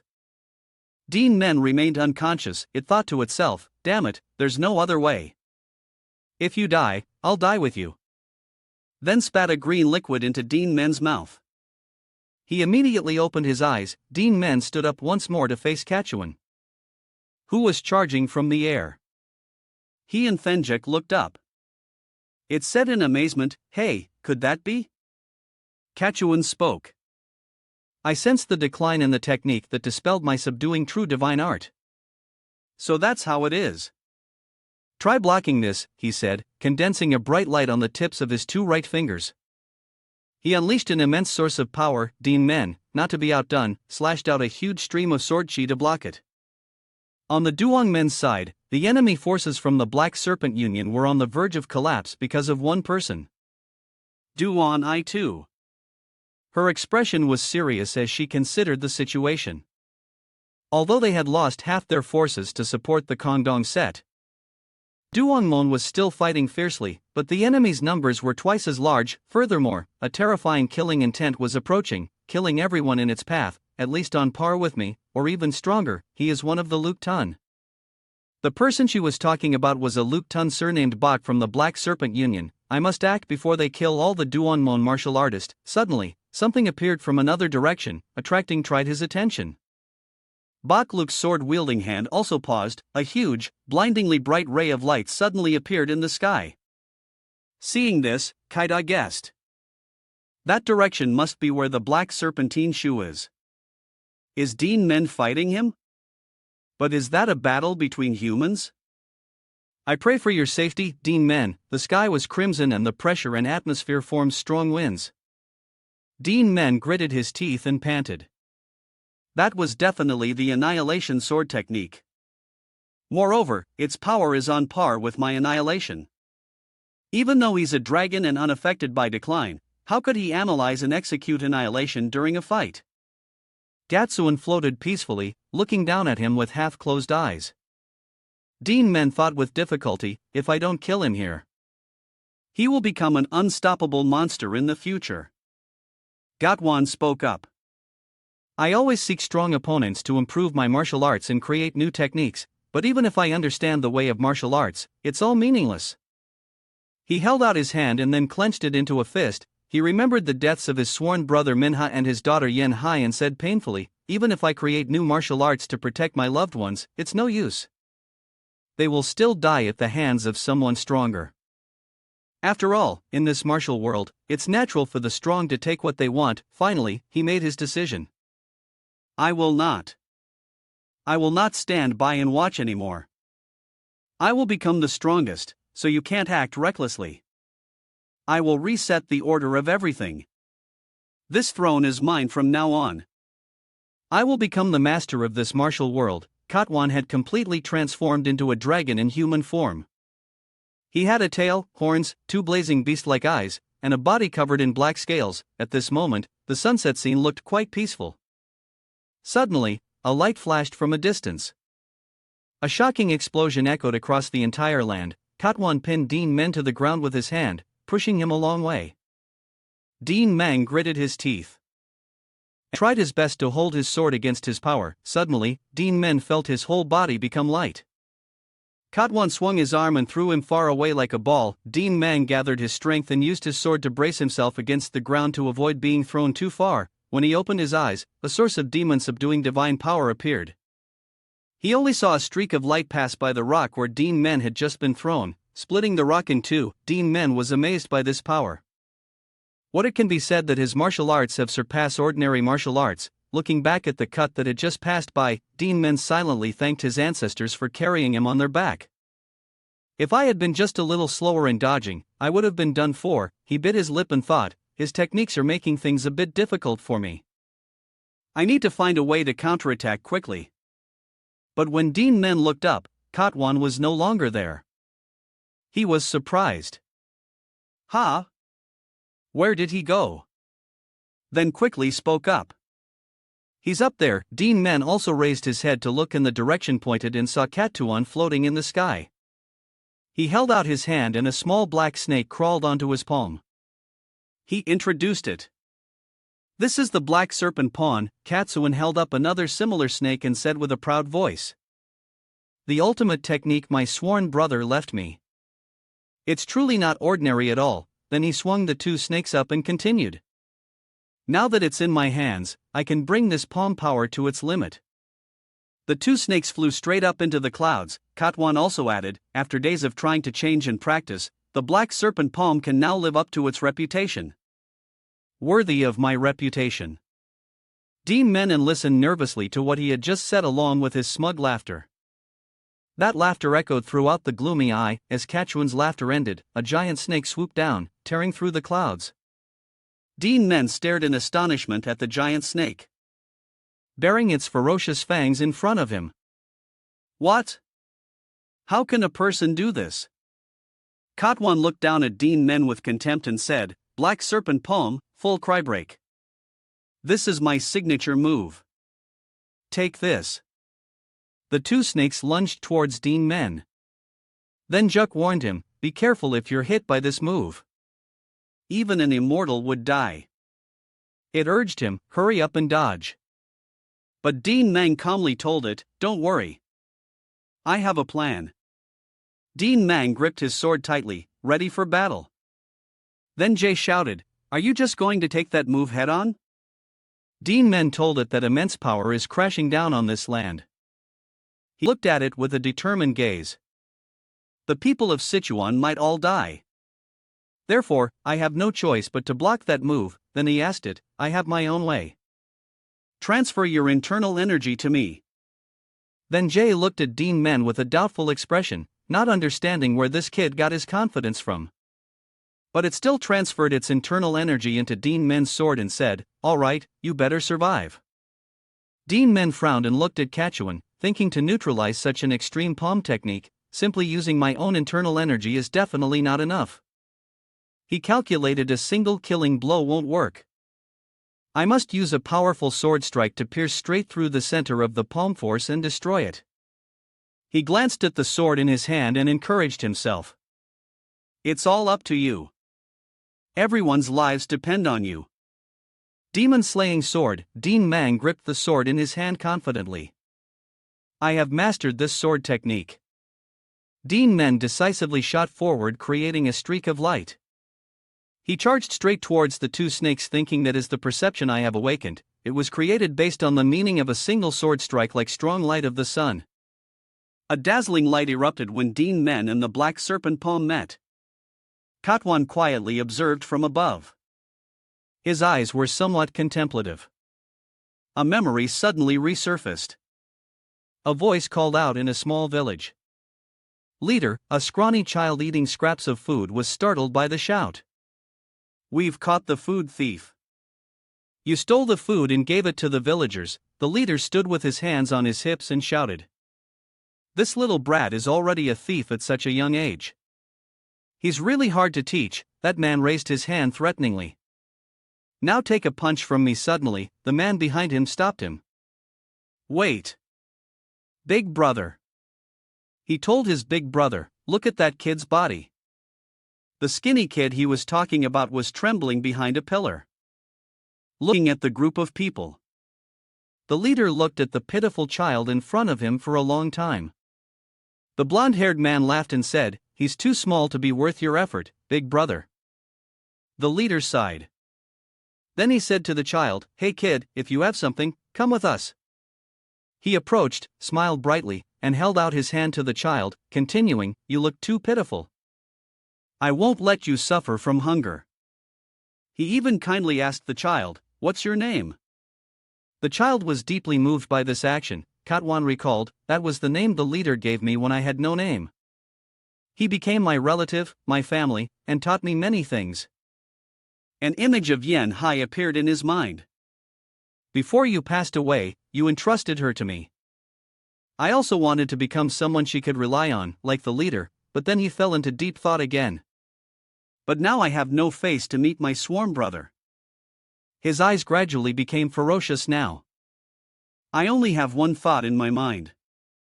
I will destroy everything and not let anyone survive." He suddenly looked down and saw a strong light emanating. Katwan was a little surprised. "Huh? How is that possible?" Before he could even think, Duan Men had used the heaven-piercing sun technique, pointing his sword and charging straight at him. Only a streak of light flashed by and one of Katwan's arms was severed. He glanced at the spot where he had just been cut, then now behind Duan Men, was extremely surprised by his technique. "He can pierce through that palm technique with just one sword strike. What kind of sword technique is this? Why can't I recognize it?"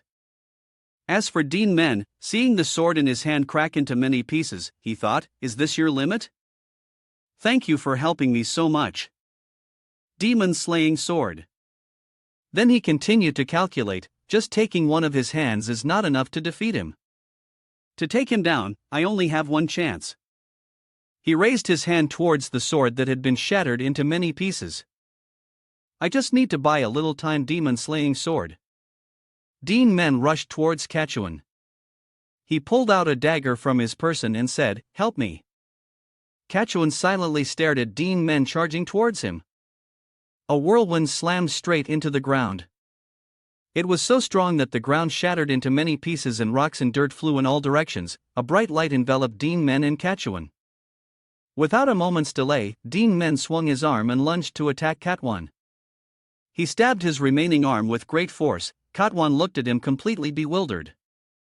"How can such an ordinary sword sheep pierce through my strong cheek?" He gritted his teeth in anger, blood trickling from the corner of his mouth. "This is impossible. I can't fail before I've had my revenge," he roared. "I'm not resigned." Seeing him like this, Duan Men had an idea. "He's enraged. I can see his opening now." He quickly closed in on Katwan, then swung with great force. His remaining arm was immediately severed. The arm fell to one side. Katwan stared in disbelief at his new wound. Duan Men didn't give him time to think. He raised the dagger again.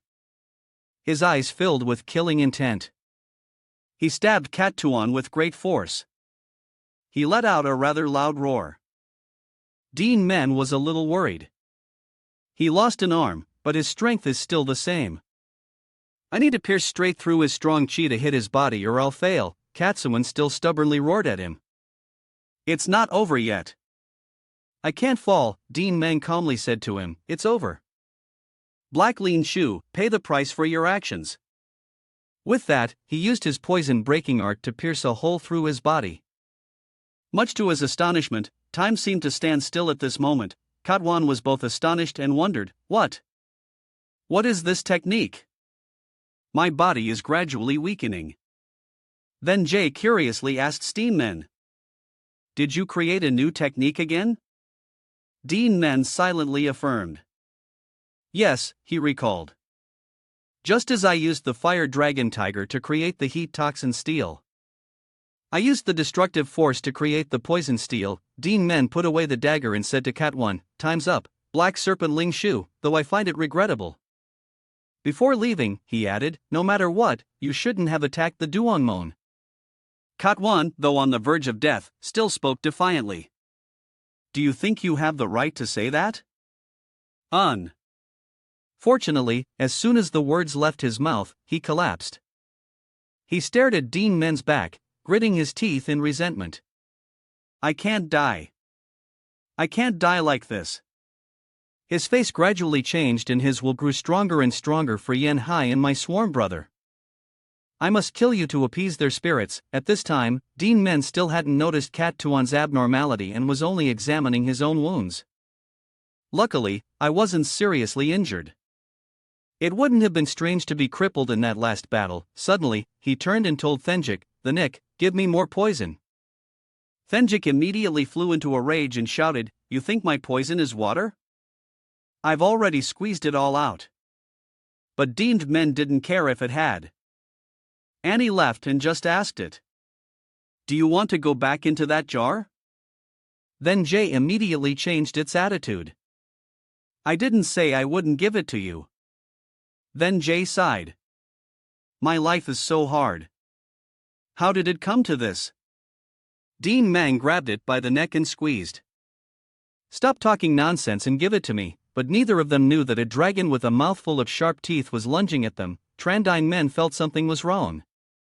He had just turned around when he was slammed to the ground by the dragon with great force. Duan Men used both hands tried to hold off the mouth that was about to swallow him whole. He looked at the dragon in front of him in surprise and wondered, you overcame the poison-breaking steel.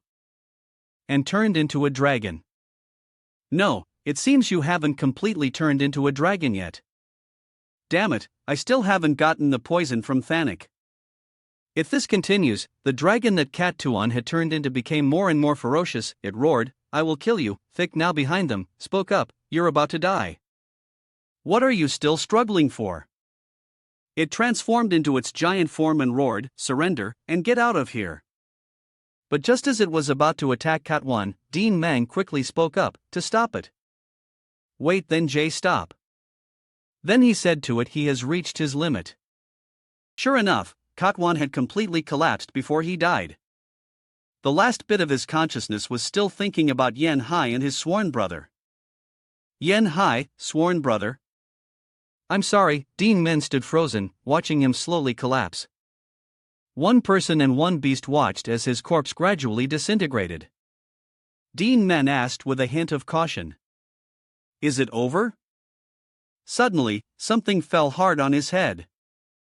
Then Jay looked on wearily as Duan Men held his head in pain. Duan Men looked at the thing that had just fallen on his head and said annoyedly, damn it, what now? He was quite surprised to realize it was a dragon's horn. Then Jay said, it's a dragon's horn. It must be from the lean shoe. It instructed Duan Men, keep it carefully. It contains the spiritual essence of a dragon and can be used to forge weapons. It will help the weapon resist both steelkey and poison steel. Seeing Duan Men say nothing, then Jay glanced at him and asked, why are you so quiet? Duan Men replied, well, I was thinking that if we had met under different circumstances, perhaps we could have become friends and discussed martial arts together. Then was skeptical. What are you pitying him? Duan Men said, hearing those words, I can't help but feel regret. He recalled that Cat Tuan had once said, you had the ability to save Yen Hai, but you stood by and watched because it was my business, right? Duan Men shared his thoughts with Thanik. At that time, I didn't fully understand the whole story. I just thought they were fighting and that snatching the weapon and saving the child would be easy. The Lichu wasn't there for the same reason. He trusted his subordinates. And he also thought I could easily handle everything. It was because of that overconfidence that an innocent child died and everything SP spiraled out of control. Then Juk snorted, you think you could be friends with him?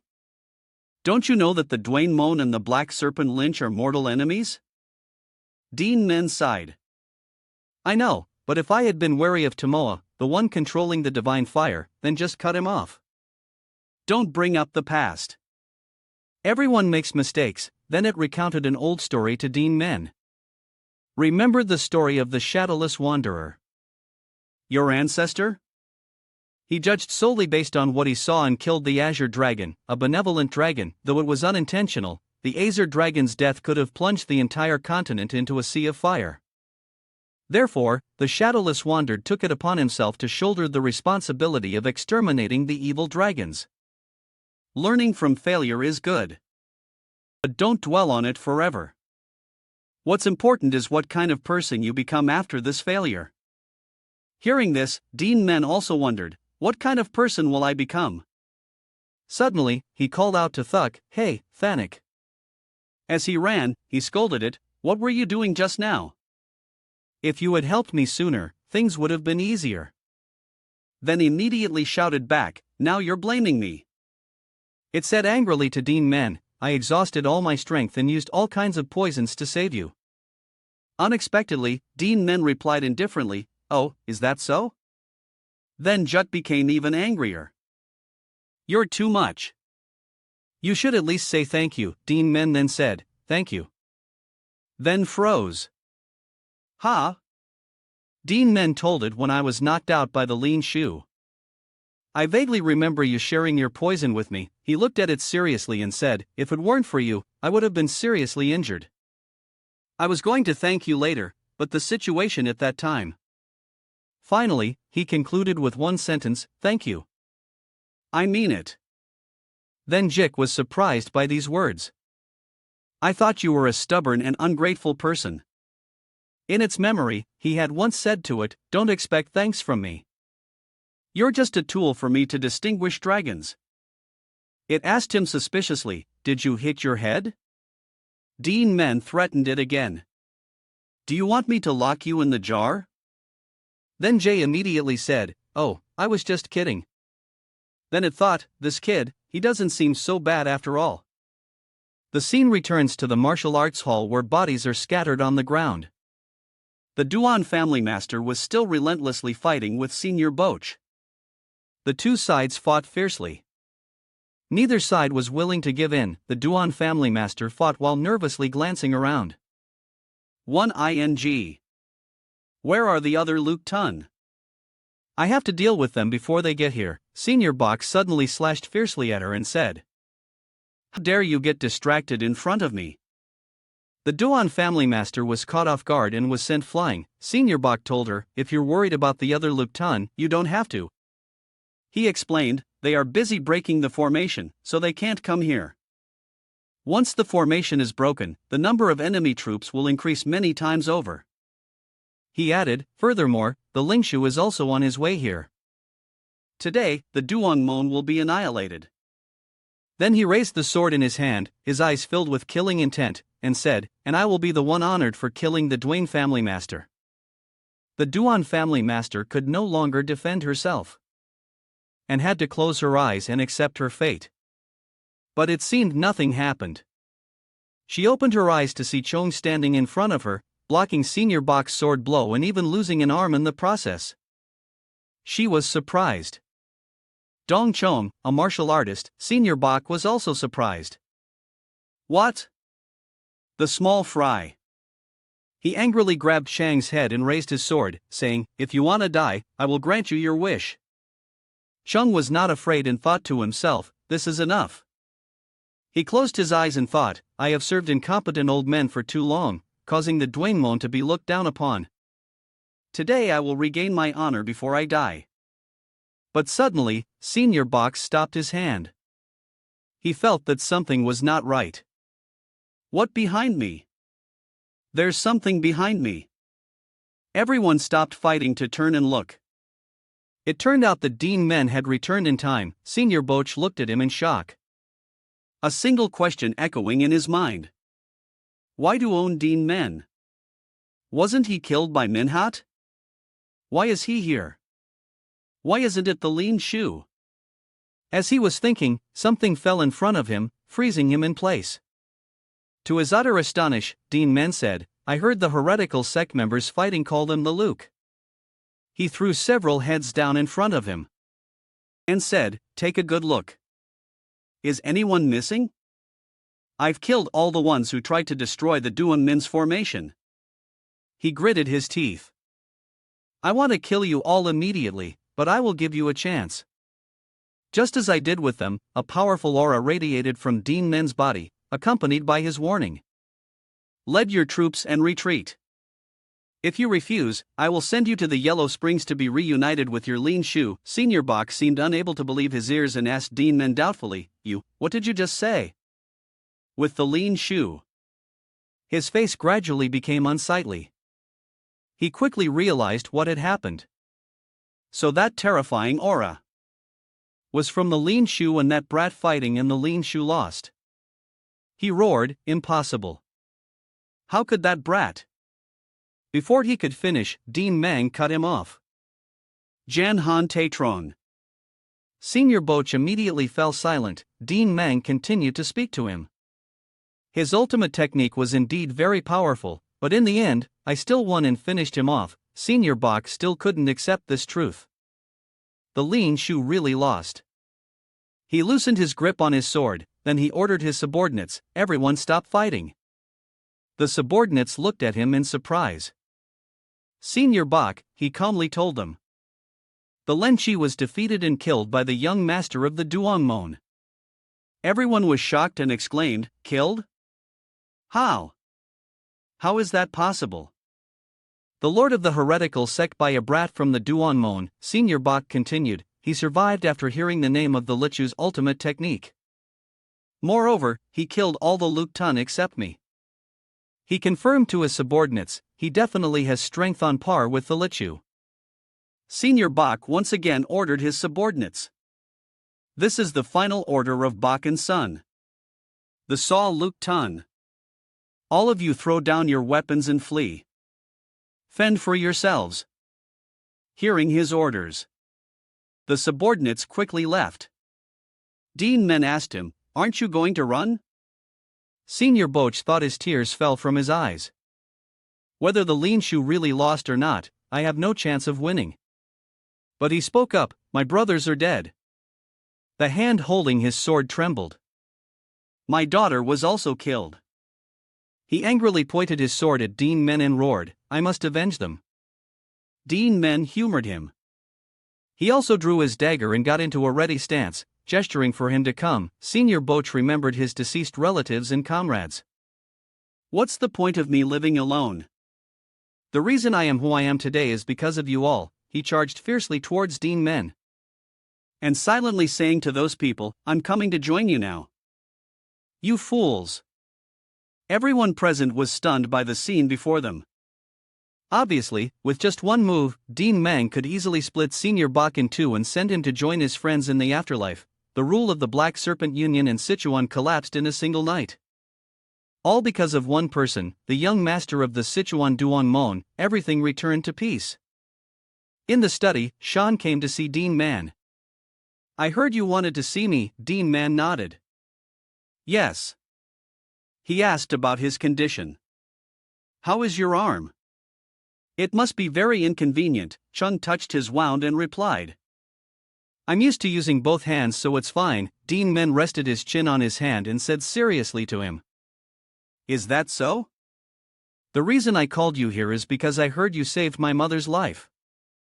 I want to thank you." It turned out that Duan Men was talking about the time Chun used his own body to shield the Duan family master.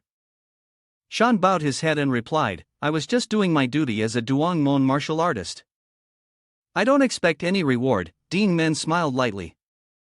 "Is that so? But I'm very surprised. We're not that close." Shan quickly denied it. "No, not at all," Duan Men continued. "Anyway, I must reward you."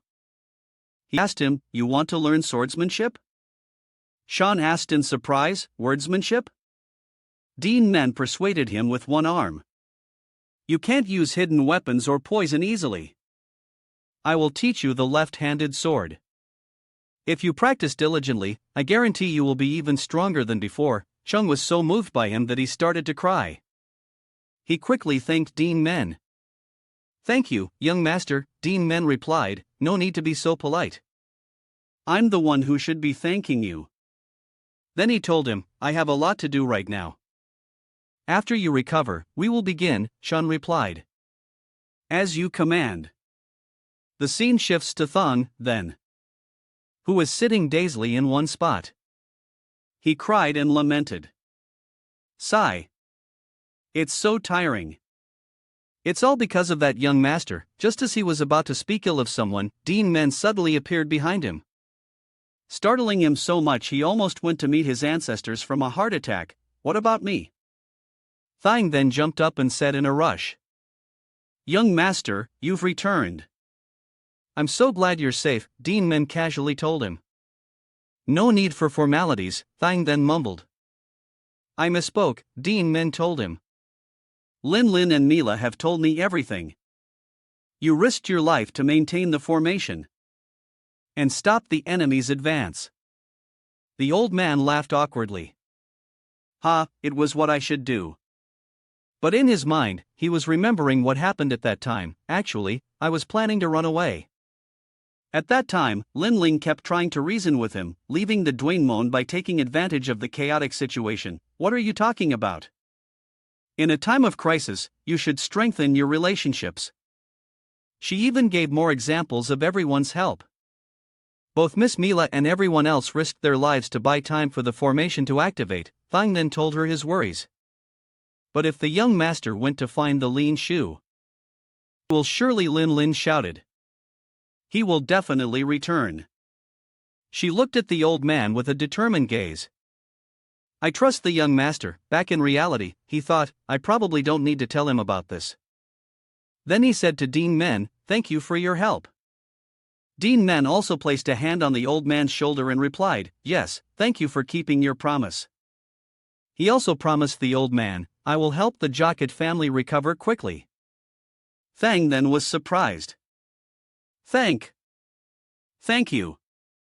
After speaking, Duan Men quickly left. "Then I'll be going. It was a pleasure working with you." Thang then was made skeptical of life by Duan Men's action. "I never expected the young master whom I always feared to talk to me like that. He's completely different from before." Suddenly, Duan Men turned back and added a reminder to the old man. "Oh, and next time, don't try to run away." Thang then trembled and replied, Yes. He was so scared his beard fell off. Duan Men walked and thought. Fortunately, the Duan Men didn't suffer much damage. Everything has been resolved smoothly. The remaining task is 2 days later. In the underground tunnel beneath the Black Serpent Union City, a group of people was slowly moving. Vinran observed and exclaimed, "I never expected there to be a place like this under the Black Serpent Union City." Duan Men led everyone to the Black Serpent Union's huge glittering treasure trove. Everyone couldn't stop exclaiming, "With this amount of wealth, the Duan Men can operate for several decades. What an enormous fortune!" Vinran looked at the vast fortune and wondered, he hoarded so much wealth. "I don't understand why the Black Serpent Union only operated in Sichuan." Looking at the pile of gold before him, Duan Men thought, although the Limshu ruled the heretical sect, he never expanded his territory. He only stayed in Sichuan. He pondered when recruiting subordinates. He used martial arts as a condition in exchange for wealth. But given the Lin Shu's personality, he is not a greedy person. Duan Men guessed he must have only wanted to recruit those who craved martial arts, which is why he set such a high wealth requirement. Then he turned and said to Vinran, "You stay here and clean up. Transfer this wealth back to the Duan Men. I'll go look around." Vinran immediately accepted the order. "As you command." Duan Men went deeper inside. The surroundings were covered in cobwebs. He was also curious. There's a place like this deep in the underground passage. He stood in front of a bookshelf and wondered. It seems to be a study, but why are there no books? Suddenly, Duan Men noticed a few red books in a corner of the cabinet. He picked one up to take a look. Looking at the book in his hand, he was surprised. Written by the Lin Shu, he immediately opened the book to read it. Let's see. The book recorded Cat Tuan's words. Life is a series of repaying kindness and taking revenge. I have lived in Sichuan and always remember the saying, repay kindness twice over, repay in me 10 times over. I am very fond of that saying and always keep it in my heart. Therefore, I destroyed the Then sect martial artist who killed my sworn brother, my second father. Along with the Then sect, I also killed the deemed Thong and Ngami sects, the sects that protected Then to prevent them from recovering their martial arts and coming back for revenge. I have studied and neutralized their martial arts. This is my mockery and contempt for those who have disappeared. After reading, Duan Men fell into deep thought. He studied and recorded how to neutralize all martial arts in just over 10 books. An image of a massive bookshelf filled with all kinds of books appeared. He thought before the Black Serpent Union City was built. This place was the territory of the then sect. There must have been many secret manuals stored here. But Duan Men discovered the martial arts of the great sects. Yet he threw them all away. Keeping only his own books, he sighed. He's really confident, isn't he? After another look, Duan Men thought again. Is that all? Not even 10 books. The martial arts of those righteous sects are always arrogant and look down on others. But their strength is only so-so. After the war with the Black Serpent Union ended, while the Duan Men was busy destabilizing order in Sichuan. In Shanghai, the battle between the demonic cult and the clan was raging fiercely. The clan demonic immortal, Van, one of the elders of clan. He was a transformation realm master. With his ruthless methods, he was a key figure in stopping the demonic cult. However, the demonic cult's forces were too powerful, no different from all the orthodox sects combined. The situation gradually became unfavorable for Conlon. At this moment, reinforcements from the Kongdong sect and the Duomon arrived with the appearance of the Great Void Master, a transformation realm master, and the powerful forces of the Kongdong sect. The demonic cult was forced to temporarily retreat, the clan demonic immortal Man and the demon subduing sword immortal Taihu. The combined forces of these two masters gradually turned the tide, but on the side of the orthodox sects, no one expected that, all because of one person with a malicious heart. Among the people from the Duan Men who came to help, one of them had a change of heart. At that moment, an elder gritted his teeth. Lying on the ground and cursing, "Bastard! What are you doing?" Second elder with Duodan Tan's shady actions. Everything had completely changed. He gave a minister smile. "I'm very sorry, but a pack of wolves can't have to leaders at the forge." The sound of metal clashing rang out repeatedly. Nan was completely focused on his work. He worked as he reminisced. When he stopped, he pointed to himself and asked, "You want me to be a blacksmith for the duo?" Duan Men stood opposite him and replied bluntly, "Yes." Nund hesitated. "For me. It is an honor, but sorry for interrupting," he said, looking at the empty space on Duan Men's waist. "But where is the demon-slaying sword?" Duan Men hesitated and replied, "It's been broken." Hearing this, Nami couldn't help but exclaim, "Huh?" Duan Men awkwardly scratched his head and repeated, "It's broken." The wind blew aimlessly, causing the last leaf to fall, which was also the tear on the corner of Nan's eyes as he said in disbelief. "Huh?" He told himself as he continued to hammer away, "Although, I'm very sad that my master's relic has been destroyed. The demon-slain sword has fulfilled its mission. It killed the Black Serpent Lenu after all." He smiled proudly. At that moment, Duan Men reached out to comfort him. "It is precisely because you forged such a famous sword that I have come here personally to invite you.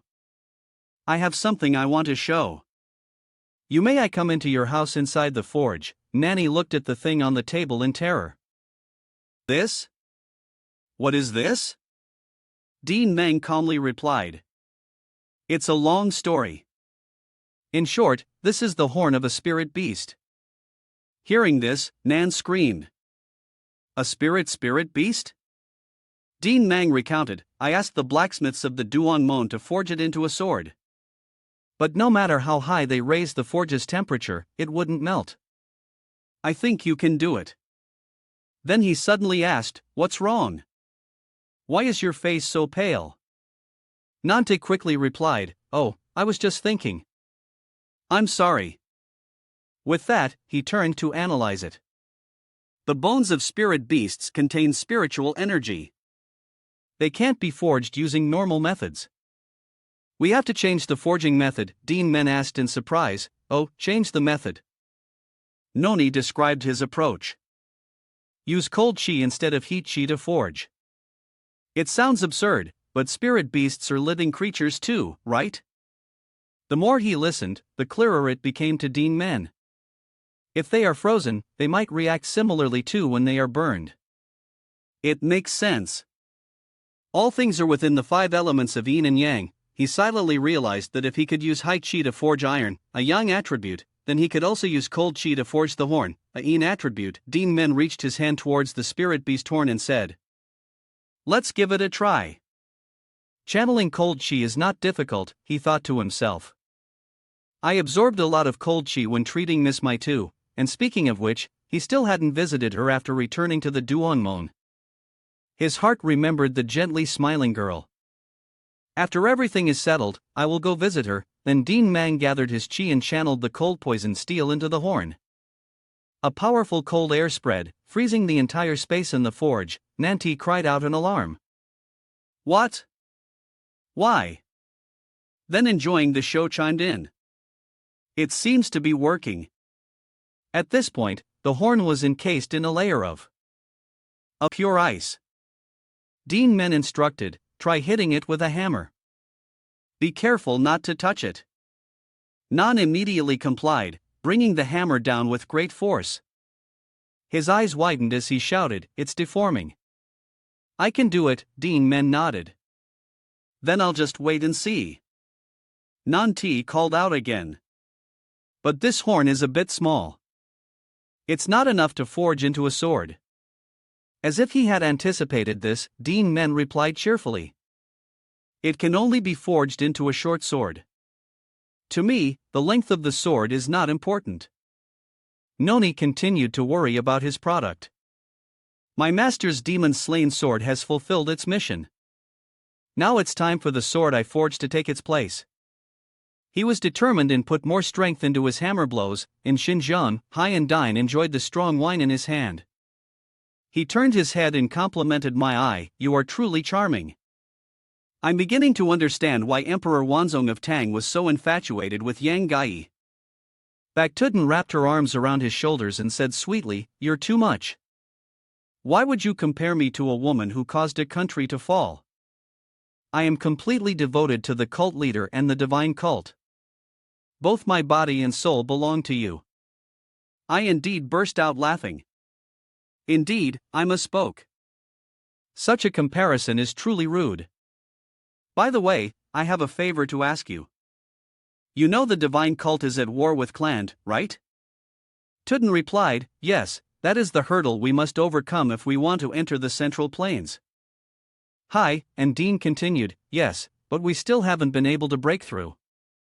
Not only because clan's defense is strong, but also because of the clan demonic immortal Kokvan and the demon subduing sword immortal Tai Hu of the Kongdong sect who just arrived to help those to have stopped our advance." Then he remembered Duan Dan Tan.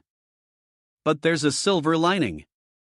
An elder from the Dong Yamo, who came with the Kongdong sect, has secretly contacted us. He wants to ask for your help." Hearing this, Tuden asked in surprise, "Asked me?" "Hi." And Dean replied, "Yes, the fame of your medical skills has spread all the way to Sichuan. Do you remember Van Kim Thong, the owner of the Van Kim Thong Guild, the largest merchant guild in the world? He spent 1,000 gold pieces, but still couldn't cure his son's terminal illness.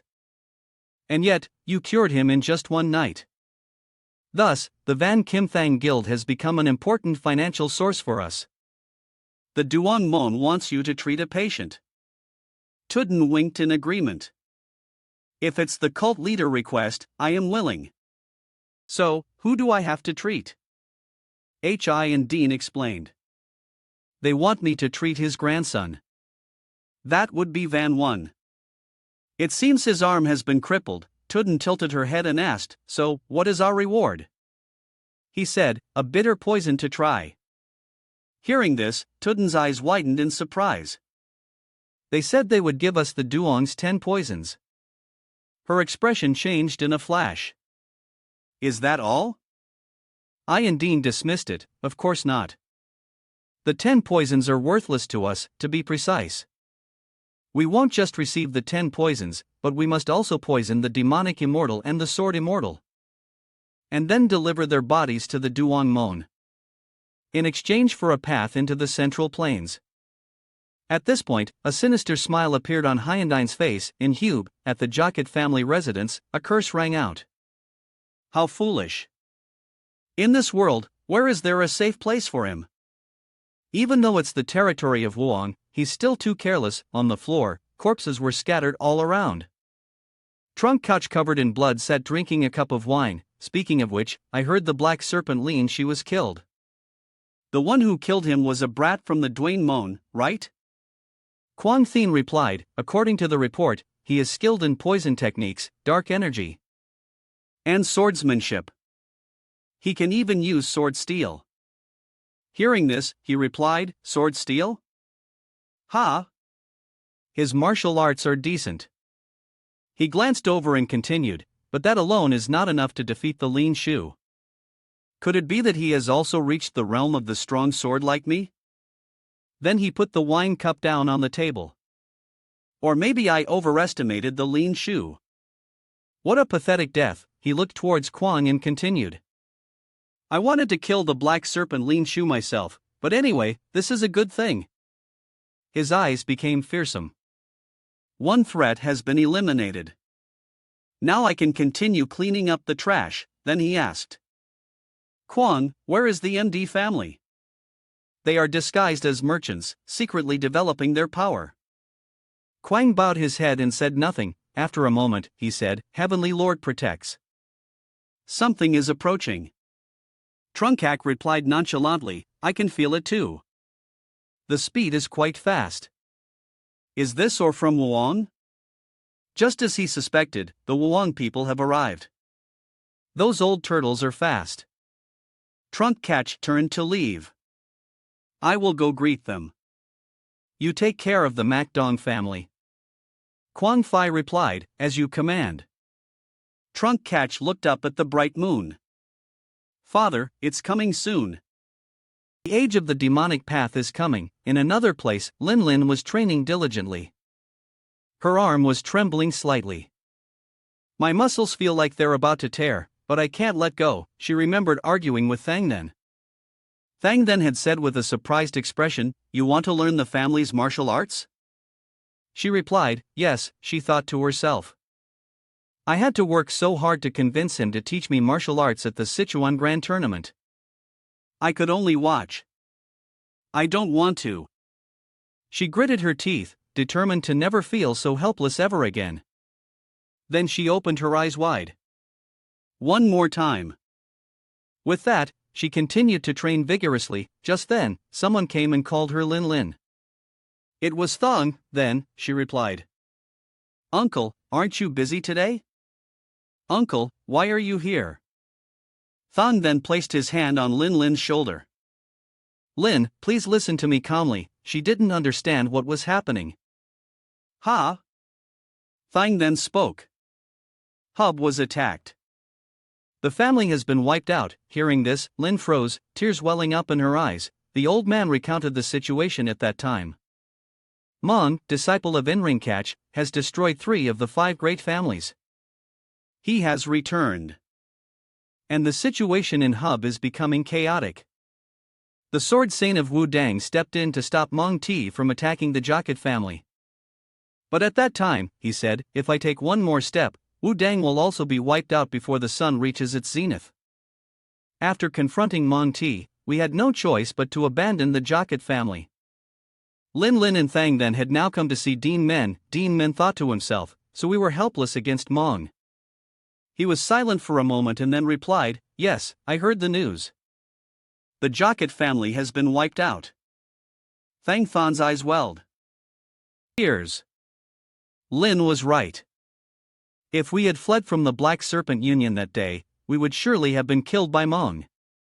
He continued, trembling, so, I think we are very lucky to be alive, but I am not resigned to my family's destruction. He shouted in despair.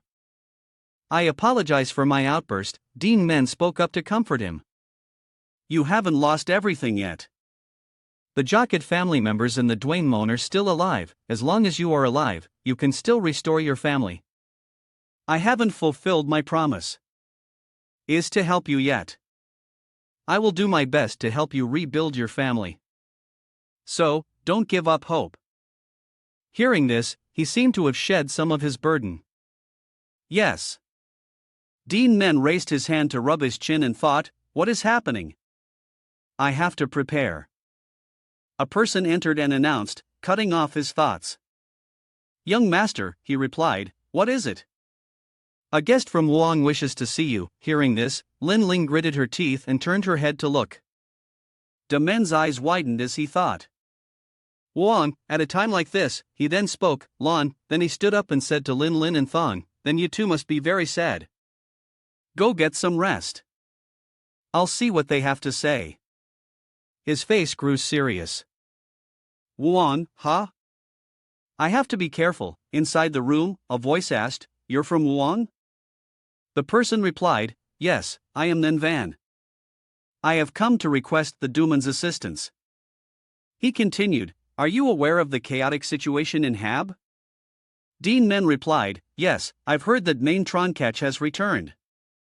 He continued, "That's right. In a short time, the Jocket and MD families have been wiped out. We heard that the Duan family has destroyed the Black Serpent Union as members of the Orthodox sects. Please help us. We implore you to help us destroy Mathan Trunkhatch." You let out a sigh. The attitude of those who come begging is truly unpleasant. "I refuse." He froze, confused, then shouted, "Why, young master? Wasn't the Duan Mon also harmed by Matang Trunkhatch?" "According to the Duman's family rules, revenge must be taken tenfold," he said softly. "Be careful with your words." His eyes became fearsome swordsmen from Wuang. The sect that stood by and watched the Duomon get wiped out dares to mention the Duingman's family rules. Seeing his expression, he was terrified. Dean Meng continued, "I have no intention of letting Mong Thing go. But when the Jocket family was under Wang's protection and was wiped out, you didn't dare to confront Mongthian's master directly, did you? Your attitude truly annoys me." He broke out in a sweat, stammering. He said, We mean the Central Plains martial world is in chaos. The Martial Arts Alliance and Hub has collapsed and Mong has taken its place. A demonic force is operating openly in the middle of the Central Plains. The main reason is that Mong attacked the Martial Arts Alliance. At the same time, the Black Serpent Ling Shu destroyed the three great sects. Dean Men thought to himself, the Orthodox sects were only concerned with protecting their own territory, which is why things have come to this. Even if we can defeat Ma Kuang, who will lead the Orthodox sects? Your house is burning, not mine. Can we take the remaining land? If no one is managing it, it should be fine, right? Without a common enemy, the Orthodox sects will just fight for power again. To put it bluntly, it's even worse than the Black Serpent Union. I just want to live a peaceful life. But why are there so many troublesome things? Thinking of this, he sighed in frustration, then, as if he had an idea, his eyes widened. Or maybe I should lead the Orthodox sects myself. Thinking this, he said, First, we must find a new leader for the Orthodox sects. Hearing this, then Van was overjoyed. Yes. Yes. You mean you will cooperate with us? He slammed both hands on the table. Not right now. The top priority is to help Clan and the Kongdong sect destroy the demonic cult. Then we'll deal with Mong Theme. But we need someone to grasp the situation and take command, then Vin asked, confused. Yes, so please. Dean Mang continued, No. The center will be Sichuan. I will establish a new martial arts alliance here. Following Thung Than's instructions, everyone rushed to build the infrastructure for the Chinthin men. After the young master's announcement, the establishment of the Second Martial Arts Alliance proceeded quickly. Under Thong Thong's command, construction projects were built, holding the blueprints. Thang then urgently directed and supervised the process. Thanks to the Tong Quan Fu's quick action in purchasing land, property values and design skyrocketed. The Tong Quan Fu laughed endlessly at the soaring prices, while Lili and his father grinned widely as they rad in the gold, and so, the second alliance of the righteous faction was born beneath an intricately carved blue roof. The building with its primary blue and gold tones stood majestically. Under the warm sun, Chinthin Men was born. Immediately after its establishment, Chinthin Men began a large-scale recruitment of talent. The recruitment note is read heroes and warriors of the realm come to Duan Men into Zion. Duan Men's eyes widened in surprise. Are these the people who've come to join the alliance? Standing behind him, Tham then bowed respectfully and replied, "That's right." Duan Men looked at the thousands of people crowded in the courtyard and exclaimed in surprise, "I never expected so many people to come." Tham then explained, "It's not just the 6 great sects and the 5 great families, but even smaller sects have come because of your reputation, young master. You're the one who helped the Du Angel defeat the Huktalin, becoming the central power in design." The old man continued. "They've even given you a nickname." Hearing this, Duan Men asked in surprise, "A nickname?" The old man said, "The Dark Poison Sword Dragon." "It might be a little embarrassing, but I think this nickname suits you perfectly." The image of a green dragon holding a sword and the young master of the Duja in his signature green attire are a perfect match. Hearing this, he chuckled. The Dark Poison Sword Dragon. Not bad. Tham then returned to official matters. "It's time to announce the alliance leader. You are the founder of Duan Men. If you take the position, everyone will surely agree." Duan Men immediately refuted that idea. "I'm not so sure.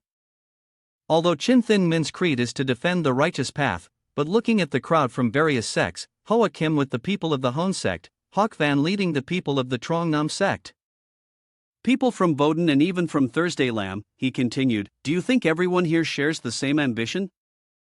There are definitely those who came with different motives." He was resolute. "Therefore, I must first show them my true power." The gate of Duan Men stood silently under the blue sky. Thousands of applicants to the alliance quietly watched as a Hong master from Thursday Lam stood face to face with Duan Men. Standing between the two was Thong. Then he looked at Duan Men worldly and thought.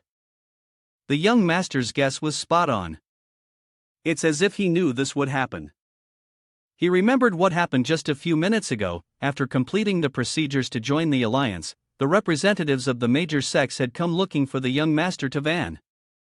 The master from Phu Lam raised a hand to greet Duan Men and said, "Young master, your fame precedes you. We know your martial arts are superb and beyond ordinary men. But no one personally would defeat the Hook Talinshu. Therefore, we want you to prove it in a duel." He shot a sharp glance at Duan Men. "I wish to contend for the position of alliance leader." Tham then was so worried he broke out in a cold sweat. He thought to himself, are they using this as an excuse to seize the leader's position? How ridiculous! With the demonic forces growing stronger, endless alliance wars raged across the Central Plains. Only to Zion, the territory ruled by the Hook Talinshu, was peaceful. But after the Hook Talinshu's death, to Zion became a tempting prize that everyone coveted. If they became the alliance leader, they could not only seize the legacy of the Talinshu but also control all the sects that had joined. Tham then looked at the 4 representatives from the other major sects and judged them silently. He sighed wearily, thinking like that only gives them more courage hopefully after this duel. They will learn their place. The Thursday Lam master continued his introduction. "I am to Van from Thursday Lam. A Wajang master of Thursday Lam, the North Star of Mount Tai to Van." He spoke in a steady voice. "Consider this a life or death battle. You are known as the Dark Poison Sword Dragon. Use all of your specialties, poison, hidden weapons, and swordsmanship. Don't leave room for regret." Hearing this, Duan Men's lips curled into a slight smile. He replied, "Thank you for the advice, great master, but I will only use my sword. I don't want any accidents to happen." Hearing that, the old man became slightly annoyed, frowning as he asked, "Accidents?" Tham then announced clearly, "Then let us begin the duel. Are you both ready?" Tova nodded. Duan Men also nodded to show he was ready. The two locked eyes. Tham then continued, "Now I declared the duel between Great Master Duan, the North Star of Mount Tai from Thursday Lam, and the Dark Poison Sword Dragon, Duan Men, young master of the Duangja, to contend for the position of leader of Duan Men. Begin." Before they begin, Tan said to Duan Men, "An accident, you say? While I acknowledge your martial arts are incredibly strong for your age, you are far too arrogant." He stomped his foot hard on the ground, causing it to crack wide open. The onlooker stared with wide eyes, amazed. That's the signature martial art of the Phu Lam sect. Diamond body. Tven's entire body was enveloped in a golden light. He took a stance, ready to attack, but then someone quickly realized that's not the ordinary diamond body. It's the ultimate technique of Thursday Lamb's founding master, which has never been broken. The indestructible diamond body, Tin's body seemed to be on fire. But his words were ice cold. "Do you think you can poison me?" he said the Duan Men.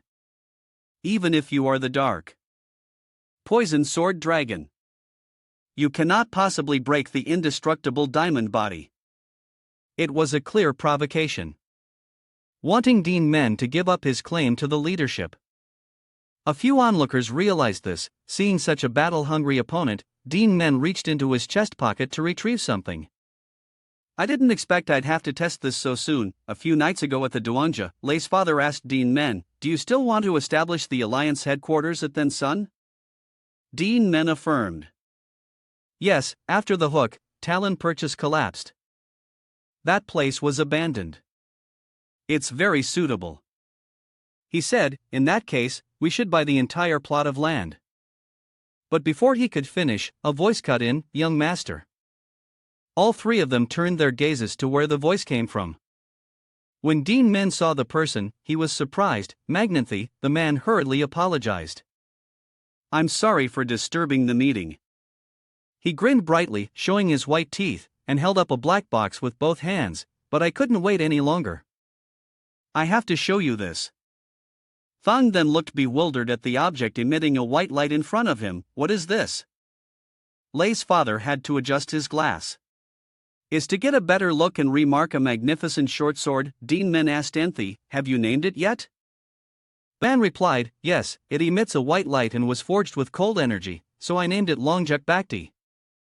That was the name of the white short sword Duan Men pulled from his chest pocket. Below the stage, the crowd couldn't stop whispering amongst themselves, "A short sword.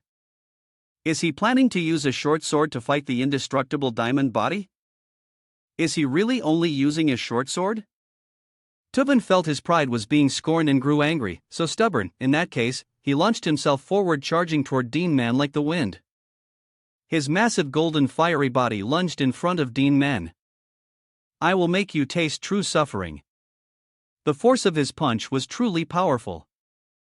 It crashed down on Duan Men as a strong gust of wind erupted. The watching crowd could only marvel. The power of that fist technique radiated throughout the training ground. Even a Wajong master would struggle to withstand Great Master Tofist pressure, but everyone froze in surprise. Duan Men had blocked blow with that short blade. Tuvan Van couldn't believe what was happening before his eyes. "What?" Duan Men calmly observed, silently, assessing. "So this is the internal energy of Tham. It's certainly different. An energy of pure yang. And pure hardness." He decisively slashed, causing Tven's hand to bend backward toward him. The old man's eyes widened in horror as he watched the golden layer covering his hand shatter from the slash. "What?" "My heart in aura." It was torn apart. Duan Men recalled that the Lin Shu had once written in his book, "To break a sex martial art, one must break its foundation." Duan Men gripped the short sword tightly, considering his options. Hugh Lam's martial arts are Buddhist, based on the principle of forward flow. In that case, I just need to cut off the flow of true to break it. With that thought, he swung down decisively.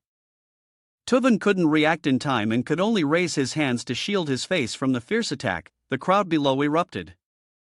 "Impossible. The hardened aura of the indestructible diamond body is being overwhelmed by a short sword." In the crowd, Dong Hai from the MD family, clad in a black hooded robe, stared with wide, doubtful eyes. "How can this be that swordsmanship?" Tuvan collapsed to his knees on the ground. He knelt and admitted defeat before Duan Men. I admit defeat. I have lost." Behind Dong Hai, others were whispering. Hugh Lam's indestructible diamond body was broken so easily. It seems the rumor that the young master killed the Hook Talini was true. Dong Hai was terrified. "There's no doubt about it now. But how is it possible? How could the young master of the Duingda?" Duan Men looked down at Tan and said, "Great Master, please rise."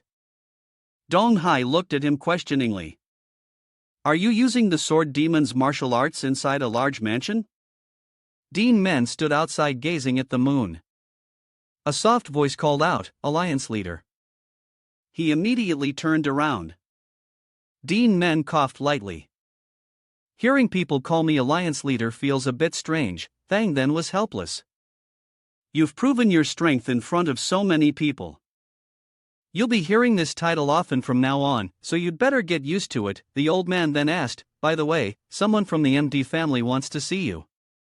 Do you know them? He was perplexed. The MD family?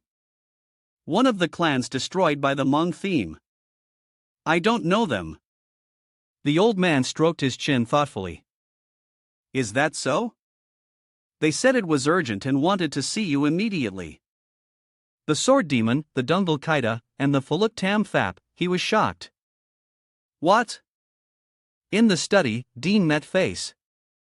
Dong Hai, you wanted to see me? The young man spoke calmly. Yes, my name is Mak Dong Hai. Of the Dung family. He clasped his hands sincerely. I have something I wish to ask the Alliance leader, which is why I've taken the liberty of coming here. The sword technique you use today. It's similar to the martial arts of the sword demon who was hailed as the greatest swordsman in the world 200 years ago. Alliance leader, where did you learn that martial art? A vigilant gleam flashed in Duan Men's eyes. You know about that? How do you know about the sword demon? You don't have the Dungal Kaida, yet you can still cultivate the Fulukam. Fab. Dang Hai was startled. You could recognize my heart technique in a single glance. You must have a connection to the sword demon. He said frantically, the sword demon, he was one of us from the Dung family. He was the illegitimate son of the family head, so he was scorned by the entire clan. However, before reaching adulthood, he had mastered all of the family's sword techniques, astonishing everyone. The family began to split, fighting over the position of young master, and the sword demon, who had no feelings for the family, decided to leave. 10 years later, he became famous throughout the world under the moniker Sword Demon. Some of the elders went to find him and persuaded him to return, but he said, my swordsmanship is still incomplete. Those were his last words, and afterward he vanished from the martial world. However, the Magdong family continued to search for the sword demon's whereabouts and finally found them. A tomb with the inscription Tomb of the Sword Demon. From then on, members of the Magdong family, including myself, began to cultivate the Fuluk Tam Thap based on the records found in the tomb. Duan Men was confused. You all know that if you don't possess the Dungal Kaida, you will die before reaching mastery. Yet, you still cultivate it. He clenched his fist. Though it's dangerous, the cultivation speed is very fast, so I couldn't give it up. Besides, I believe the sword demon left behind a way to overcome that weakness. But before we could find it, the Mok Wangfei attacked the Dung family. His voice trembled. They didn't touch any of our possessions, but instead interrogated everyone before killing them as if they were looking for something. Then they took everything related to the sword demon's martial arts. These words sent a shock through Duan Men. A dark night fell. Trunk Catch stood in the courtyard and began to speak. It's been a long time. Has it been 10 years? Among all the places I've attacked, only the Nam Kong family has been able to avoid Detru, but today is different. Prepare yourselves. The Sword King Nam Kung Trong theme. Look down from above. He roared. It seems you still haven't forgotten your past failure. Last time you used fist techniques, but now you're using a sword, he said confidently. Many people have made me realize the subtlety of swordsmanship. Moreover, I've also obtained a new martial art. The old man sighed. Ho, with only a dozen years of sword practice, you want to face me, the Sword King? He replied confidently, yes, the Sword King is a worthy opponent for me, isn't he? The Sword King and the Sword Demon. I want to see whose swordsmanship is stronger, the Sword King's or the Sword Demon's. Trongi took his stand. Come. Two streams of power collided. The two sides were evenly matched, making it difficult to determine a winner. Back at the Min mansion, Duan Men stroked his chin and thought, Ma Kuang, they stole the Sword Demon's martial arts. But why does he want to cultivate it himself? As the young leader of the demonic cult, he must have already cultivated the Ma Kong, the ultimate martial art of the cult. Why would he need to learn the sword demon's techniques? Dong Hai was flustered. I'm sorry to interrupt. But I want to ask again, what is your relationship with the sword demon? He simply recounted, I never met him. It's just that when I was young and being bullied, an illusory sword appeared before me. That was the beginning of everything. The young man was confused. Huh? Duan Men looked at him intently. Perhaps it's one of the martial arts the sword demon left behind. It was just a coincidence. But anyway, I saw the illusion of that sword and learned the sword demon's techniques. The young man was perplexed. But you said that without the Dung Kai Luka, one cannot cultivate it. Could it be that the alliance leader possesses the Dungul Kaida? He denied it. No, I don't have the Dungla. I used the Duang Jia's heart technique to perform the swordsmanship. Therefore, it's not the complete version, but during the battle with the hook Talinshu, I realized that the Duang Jia's heart technique can be harmonized with the Felucum Fab. And because I've surpassed the Wajong realm, I was able to do it. An ordinary person could never follow this path. It seems you came here to find a way to fix the weakness of the Felucum Fab. But I advise you to give up that technique. Dong Hai was disappointed, is that so? Duan Men was lost in thought. Come to think of it, I didn't know much about my master in my past life either. I never thought I'd learn of his origins this way. The old man held his hand and explained. Before I held a sword, my life was meaningless. That's why I am only the sword demon, but you haven't found your own path yet. I will call you Dong. He gave me a name, but never told me his own until the day he died. He never revealed his identity or background. Duan Men asked him, no, the sword demon's name. The young man was confused. His name, though, it's a bit of a coincidence, his name was also Dong Duan Men, he sighed. I understand. Dong Hai bowed his head. I will take my leave. I will give up this heart technique as you've advised. Duan Men spoke up. Wait, after all. We're connected by fate, aren't we? I can't just let you go like this. You also want to master the fuck Tham Fab to get revenge on the Hmong theme, right? The Duan Men was established with the purpose of destroying the demonic cult. So, why don't you join the Duan Men and learn swordsmanship from me? He smiled. Join the Duan Men. I will help you achieve what you desire. The Namkong family estate lay in ruins, and Tronth was motionless. His body had been sliced apart. He gasped his last breath. That day. I shouldn't have let you escape. Trunk Catch stood watching him die slowly. He smiled. I only retreated because I didn't want to kill you with my fist. In any case, the Sword King is the Sword King. You held out longer than I thought. The biggest wall blocking my path has fallen. Now the era of the demonic path is closer than ever. The Namkong family, a powerful force in Anhai, was wiped out in a single night. The news spread quickly to Ho's son in Trung Nam. Von and Fu Lam warned all the remaining righteous factions. As the news spread, Thang then ran back in a panic. Alliance leader in Men who was training turned his attention to him. The old man was out of breath and said something. Duan Men's face immediately turned grim. As did the rest of Duan Men. In the meeting room, the elders were discussing the Jacket family and the MD family have been annihilated and now even the world-renowned Namkong family has been wiped out. He voiced his speculation. Perhaps they've joined forces besides the Hmong Shu. Are there any other masters who have reached the extreme demonic realm? Hawkvan presented the information. As far as we know, all of Hmong's extreme demonic masters are stationed in the Tamada. He hesitated.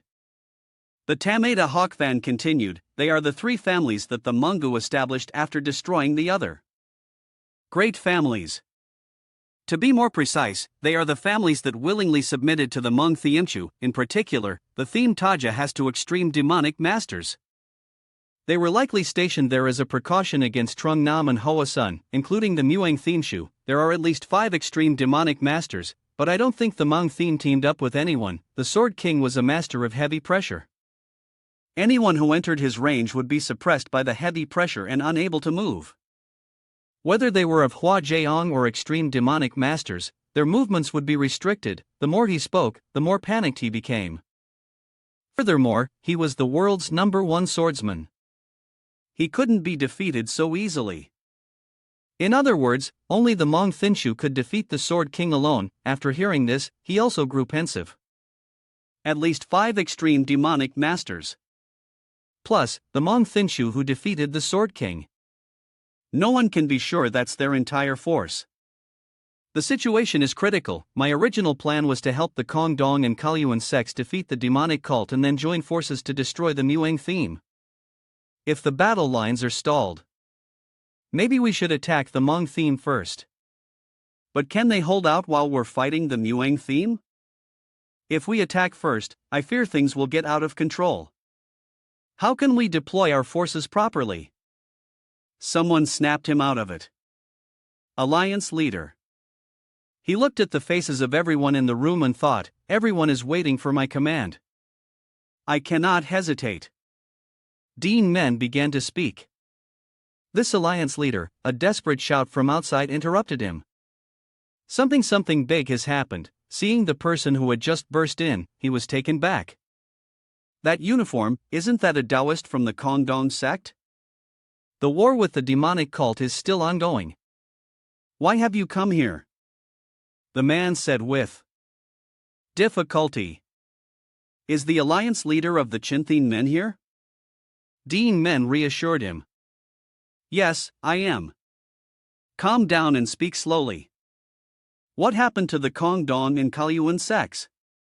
Calm down and speak slowly, the man cried out. Please save the Kongdong sect. Master Taihu and the Kalyuan Makan have been poisoned. Duan Men was stunned. He panicked. Poisoned? Could it be? He remembered giving a bag of pills to Kilong. The man had asked, what is this? He explained one of the 10 poisons. And Sat Tranhoa, I heard the demonic cult also has those who have reached the extreme demonic realm. You must be careful. Keep it a secret from the 2nd and 5th elders. The man was shocked. Huh? Why is that? He turned away. Although they are quiet now, they are surely plotting something in secret. I trust the 4th elder because I made a promise to him. But the other elders can be dismissed. So don't let the 10 poisons fall into the hands of the other elders, Duan Men roared angrily. What happened? What in the world happened to our troops supporting the Kongdong sect? His pressure erupted throughout the room. The man panicked, killing intent. It's terrifying. Then Jay climbed onto him and reminded him, Little Master, your killing intent is to. Are you trying to suffocate him to death? Rein it in. If they came here to beg for help, it's certainly not good news. Let's hear what they have to say first. Duan Men calmed himself and took a sip of tea.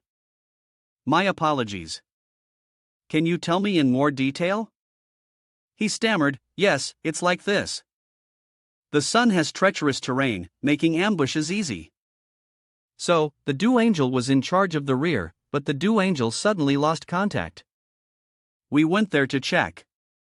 The entire Du Angela army had been wiped out. At least an extreme demonic master could have done this. His face darkened. Then frowned.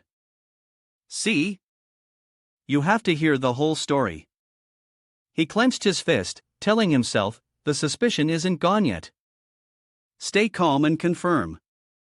He asked again, are you saying that the sword immortal and the demonic immortal were poisoned? He continued, after the Duangjia's army was wiped out, the demonic cult launched an attack. Two extreme demonic masters, the right and left arms of the demonic cult leader, took to the field to face them. Master Taihu and the Kalyuan Makan personally entered the battle. The pressure from the Huajiang and extreme demonic master brought everyone to a halt. The two sides were evenly matched. Or to be more precise, thanks to our master's Fukma sword technique, we were gradually gaining the upper hand. But right at that moment, an incident occurred. He frowned. An incident: in the midst of the earth-shattering battle between the Hua Jiang and extreme demonic masters, someone suddenly rushed in and the two seniors. He called himself the Little Poison Demon. The two seniors were poisoned by him, at Kalyuan, before the war between Kong Dong and the demonic cult in the dungeons of the Man Jiao. Venton was tied up tightly. He panicked. Where is this? I clearly came here to get my arm treated. These demonic cult bastards. Could it be that they are using the pretext of making a deal with Suzuta to plot something else? The sound of footsteps caught his attention. A woman stood before him, her voice bewitching. You're the little doing-moaned rat who wants his arm healed, aren't you? Your name is Van J, right? Venton, that's it. The woman smiled charmingly. It's a pleasure. I'm the one who will be treating you. He was surprised. You're that renowned demonic doctor. I never expected you to be such a young woman. Tadine sat down and touched his arm. What? You don't trust me because of that. Don't worry. Big Sister will take good care of you. The meridians are completely shattered. In this condition, conventional methods are likely useless. To be hated to this extent. You must have made an enemy of someone. He suddenly remembered hatred. I am the one who holds the grudge against the one who stole the position that was rightfully mine. As long as this arm is healed, her voice cut through Vinton's thoughts. It's no use. We'll just have to cut it off. Then we'll reconnect the meridians and restore your martial arts, but your aptitude is a bit poor. If we just patch it up, you'll never get stronger. Cutting it off is the best way, he panicked. No way. I've worked so hard to get here. His voice trembled. Is there no other way? Toadine narrowed her eyes. It's not that there isn't one. If you learn demonic arts, not only will your arm be regenerated, but your poor aptitude can also be improved, he panicked. I'm a member of the righteous Duan Men sect. How can I learn demonic arts? He whispered, Are you saying if I just learn demonic arts, my arm can be healed? She smiled. Of course, it's not an ordinary demonic art. It's the immortal demonic art. The immortal demonic art, if you learn it, you will possess terrifying regenerative powers. Even if your head is cut off. You won't die. Not only will your arm be restored, but your body will also become stronger. Tudun warned. But this demonic art is not for everyone. Even within the cult. Only the chosen are qualified. He was on the verge of tears. What must I do? She said softly, Renounce the Duan Men. He trembled. We already renounced the Duan Men long ago, she interrupted. No, that was us. But I'm talking about you. You must sever all ties with the Duan Men, including your father and grandfather. The faction cannot leave any potential risks that could shake your will. If you don't want it right now, I will take you home. Make your choice. He was swayed and trembling. Will it really be healed? For the day of my revenge, I have endured until now. The opportunity is right in front of me, he screamed. I have already abandoned the Duan Men. My relatives are nothing worth keeping. I will give up everything. Screams echoed from the tents. He looked at his arm, which was still not healing, and thought, the latent true in that attack from the one called Taihoa is hindering my recovery. Normally, I would have regenerated and returned to the front lines by now. But if I don't take the Tian Hone, this painkiller, the agony of regeneration will exhaust my spirit, possibly even leading to chi deviation. The blood from my severed arm was enough to poison Huazhong Master. It's a pity I can't do more. Bon chewed the pill. I must become stronger until the day I can kill Duan Men. I will definitely achieve mastery and reclaim the honor he trampled upon. Thanks to the immortal demonic art. Tudun's bewitching voice echoed. Congratulations. Your arm is completely healed. I didn't expect you to have the aptitude to learn demonic arts. The cult leader was not wrong to allow you to learn the immortal demonic art. You looked at the iron bars restraining him and thought, I really can't believe a martial art like this exists. This is the immortal demonic art. He turned and said, Thank you, demonic doctor. But why am I in prison here? She turned back and said suggestively, I already told you. Your aptitude is not sufficient. The immortal demonic art may be suitable for you, but just this much won't accomplish anything. The true strength of this technique is its ability to change the body without any fear of side effects. Thanks to this, the founder of this technique, the immortal demon, was once unrivaled in the cult and even dared to challenge the cult leader position. What I mean to say is you also need to change your body to surpass all your current limits. Oh, and let me remind you of one thing. Don't ever dream of imitating the immortal demon. And in the end, he was still killed by the cult leader. He was confused. Didn't you say that once you reach mastery, you won't die even if beheaded?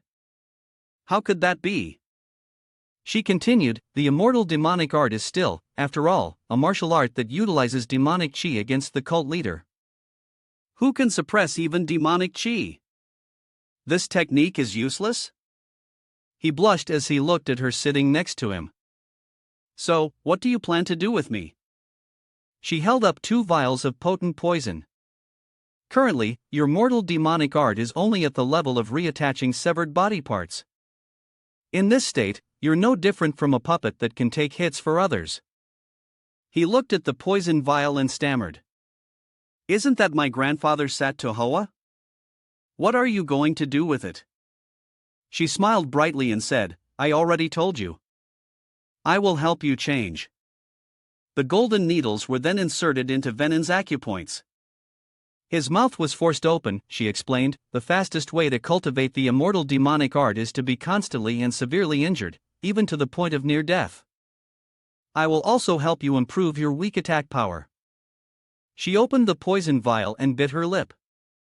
Don't you people? People from the Duinga have something called the poison human realm. You reach a state where your breath is poison and a single drop blood can kill dozens. Now, I will start having you use this type of poison. Even if the pain makes you wish for death, don't worry, you won't die. By continuously being poisoned and regenerating, your body will gradually adapt. It will transform to have properties similar to poison. She slowly poured the potent poison into Van's mouth. Keep it up until you become an immortal poison human. Blood pulled in his throat. He immediately spat out a pool of blood. The spat out blood was so toxic it crowed to the ground. He thought to himself, damn it, has my body still not fully adapted to the toxin, or is it simply impossible to adapt? Every time he spat out poison blood, he could never get used to this feeling of his insides twisting. A subordinate called out to him. Lord Tu Dakma. He turned around. What is it? Thousands of people who had been captured looked at him with discomfort. We've caught some members of the beggars sect and disciples of Kalyuan who were trying to escape. How should we deal with them?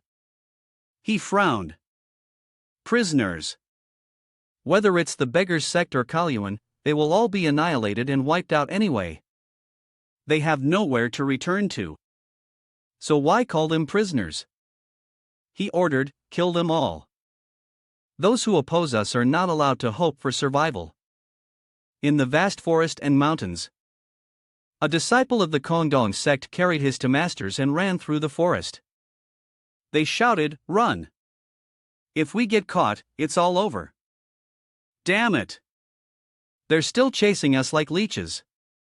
At this rate, we're going to get caught. One person gritted his teeth with just one man called to Dakma.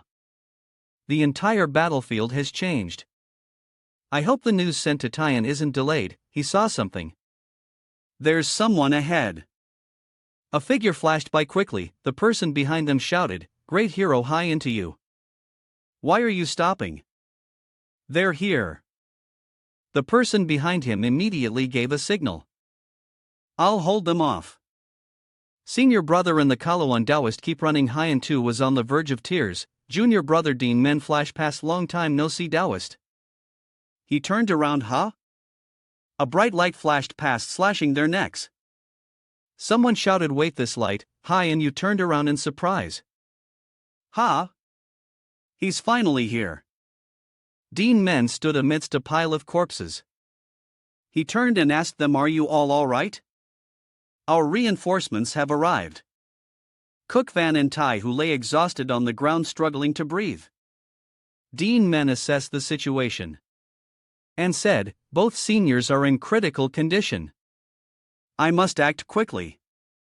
Fortunately, aside from being poisoned, neither of you has external injuries, so I can treat you. There's no more time. I'll start detoxifying you right now." H&2 sobbed, "Fortunately, the one who came to our rescue is the young master." He mumbled, "Therefore, please hold them off until I'm finished with the detoxification." He gritted his teeth, "Damn it. Are these to the leaders of the pursuit team? Those are the left and right emissaries of the demonic cult." He looked over. The left protector, the right protector. I've heard they are the extreme demonic masters of the demonic cult. Duan Men turned away. "I need about half an hour to detoxify them. Please buy me some time," the man panicked. "Ha! Just the two of us," Tony gritted her teeth. "Detoxification as expected from someone from the Duinga. But do you think we'll give you the time?" She immediately condensed her demonic chi. The demonic chi transformed into a blade. They charged forward. "All of you die." ITU roared, "Half an hour. Forget it. Let's risk our lives." He spoke softly, "In that case, my thanks." "Thank you, Master." A figure rushed in front of them. He grabbed the hands of the two emissaries. "Half an hour. You say, in that case, I will do my best." Before Duan Men left for Tan Quang at the Chinthin Min headquarters, "You're not planning to send troops to Tan Quang?" Duan Men nodded. "That's right. Splitting our forces would put us at a disadvantage. Think about it. If we send troops to Tan Quang, will we have enough people to fight against Ma Quang Theme?" The messenger knelt down. So we're going to abandon the Kong Dong and Kluan sects," he stood up. "No way. The Kong Dong and Kalyuan sects both of Wajang masters. If we lose them, we'll suffer heavy losses, both spiritually and materially. Therefore, I will go to Tan Quang myself. He gave instructions during my absence. Military advisor Jocket will be in command of the entire Chinthin Men." The old man bowed his head, "I obey." Hawk Van was worried. "But if the alliance leader leaves the battlefield, the morale of the alliance will drop," Hakan added. "That's right. Moreover, the alliance leader is the strongest person in the alliance." He pondered. "This is the best way to deal with both enemies without splitting our forces. Besides, heads. The two seniors have been poisoned. I must go there to detoxify them." Tuvan interjected. "Then this old monk will go with you.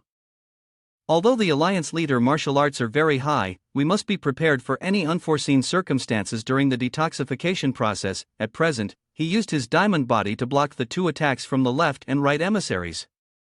He used great force to send them flying. They retreated some distance, surprised. So, this is the Lamb's indestructible diamond body." Tanai smiled as expected of the North Star of Mount Tai. "Your reputation is not undeserved. Half an power won't be easy." Trong Chan beside her had a serious expression. "Not only that, the fleeing members of the Kong Dong and Kalyuan sects are also fighting desperately. It's as if they believe that young Master Kid can detoxify their deniers." He turned to her first. "We must break the indestructible diamond body by me sometime, left protector. I will refine my demonic chi into a piercing aura." She was confused. "You're going to use that move?" "All right," Tuban shouted and rushed towards them. "Don't you dare try any tricks." She immediately unleashed the hellish demonic hand. His eyes widened as the surrounding demonic chi grew denser. She provoked. "Come on, old man. I'll burn everything to the ground." Dean then placed his hands on the two of them. I have absorbed all the toxins with the Dokui. But because they were poisoned for a long time, the senior's meridians have been severely damaged, especially True Mantayu. He won't be able to return to the battlefield for a long time. His face turned pale in this poison. I was hoping it wasn't it, but it's Sata, one of the Duanjia's 10 poisons. If he remembered our promise, the fourth elder could not have betrayed me, then could it be them? Then who is the Tadakma? I heard that even the blood from True Mantai whose severed arm was full of toxins. He frowned.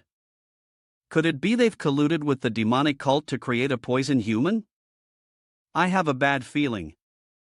I must quickly save the 2 seniors, then go assist Great Master Dean. A surge of demonic chi flowed. He looked over in surprise. This is Great Master Dean. He thought to himself, why is there such an evil aura like the presence of a monster? The dark fierce god demonic sword. Tran roared. I have refined my demonic aura to its limit, infusing the sword with the power of a fierce god. Do you think your indestructible diamond body can withstand the power of a fierce god?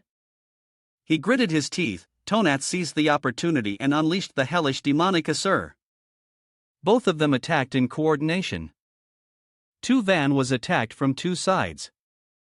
Little Sunburst Palm Tuvan struggled to hold his ground, Tran Chi and then rushed forward.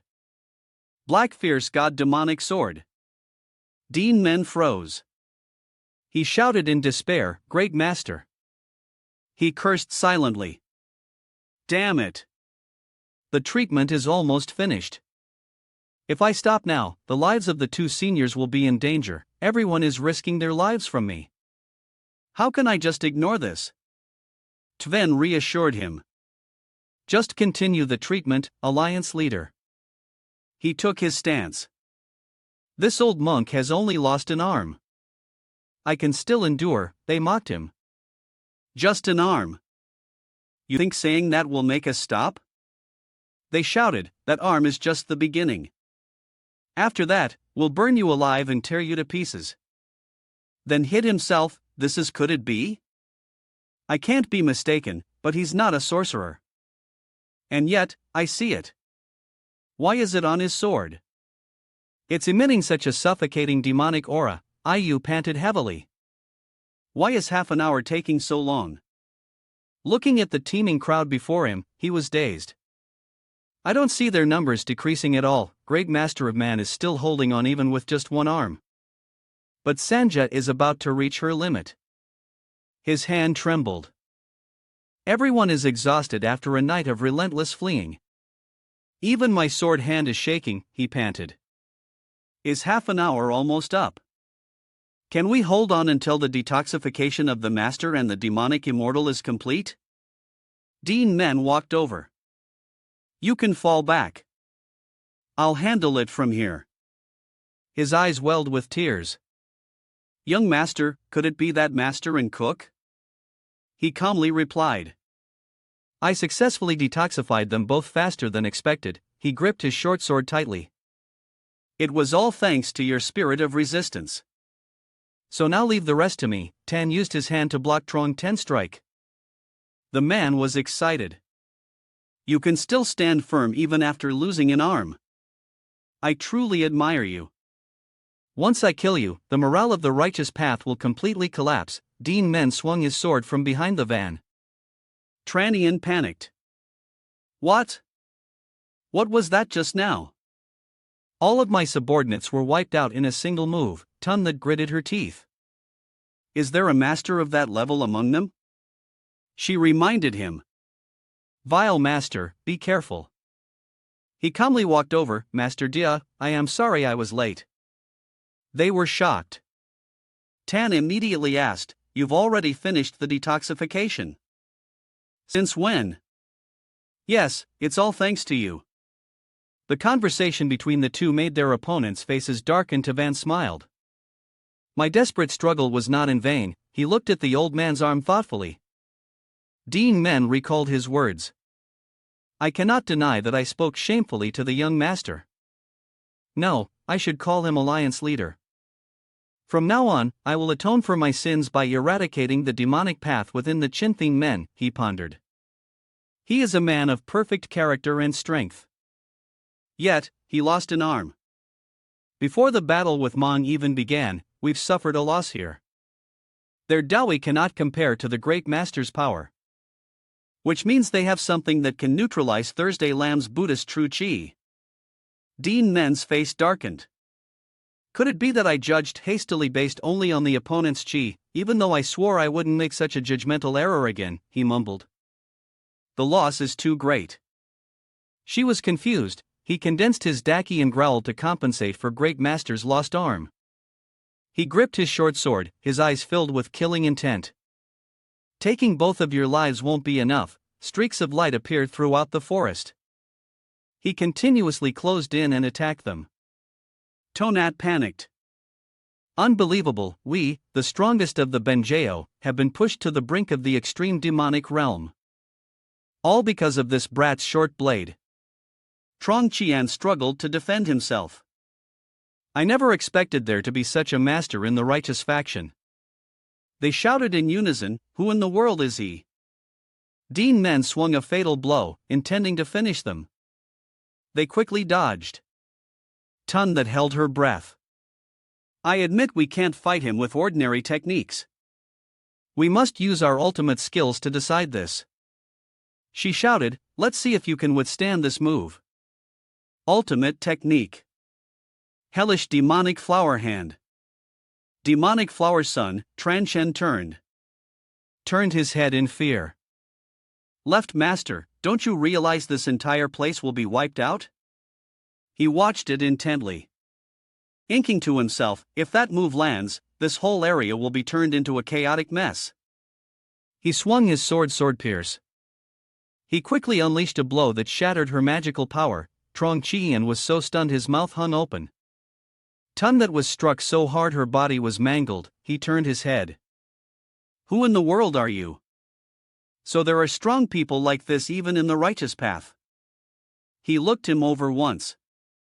A rare and outstanding genius, one that appears once in 1,000 years, that young master Duan Men narrowed his eyes. Though there's no need to tell you who are about to die, I'll make a special exception. The young master of the two Zion Du. And also the alliance leader of the Chinthing Men. The man was stunned. This person is the dark poison sword dragon. A single slash flashed by. His head was immediately split in two. He turned back and asked, is your arm all right? The old man chuckled. It's fine. This monk has already stopped the bleeding. In any case, I am very impressed by what you've done. He smiled brightly. You've defeated the left and right emissaries, significantly weakening the demonic cult's power. Losing one of this monk's arms is nothing to regret. Duan Men looked at him regretfully.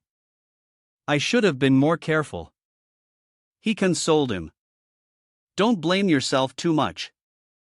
Preserving the lives of the two seniors was more important. Even if I lose an arm, the severed arm was enveloped in a ring of light. An arm made of fighting spirit appeared. Until all of the demonic path is eradicated, my fighting spirit will not wane, he smiled. Hearing you say, that makes my heart much steadier. Even if our strength has been reduced, I'm fortunate to still have someone like Great Master Duan. He looked at the two corpses. However, that unusual aura hasn't subsided at all. Normally, when life ends, that aura should also disappear, he looked over. Clearly, even though they're dead, their killing intent seems to linger. The old man turned his head. No matter what, we must eliminate that aura before we leave. He asked, can you do it? Tan replied cheerfully. The Buddhist true chi of Fu Lam contains the power to purify impurities. I can easily dispel this kind of trivial demonic chi. He knelt down and placed his hand on the blade. Now, let's finish this quickly and return together. Then Jay suddenly appeared and warned, kid, stop that old man before he touches that powerful aura. The aura isn't coming from the corpse, but from the sword. As soon as he finished speaking, the dark aura surged up. It targeted Van, wanting to devour him. Duan Men grabbed his shoulder and pushed him away. He used his short sword to slash at the malevolent aura. He turned back anxiously. Master Dia, are you all right? The old man stammered thanks to the alliance leader. Its loud noise made him turn his head. Even though I swung my sword containing immortal true, that aura still didn't disappear. Tuan was terrified. As soon as this monk channeled Buddhist Rui into the sword, that demonic chi swallowed my true. Such a powerful source of resentment. The power of Buddhist enlightenment. What in the world is that thing? Suddenly, the aura began to transform continuously. The two were panicked. That thing is taking form. Panic appeared. No matter how I think about it, it makes sense, but now I'm sure, he asked. What is it? It explained to Ka Wong Ling. These monsters are not ordinary. If they are formed from resentment that has accumulated over a long period of time, then that would be a normal Kai Wong Ling. It has accumulated hundreds, thousands of years of resentment into one and sealed them into the sword. In other words, this is a man-made Kai Wong Ling except for special cases like you and the Voing Catch. Those who control Ka Wong Ling as familiars are usually sorcerers. Even those sorcerers are forbidden from creating Ka Wong Leon through force. However, occasionally there are those who violate the taboo and accumulate resentment to create a Ka Wong Ling. He was confused. So that means it affirmed. There is definitely someone in the demonic cult who carries the bloodline of a sorcerer. He is one who violates taboos and is willing to use any means necessary. A heaven-fine sorcerer. Duan Men faced the monster. It laughed strangely. He lunged at him, swiping its claws, but he blocked it. He gripped his short blade tightly, slashing the monster's body multiple times. Looking at its body, he mused as expected, it feels no pain at all. Is it because it's a soul created from resentment? Furthermore, although it's not injured by physical attacks, it can counter with quite powerful moves. Then Jay climbed up and reminded him. It's obvious he can't hurt that monster. A demon is just a mass of resentment. How about I take care of this one for you? He was confused. You have a way. It smiled slightly. It seems you've forgotten. I am a demon. That has lived for over 1,000 years. Everyone panicked. Fog. I can't see anything. The monster was confused. He ordered. There are many people watching. Let's end this quickly. Thenjik looked at him. All right. Then looked at it with sharp eyes. Though you were just born, your fighting style is quite good. Better than an ordinary demon, but you're still no match for me, who is cultivated for over 1,000 years. I will absorb you and turn you into nourishment for myself, then devoured it in one bite. Duan Men shielded Thenjik, who was chewing behind him. The people asked worriedly, Alliance leader, are you all right? He dodged the question. I'm fine. The people immediately praised him. As expected. That fog must also be the young master's ultimate technique. He scratched his face. Something like that. Tan was confused. By the way, what exactly did the demonic cult create? This old monk has never seen such a terrifying creature. He said calmly, this probably isn't all of it. So, to ensure safety, great master, could you lead everyone back first? The old man was surprised. He asked wordly, are you planning to storm the demonic cult's lair alone? You can't, Alliance leader, we've already dealt a heavy blow to the demonic cult by killing the left and right protector. That's enough, he explained.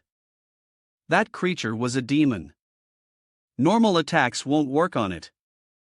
As you saw, I had to use an ultimate technique to defeat it. It seems someone in the demonic cult is creating demons, a person stammered.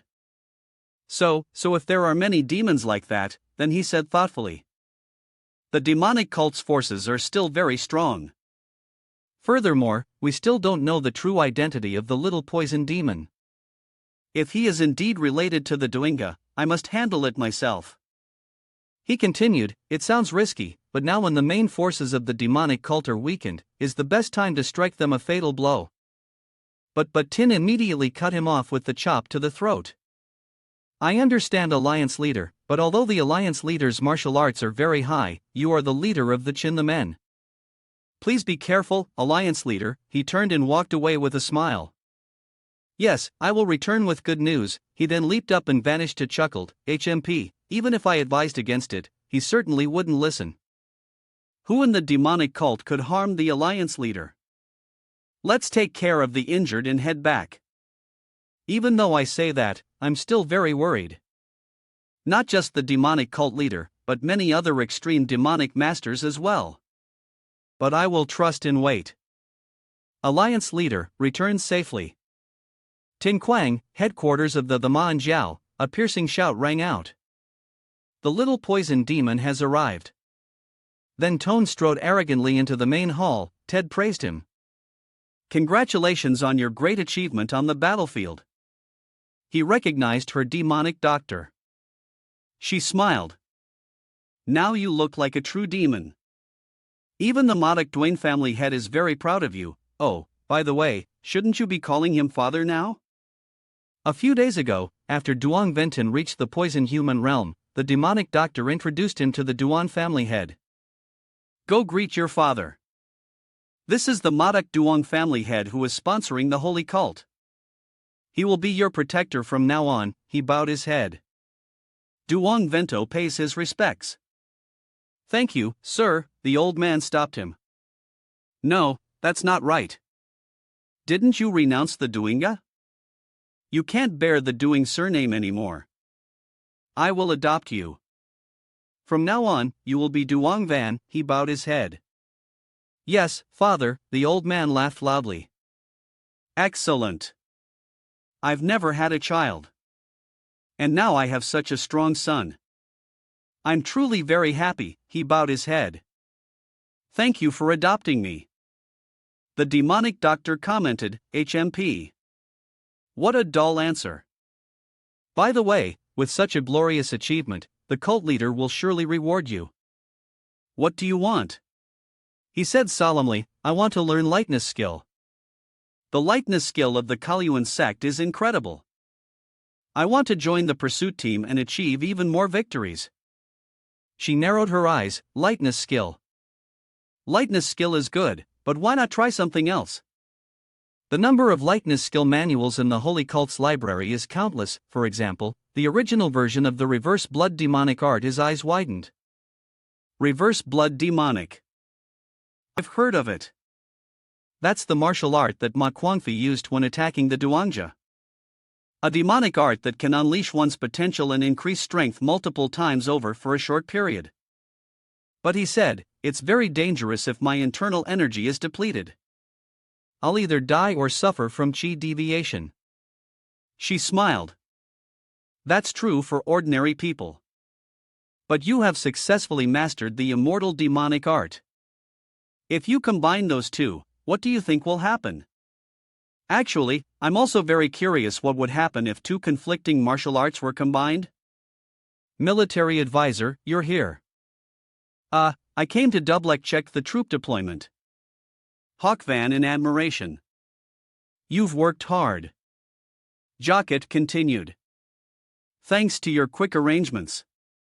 We were able to mobilize over 1,000 men in just a few days. The old man changed the subject. By the way, have you met with the Alliance leader and Great Master Tavain yet? I mean, the people from Colon. Hawk Vin looked down deep in thought. I don't know. I just hope they arrive in time. If the Alliance leader can provide treatment and help those to seniors return, Jocket continued, the Chinthin Min will have 6 Wong masters. Mangth only has 5 extreme demonic masters. If we can maintain our forces, it will relieve a lot of pressure before the Alliance leader arrives. We should just contain Mong and preserve our strength, but Jocket and Thang then had no idea that it would not only take a long time before they could see Duong Din Men again, but that he would also cause a world-shaking incident right in the lair of the demonic cult. Tin Quang the Sun Mine J.O. Venton stood below listening intently to Udakmama. Your contribution along with that of the left and right emissaries is great. With more people, our faction has taken another step closer to the central plane. Ian Dean sat on the main seat shrouded in a dark energy. Merit must be rewarded. That is only proper. His eyes lit up. Tell me what you desire, Venton sweated nervously.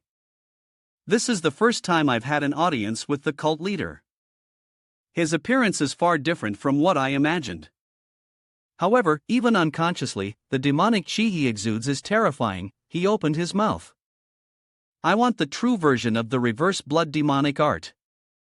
IND was surprised and his expression hardened. He repeated the reverse blood demonic art, the true version. He changed his sitting position, lifting one leg onto the chair. Oof. He then laid down completely, resting his chin on his hand. HMPH, the true version, you say? Hi. And Dean sighed. Someone who possesses the immortal demon's martial art, your search for the reverse blood demonic art is surely not a coincidence. It seems the demonic doctor told you something. Do you think that with an immortal body, you can ignore the consequences of the reverse blood demonic art? He gritted his teeth and smiled with interest. HMP. That curiosity and cunning are indeed the charms of the demonic doctor. All right, I'll be direct. The true version of the reverse blood demonic art doesn't exist. Venton was stunned. His eyes wide open. Hyen continued, the reverse blood demonic art is merely a technique that uses a portion of one's tainted blood to channel demonic GI stimulating potential. If you recklessly use all of your tainted blood like the immortal demon did, that would be the true version. Venton replied with some impatience, but based on what I've learned so far. Before he could finish, he seemed to sense something. He was terrified, huh? A pressure crushed down on him. His body couldn't move. He panicked. This is the theme mind con that the demonic doctor mentioned. Hyen Dean raised his hand. Are you scared? I think it's faster to let you experience it directly with your body. He snapped his fingers. The pressure of the demonic chi was immediately forced into Venton's abdomen, causing him intense pain. Venton coughed violently. Hyen Dean remained calm. Your demonic chi was easily unleashed by me. If this continues, you will suffer from chi deviation. Venton riffed under the pressure, tears and saliva streaming uncontrollably. His muscles tense frighteningly. The theme main con has the ability to control demonic chi. Once mastered, I can control all demonic chi around me. I will hold the power of life and death over all demons in the faction. But upon hearing something, Venton looked up. There was one who escaped this control. That was the immortal demon. An image appeared in his mind. I unleashed his demonic chi, forcing him into a state of deviation. But his body was unaffected. After unleashing his power, he became an uncontrollable immortal monster. Venton struggled to get up. So, what happened to the immortal demon? Now, according to the demonic doctor, I heard the current cult leader killed him. Hi. And Dean replied, I haven't explained that clearly to her. He overused the reverse blood demonic, pushing the potential of the immortal demonic art to its limit. In the end, he couldn't control his regenerative ability and self-destructed. If you master the immortal demonic art and then unleash the reverse blood demonic art to its limit, you will possess the true version of the reverse blood demonic art, he warned, but you cannot unlock all the tainted blood of the reverse blood demonic art by yourself. If you want power equivalent to the immortal demon, you must go through the same process of chi deviation as he did, perhaps for him who has not yet reached master of the immortal demonic art. Only death can bring him close. Do you still want to learn it? Venton grinned. He knelt down respectfully. Yes, Your Eminence. He thought to himself. If I can become stronger than I am now, I can get my revenge on that person. No matter how many times I have to trade this life, I will do it. Venton smiled wickedly. Please grant me the true version of the reverse blood demonic art. The sun shone down on the tents. Jocket Thang then frowned. How strange. Looking at the marked location on the map, Manhwa attacked the martial arts families in a short period of time with almost no movement. The old man rubbed his chin thoughtfully. Could it be that the Hmong thinks she was seriously injured in the battle with the Sword King? If not, a person rushed in hurriedly. Reporting military advisor, something big has happened. The old man was confused. What is it? Why is Ingek doing in such a hurry? Hoing stood at the door, panting.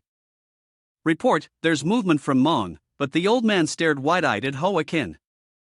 They are attacking Thursday Lam. A group of monks stood before Thursday Lam, facing Trunk Catch, who was holding a sword. A monk roared, "How dare you trespass here? You think you can touch the lamb, which is protected by the royal family, and keep your lives?" Trunk Catch smiled, leading the theme Ho. The monk continued to shout vigilantly. If you continue this outrageous behavior, this will no longer be a crime of the martial world, but a crime against the nation. Trunk Catch gently interrupted him. Really think so? The man was confused. What? He raised his sword proudly. I think our great emperor seems to value benefits and safety first rather than faith in Buddhism, wouldn't you say? The man froze. What did you say? A single slash from him left all the people of Fu Lam dead, their bodies not even intact. Blood sprayed like rain, he said calmly. The royal family, the martial arts alliance, no power will come to help you. He smiled wickedly. Even if they did, it would be useless. He looked up. From today on, no monk will be left alive to see the moonlight. The entire group of subordinates shouted, "Kill them all." Quanvu was inviolable. The old man held the paper in his hand, trembling with anger. Could it be that the imperial palace has decided to abandon Thursday Lam? He turned and shouted, "In Gagduan, gather the troops immediately. Even if it's late, we must go to Thuam." Inak entered and spoke up. That's impossible. The old man looked at him suspiciously. Truman Hawkvan, the person next to you is the Sword Saint stood right next to. Van Sword Saint, you're supposed to be at Voden. Why are you here? Tong then replied, Jaket Trong Tan is the military advisor of the menu. I repeat, it is currently impossible to deploy troops to Tham. Jaket angrily questioned, what are you saying? Are you telling me that even Shin Thin Min is abandoning Thursday? Tongan also raised his voice in confrontation, I don't want this either, but it's not just Hmong acting. The demonic forces from Theme have also started to move. The other two were stunned by his words. Theme T. Could it be? He confirmed the suspicion in their heart. That's right. Mongfai and the Ma Tumja are behind him. Theme Tahoe has already announced a mobilization ceremony for the great war between the righteous and demonic factions in the luxurious mansion. The voice of the great madam of the demonic path rang out. The day has finally come. She calmly poured tea. The great war between the righteous and demonic, the eldest young master of the demonic path beside her focused on her words. Nearing that child has been waiting for this day for a long time. He said that if he wants to get his father's attention, he must achieve a great feat. She narrowed her eyes. This great righteous demonic war is to determine the heir among the three young masters of demonic path. I say these words with a bit of concern. The guardian drank a sip of tea. That position of heir. My son is certainly the most promising candidate, isn't he? After drinking, he looked at her, confidence radiating from his eyes. Is the madam still worried about that as the right hand of the celestial lord? Is my support for him not enough? She smiled. As a mother, isn't that only natural? I just want to hear an honest answer, he replied. The Daiyanga has the most outstanding strength among the three young masters of the main J. If he achieves great merit in this campaign, his position as the heir will be even more solid. She was worried. In terms of merit, he said coldly. Annihilate the righteous faction of the Mi. To be more precise, annihilate the Hosun sect and the Tong Nam sect.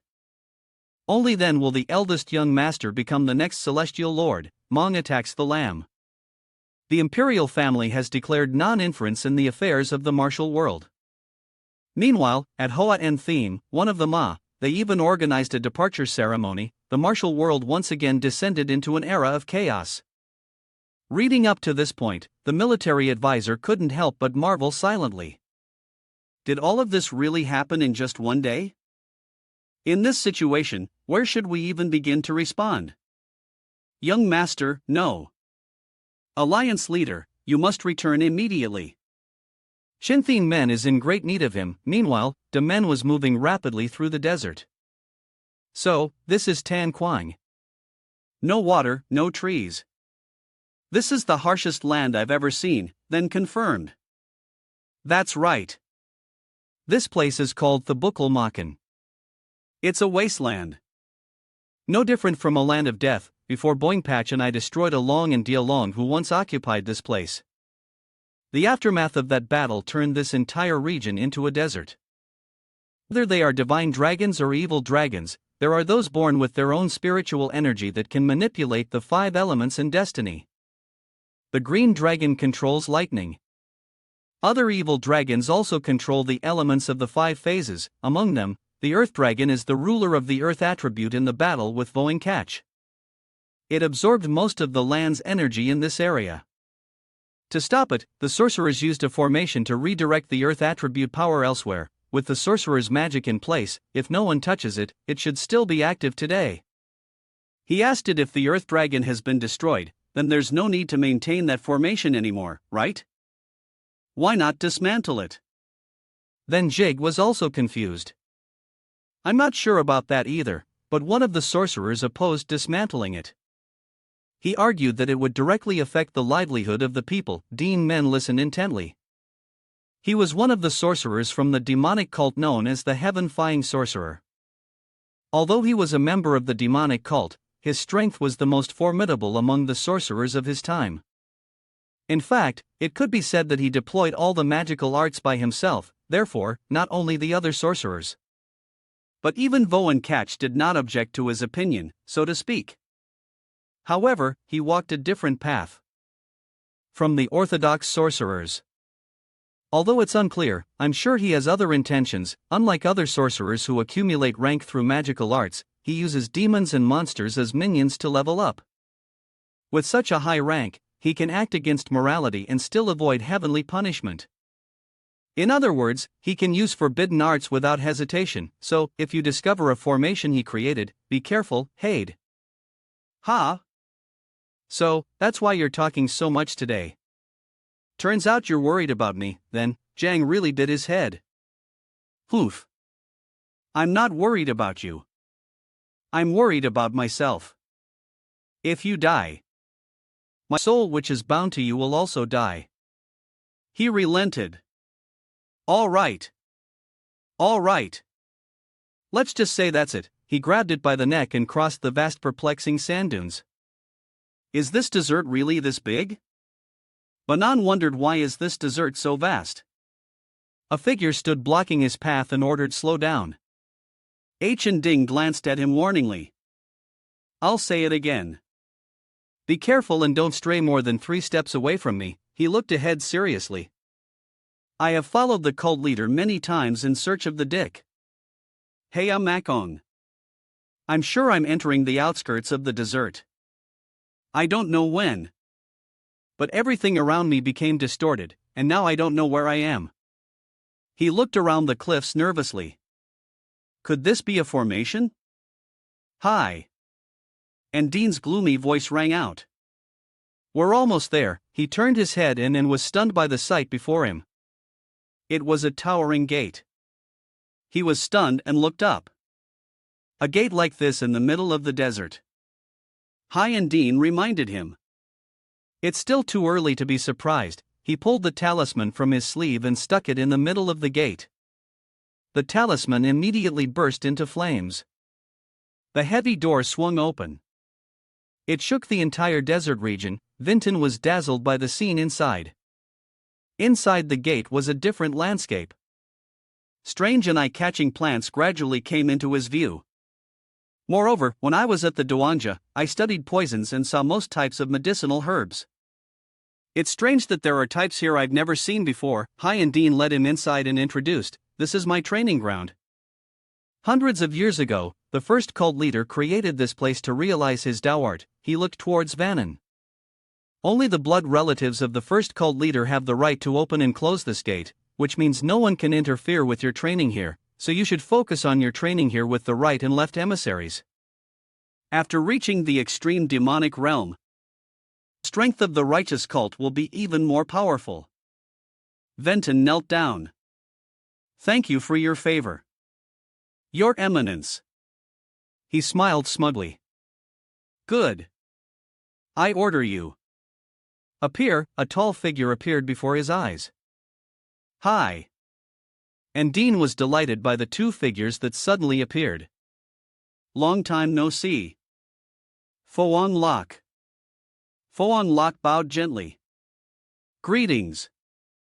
Your Eminence. Venton looked at the scene in front of him in shock and thought, what? What is that? It's a deer moon mask. Foan Lok bowed his head and looked down. It seems I will be helping that person train. I obey. Hi, and Dean turned and reminded him. During your training here, your daily life in this place will be taken care of by Look. He approached Fenton. I will ask one last time, you still haven't changed your mind, he affirmed. That's right.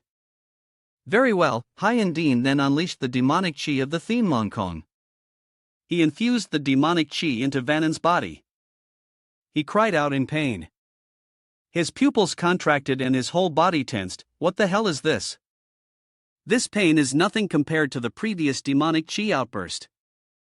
His body tore and he screamed in agony as he fell. I and Dean laughed with satisfaction at his twisted body.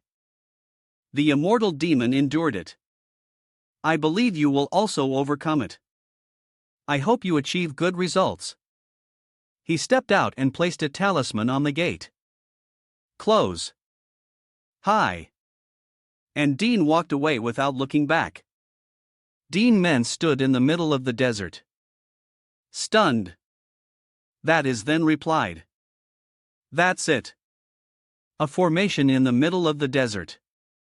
The reverse dragon sealing formation Earth. It continued. This is an extremely powerful formation created to destroy the Earth Dragon. He looked down suspiciously. I can feel a different kind of aura beneath this formation. It seems you can vaguely sense it too. Then saw through the formation which was burying thousands of resentful spirits. There are at least hundreds, if not thousands of demons and monsters hiding beneath. So, could it be that they're absorbing the residual aura of the Earth Dragon? This is probably the work of that heavening one as well. He uses demons and monsters as minions to accumulate power. He truly stops at nothing. He looked down at the formation thoughtfully. I had anticipated thousands, but the actual number far exceeds my expectations before engaging with the demonic cult. It would be better to deal with this group first, he recalled, but if they are like the others, unaffected by physical attacks, it will be quite difficult to deal with them. He looked over at Thenjik, who was drooling.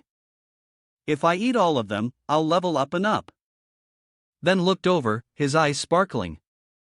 It was as if he could read its mind. He replied, Go ahead. It was confused. Are you really going to do it? He simply replied, I'm not a sorcerer specializing in demons and monsters, so I don't know much about them. You would be better suited to deal with them. With your realm, you probably won't have any trouble, right? It was stunned. I didn't expect you to agree so easily. He said calmly, That's good. Then because of the long journey through the desert, both my internal energy and physical stamina are depleted. Before facing the demonic cult, I also need a place to rest and recuperate for a day. I'll allow you to reveal your true form.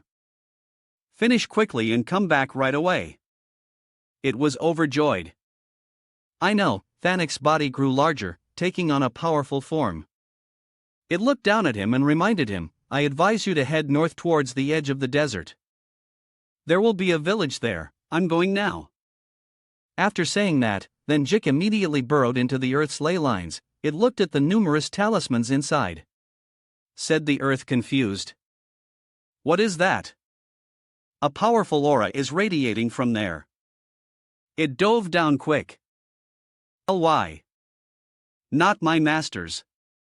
This is the aura of demons and monsters. Its bright yellow eyes opened wide, warning repeatedly. Intruder, intruder, a powerful wolf-like creature stood up and looked upwards. Reverse dragon sealing formation earth gatekeeping beast, furried divine hound. No matter who it is, the intruder must be punished. Then Juke followed the desert's ley lines down into a deep forest. It was confused. How strange. A forest gradually came into view. A forest under the desert. Could it be that the land's spiritual energy has been trapped in this formation all this time? It then discovered something else. A deep pit. Then Jig slithered down and stopped at the edge of the pit. It stared into the pit, sensing countless auras. Could the Kame Wong Ling be sealed here? It analyzed. If I absorb all of them, I might break through to a new realm. Its eyes widened as it sensed something else. Someone else is coming. The divine hound leaped out of the deep pit and stopped in front of Thanik. Its large claws dug into the ground. It looked down at Thanik from above to dare set foot in this place. I don't know how you found your way here. It roared, its ferocious face creating an invisible pressure. But intruders must be eliminated. Then Jay stared at. This one carries the aura of a supreme expert. The divine hound froze. Wait a minute. You look a bit familiar. It was confused. Aren't you? Then the white serpent subordinate of Vo and Catch. Then was annoyed. You recognize me? It sneered, yes. Back when Vo and Catch was still rampant. I met you once. I thought he was dead and you would dissipate along with him. I never thought you'd still be alive as a tool of his. How dare you come here alone? What is your purpose? Then was enraged. Tool. It coiled its body around the divine hound. How dare you belittle me as a tool? Thanik tightened its coils and roared as the two massive creatures clashed. Just a gatekeeper for a bunch of riffraff and you dare. The scene shifts to a village in the northeast of the Thab Kuk Lapma and Tan Quang. Duan Men thought calmly as expected. There's a village just outside the border. I didn't think people would live so close to the desert. He sat cross-legged, his hands clasped neatly on his knees, his eyes closed. Although it's simple. At least it's a place to rest. I wonder how Fuck is doing. He reflected, for now, I'll let him handle it. But sooner or later, I'll have to fight the Ci Vong Luong again. I can't rely on him forever. The essence of the Ci Vong Luong is resentment. If I can infuse a stronger will than resentment into my sword, an old voice interrupted his wandering thoughts. My lord, this lowly one has brought your meal. He stared at the old man with wide eyes. I remember telling you not to disturb me. The old man panicked. Forgive me. This lowly one forgot. He closed his eyes again. All right, just leave it there and go. The old man replied softly, yes. The old man added thoughtfully. Does my lord require a servant for the night? Duan Men stared intently at the old man. I don't need one. My apologies. He recalled the bittersweet events that had occurred. When I first arrived here, I only asked them for a place to rest. I never expected them to treat me as the young master of some great demonic sect. All the villagers bowed and didn't dare to look me in the eye, he thought deeply. I don't need to reveal my identity as someone from the Central Plains. But recently, they seem to have become overly respectful, which bothers me. Another voice cut in. Duan Men's face darkened, not feeling happy at all. My lord, are you in there? He glared to the side. What is it now? Seeing the figure of Wan Hat outside the door, he was confused. It's you. He continued, I recognized you as soon as I saw you at the gate. My lord, aren't you a member of the Duongmon? He remembered Tronan Hat Namuus when the Hicks Linshu was rampant into Zion. He was a martial artist from a demonic family. Once a subordinate of the Hicksad Linshu humiliated his wife while he was away. She took her own life out of shame. Outraged, Tronan had sought revenge. But from then on, he was wanted throughout to Zion. He fled to Tan Quang. The man lane this lowly one has a daughter, but because of the arrest warrant I cannot return. This lowly one wants to ask about the situation in design. If the warrant has been cancelled, I want to go back and find my daughter. Duan Men looked at him with sympathy. I don't know what you did, but the evil factions in Zion were wiped out along with the Hicks Line Shu. The arrest warrant is probably gone too. The man was shocked. What? The Hicks Satlingu was defeated. Who did it? He confidently replied, it was me. But that wasn't what Duan Men did. He widened his eyes, pursed his lips, and broke into a sweat, saying that would cause unnecessary trouble. He corrected himself, some righteous master. The man was overjoyed with tears in his eyes. The man repeatedly kowtowed to him. Thank you, my lord, for letting me know. Now I can go back and find my daughter. Duan Men then asked him about the strange village. But looking at the village's condition, it doesn't seem very prosperous. Yet they are so respectful to me. Is there some other reason? The man stammered. It's probably because of the godly pills. It's a type of medicine distributed by the Ma and Jiao. The more tribute you offer, the more pills you get. The addicts of the godly pills have purple skin and dull face. Places, but this thing has too strong an effect. Once you're addicted, you can't quit. He explained. The villagers think you're a high-ranking young master of the cult. They think if they please you, they can ask for more godly pills. In a desolate place like this, people from the cult sometimes appear for that purpose. Hearing this, Duan Men grew pensive. Even though this is a land beyond the reach of the royal family and the martial arts alliance, they dare to circulate addictive drugs that harm the common people. The man continued, anyway, if my lord wants to successfully impersonate a young master of the cult. But before he could finish, a noise from afar caught their attention. What is that sound? A bell rang continuously. Hat said calmly, that's the village's warning bell. If it's ringing like this, it means the bandits are coming from a distance. A group of bandits on horseback were approaching the village. He frowned. I'm hearing bandits dare to come, a hurried call from outside. My lord, are you inside? He pointed into the distance with a worried and fearful expression. My lord, you heard the bellew, right? There are about 50 bandits heading this way. He looked at Hatwan Hat. Why are you here, too? Duan Men stood up. I just called him here to ask about something. So, bandits have appeared. The old man was distressed. Yes, the village has a hiding place. Please, my lord, follow us, he said angrily. Think I would run from a bunch of bandits? The old man was terrified. No, that's not it. It's just, he glared and ordered. Take me to them immediately. Duan Men stood in front, shielding the villagers. When the bandits saw him, they laughed mockingly. He's not from the village. Where did you come from? Ha! Duan Men looked at them calmly. The villagers, some fearful and some resentful, also looked up. He recalled that when he was leaving, Sichuan had warned him.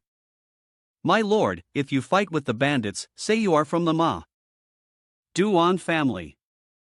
He was confused. The Madak Duan family, the man explained, they're the family that specializes in researching poisons in the demonic cult. If my lord uses poison, no one will be suspicious. He calmly replied, I see. Then let's do that. Duan Men actually told them, I am the young master of the Madak Duan family. The leader was confused. Madakan family? A young master appearing in a god-forsaken place like this? The man provoked him, not believing it. If so, take out a godly pill and let's see.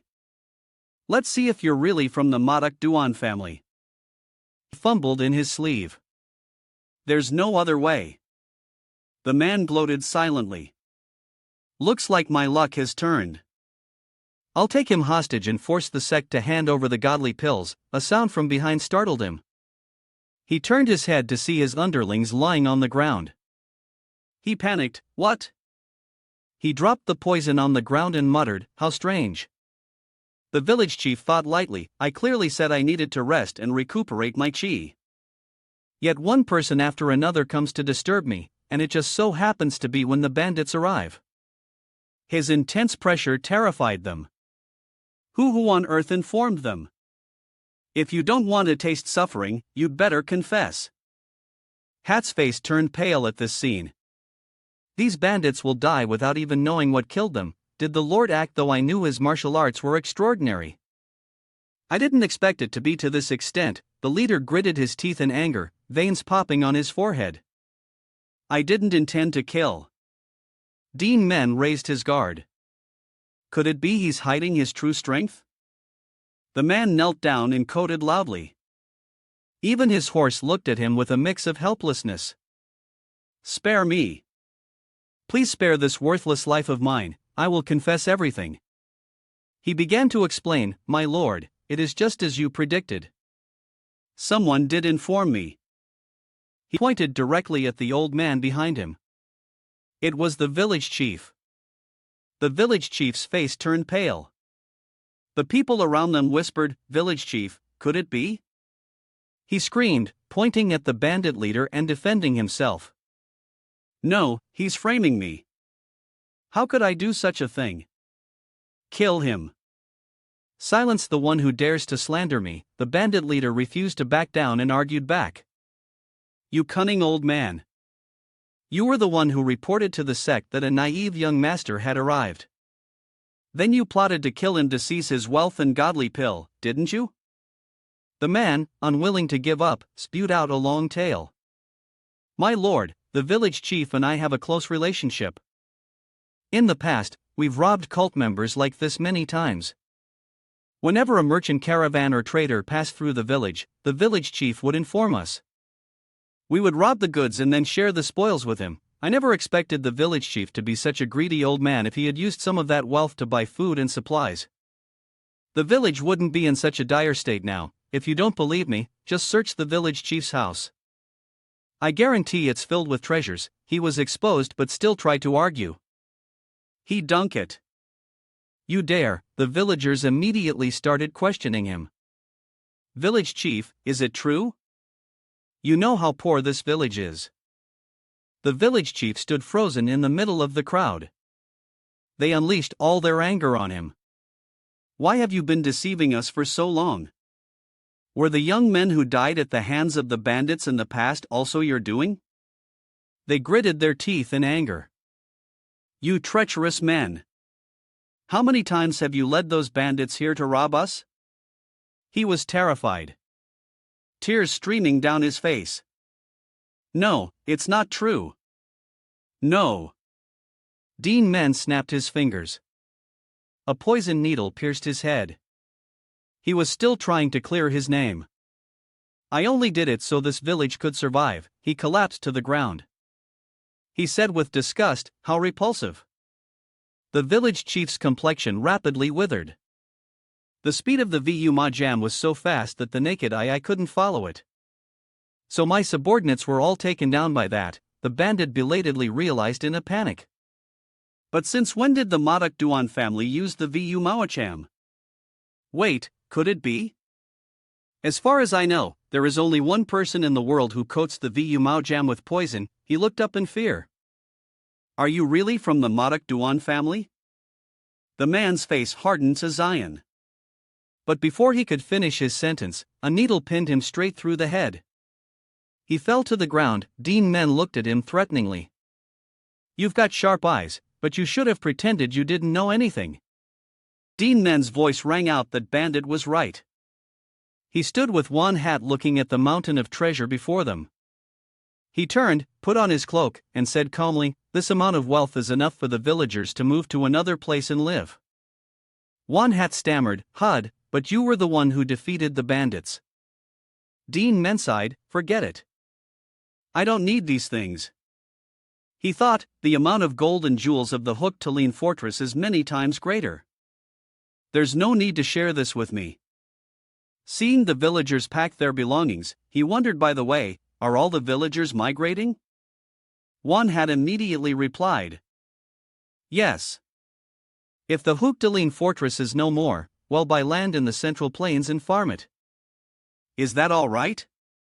He was happy. It's all thanks to you, my lord. But the day I can return to find my daughter.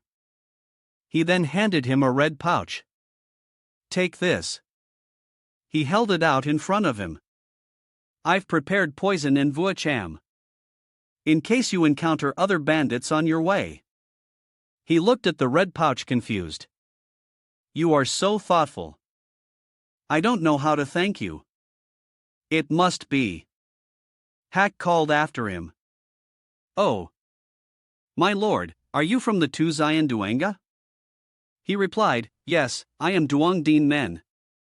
The young master of the doing. Dean Men's answer left him deep in thought. I guess you weren't an ordinary person. The young master box's demonic aura swirled around Dean Men. He wondered, why hasn't that guy come back yet? I trusted him with this. Did something happen? He looked ahead. There's no other way. I guess I'll have to go check. Tumik was thrown far away by a powerful force. Its head was nearly disintegrated, and it lay there lifeless. Baksaw stood there looking at it, its eyes filled with killing intent. Then Jik was gradually losing his sanity. Tham leaned to the bond connecting master. And familiar allowed Dean Men and Thanik to communicate telepathically as if their souls were connected, but it also had a side effect that neither of them had expected. If the distance between the master and the familiar became too great, the familiar would lose its sanity. Meanwhile, in Voti King, the deepest part of the reverse Fong Long formation, the ancient demons sealed there all looked up at the sky in unison. They had sensed death of the Furi divine hound, the guardian of Voti King. Immediately after, they felt a powerful aura descending. A demonic serpent, gradually losing its sanity, sprayed venom everywhere. The lower-level demons above would be destroyed just by touching its venomous chi. They knew they would die at the hands of that serpent. It was only a matter of time.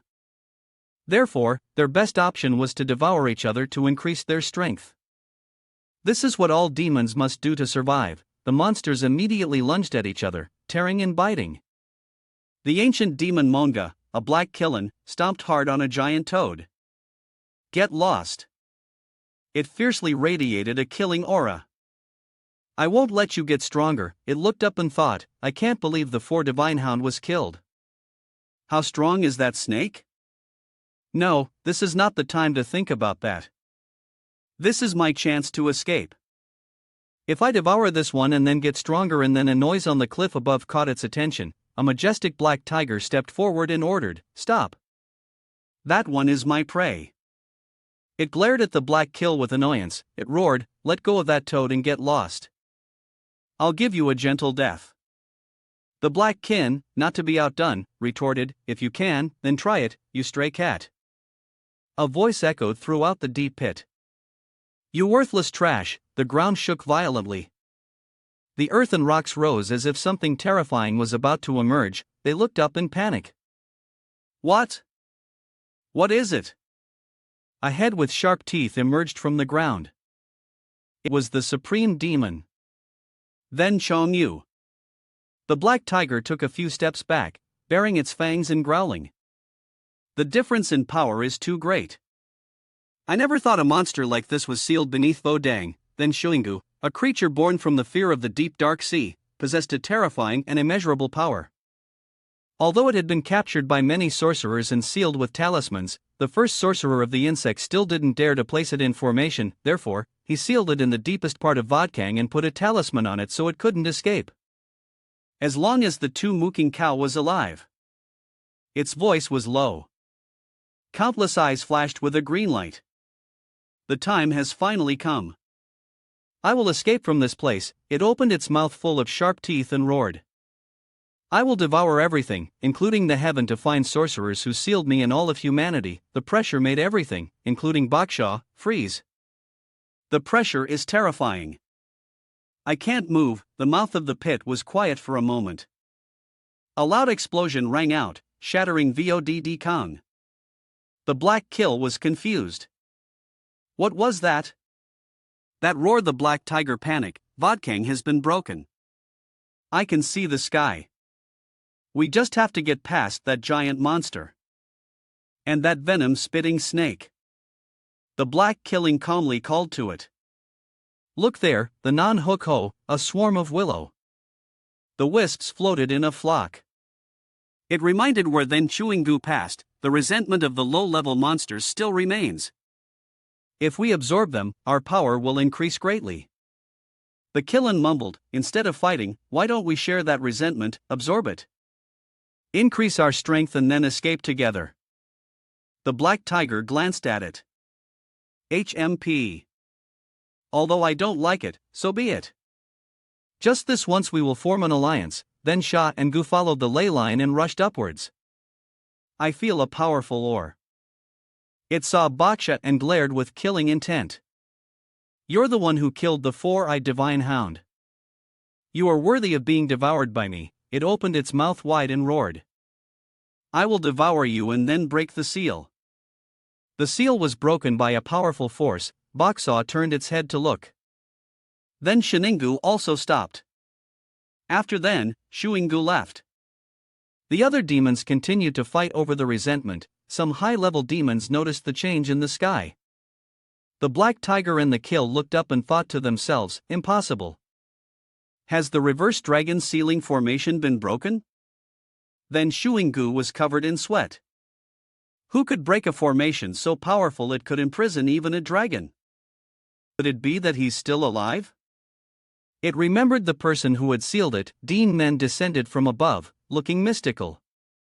It stared in fear. He's here. The heaven sorcerer who sealed me. Not him. Not then Chewing-gu. But the young master of the Dew Angel, the dark poison sword dragon. Duan Men gripped the weapon in his hand. What? You're still not done. He glared at it. You're too lazy, Thanik. Then Shuing froze. It was sweating. What kind of technique is this? Looking at the formation split into. It was stunned. No, wait. The formation wasn't broken. It's still expanding. It gritted its teeth in resentment. No need to waste effort breaking the ceiling. With just this brat, we can easily escape. Duan Men looked at it with confusion. What's wrong with that thing? He raised his hand. We'll deal with that later. Come back here, Thanik. Thenjik was pulled upwards by a strong force. He held tightly in his hand. Good thing you're not hurt, he sighed. You're so troublesome. A deep voice caught his attention. Hey, you. Then Shengu stood there looking at him with resentment. Duan Men looked at its appearance and wondered, is that giant fish talking to me? It glared and roared. Widened the formation. It's too small for me to get through. He turned to look at the formation and asked again, you want me to? It affirmed, yes, expand it right now. If you do, I won't interfere in your business. Duan Men turned back to look at it and asked probingly. That's not difficult. But your tone is very unpleasant. What if I refuse? It mumbled, you'll regret it. Then it shouted, listen up. The formation is open. This is our chance to escape. It commanded heroically, kill that brat. And we will leave this place together. Looking at the demons charging like a flood, he remarked, that fish so big yet so cowardly. How strange. He looked at them inside. There are at least 1,000 of them. Then all my training efforts will be meaningless. He drew his short sword and glared at them. Well, if it's come to this, I'll test the technique I created to deal with demons. Duan Men gripped his short sword tightly. Swinging the sword created a whirlwind. Then Shengu was terrified that the pressure is terrifying. That guy, no, his sword is accumulating a huge amount of internal energy. He looked down thoughtfully. Not yet. I have to be precise if I want to end this in one move. Master once said this is a technique that attacks the opponent's spirit. It was created to deal with martial arts and techniques based on the principle of mutual conflict. He mused. In other words, it can damage the soul if I combine it with factual, creating a shockwave. Duan Men then threw his short sword down. Then even gods and demons wouldn't be able to withstand it. then Shuinggu didn't understand what is he doing. Did he just throw away that short sword? The short sword shot forward and plunged straight down. He watched the sword's trajectory and humbled. A sword move that focuses a shock wave into one point, enhances its power with a strong ore, and creates a spreading shock wave. A wave surged up from the pit, sweeping away all the demons within its range, then Shuinggu panicked as its body was also sent flying. The formation shook continuously. Then it immediately exploded. The demons turned into resentful spirits floating around aimlessly, then Shuinggu was resentful. Impossible. I've endured for so many years and I was finally freed. And yet I die so easily. After the shock wave, the thousands of demons were now just lingering resentments in the pit. Duan Men shook the white serpent vigorously, repeatedly calling out, "Then wake up, Thanik." He flicked hard on the face. "Wake up." It was startled. Duan Men. Why are you here? It suddenly remembered. Wait, where are the demons from below? Then Jay stared wide-eyed at the resentful spirits floating all around in the air. It was shocked. So much resentment. Did Duan Men really destroy all of them while I was unconscious? Duan Men looked at it and muttered, "You were so confident, yet you were unconscious to the point of not recognizing me. What happened?" It turned and stammered. I fought with the guardian of this place, but for some reason, as soon as the fight started, I passed out." "I'm sorry," he sighed. "It's fine as long as you're not hurt. Let's go." "We've been here too long," it panicked and shouted. "Wait, before we go, let me absorb this resentment." "If I absorb it," Aldi said angrily. "Hey," he pinched thin cheek hard. "I lost 4 tons of my internal energy to destroy them. And you still want to waste time absorbing resentment? I don't want to stay here any longer. Have you no shame?" Its eyes sparkled pitifully, he said coldly. "Why are you looking at me like that? Do you think pouting will get you what you want?" It panicked. "Then I'll give you something else. I'll teach you an ultimate technique." He was confused. An ultimate technique. It affirmed. Yes, the ultimate technique. Manhwa Duan Men's eyes widened. "How do you know that ultimate technique?" It continued before Voing Ketch sealed me in the jar. "He taught me the ultimate technique, Manhwa." Voing Ketch held them tightly and whispered, "If anyone frees you, teach them Manhwa and become their familiar, serving them with all your heart even if you don't want to. It's the only way for you to survive." Then Jack calmly explained, "And I was trapped in that kiln for over 1,000 years. He stared at it intently. "HMPH till you finally became a familiar just as my ancestor said. But why didn't you tell me about this ultimate technique sooner?" Then eyes filled with tears. "I wanted to use it to trade for my freedom. I don't want to be a tool forever and then be locked in a jar for the next generation." It suddenly spoke with conviction, "But I accept my fate. I will continue to help you, so just this once."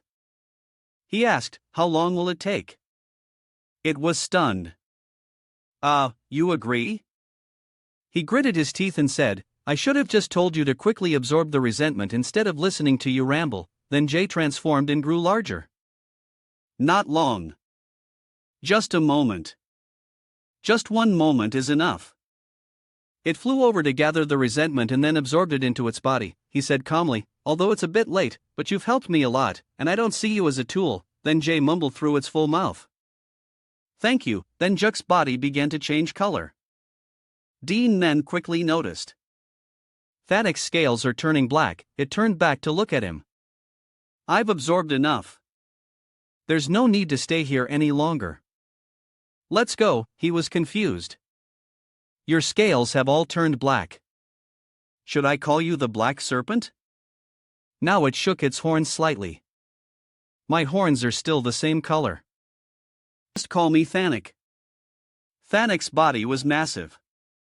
"Respectfully, thank you for agreeing, Duan Men.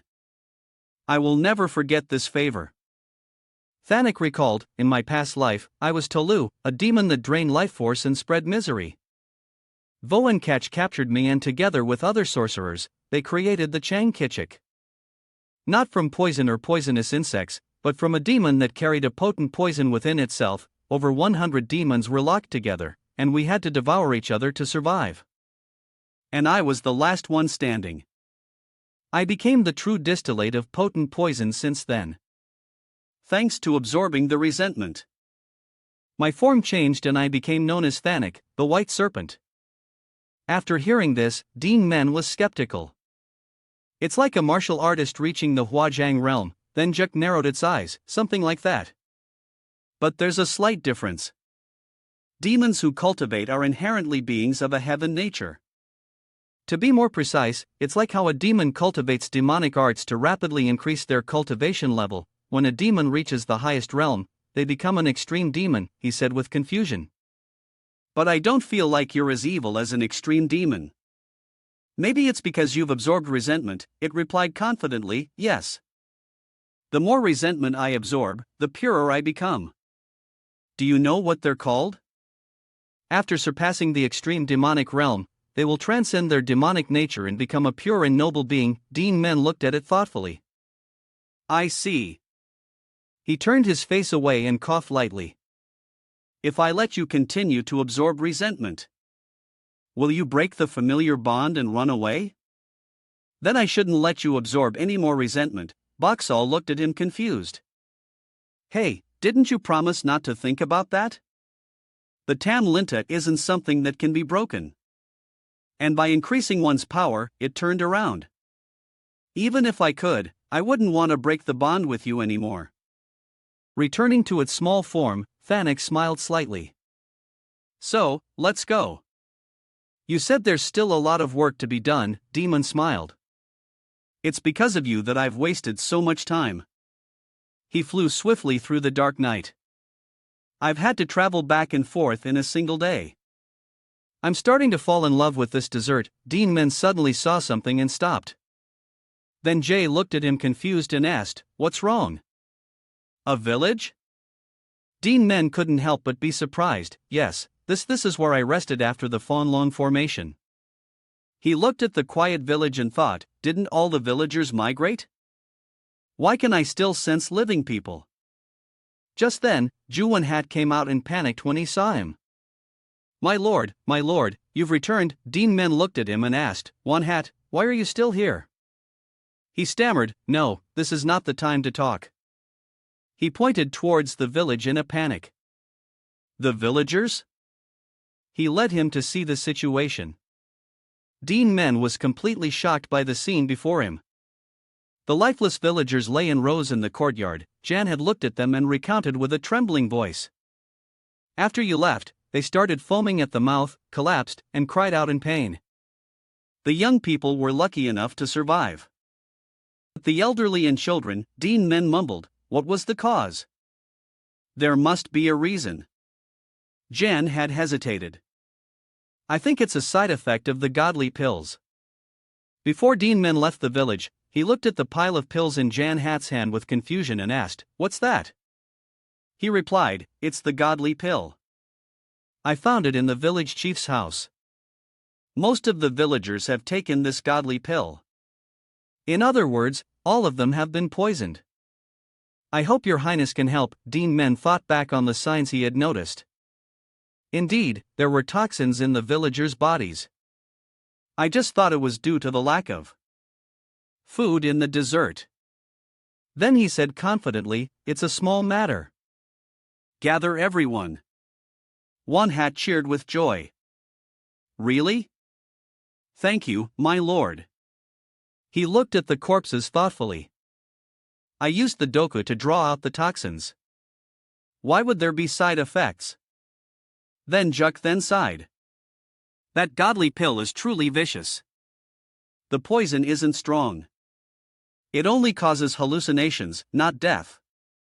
But if you cure the poison, there will be a big problem. Hearing this, Duan Men was startled and asked, what do you mean?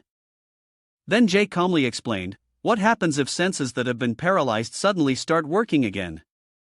They would have to endure the pain they couldn't feel before. And even a light touch would be as painful as being burned. They will either die slowly from the poison or die from the side effects after being cured. Who created such a wicked thing? It looked at Duan Men's somber face and its eyes widened in shock. This kid, I've never seen you with such an expression. Duan Men approached a corpse. He lifted the cloth from the person's face. He stared intently and thought, I just wanted to help them. Duan Men reached out and closed their eyes so they could rest. In peace, and yet I caused their deaths. He ordered Wan Hat take the survivors to the Tu Zion Duong to the medical pavilion. And find Duong. Done. Show him the godly pill. Dun will find a way to detoxify it. After saying that, he vanished. Wan Hat stared after him in a daze and called out softly, My lord. Duan Men recalled what he had once said. The demonic cult calls its poison research facility the Mok Duinga. His face darkened, his eyes filled with killing intent. After I reach the main headquarters of the demonic cult, I will destroy the Modak Duja first. At the holy cult's demonic sect, the renowned Modak Duinga, a group of masked people were constantly working with flasks and herbs. The poison of the Chen Mok tree is not enough. Bring more, someone reminded. Which one of you is in charge of this? The dome-strong grass hasn't been processed yet, he continued. Focus. Don't you know the value of this godly pill? The family head is coming soon. New recruit. Go get more ingredients, a shout echoed from outside. The family head has arrived. He bowed his head respectfully.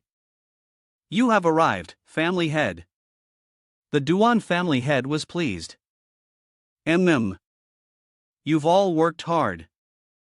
Are there any problems with the preparation of the godly pill? He replied, No, sir. Thanks to your concern. The old man couldn't stop praising him. This Jo's tongue gets sweeter every day, but I don't dislike it. The old man thought smugly lately, it's been nothing but good news. The demand for godly pills is increasing, and I've gained the cult leader trust. Moreover, my adopted son, Viên, has also achieved great merit. I never thought he could defeat the Wajang masters. However, our current strength is still inferior to the families with the left and right protectors. But if we continue to achieve merits like this, our Modak Duan family will become the strongest family in the demonic cult. Thinking this, the old man broke into a triumphant smile. The T-Du Jo immediately asked. By the way, Venton. Oh no. Is the young master well? The old man boasted proudly. The young master is being personally instructed by the cult leader. It seems the cult leader is very pleased with his achievements. The old man was confused. Why are you asking about Venton? The poison deacon stammered. If he's all right, that's good. But it's been a long time since the young master came to get his tea and hone. The Duan family had froze upon hearing this. Tea and hone is a painkiller that suppresses sensation. It's similar to other medicines, just with some ingredients changed. The godly pill is a simplified version of tea and hone. The old man rolled his eyes and thought. Vinton can't stand the pain without tea and hone. That's why I adopted him. Has he found a replacement for tea and hone? Or the old man replied, I'll go see the demonic doctor to discuss this. But before he could finish, loud noises from outside shook the entire house. He frowned and asked, What's that noise? The house shook even more violently, causing him to turn back in panic and tremors, too. An earthquake, a subordinate burst in shouting, Something big has happened. Happened. There's an intruder. The Duo family head's face turned pale. The old man stormed outside, roaring furiously. Who dares to break in here? But when he saw the scene before him, he couldn't help but stare wide-eyed. The young man stood amidst the bloody ruins. The old man thought in fear, all the guards have been killed. Just then, the person roared, I've been looking everywhere for you since this morning. You of the Modak Duan family, the ones who created the godly pill and brought misery to the common people. Duan Men glared at him and questioned, "Are you the head of the mock Duan family?" The Duan family head's face turned pale. Duan Men looked at him with a murderous aura filled with resentment. The old man stammered, "What did you just say?" "He came here to meet us." The old man observed him for a moment and thought, his clothes have the character Chin on them. Isn't he from the Chinfine men? The righteous faction is supposed to be in the Central Plains. Why is he here? Duan Men looked at the old man and growled. You people distribute poison to the common folk living in this barren land, driving their lives into poverty and then draining them of their lifeblood. I am here to destroy you, the old man panicked. What? Then the Duan family head sighed, calming himself. I thought you were going to say something serious. How ridiculous. The old man looked at him with annoyance. The common people of Tan Quang are all members of our cult. What right do you, someone from the Central Plains, have to interfere? The power of life and death over the people of Tan Quang belongs to our cult and ultimately to the great cult leader. The old man raised his voice. On what authority do you speak of annihilating our family? Our family has done no harm to the Central Plains. A short blade appeared in Duan Men's hand as he asked, Didn't you wage war with Koluan Hai to invade the Central Plains and establish a demonic world? During that process, that godly pill must have played a large role in proselytizing. Just swallow one pill and you'll always be addicted, forced to depend on the godly pill. In the end, you can only submit to the demonic cult. He swung his blade, condensing his power into a sharp edge. That filth, I will absolutely not let it spread into the Central Plains. As the alliance leader of the Chinthine men, the old man's face paled when he heard this title, the alliance leader of Chinthine men. Could it be the dark poison sword dragon men? Although the distance between the Central Plains and Tang is vast, rumors travel far. The hook to Linshu, who once stirred up storms into Zion, the news that he had been defeated by the poison sword dragon of the Duangja had spread all the way to Tang Quang, and it was the dark poison sword dragon himself who stood up to establish the Chinthine men, the new righteous faction alliance of Tian. Although a series of shocking rumors continued to arrive, Tang Quang remained completely unshaken because Yen Kach, the young leader of the holy cult and also the Hmong Denshu, had made his appearance. They believed that no matter how strong the leader of the Central Plains faction was, he couldn't affect Tan Quang immediately. The old man looked at his aura and fell into deep thought. But why is he here? Wait a minute.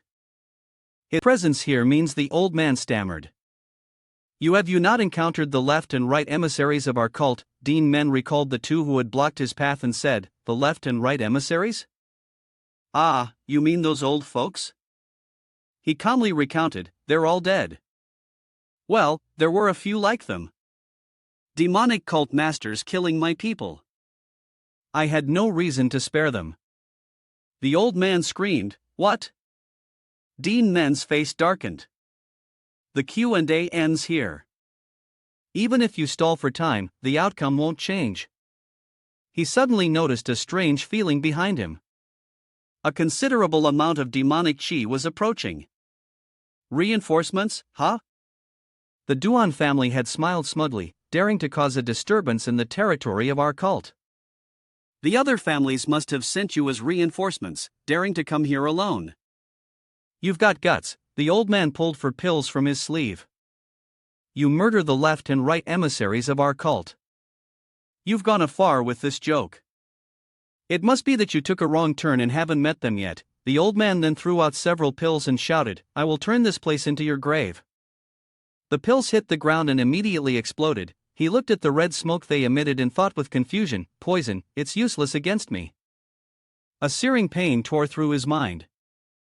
The spiritual powers surrounding the short blade weakened and Duan Men clutched his face in panic. Then Jik looked at him worriedly. What's wrong with you? Were you poisoned? It thought with confusion. He has the doko making him immune to all poisons. Could it be? The Duan family head said smugly. That's the buying gone honorable. Our family uses it as a type of pain reliever. Since you're from the Tu Zion Duangja, you should know the Bang on Hon is not a poison. It acts as a completely harmless medicine for the body. On the contrary, it increases sensitivity when circulating qi, which is why it makes the user feel dizzy. The old man glanced to the side. Oh, hello. You've arrived. The elites of Athen Manhwa, a group of people arrived using likeness skills. They landed and shouted, Duan family head. We heard the commotion and came to assist. Leave the rest to us. Everywhere he looked, there were men in black. Thousands of them surrounded Duan Men. The Duan family head said arrogantly, It's truly appreciated that you all came despite being so busy. We've managed to hold off the intruder. The old man looked at him and shouted, He is the alliance leader of the Duan Men. They were confused. The alliance leader of Duan Men. Why is he here? Aren't you all busy dealing with the Muang theme forces? The old man regained his heroic demeanor. Whatever the reason, he admitted his identity himself. We can just capture him and verify it before you arrived. I had him inhale the smoke of the Bayang Honorable. Originally, the Bayang Hon is a medicine that suppresses pain, but because he inhaled it while his body was completely healthy, his senses are now in chaos. Demonic power suddenly surged from Duan Men's eyes. They seized the opportunity and charged forward. This is our chance. Everyone charge. Just then, Duan Men forced a triumphant smile just as the blades were about to strike. He vanished before their very eyes. They looked around in confusion. What? He's gone. One of them shouted a warning. Up there. Look up. Duan Men hovered in the air, looking down smugly. The Duan family had stammered and backed away. Impossible. How can he calm his senses from the Bayan Han effects and use his martial arts? Duan Men thought to himself, I don't know if this is a poison or a medicine, but thanks to the Thanan, my perception of the flow has increased tenfold. He took out a bundle of needles. Now I can directly use martial arts just by imagining it in my mind. Duan Men did a flip. They were terrified. What? He can move like that in midair. With Duan Men's movement, countless needles flew out from all sides. He recalled, I used True to hold the needles steady in midair. And then, following the flow revealed by the Lunan, I launched them like a whirlwind.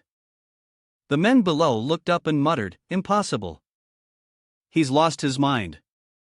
Dem used his ultimate technique, Guema Saluan, creating a rain of green glowing needles. The needles rained down, continuously piercing the men below. Not a single person was spared. Their eyes rolled back as they fell. The Duan family head was terrified. What the hell is happening? It's like a rain of death is pouring down. Duan Men landed softly. I came here to destroy you, but I didn't expect you to hand me the opportunity yourselves, the old man thought in a panic. An opportunity? You call that an opportunity? What in the world are you? He smiled cruelly and said, Is it time to end this? By gone home, this pill sends you to a world without suffering. Overdosing makes the senses overly sensitive, leading to nervous system damage. However, no matter how good the medicine, it becomes poison if you exceed the limit. The weak poison of Then Quangi absorbed the excess properties of Ingen Hon, adjusting its effects to the maximum level that Duan Men could withstand. As a result, the effect on Duan Men was enhanced mental strength, making him clearer-headed than ever before. In other words, it acted like a stimulant. Duan Men thought to himself, this is a strange experience. I can even feel the power from my past life. The old man's face was panicked. Impossible.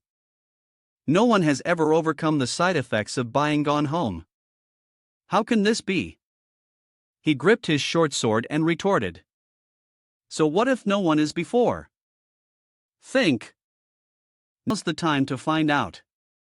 Duan Men focused his internal energy, his aura soaring to the heavens. I'm simply the first one to overcome the side effects. The Duan family had panicked and bit into an orange pill, thinking angrily. I can't die like this, even without the sect leader's permission. There's no other way. The old man struck his own pressure points. Then his entire body was enveloped in a different kind of power. He leaped towards him.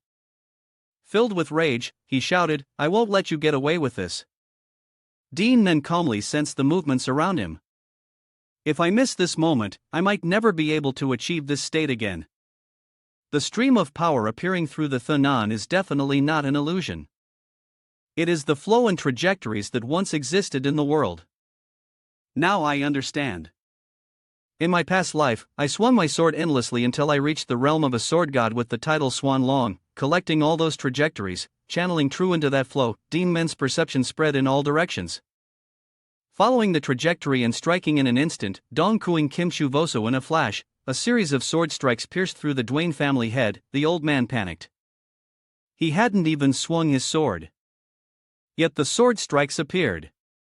The old man's body was torn into 100 pieces. The proud fortresses of the Duan family collapsed in an instant, destroyed by the sword marks. After shocks echoed continuously and everything was shrouded in dust and smoke, he stood proudly amidst the ruins as Thin climbed onto his shoulder and exclaimed, "An entire sect was wiped out with a single move. You truly leave people speechless." It narrowed its eyes and after shock wiped out all traces of life. "Shouldn't you have left one alive for information?" Duan Men replied calmly, "There's no reason to leave behind trouble. Besides, I don't need to extract information." At that moment, a massive demonic aura appeared in the sky. He looked towards it and said, "Beyond the sun, I can feel a huge source of energy. That must be where the demonic sect leader is." At the demonic sect fortress, Hai and Dean rested his chin on his hand. "It's too late." Taihusa said they would pursue Kong Dong and Kalyuan, but it seems they were too slow. He frowned. "I thought they would arrive before Tuakmama was sealed in the formation.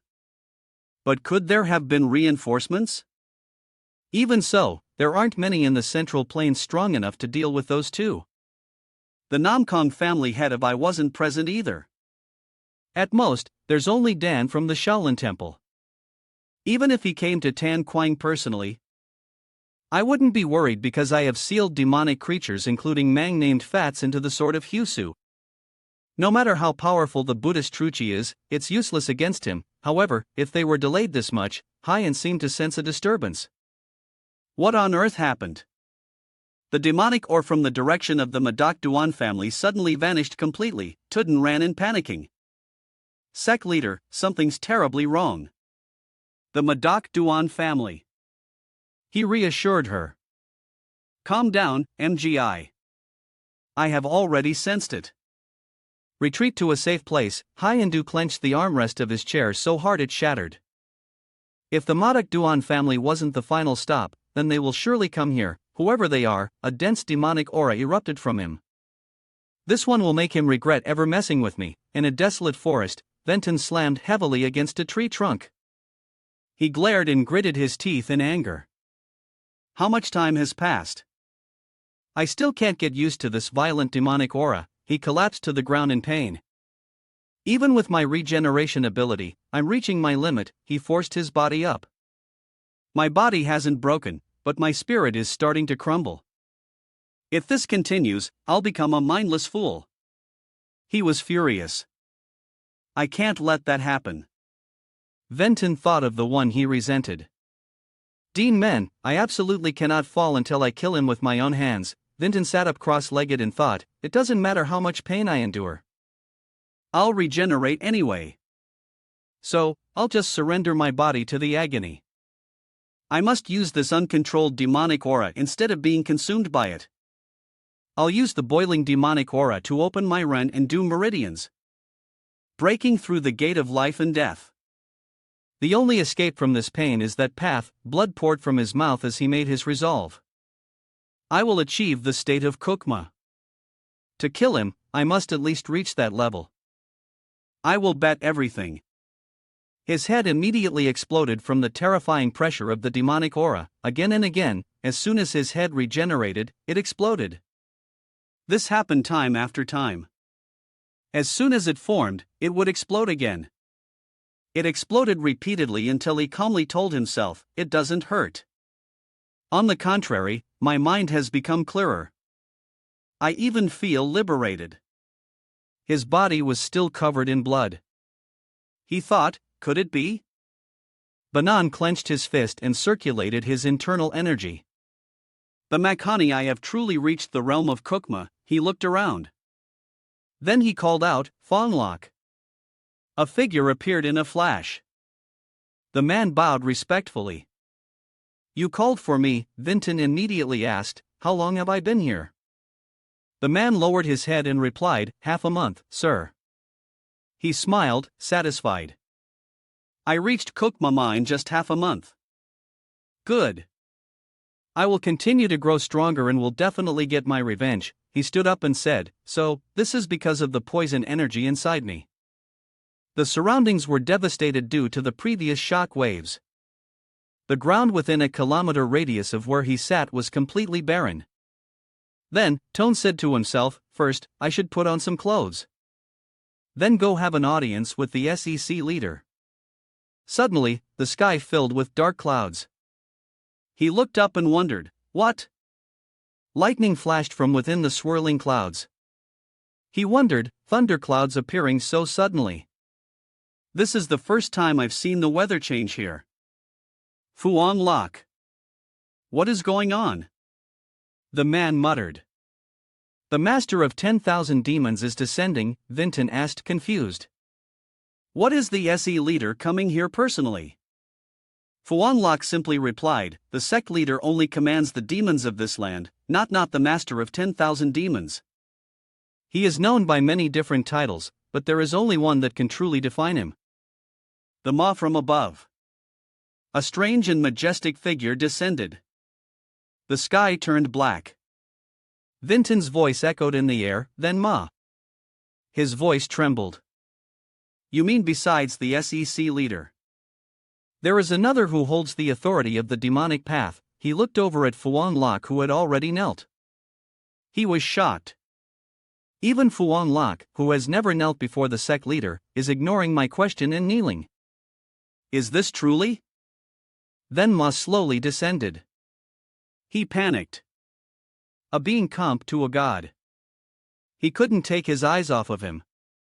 The closer he got, the more clearly he could feel it. This pressure completely surpasses the demonic aura I felt from the sect leader. Themar raised his hand, his voice cold. Raise your head. A large hole was instantly punched through Venon's body. He looked down in pain. A cultivator of demonic arts. When facing a venerable figure of the demonic path should have bowed in reverence, Thienma looked down at him sternly.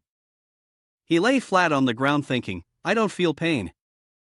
Perhaps it's thanks to achieving the body of immortality when I reach Kukma. And it's because I've reached my current realm that I can realize this. He looked up. This person, this distance.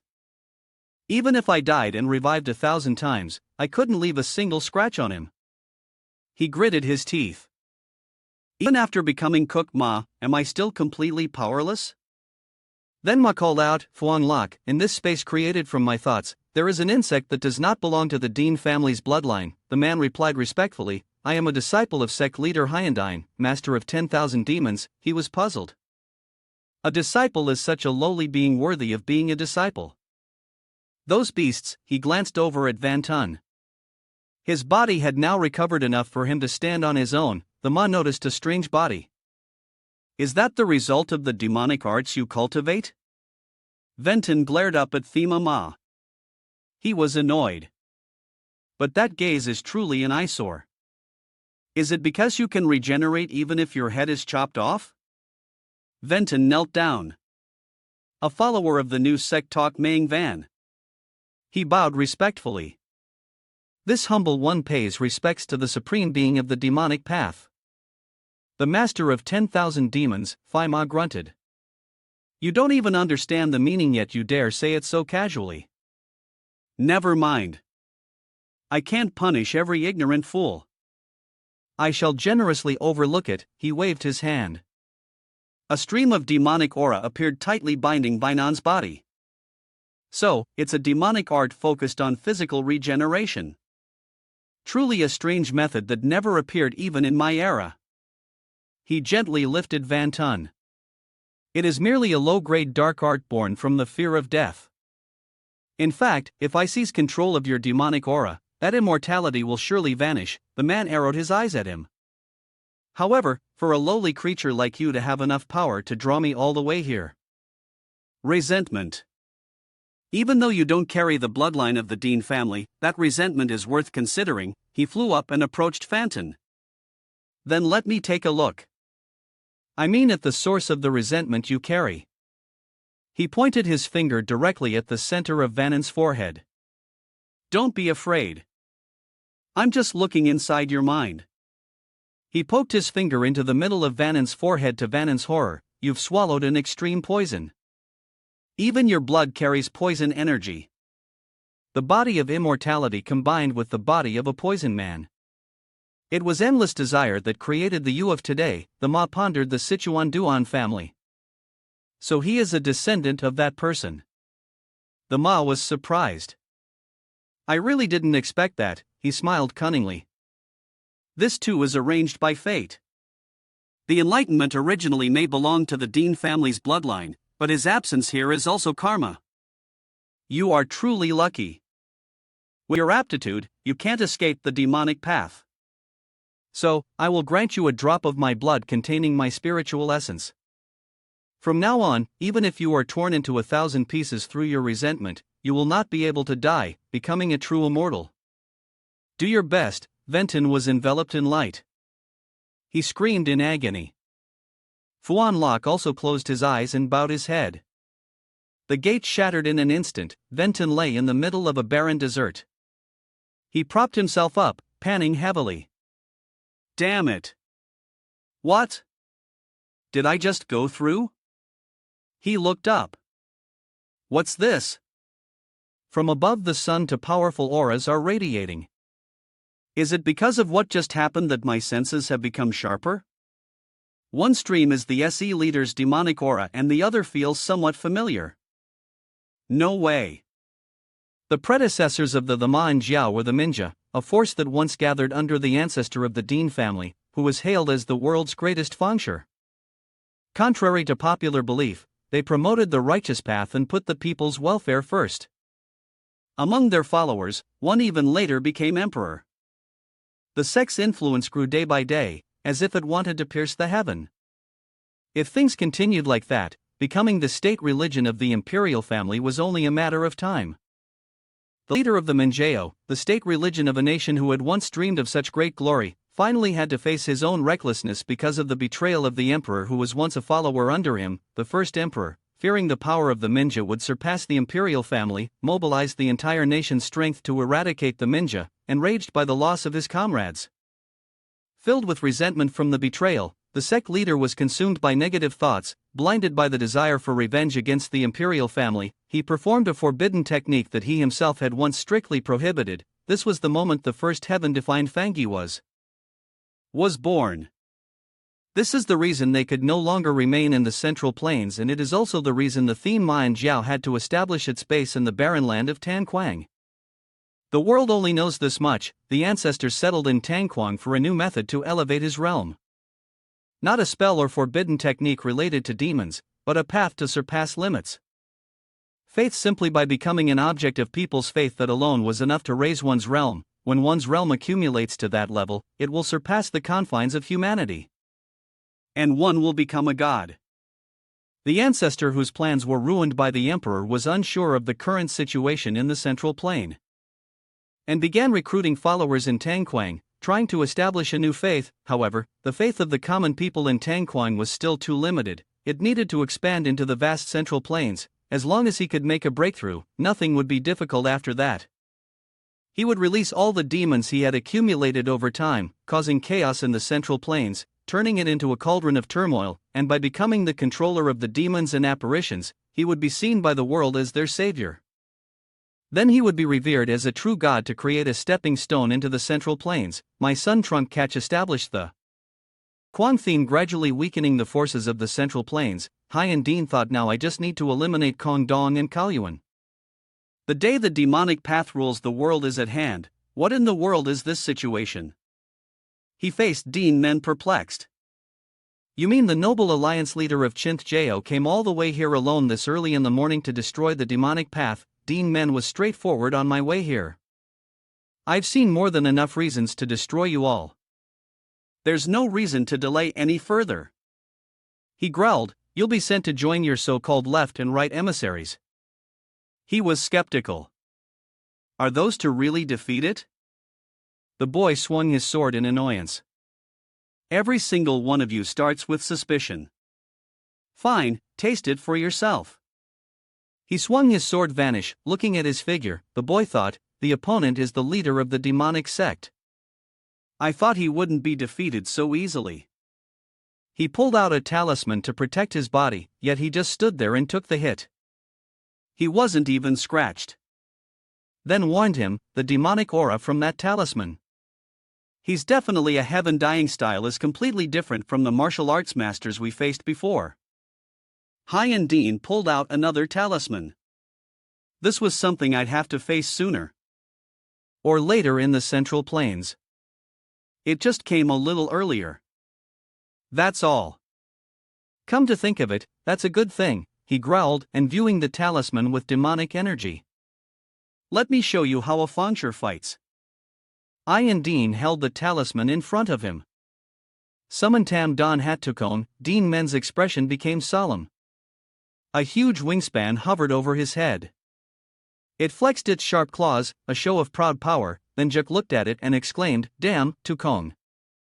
He dares to subjugate such a powerful demon as a subordinate. I'm afraid its strength is comparable to mine right now. Taken looked at Thenjik and asked, Master, the one next to that man? He replied, yes, it is a demon. He's not a deist. Yet he brings one along as if he can command a familiar. He ordered, Taman Hat Takong, capture that snake. It smiled. Yes. Then Jay grew larger and warned, you focus on that Taoist, that bird-headed thing. It rushed towards Tekong, mouth wide open. Leave it to me. The two demons clashed evenly matched. The boy watched it and thought, Thanik, it seems it wants to test its strength after leveling up. Nothing bad will happen. Hyan Dean spoke up. You come from the Duan family. So that must be Thenjik Bakshaw. I don't know why it has become a black snake now. But someone who brings along a demon like that must not be ordinary. In that case, I'll have to use my full strength, seeing him burn another talisman. The boy took a defensive stance. Is something else going to appear? But he remained motionless and nothing happened. The ground cracked open and a hand emerged, grabbing Duan Men. It stared at him. It opened its mouth. Master, I will not let him touch you. It raised its hand and threw him straight into a corner wall. Then Jik was horrified. Duan Men. Tukong's claws immediately pinned it down. You lost focus. It forcefully pressed Thenjik's head into the tile floor. You better stay still. Then was annoyed. How dare you? Ian Dean stood above and spoke calmly, Kwang, this is the strongest demon I possess. It is also the guardian of the divine sect tied to the bloodline of the Dean family. You should consider it an honor. For several hundred years, you are the first to witness it. He then gave the order, finish it, Kavung. It immediately drew its weapon as you command. It held a large blade and smashed it into the ground. The ground shattered instantly. And Jik was horrified. Duan Men, the boy's voice echoed back. Looks like you still have time to spare. Ha! Focus on your own fight, Thanik. Duan Men stood up and launched an attack aimed straight at Kavong's leg. Ian Dean watched in surprise. He's resisting Kavong's attack, the boy thought, now that I'm facing it, I understand. It's created by combining thousands of spells to form an artificial creature. And these are very high-level spells to destroy all these spells. Famoni is indeed the best method, but its attack range is too wide. If I'm not careful, I could harm Thanik. I have to compress the Fmen's energy to minimize the range. The shockwave then shattered Kavong's body. It screamed in pain. Hyan Dean broke into a sweat. What was that? He didn't use any spells yet he could damage Qian's body. Where did people like this come from? He looked towards Tanjuk's battle. Taman had Takong. Did it regain its strength after confirming its master was not in danger? Duan Men continuously attacked Kavon's body. Hien Dean was horrified. Kavon, the strongest demon is nothing special, huh? Don't you have anything else to bring out? Hien End exclaimed. Defeating even Kavon is truly astonishing. But provoking with such trivial words when you have the upper hand is so childish, he suddenly disappeared. While you were fighting Kavon, did you think I would just stand by and watch? The boy braced himself. In a flash, he was gone. It wasn't a divine spell. His presence completely vanished. The boy looked around. Where is he? Then screamed in pain. The boy yelled, then it was being suppressed by a talisman Hyundine had placed on its body. The boy was furious. I can't even sense any aura now. Is it because of his magic? Moreover, with just one talisman, he can control Thanik. He angrily turned to Takong. Not only did you fail to capture it, but you were also overpowered. What a disgrace. Tamdun had Takong. It was flustered. Master, spare me. It's disappointing. If you die, my position will suffer a serious blow. Come back, although the loss is considerable. If you become my subordinate, you'll be valuable. Then Jigbaksha, it growled. Don't talk like you know me so well, he said smugly. Of course, I know. My ancestor helped your master Bokachin capture the Earth Dragon. In the end, you are the one who received a favor from my sect. It screamed, a matter that passed 1,000 years ago, yet you still hold a grudge through generations. What an unimpressive clan. If you want to make me a subordinate, you should try being careful of the kid behind you. Duan Men aimed straight at him from behind. He used another talisman to block the boy's attack. The boy was surprised. I don't feel like I cut him. A coffin appeared out of nowhere. My sword strike was blocked by a coffin. The boy was stunned.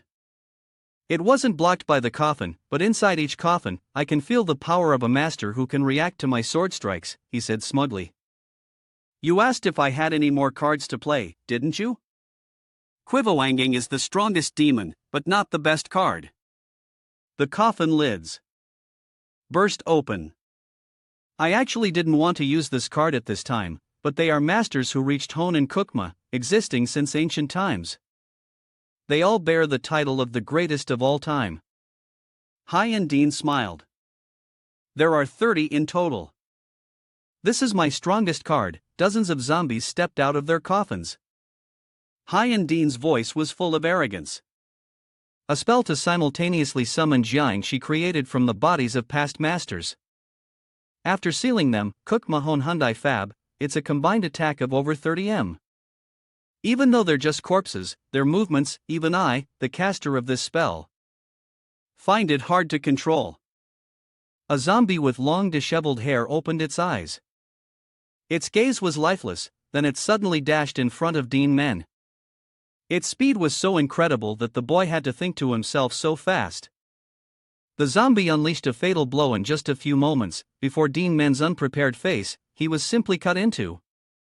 This single move created a shockwave so powerful it shattered the ground, sending everything flying within a 100-meter radius. However, what the zombie had sliced through was just the clone of Duan Men created in a moment of crisis. His real body had already leaped high into the air. From the air, he observed the situation below. Something caught Duan Men's attention. When he looked over, what caught his eye were 3 zombies that could fly using their internal energy. The situation was not good. Forcing him to click his tongue, Duan Men held his sword in front of him. He blocked the sudden attack from the zombies. However, his sword blade was easily caught by one of them. With no other choice, Duan Men continued with a horizontal slash. Using the shockwave to create distance, he landed, his eyes still fixed on the zombies, and they of course did not let him go, all rushing towards him at once. Duan Men executed graceful sword strokes, using his superior speed to weave through and take down each one. The arm of one of them was chopped off, but with its undead nature, it quickly regenerated and continued to swing its weapon. Duan Men managed to block it in time. He was somewhat surprised. It can counterattack without hesitation, even with a severed arm. Doesn't it feel pain? Of course, since it's not alive. If that's the case, then Duan Men swung his sword behind him. He grabbed the zombie's head with his bare hand. He growled, "If your body is already dead, head, then stop causing trouble." With that, he unleashed De Kwang. Then an explosion occurred. Elsewhere, Thanik was facing high and he calmly advised Chewing Gohanwok. No matter how high level a demon is, once bound by this curse, it cannot escape on its own. Give up and obediently become my familiar. I will make good use of you. Hearing this, the challenged him. If you can turn me into a familiar, then go ahead and try. Isn't it because you can't do anything more than bind me that you're saying this? Besides, you're not exactly free while controlling those Jangi. Jangi don't even have breath. Yet they're using internal energy. Aren't you using your own internal energy for that? Hai and Dean didn't seem to care and smirk. You know a little about Jangi techniques, don't you? But that is not merely a Jangi technique. Fixing a soul to a body with a soul summoning technique is not difficult, but if the body and soul belong to two different people, a rejection reaction will occur. And if they belong to the same person, they will resist the caster. However, my predecessors found a way to break the will of the soul. A Jangi created this way will carry out commands without needing meticulous control. His contemptuous words disgusted Thanik, forcing people into a fate of slavery. Even after death, you are truly despicable scoundrels. But even so, they still can't breathe. Can they? Right. While the two were talking on Demon's side, he was still fighting his hardest against the zombies. Hi. And Dean acknowledged Thanik's question. Yes, just as you said. But our sect has continuously researched and finally found a method that is to supply demonic energy through essence absorption, meaning absorbing the demonic energy of others and storing it in the soul. The Nick was incredulous. Is that possible? Yending continued, we collected the remains of the 3 Haptine evil gods who were killed by the sword devil and in the past. Then from their souls, we discovered the function of essence absorption and inscribed it onto the souls of the others. In other words, if we can periodically supply demonic energy from living low-level demon men, they can use their martial arts from when they were alive without my control. The more things than Jaker, the more furious it became. It questioned, you madman? Do you have no respect for the living or the dead? However, the high-end Dean's ears, the question was so ridiculous it made him chuckle. I never thought a demon born of resentment would get emotional over something like that. Whether living or dead, it is an honor to contribute to the divine sect. It seems you have no intention of obediently becoming my familiar. In that case, I have no choice but to forcibly extract your spirit blood. As he spoke, he reached out and clawed at Thenjik's flesh. The pain was so intense, its eyes teared up, but it couldn't fight back. Half of Hyundine's arm had plunged into Thry's head. He laughed with delight. How does it feel to have your spirit blood forcibly extracted, and I haven't even really started yet? If you submit now, it's still not too late. While fumbling around, he noticed something was wrong. The spirit blood, it's not here. This is truly awkward. Could it really be bound to that brat from the Doing family? The Duan family kid certainly won't sever the spirit blood link easily, instead of leaving behind trouble. It would be better to destroy you completely. Despite being restrained, Thanik managed to speak up. You think he's easy to defeat, do you? Hyundine maintained his arrogant expression and said, I must admit, his strength is truly astonishing. But no matter how strong he is, his internal energy cannot be infinite. How long can he last alone against those who know no fatigue? Duan Men looked up at the zombies, his mind racing. This isn't easy. They can still move even if I cut off their limbs, so the numbers don't really decrease. Moreover, these dead things can even use a protective cheap barrier to block my sword strikes. To finish them off, I probably need to destroy their heads or hearts. Killing them one by one would be too exhausting to handle all 30, but if I use a big move to wipe them out all at once, I'll be attacked from a blind spot. It's not a conscious coordinated attack, just instinctual, but it's very troublesome if I just overwhelm them with internal energy by releasing all my waste meridians since they have no hearing. Dealing with the aftermath would be very problematic. In the end, unleashing a massive area of effect skill without leaving an opening is the only way. The zombies surrounded Duan Men. He struggled, asking himself, is there no other way? Just then, Thanic's voice suddenly echoed in Duan Men's mind. I'll only say this once. Listen carefully. Duan Men looked over suspiciously. Telepathy. Is this then? Jik's voice was urgent through the telepathic link. I'm speaking to you through the spirit blood. There's no time left. Listen closely. What you have learned, accumulated, and believed to be true. Everything you see, your life and your will. Fill the entire sky with them. If you can't bear that, then the only path left for you is to fall. As these words were spoken, the zombies swarmed in like a storm. And Duan Men was a living target ready to be shot down. Then Jik looked over worriedly. Hi. And Dean was locked in thought. It's finally over, isn't it? As expected of the Alliance leader. You held out for quite a while. However, something made him frown. Dust billowed everywhere as the zombies surrounded Duan Men.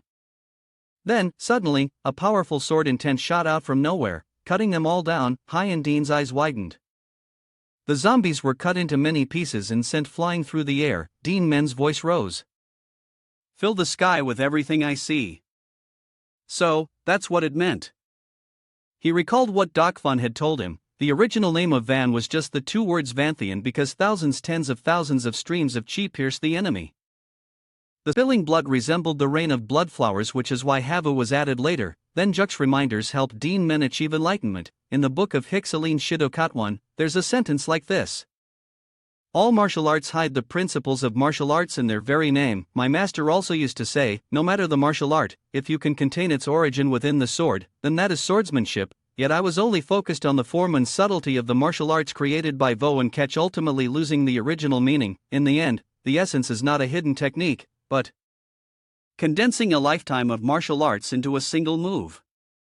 Instilling one's belief into it and then transforming it into chi, even if we both use the trunk nan and see the same flow. What I see will surely be different from what my ancestor Vo and Ketch saw. Ancestor Vo and Ketch saw the trajectory of hidden weapons horn throughout his life. But I see the trajectory of the sword I have wielded from my past life until now to transfer everything of mine into that very trajectory that is Van Thien. He opened his eyes wide, a blue glint flashing in them, combined with a smirk that proved Duan Men had reached a new realm. He frowned. A rain of flowers doesn't suit me. I will bloom Van Thien in my own way. Before Hai and Dean's stunned face. For the first time, Duan Men unleashed the sword technique Van Thien. As soon as Duan Men's incantation finished, the sky, which had been clear, was suddenly enveloped by Duan Men's internal energy, which had transformed into a whirlwind, obscuring the light in an instant. If you look closely, you'll see the whirlwind is a combination of sword intent and hidden weapons. As long as they are within range, the zombies will be torn apart. This scene left Hai and Dean aghast, his heart filled with panic. The protective chief of Kukma Masters is being torn apart so easily. Could that be the ultimate technique of the Duan family? Van then also looked up. Even though it's the technique of that Voing catch whom I despise to the core. No matter how many times I see it, it still leaves me stunned. The whirlwind swiftly and efficiently dealt with the zombies. Duan Men looked down at the remaining ones. Only 3 left to still be able to move after a technique like that.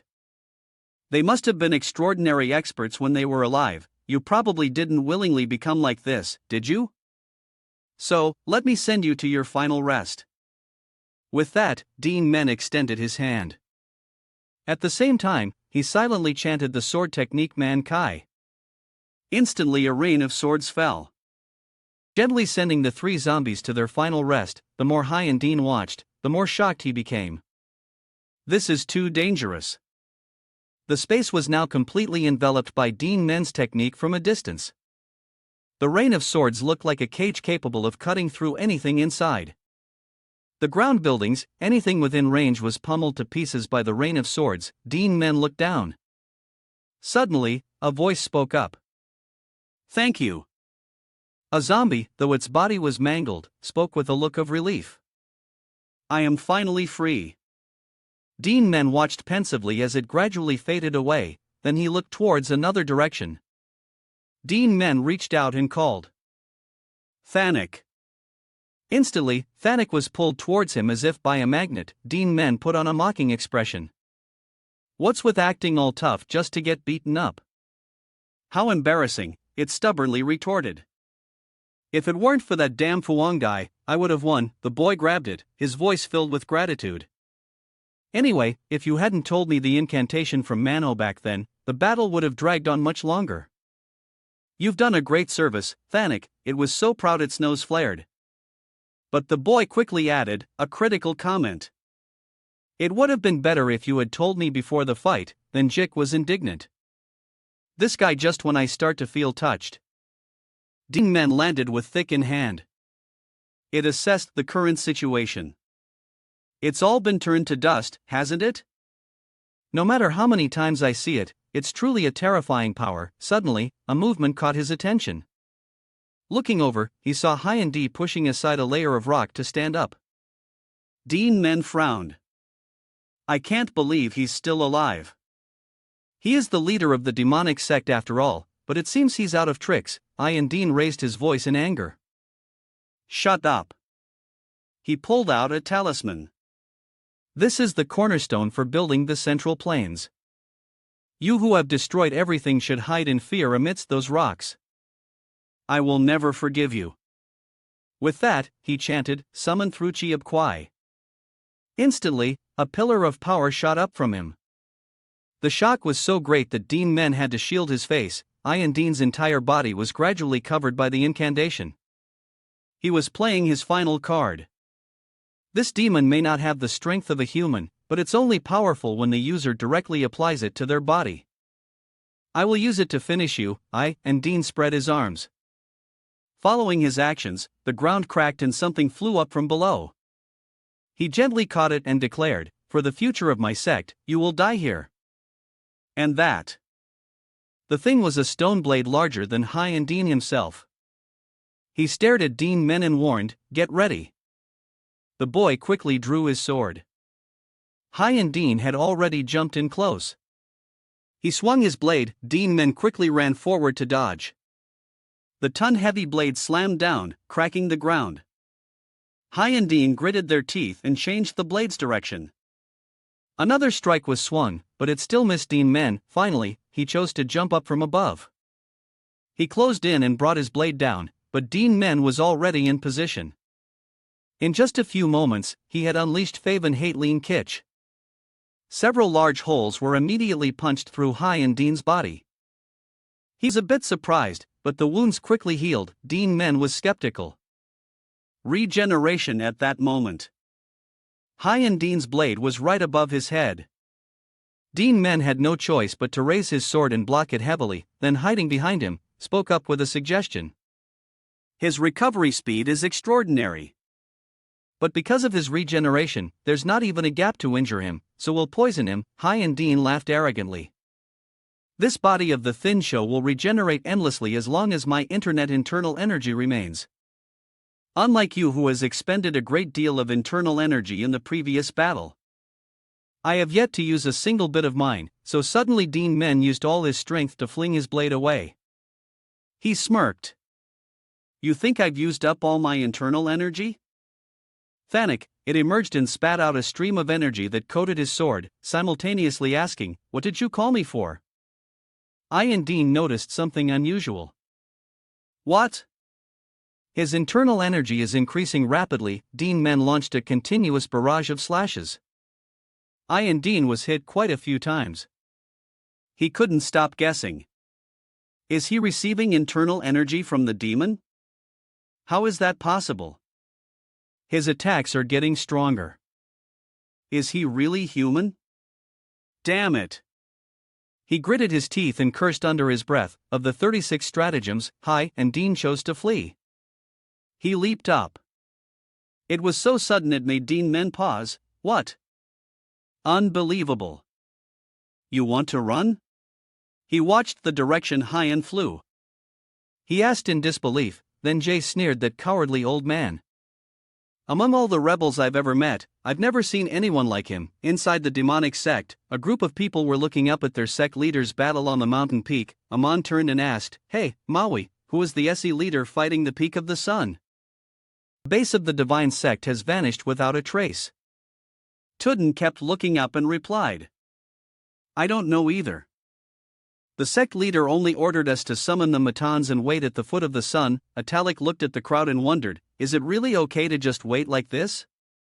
Matan, an elder whose strength is on par with the sect leader and the left and right emissaries. "I thought that if I brought these people, we could repel the intruder.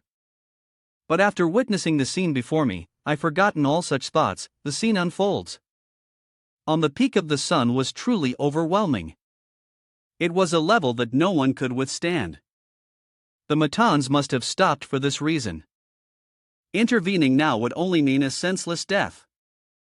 They surely understand that better than I do. But if this continues, the SE leader will. Suddenly, someone's shout broke her train of thought. "Look up there. The seal is coming down." Toon's face lit up with joy. "Thank goodness he's safe, SEC leader." "Hi." And Dean landed, kicking up a cloud of dust. Covered her face, still calling out SE leader. He approached and praised her. "Well done, Maui. You have carried out my orders well." "Excuse me." With that, Ian wrapped an arm around her waist and continued to fly. Suddenly, he stopped and quickly raised his blade above his head to block a strike from Dean M. The Matans were stunned. "That person you're saying, the one who fought the sect leader until now, was just that kid?" The men made a cool appearance at the demonic sect, flying down from above to dish out punishment to the demonic sect leader. Ian Dean coughed up blood. "He's not giving me a moment's rest." Tudun saw this and grew worried. "Sect leader." Then he and Dean Men created some distance. The boys spoke up. "I didn't expect the demonic sect to have so many remnants left." Then Jay added, "I can tell from their auras. They're only numerous in quantity, nothing significant, not even worth a single one of your toes." One of the demonic sect members pointed directly at Dean Men and called out, "Matans and demon men of the divine sect. Listen, fight to the death to support the sect leader and repel the intruder." Ian reached out his hand to stop them. "No, even if you all charge, you won't be able to do anything to him for a second. I will not let you sacrifice yourselves meaninglessly. A sacrifice is only meaningful if it yields a result worthy of its value." He slightly turned his head to glance at the crowd and ordered, "Not just with the determination to die, but you must help me with your very deaths. All of you execute the ending of Dick Haymack." Understanding the meaning of those words was not difficult for the Matan. If one executes the Dick Haymakong to the 5th star, they will be consumed by a demonic aura eruption leading to demonic possession. If one does not reach Kungman escape possession, like the left and right emissaries, Kwang Man using the 5th star of the Daemon is no different from suicide. He spoke in a stern voice. "Either way, if he kills me, you'll be next if you still hesitate. Let me send you on your way." The Matans were shaken by his power. Their faces turned pale as they screamed in panic. "This is the controlling demonic aura of the Fiend Maan Kong. He intends to force us into demonic possession at all cost. Does he really want all of us to sacrifice our lives?" They looked at Dean Men standing in the distance, terrified. "But can we even win against that monster using the Dick Hayatmaung? Even the sect leader couldn't defeat him." They cried out in pain and frustration. "Why don't we have a choice? We have to fight even if we die." They rushed towards Dean Men like moths to a flame. The boy raised his short sword. Long slash marks immediately appeared on their bodies. Their bodies stiffened for a moment. Pieces of their bodies fell off and then were torn to shreds by the sword fragments. Hyan Dean roared in anger. Even Amon executing the Dick Hayatmaung can only withstand a single blow. He looked down at the person in his arms. Tudun, who died a sudden death, was being held by him. He wondered the defense of the thin Shoji K. Could it have been broken in that one move? Why am I can't even maintain its form. Has my internal energy been depleted? Duan Men faced him and said loudly, "It seems you've been trying to stall for time to do something. Will you have enough time?" He quickly rushed forward, shouting, "Let's end this demonic sect leader." He quickly appeared in front of Hien Dean. He said softly, "Ong Bug Chuan Hama."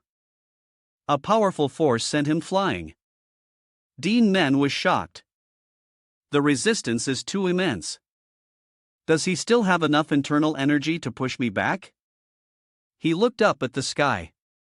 The clouds were gradually swirling together, turning a fiery red. He was confused. What is that? Duan Men landed on the ground, puzzled. The sky is turning red around the dark red clouds. Is this a trick of the demonic sect leader related to the resistance from before? I can feel a strange energy. He looked at the demonic auras being drained and exclaimed, "This is demonic energy being drained from the dead." Could the demonic sect leader be absorbing them? Hi. And Dean laid to Yud Dean's body on the ground. He spoke softly. "Ma, I tried to save your life.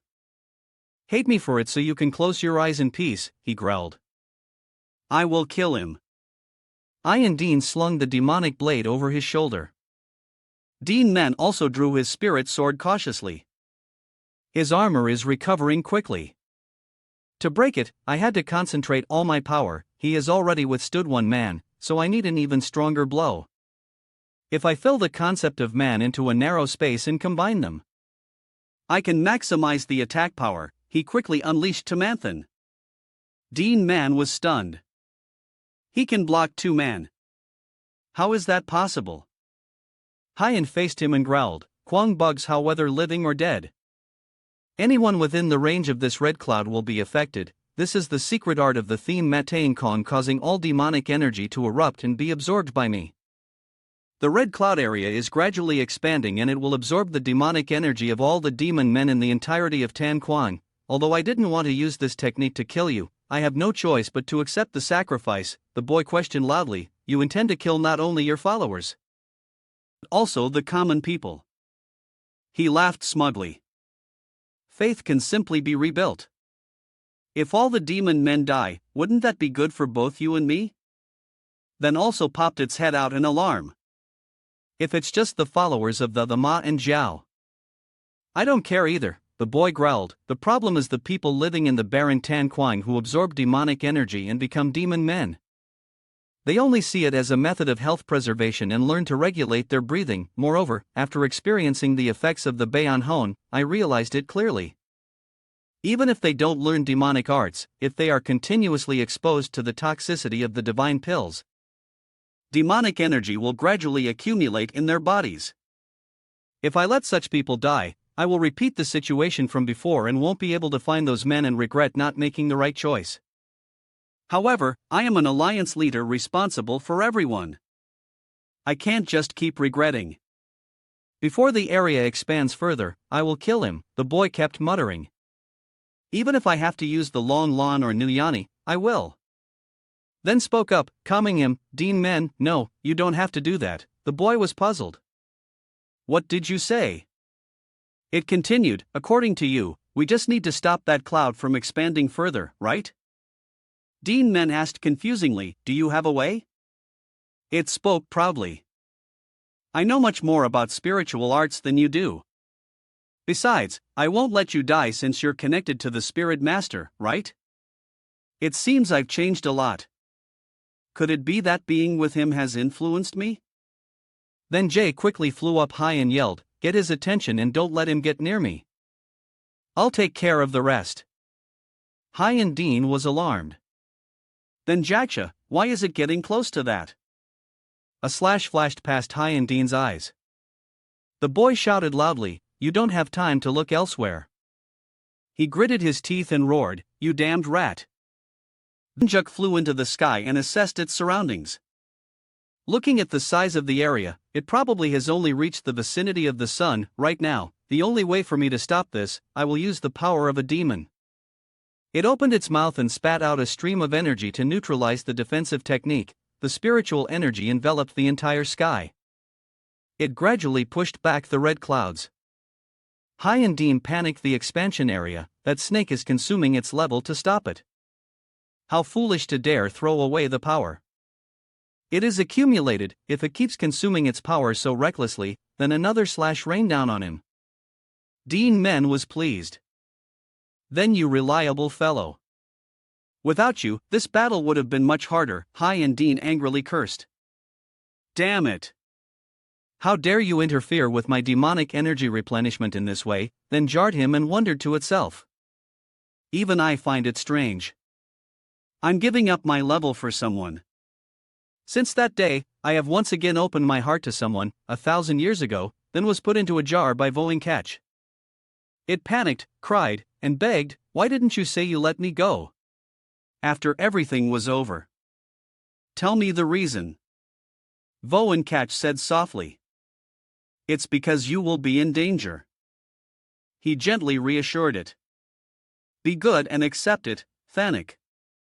This is the only way for you to survive. The lid of the jar closed, and Thanik could no longer hear anything. It thought angrily after the lid closed. It seems he said something else anyway. It was probably just words about being a tool or something, catch. At least your descendant. He doesn't see me as a tool. Even if he commands me, he still knows how to show gratitude. He respects me. This is not my arrangement to erase the spirit master. This is yes. I chose this for a friend. It was my own decision. Its spiritual energy poured out. The Nick of the past cried endlessly, please, I'm not begging for freedom. Don't lock me in here, catch. He was silent for a long time. catch closed the lid and said softly, I'm sorry. Then Jigbaksha, now you probably can't hear what I'm about to say anymore. You really helped me a lot. Not being able to show affection for you is my regret.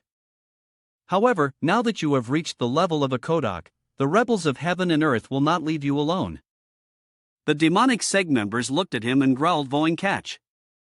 Where are you? Bring out that demon. If someone finds you in the future, I hope you will find freedom.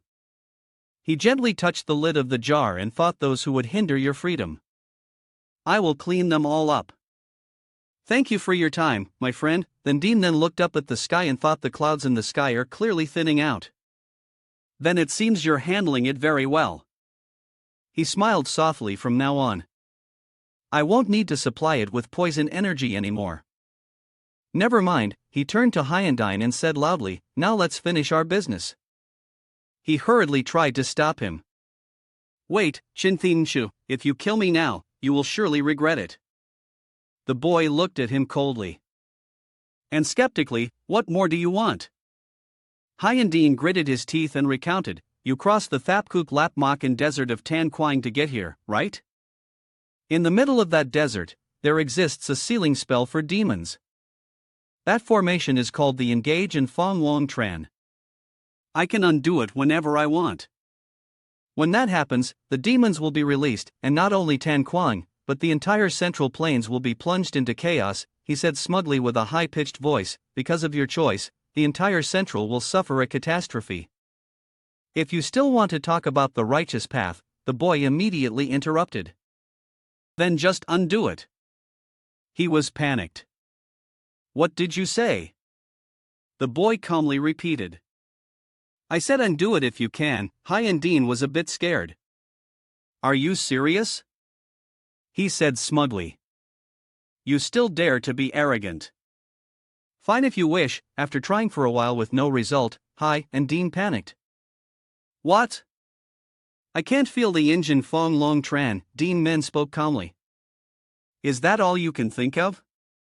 Do you still not understand the situation? It's thanks to the engine Fong Long Tran that then was reborn as a black snake. It has devoured all the demons in that formation. He panicked. It devoured them all. Damn it. The demons I work so hard to collect, Duan Men slashed at him fiercely and shouted. So what are you going to do now? Hi. And Dean was struck dumb. The boy continued calmly. If there really is someone who would bring chaos to the world, then no matter what it is, I will destroy him. Hi, and Dean's eyes looked at him highly, wondering, even after using every trick, I still have to face defeat, dying just as I was about to achieve the demonic way of the world. He regretted it, constantly asking himself, why didn't I destroy the Duan family from the beginning? Why? Looking at his corpse, lying stiff on the ground. And he said softly, now it's over. Even though I've killed the demonic sect leader, I can't let my guard down. What a tedious and long battle. Whether it's the Mong Fai or the man in Zhao, the war will continue. He looked up at the sky and exclaimed, the clouds in the sky have almost completely dissipated. Duan Men held out his hand, summoning and wondering to himself, what is then doing? It never arrives at the right time. Thenjik was forcefully pulled down from the sky. Duan Men quickly caught it and sternly reprimanded it. If you're done with your work, you should come back immediately. Always playing around. It panicked and retorted. I was about to come back. Did you have to summon me so forcefully? Seeing the boy's confused look, it became flustered. What's wrong? Why are you staring at me? Is something wrong? Then Juk then explained, at that time, I dissipated all my energy as a demon. Narrowing the cloud's range without caring what would happen to me afterwards, and the moment I thought my energy would disappear and dissipate, I felt something. The birth of a new energy, the resonance of a new energy, he exclaimed in surprise. So, you're not a demon now, but I become a dragon. It said proudly. That's right. Even I couldn't have expected the result of breaking free from these chains. The boy was confused. Aren't dragons born from the energy of heaven and earth? So, you're an Asian dragon, right? It retorted, perhaps not. I've never seen a demon become a dragon before, so I don't know for sure. Perhaps the demon period is considered the period of an Asian dragon. Duan Men looked at it skeptically, so, have you acquired new abilities? Can you no longer use poison? It answered confidently. I can try many different things, but I can still use poison as before. However, since my dragon energy is still like a newborn's, I'm not sure how much it will help. The boy immediately reassured it. With what you have now, you've already helped me a lot. Why do you look so sad? It suddenly exclaimed. That's right. You should also be thankful that I became your familiar. I can't believe I gained a new energy in such a short time. The boy happily turned around and said softly, it seems we've achieved what we needed to now. Let's go home. The war with the demonic path has only just begun. Venton, who had appeared from behind at some point, held high in Dean's corpse and continuously drank his blood. Duan Men turned his head in shock. What? Who is he? When did he get there? And Dean stammered. You're so dogma. What are you doing? He wasted no words and slammed his fist into Hyan's head. Banan was pleased. So this is the blood of someone who was accumulated energy. Just by drinking the blood, I can feel my power increasing. I have to thank him. He looked at the boy and spoke. Oh, long time no see. Duan Men, I didn't expect to see you hearing Tan Quang. Duan Men was skeptical. This voice, could it be? You are Duong Van Tan. You look at the boy smugly. Oh, you still recognize me. How touching. I thought you would have forgotten someone like me. Duan Men was confused. A moment ago, the demonic sect leader called that guy Sodak Mama. So you were the one who broke up the battle between Kong Dong and Conlin, the boy continued to question, and you were the one who killed the martial artists sent to support Conlin, right? He calmly replied, those guys? Actually, my grandfather did it. But you can just say I did it. Those who opposed surrendering to the demonic sect. I killed them all that day. Sparing no one, he suddenly went into a frenzy and roared. But the thought of you and the Duan family suffering the consequences of that really thrills me. But it's still not enough. Before he could finish his sentence, Duan Men had cut him in half. The boy's face darkened as he growled. Sending your family to Conlon was the last favor the family head's mother granted you. At least it was a chance to restore honor to the duo name. He spoke with a sarcastic tone. The duo name? What does that mean to me? Venton's body regenerated instantly as if it had a life of its own. He said loudly, after being demoted so miserably, do I have any energy left to care about that? You can have that family honor all to yourself. The boy was confused. Are you still human? Then Jay immediately replied, I don't know what it is. I'm sure he's done something more than just magic to that body. Although it's faint, I can sense some kind of spiritual essence from his blood. It's not just simple magic or an ordinary inner core. It's the trace of a power even higher than a dragon like me. What has he done? Venton shouted excitedly. I've been looking forward to seeing you again. He jumped into the air and then charged straight towards Duan Men. You stole everything that should have been mine. I will kill you. The boy calmly took a deep breath. Duan Men's figure vanished right before his eyes. He looked behind him in a panic, seeing nothing. His entire body was chopped into tiny pieces by the boy and sent flying everywhere. Duan Men's face was grim as he said in a low voice, not even worth listening to. If you want to kill me, you need to become stronger before you show up. From the pile of flesh, Vanton suddenly spoke. You're right. Even after reaching Cookmama, it seems I'm still not strong enough. The boy looked back in shock. You have become a monster from the pile of flesh. Then Tone regenerated as if by a miracle. His tone was full of sarcasm. A monster? You saying that makes me sad. Call me by a more impressive nickname. You're famous all the way to Tan Quang, after all. What was it called again? AMD Kim Long.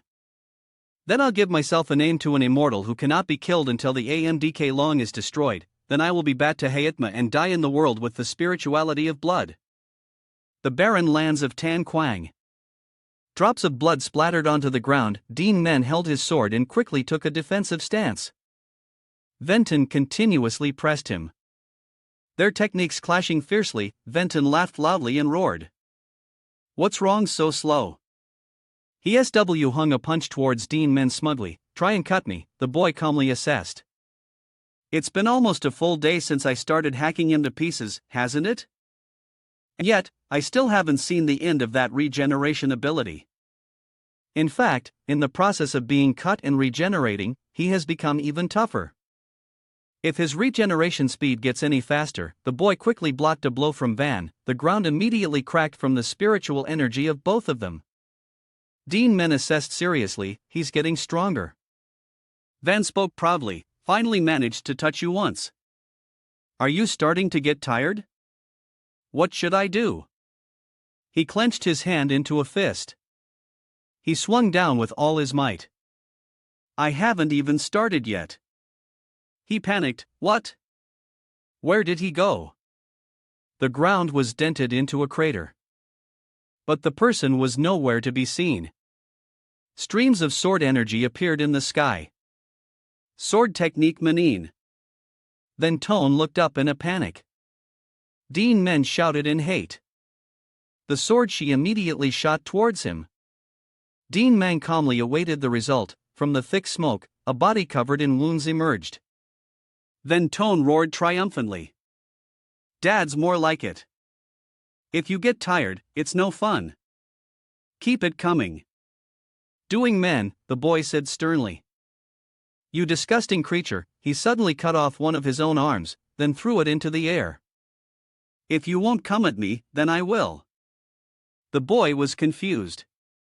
He cut off his own arm. And threw it. It clearly has no internal energy. And yet, what's the meaning of this? From the arm thrown into the air, Venton regenerated once again. Duan Men looked at him in shock. He rushed in front of the boy. The boy was stunned, inking. Regenerated from a severed arm, Venton grabbed Duan Men's arm, the muscles on his body bulging. He roared triumphantly. "It's not over yet, Hyatt. Bao Kong." His body exploded once again, the immense power sending Duan Men flying. He slammed into the ground and skidded for a distance. His body was quickly caught by Thanik. It panicked. "Are you okay?" The boy answered. "Shaken. I'm fine." It gritted its teeth in confusion. How is this guy struggling with just him? Could it be because he hasn't rested for days? My poison energy is also nearly depleted, Vent 1 quickly regenerated. He walked over and spoke arrogantly. "I'm gradually getting used to my new body, aren't I? But now my perspective has finally returned to how it was in my childhood. I understand. Being held back by someone like me must be frustrating for you, right? The Central Plains must be engulfed in a great war with the demonic path. Now the demonic sect leader has been dealt with. All that's left is to return and deal with the Muon. So, what are you going to do when this immortal keeps bothering you?" Then Jay reminded him, "Both you and I are exhausted from the continuous battles. Let's retreat for now," the boy calmly cut it off. "No, it's difficult, but give me one last supplement of poison energy. I figured out a way to stop his regeneration." It immediately spat poison onto Duan Men. "I understand. This is the maximum I can give you," the boy said softly. "Thank you." Venton continued to charge forward. The boy calmly dispersed his spiritual energy. His blood contains spiritual energy along with the energy of Sada. He must be relying on that poison energy for his regeneration. "I just need to break that balance." Venton suddenly froze. The spiritual energy before him terrified him. What? Suddenly, the energy. The boy calmly continued his technique. Disperse the energy into small fragments until it turns to dust. Duan Men's eyes widened. A blue light flashed across the bottom of Duan Men's eyes by Dokfu. The spiritual energy spread out like a faint mister on him. Venton was terrified. What the hell is this, a fog? He looked behind him. Then he swung a punch in this direction. He suddenly stopped. No, I know. He's trying to recover his internal energy in the fog. A shadow shot past his back. He turned around in a panic. Over here. Venton's arm was immediately severed. He said smugly, "Ha, it's useless no matter how many times you cut me. Why don't you understand? This arm will just take a moment." He looked down in terror. What? Why is the regeneration so slow? The spiritual energy hasn't weakened either. Could it be this fog? Duan Men's figure appeared behind him. The boy said, internally, "I've infused the fog with various poisons that weaken the body. No matter how strong your regeneration is, it's hard to overcome a combination of countless toxins at once. Before your body can adapt to the poison, I will crush you into pieces." The boy launched a final blow at Venton and his entire body shattered into fragments. He screamed in pain as another slash rained down. He madly questioned, "Damn it!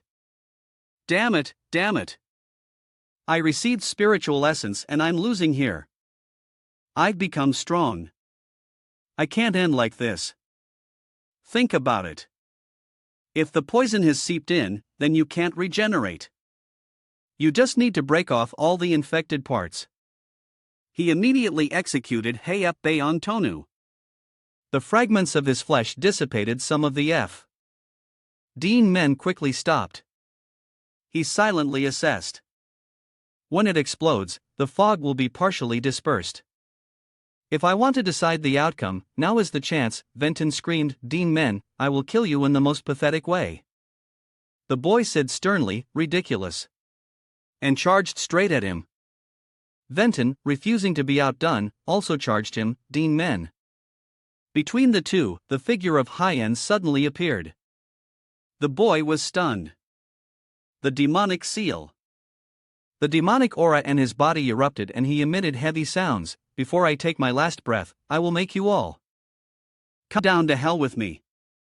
A thick smoke enveloped Duan Men's body. The boy panicked. Damn it. What the hell is this? I can't avoid it. It wrapped him in a sphere. The Tambongok fungi FAP uses the caster's life as a sacrifice. A powerful sealing technique is activated, trapping the opponent in the form of a jade orb, causing them to fall into an eternal inner demon. Inside the Tambongok, those who cannot overcome their hidden demonic nature can never escape. Even in death, Venton and Duan Men were sealed in the sphere. The boy fell into a deep sleep. Venton showed no movement either. Thanik struggled to get out of the sealing shell. It pained exhausted. Then Jay looked at the sphere skeptically. That demonic sect leader playing tricks even at death's door. What the hell is this? It's completely ineffective on me. Is this a technique that only works on humans? Regardless, how can someone as strong as Duan Men not be able to get up? It continuously shouted into the sphere. Duan Men, wake up. You are the leader of Duan Men. How can you be held back in a place like this? Get up. If you don't wake up, then it suddenly froze. Then I wait a minute. If he never wakes up, then I'll be free. If I run far away, can I live? Peacefully for the rest of my life. But if that happens, what will become of this? Then Jig sighed helplessly and muttered. I'm not doing this because I like you. It transformed into its dragon form and said sternly, it's just in case someone uses a technique to pull my soul spirit out of you. That's why I'm doing this.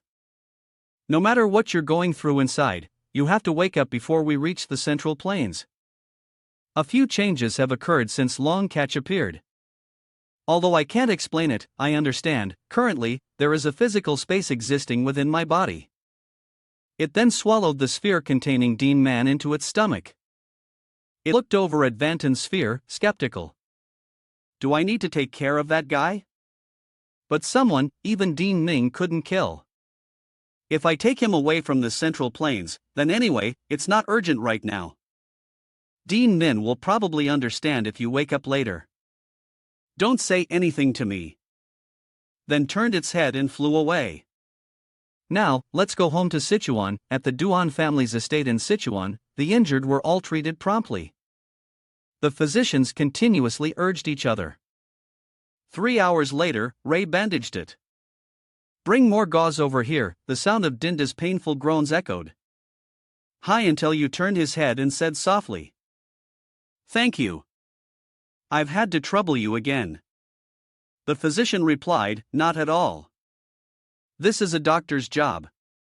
He gradually recalled. Before going to Min, I stopped by the Duan family to treat my wounds. The Duan family had gladly provided a sick room and treatment at the medical hall. However, upon hearing that the alliance leader continued to press on towards the demonic sect, he couldn't hide his surprise. Even though he's the alliance leader, he's still just a child who makes his parents worry. Alliance leader, I hope you return safe. Without any danger, in the AM dock hall, Kaido was restless. Duan Men, that boy, did his puberty come late? He's getting more and more out of hand. I want to support my son's affairs, but I feel increasingly distant. He needs to think about the people who are worried about him, too. She turned her head and asked, what is it? A servant reported. Family head. A guest has arrived. She was puzzled. A guest, show her in. Maida entered at the servant's gasps of admiration. So beautiful. She said softly, greetings, family head. This young lady is Duomai. After a while of talking, Kaido was endlessly surprised. So, you're saying you have a connection with Duan Men? My two affirmed, my late brother. He saved me. I was just waiting to die from the TM mock disease. After that, I wanted to repay his kindness, but I never had a suitable opportunity. Today, when I came to the medical hall for work, I heard from the victims that the young master is fighting the demonic sect alone. I don't want to sit idly by just because my body is weak. So, I want to do something useful for the family, which is why this idea came to mind. Kaida suddenly suggested, would you like to try calling me mother? She was flustered, pardon? she replied cheerfully. I'm just kidding. If Dean Min met such a beautiful girl, he should have at least introduced her to me. Maida was shy. It's not yet time for that, but she looked at the girl before her and exclaimed, Dean Min, that boy has a connection with a beautiful girl and didn't let me know. Mu explained flusteredly. It's not that I didn't want to, she thought firmly. That's right.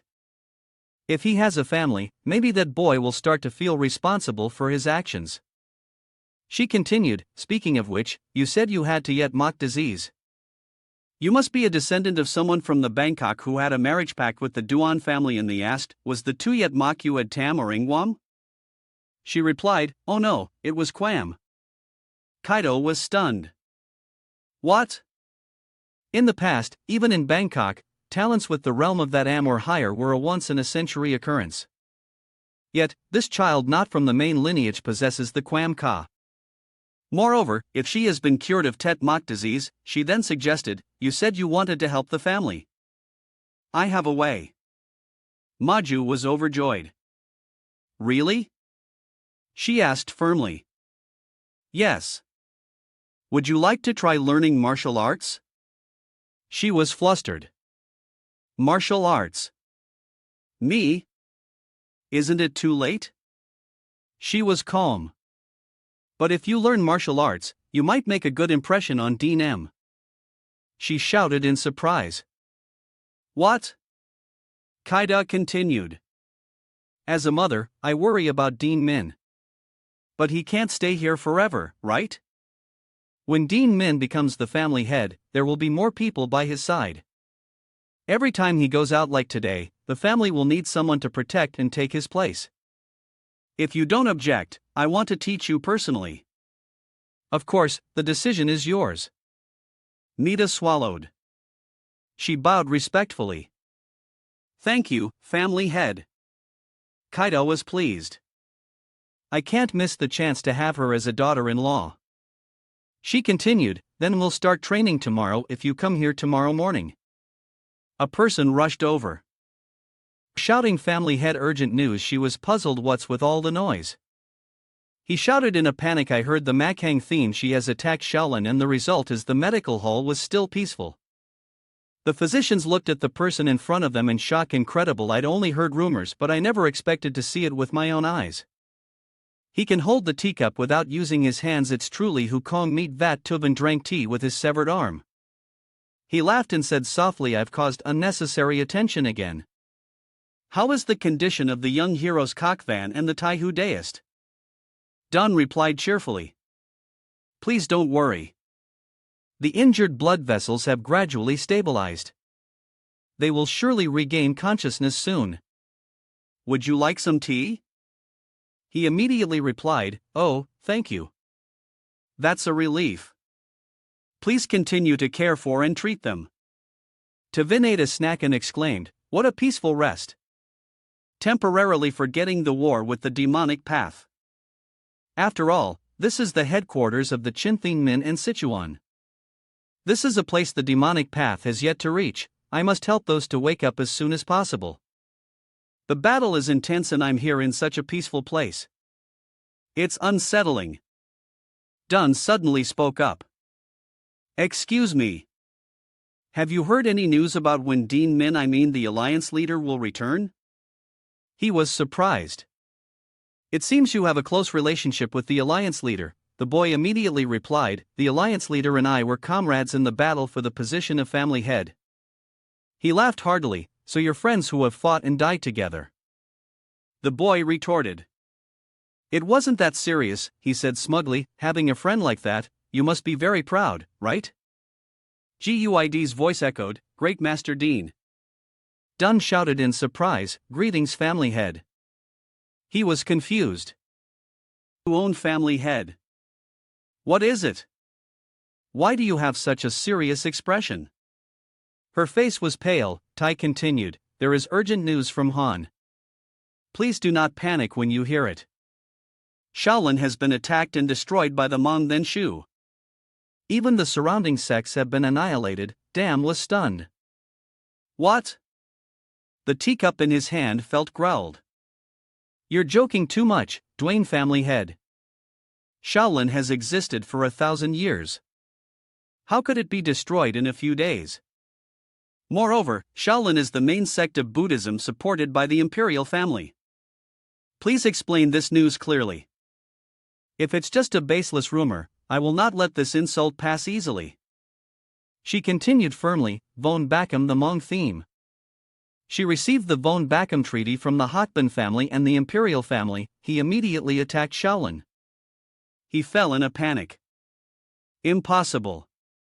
Has Shaolin been abandoned by the imperial family? Kaida continued, I know you're heartbroken, but this isn't all. He was skeptical. What else is there?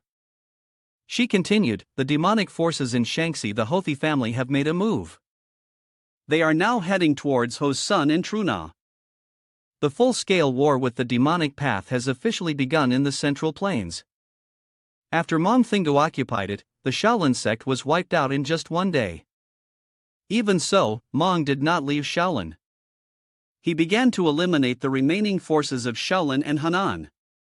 As if his purpose was to erase all traces of Shaolin from this world, Tronkech sat on the corpses of the monks and said reproachfully that it is late again. Among the remaining forces, there are quite a few masters. I was planning to deal with them myself, but I didn't expect you all to be so slow. He looked at the high-ranking monks before him and said loudly, the reclusive high-ranking monks of Shaolin, who have severed worldly ties. Don't you only appear when Shaolin is in peril, but I think you're too late. It seems you have all reached the Hoakan realm. He suddenly smiled devilishly, just in time. I was getting bored. He raised his sword and said loudly, you all, will you play with me? The first high-ranking monk attacked him. Tronkech leaned back to dodge. He was smug, not bad speed, but your flank is exposed. His sword swung straight for the monk's point. He looked at the sword in panic, unable to pierce through. Blocked it, huh? Tronkech looked at him with interest. Golden protective chi, Kim Kong Bad Hoi. The old man spoke firmly as expected of Buddhist Truki, pure yang righteous energy.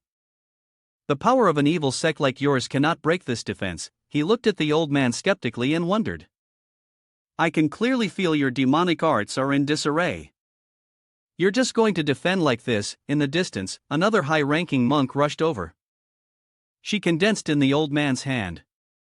Boch bathing quiet, Tronkech looked at the giant fist before him in surprise. Oh, so this is Bog. Golden Quan. It's not a long-range attack, but uses intention to guide chi to strike from afar. With undiminished force, it could inflict damage like close combat without wasting chi, but Tronkech easily blocked the attack with one hand. The high-ranking monk was horrified. Bogan Quan, enveloped by Kim Kong Bad Hoi, was completely blocked with one hand. Tronkech continued to attack the high-ranking monk, speaking softly. I've long wondered about this pure yang intention thing you all keep mentioning. Why do self-proclaimed masters love to preach such long-winded principles? Just use overwhelming power to crush the opponent and be done with it. A single slash from him finished off the high-ranking monk, cutting him in half. The remaining ones were all horrified. He calmly continued, using intention to guide a strike from afar. Just slash really hard with a lot of energy and it's done. What's the difference? A single sword strike was enough to finish off the high-ranking monks. Tronkech looked at their horrified expressions with satisfaction. That's why I really like the Sword Devil's martial way. Slashing, stabbing, killing. That is the true essence of martial arts. The attack range isn't as far as Bobbing Quan, is it? If I swing 5 times, harder. I'm sure it'll reach. The surviving high-ranking monks were horrified. What is he saying? He doesn't understand the principles of martial arts, yet he can increase its power on his own. The scary thing is that what he's saying isn't just empty bragging. Is the person we're facing really human? No. This person has surpassed the limits of humanity. To be precise, he is a demon god. A single sword stroke split the very space in two. The blood of the high-ranking monks flowed down. The pagoda behind them was also destroyed by him. He looked at the monks' corpses with boredom. I should have been a little gentler. I was planning to leave the main hall. Because it suits my taste, well, even with this much, I've gotten used to the feeling of cutting down a whole building. I'll just do it more skillfully next time. Someone approached from behind and said softly, Themshu, forgive this lowly one for interrupting. He turned his head and replied, and Len, you're late. Kim Len led his troops back and said respectfully, we have dealt with Thon and Guy. He looked at the head in Kim Len's hand and asked, what is that gift in your hand? And Len immediately replied, this is the head of the one who was to become the next abbot of Shaolin. He was gathering nearby monks to prepare a counterattack. They were all wiped out by me not long ago. Trunk Ketch calmly said, you've worked hard. Now there's nothing more to worry about in Honey. By the way, how is the situation in Shangi? He quickly replied. After the mobilization ceremony, Kim Len has been acting together with the Quan Dao and Mao Trong Ketch said loudly, you're a bit too hasty. And Len, what if Kim Len and the whole of family achieve the first merit before you? He bowed his head and said in a low voice, this lowly one has long since abandoned all personal feelings. Kim Len and I only act as the theme choose loyal limbs. Trunk Caps then continued, a little ambition is fine. Who knows, you might get a chance. That's enough talk for now. Return. 1,000 years have passed. Shaolin, the center of the martial world, has been completely severed. And that news reached Sichuan. The news of Shaolin's fall quickly spread to the Duan family. Even before the news of the attack on Shaolin was delivered, the Qinthing men had been stationed at Truxun. Due to the mobilization ceremony of the Shanghi Hoa family, the Qinthing men didn't even dare to send aid to Shaolin. The strategist of Qinthing men, Jakat Thongdan, in the current situation, they must find the best option. The old man held the letter in his hand, panic after receiving news of the Hoa family's mobilization ceremony. They had dispatching Gok Duo and Hok Van Aoa Sun and Trung Nam to persuade the two great sects to stop the Hoa family's advance. Although Hoa Sun and Trung Nam both belong to the Shanxi righteous sects, their relationship is not very good. Both sect leaders are masters who have reached the Hokan realm.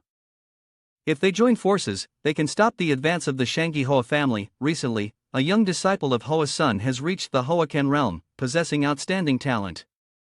If he cooperates with Anak Duan and Hokfan, there will be a total of 5 righteous sect masters who have reached Hoakan and Shanxi. The Shanxi Hoa family only has to cook. Ma masters. No matter how strong they are, they cannot compare to a monster like Mongfu as long as they can deal with those two. The righteous sects will not be at a disadvantage in the battle in Shangi. Meanwhile, the remaining forces of Qinthing men can move to Hanin. Of course, that is if Hoa Sun and Trung Niam put aside their differences to act. The only hope is that Ening Duan and Hokfan can persuade them. At the Hoa Sun sect, in Gag Duan's voice echoed, what did you say? He was stunned. No cooperation. Senior sister, did you really hear what I said? And was calm. I heard everything. But they've only just held the mobilization ceremony. The Shanghi Hoa family's forces haven't attacked anywhere yet, right? So, we have to be the dogs that run after the stick and even cooperate with those waste from Trong Nam, and Goku looked at her cautiously. I knew it wouldn't be easy. As soon as I mentioned Trong Nam, she got angry. Right before the meeting, senior sister was deceived by those Trong Nam people and she taught them a lesson. After that, the current Trong Nam sect leader, knowing the situation, Haku also retaliated against Hoasan, and since then, many retaliations back and forth have built up conflict, but now is not the time to settle that score. He continued, even when the Namkong family had lost to Makang Thinshu, and now he has his eyes on Shaolin. If Shaolin falls, it will clearly be our turn next. Disciple, may I say a word? She suddenly noticed the person behind him. Then Men, is that you? The direct disciple of the Hoax leader, Then Min, stood there calmly. He said loudly, disciple understands martial uncle's concern, but the 1,000-year-old Shaolin will not be easily subdued. Conversely, we must also consider the possibility of Ma Kuangi's failure. We can wait to hear the results of the incident at Shaolin before acting. He immediately retorted. We would be complacent if we wait until Shaolin is destroyed before acting. It would be too late, the boy continued. But we don't know if Shaolin was destroyed because Ma Kuang thinks she was truly strong or if Shaolin was weak and thus defeated. But Hoa's son is different. Right, honestly, if they attacked Hoa's son, disciple could prove Hoa's son's might. But it's a pity. And Goku was stunned hearing him speak. The men is a rare talent having reached Hoa Ken at a very young age. In the past, if I had heard those words, I would have believed and felt at ease. But now it sounds so childish. Even though he's about the same age, I didn't expect him to be so naive. He turned away abruptly, annoyed. He is still far from mature, he thought to himself. There was a time I thought this child would be on par with Hictaling Shu or Mongu and Dian, said loudly. In any case, Ho's son has absolutely no intention of cooperating with Trong Nam. Those damn Trong Nam people, if they're not satisfied, then let them come to Hoa's son, kneel, and lick my heels. Inactu slammed the table and stood up. Understood. Then I'll take my leave. She was alarmed. Where are you going? He said. Annoyed. Since you said that, I must go to Trong Nam to find a way to cooperate, she roared in anger in Gaguyu. He spoke calmly. If you're not going to change your mind, then don't stop me. Today, I didn't come here as a disciple of Ho-san, but as an emissary of Chinthine men, and growled angrily. How arrogant. Your tongue is truly a problem. It's been a while since I gave you a beating. Want to try? A loud noise suddenly came from outside. Indeed, what? What was that? This aura, she quickly ran outside. What's wrong? The demonic sect members had arrived, speaking loudly. The righteous sects these days are all so weak. Haven't even warmed up yet, and it's already like this. No spirit at all, Kung Heian said softly, relying on power to put on errors, even taking training lightly. It seems this is the only outcome, and Gokun questioned angrily. Who are you? They said softly. These people have a very unusual presence. Perhaps I should tidy up my clothes and formally introduce myself. We are the guardian protectors of the Hothi noble family, and Gokdwayne was stunned. The Hothi noble family come high and continue. I'll skip the pleasantries and get straight to the point. By the decree of the demonic paths lady, O Adam Chin, we are here to destroy your esteemed sect. The Trong Nam sect was still peaceful before the storm. Hokdu held the teacup in his hand and said sternly. Shaolin has been attacked by the Ma Kuang Thin Shu. The Hothi noble family has mobilized their troops. Hawk Van, perhaps you are right. We cannot just stand by and watch. If the various forces are acting in unison, there must be a reason. Has this news been delivered to Hon? Hawk Vanham was firm. Chinfan Min has dispatched me and in Duan together. He spoke softly. Calculating.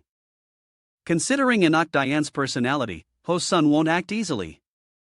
But with the situation in Shangi as critical as it is now, perhaps they can't maintain their pride for long. A disciple's shout rang out. We're under attack. Both of them turned their heads in alarm. What? One by one, the members of the Trong Nam sect were struck down before everyone's eyes. Kim Len gently walked over to a disciple. He panicked. My senior brothers are being cut down like grass. What's happening? Senior brother Vinchuan was always so cheerful. Junior brother WM, who was training with me this morning. I can't believe they would die such a sudden death. Len looked at him and said softly, Are you trembling? I'm usually not interested in killing cowards with no will to fight, but today the situation is different.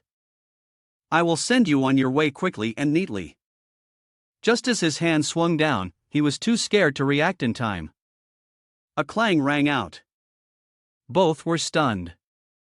A sword had blocked his strike. He panicked. Sect leader. Kim Len suddenly became unusually excited. Sword sect, I finally get to meet the leader of the sword sect.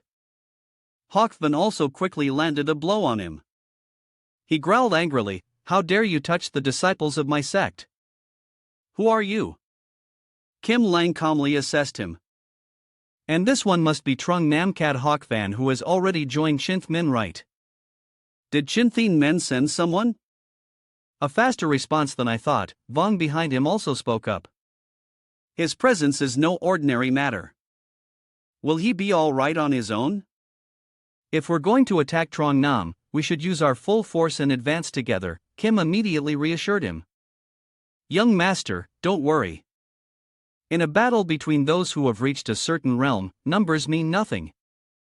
Please trust me and just observe the situation. The troops are only needed to surround and pursue the fleeing remnants. All the credit for destroying Trong Nam will belong to you. Young master, he was flustered. If you say so, then it is so. Hawkins shouted excitedly, how dare you spew such arrogant words with that filthy mouth? The demonic aura on his body rose. He replied softly. Whether they are arrogant words or a prophecy will soon be clear. Show me some real strength. Both Hawk Van and Hawk were shocked. How can he have such a vicious demonic aura? The erupting demonic aura enveloped Kim Len. He roared just in time, killing Tehoacan masters will bring even greater merit. If that's the case, then let's attack at the same time. I hate wasting time. The powerful demonic or spread throughout the Trung Nam sect. Hawkdu immediately gave a signal. Hawk Van before the encirclement is complete. Lead the disciples to Ho's son immediately. He was confused. We must fight together to break the siege, he continued for a long time. I thought I knew all the cook masters of the manga. But the identity and realm of that masked man are very difficult to guess. Even in this situation, he's still acting alone, which means the other CUC masters have already gone to Ho's son, was stunned. They're attacking two places at once. This is probably a strategy to prevent one side. Their Trung Nam or Hoasan from collapsing and the other from fleeing. If we know the enemy's forces are divided, then we will concentrate our forces on Ho's son and destroy the enemy one faction at a time. The rapid demonic aura rushed towards them.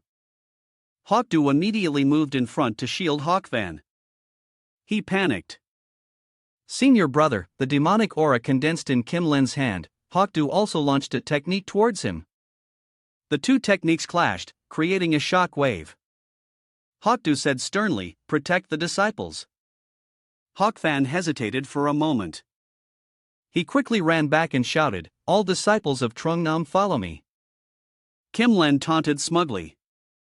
Even if both of you attacked together, it wouldn't be enough. You want to face me alone.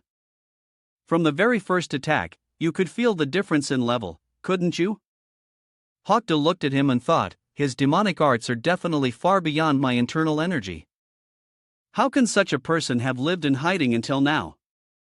His hand trembled slightly, who thought to himself, it's been a long time since I've felt this thrill of potentially losing my life. I must hold on until all the disciples have safely escaped. He unleashed his sword chi and shouted, I will make them pay for underestimating the Trong Nyam sword sect. Kim Len also shouted excited. Good. Make me feel happy. Hawken led everyone through the forest behind them. The Hoa family soldiers did not let up. Chase them. Don't let a single one from Trong Nam escape. Hawk Van looked back and cursed silently. Damn it. I expected this, but they're chasing it fast. A sect member panicked. Martial uncle. He immediately reminded them, everyone keep running. Don't look back. I will block them from behind. He suddenly froze. To the right of Trung Nam, a huge explosion suddenly erupted. He prayed distractedly. Senior brother, I pray you are safe. Beginning with the destruction of the Shaolin Temple. Shangi Hoa family launched a simultaneous attack on Hoa Sun. Sun and Trung Nam were swept into the storm of war in the then Sun mountain range of Tan Quang, then cursed silently, damn it, it flew through the sky in a panic. When I came to Tan Quang with that Duong mind, it didn't feel far at all. I didn't realize Tan Quang was so vast. I'm originally a snake, so I'm still not used to long distance flying. Duan Men, hurry up and wake up. Duan Men was still deep in a calm. His eyes were still tightly shut. Duan Men's eyes fluttered open. He looked at the space around him. And puzzled. What's this? I was clearly fighting Duong Vantun. Then the demonic SE leader's strange technique suddenly struck. Has that technique dissipated? He looked to his side and said softly, then how long has it been? Duan Men's eyes suddenly flew open. The surrounding scenery was so familiar it stunned him. He was alarmed. Could it be impossible? A voice echoed from afar since ancient times. Swordsmanship has always taken one of the 7 principles as its ultimate realm. Weight, speed, illusion, breaking, scattering, severing, and sharpness. But that is a path that mortals cannot comprehend. The ultimate realm is chosen because it is difficult to withstand the inherent resistance of the sword. So the world turned to principles like yielding to resolve it. On the contrary, one must use strength to overcome the resistance to achieve the ultimate hardness. Duan Men was puzzled. This is a scene from the past. Am I dreaming? I never thought I would see my master's shadow again. Perhaps in my subconscious, I was reminiscing about the days I spent with my teacher. The sword devil suddenly noticed him and said loudly, Why are you standing there like a thief watching others train? More importantly, how did you get here? If you don't answer, I'll cut you in half. Duan Men was stunned. This isn't a memory from the past. The sword devil's voice echoed through the area. Why did you enter here? Answer me now before I chop off that head of yours. Duan Men was stunned. This isn't a dream. He knows he can even talk. Did I really go back to the past and not just a memory? For now, I'll just make something up. He then introduced himself. I am Duan Men of the Sichuan Duan family. The sword devil directly drew his sword. Before he could finish his sentence, I heard that there is an extraordinary swordsman here. The old man's sword she had already reached him. The old man growled. How did you get here? The ground was immediately split into by the swordie. The old man's sharp eyes looked at him with great interest. Duan Men landed on the ground. He looked cautiously at the sword devil. The old man was puzzled. You're saying you've seen the sword technique before? Duan Men panicked. I forgot that my master's personality is quite eccentric. That eccentric old man, the fact that I dodged his last strike must have sparked his competitive spirit. There's no other way. If I respond with swordsmanship, he'll get interested. He fumbled in his pocket, stunned. Bhakti yet isn't here. Not just Bhakti yet, but Thanuku. If that's the case, the old man smiled strangely. Interesting. I didn't expect you to be able to predict my sword's path. Show me your true strength. The boy thought to himself, I'm screwed. At the Trung Nam sect, a frantic battle erupted. The ground and everything around was beaten to a pulp. Kim Len looked at the struggling Hokdu and remarked, I didn't expect it to take this long. You're tougher than I thought. As expected, you didn't become the leader of a sect by chance, but you can't change fate. Trunk Nam will be annihilated here today. Hokdu snorted in response. Just because you've won a little, you speak so easily of annihilation and severing bloodlines. Do you think a sect can be defeated so easily? Even if I fall, Trong Nam will not collapse. His imposing spiritual aura was revealed. Haku Nu Yen Zhang affirmed, as long as one disciple of Trong Nam survives, the will shall be passed on.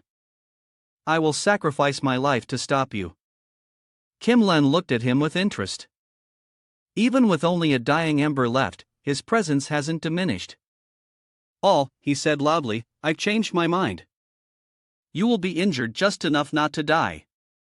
And I will let you witness every single one of the Trung Nam members who fled die right before your eyes. With that, he frantically rushed forward to attack him. Hokdu nimbly used his sword to block his strikes. He then controlled his demonic aura. Kolong Mong Kong.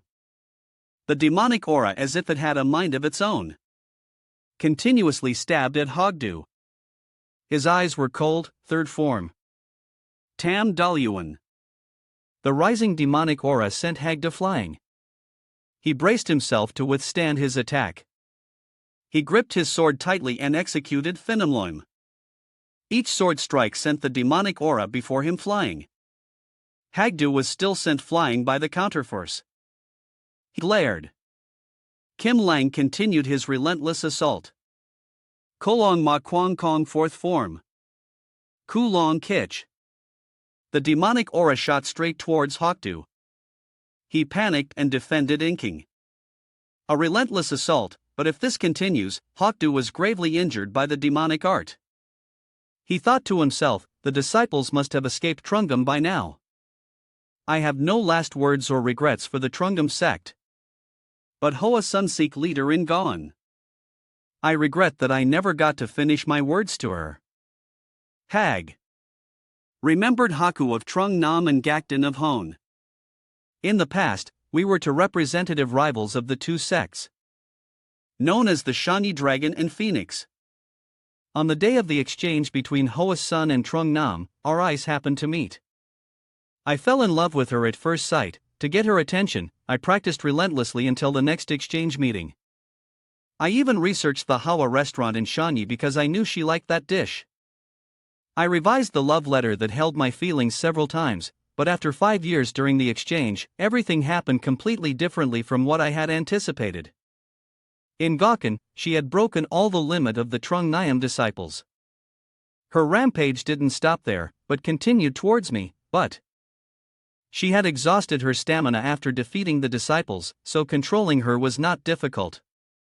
Although I tried to find a reason for Aninga's sudden actions, the voices of my junior brothers, Hokdu, continuously echoed, urging me on, senior brother, that which not only attacked the disciples, but also injured our martial uncle, senior brother, get revenge. Though I couldn't ignore the desperate cries for help from my brothers. I also broke the limbs of those from the Hoa Sun sect, thus, the exchange between Hoa Sun and Trung Nam was shattered. The reason Engine went on a rampage at the exchange was because my brothers had harassed her. Her and along with my regret for her. I felt disgusted and ashamed of my sect. I wanted to clear up the misunderstanding with her, but the relationship between the two sects could not be saved.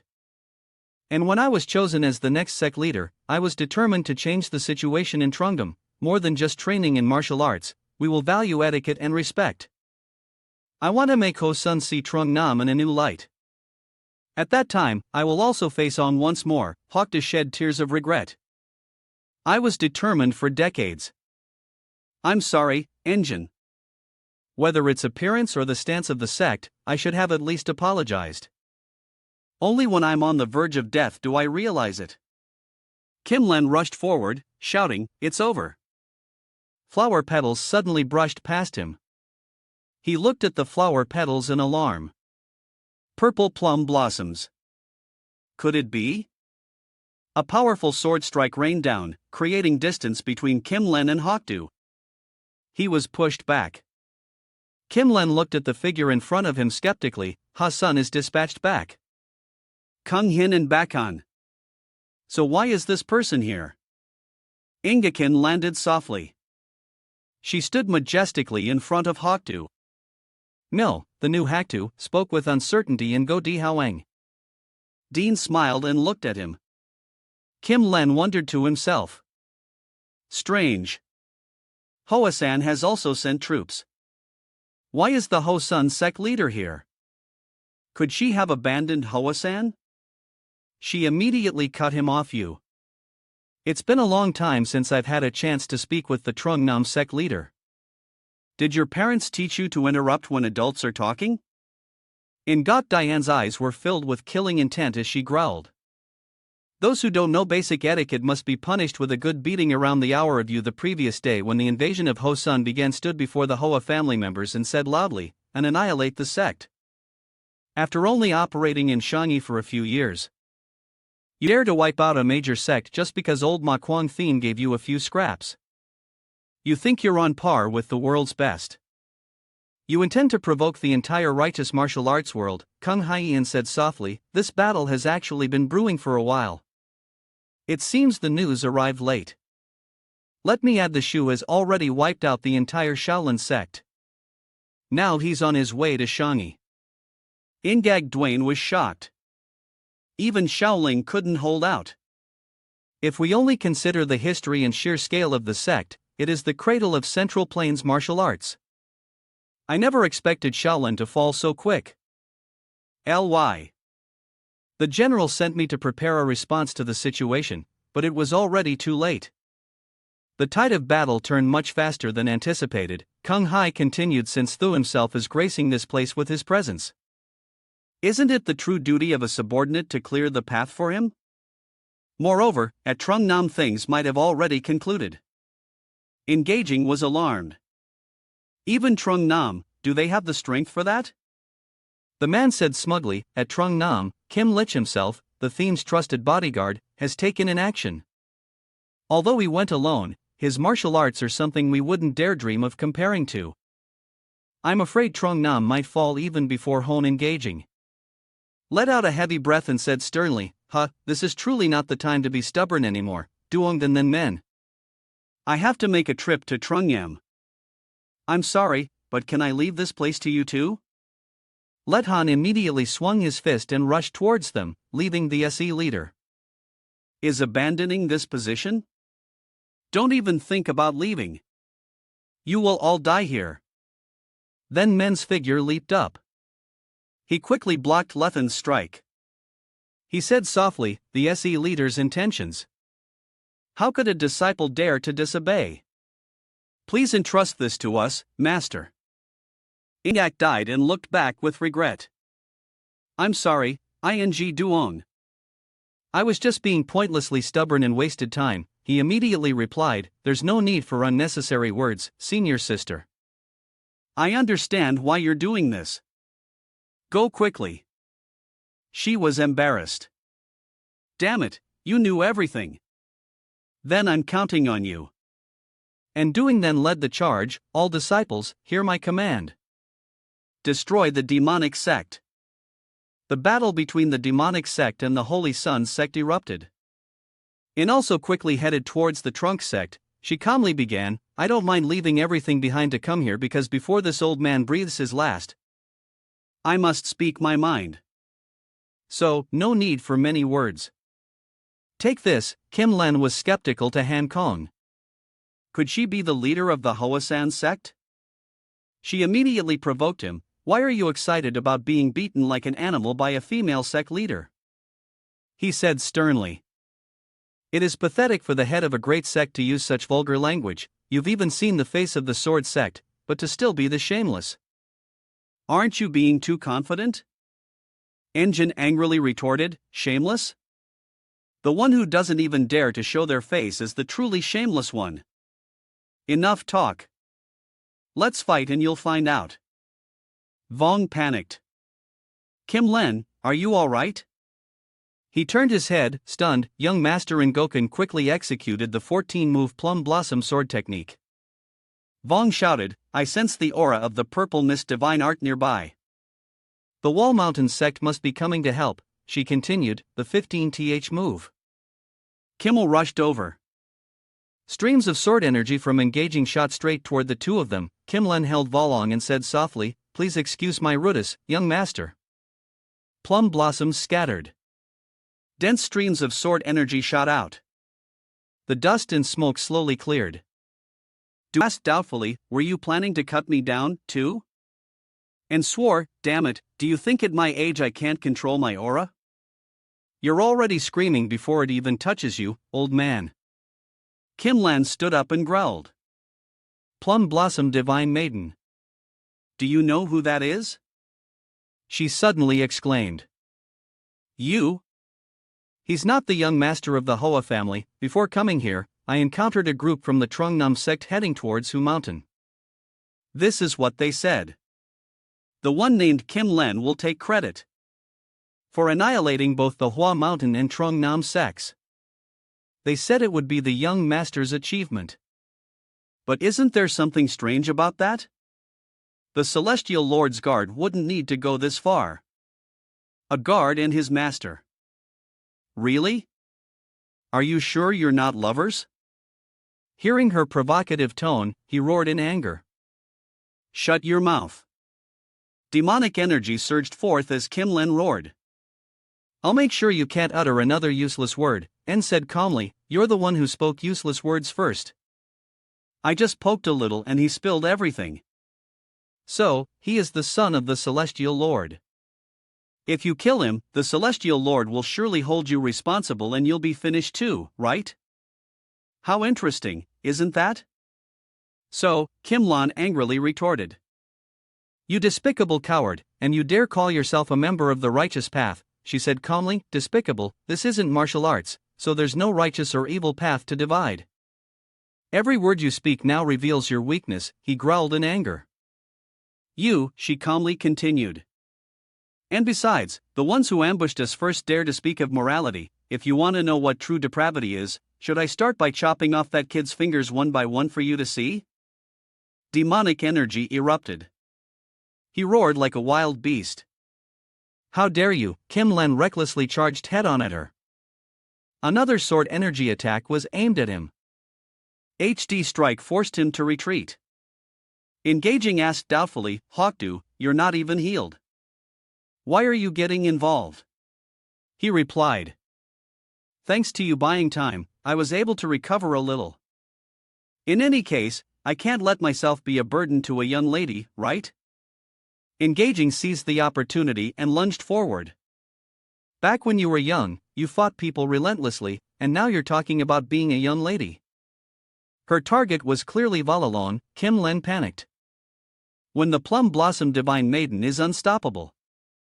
I can take out Sword Sect Master Hawkdew, but young Master Hook alone cannot withstand her attack. Gakden swung her sword. Kim Lang quickly stood in front of Valon to shield him. He exclaimed in panic, Kim Len. Engadgen's expression didn't change as she grievously wounded Kim Len. He bit his lower lip hard. A burst of demonic energy pushed her far away, and said grimly, just as I thought. The target is that kid. Kim Lang gritted his teeth. The longer this drags on, the more disadvantaged we'll be. He said softly, excuse me, young master, but this time I must retreat. Vong panicked. What? What are you talking about? With your strength, you can easily handle those two. He said sternly. Your safety is my top priority, young master. He looked at Engine and warned, I admit defeat, but the Celestial Lord will be here soon. At that time, you will regret not killing me today, and Dean snapped back to reality and shouted, wait a minute. Who said, I would let you retreat so easily? This time, I will definitely take that kid's head. Hawkdew immediately stopped her. She panicked. Hawkdew, what are you doing? Why are you stopping me? He replied, it's precisely because that kid is his weakness that we have a chance to survive. If you had killed that brat just now, he would have fought to the death. Of course, if we teamed up, we might still have a chance to win, but Hawkdew collapsed to the floor. And Dean was scared. Are you all right, old man? He gently reassured her, I'm fine, but my leg is injured. I think I sprained my ankle. Don't worry if I can just recover a little with a great heavenly circulation. And pulled him up. You bragger. Hawkdew was flustered. Sealed in the theme T long fuck is a thing of the past. Hawkdew smiled gently, flustered. Why bring up the theme T long fuck? That's ancient history. Thank you. And I'm sorry it wasn't for Trong Nam, but for the principles of the righteous path. This time, yes, but do you remember what happened during the friendly match back in the day? There was a time I wanted to apologize for what happened that day. Luckily, I was able to say it before I died, and Dean cheerfully continued, oh, that day. I remember even now when I think back on it, I want to break those guys' legs all over again. He was horrified. Just how much did my junior brothers tease you? She waved it off in embarrassment. No, it wasn't a big deal. I was just a bit worked up. Hawkdew cried silently, wondering, what kind of disrespect did you junior brothers cause? She gently explained, they read the love letter I wrote for you and teased me a lot about it. Hawkdew nodded. A love letter, huh? That's certainly worth getting angry about. I also stayed up all night writing one. He looked over, stunned. Huh? A love letter? And Dean lifted him up and said sternly, all right, I'll use my lightness skill. Hold on tight. Hawkdew was flustered. Wait. Tell me more about that love letter. Hu Mountain was now in ruins. Lethan clenched his fist and charged. Take this. Then Min took a direct hit from him. He coughed up blood in pain. His body slammed into the wall behind him, and Gaging called out loudly to Thin Men. Kung Hai appeared out of nowhere and reminded him, you should focus when your opponent is right in front of you. And Goku thought as he blocked the man's attack. Their martial arts are stronger than I thought. The men who just reached the transcendent realm might be able to withstand this power. The other disciples can't hold on either. If this battle D on our side will suffer even heavier losses. The men, you absolutely have to live. The men lay in the rubble, gasping to himself. At least I'm still alive. I reached the transcendent realm at the age of 20.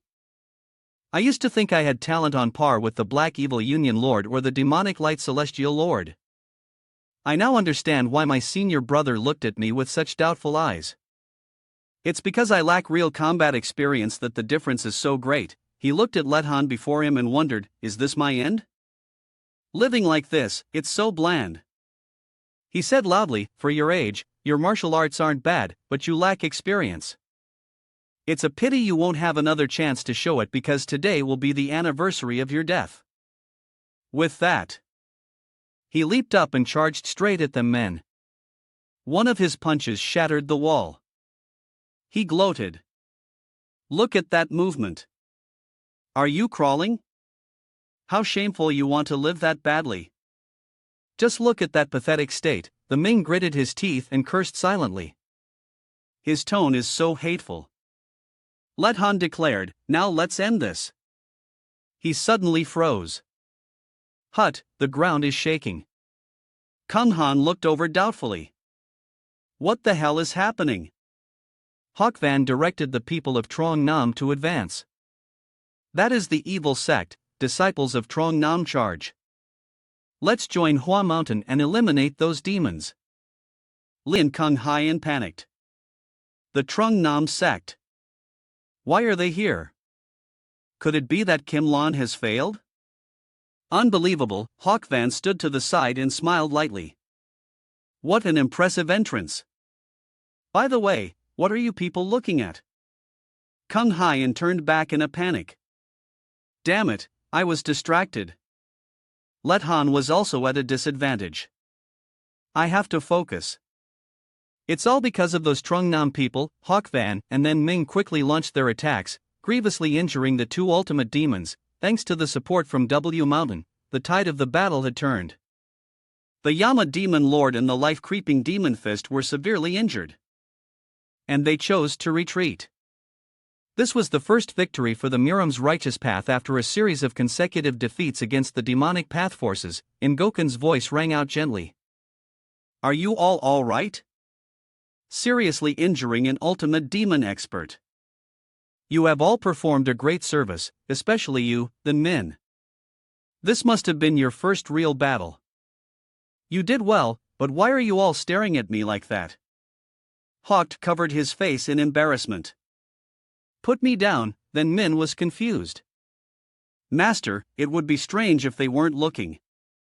They sat in the meeting room and in. Dean continued, let me summarize the situation. After annihilating Chara, the demonic light celestial lord is on his way to the Mi. We defeated the Hoa family forces in the Mi, but our losses were extremely heavy. Furthermore, we don't know how many more experts the demonic army has hidden besides the known ultimate demon experts from the three great demonic clans, especially that Kim Lin fellow. Although I forced him to retreat by taking the young lord hostage, but if we had fought to the death, neither Hawk nor I would have returned alive. Then Min was stunned. Even Master has to say something like this. He looked around doubtfully. Can that person really fight against a transcendent realm experts? She continued, we've only bought a little time. The situation is extremely unfavorable. They will quickly regroup their forces and attack. What if that demonic light celestial lord shows up with our own strength alone? We cannot stop them. Who spoke softly after careful discussion with Alliance leader Injin.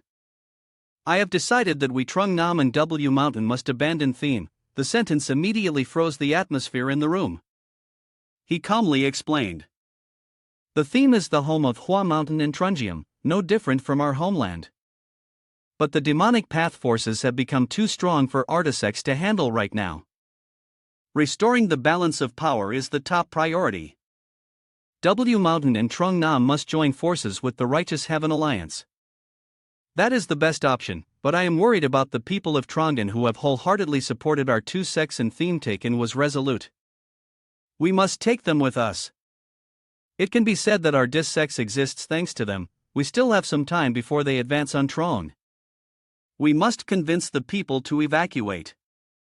Wait before the enemy arrives. In Den and Hawkvan, you will take this news to the Righteous Heaven.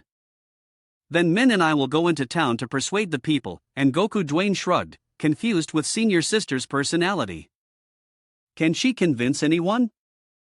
It'll be a miracle if she doesn't beat them up. She growled. You little brat. Are you still angry that I ignored your words before? He calmly replied, all right, Hawkvan and I will go to Trong and deliver the news to the Alliance. She asked doubtfully, then what should I do?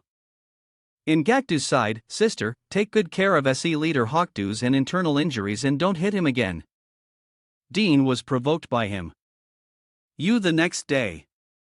At the Righteous Heaven Alliance camp in Tron after the battle with the Hoa family, W Mountain and Trung Nam announced their intention to leave Theme T and join the Righteous Heaven Alliance. Jakathong then looked at the letter with determination, recognizing that great sects from Theme are joining our side. Hawkvan and Duan must have convinced them. Furthermore, they also repelled the mysterious expert Kim Len and dealt a heavy blow to the Hoa family. This must have significantly weakened the demonic forces in Theme, but they probably don't have the means to investigate the Shaolin situation. We must do something for Shaolin.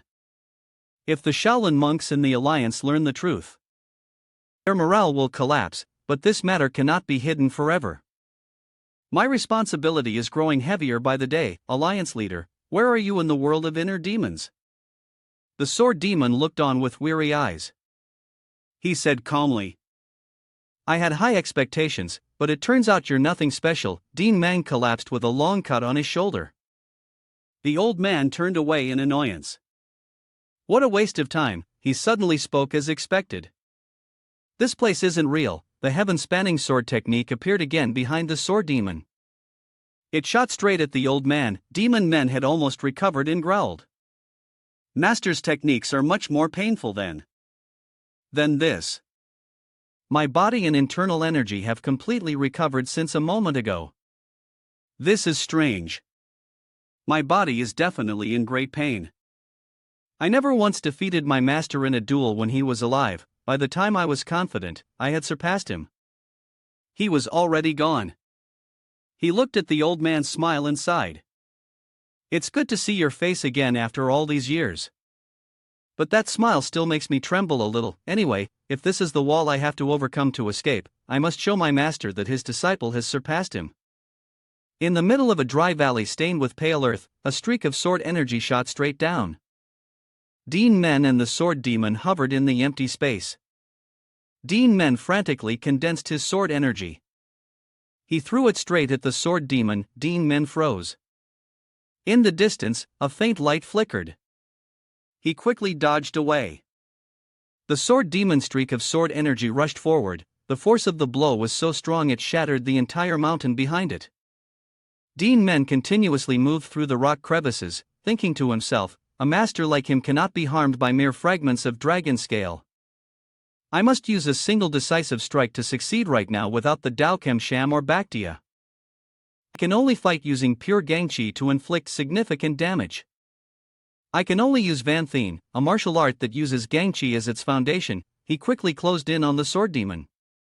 The old man immediately unleashed a powerful sword energy strike. Dean Mang quickly used the phantom steps. Based on the dragon scale's primordial energy, I can condense Gangchi. I will use that as a pivot to change direction. Although it will consume a lot of internal energy, but if I can recondense the Gangchi fragments before they disperse, I'll have a chance. He condensed his sword energy and slashed straight at the sword demon. The ground exploded once again. The sword demon actually blocked his attack. Although this is nothing compared to the internal energy I used to have at this moment. It's better than nothing. The old man swung his sword and Duan Men jumped away. He continued to charge forward. Even so, I need to try to use my spirit energy to wield the sword more flexibly and I'll be fine. The mountain shook for a moment and was then shattered by the sword energy of the two. Duan Men then swung his sword. The sword demon couldn't react in time. He took a direct hit from the Tin Quang. Technique, a fatal wound was clearly visible on the old man's shoulder. Duan Men said smugly. The disciple has fully repaid the wound on the shoulder. Master.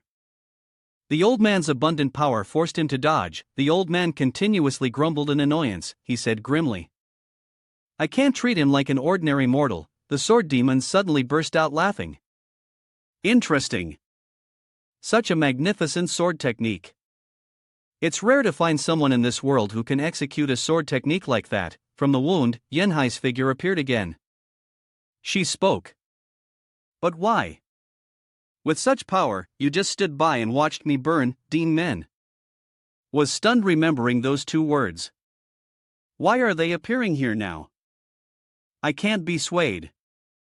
Didn't I already make it clear that this place isn't real? Yanhai questioned loudly. Are you going to use that sword to kill me like the people behind you?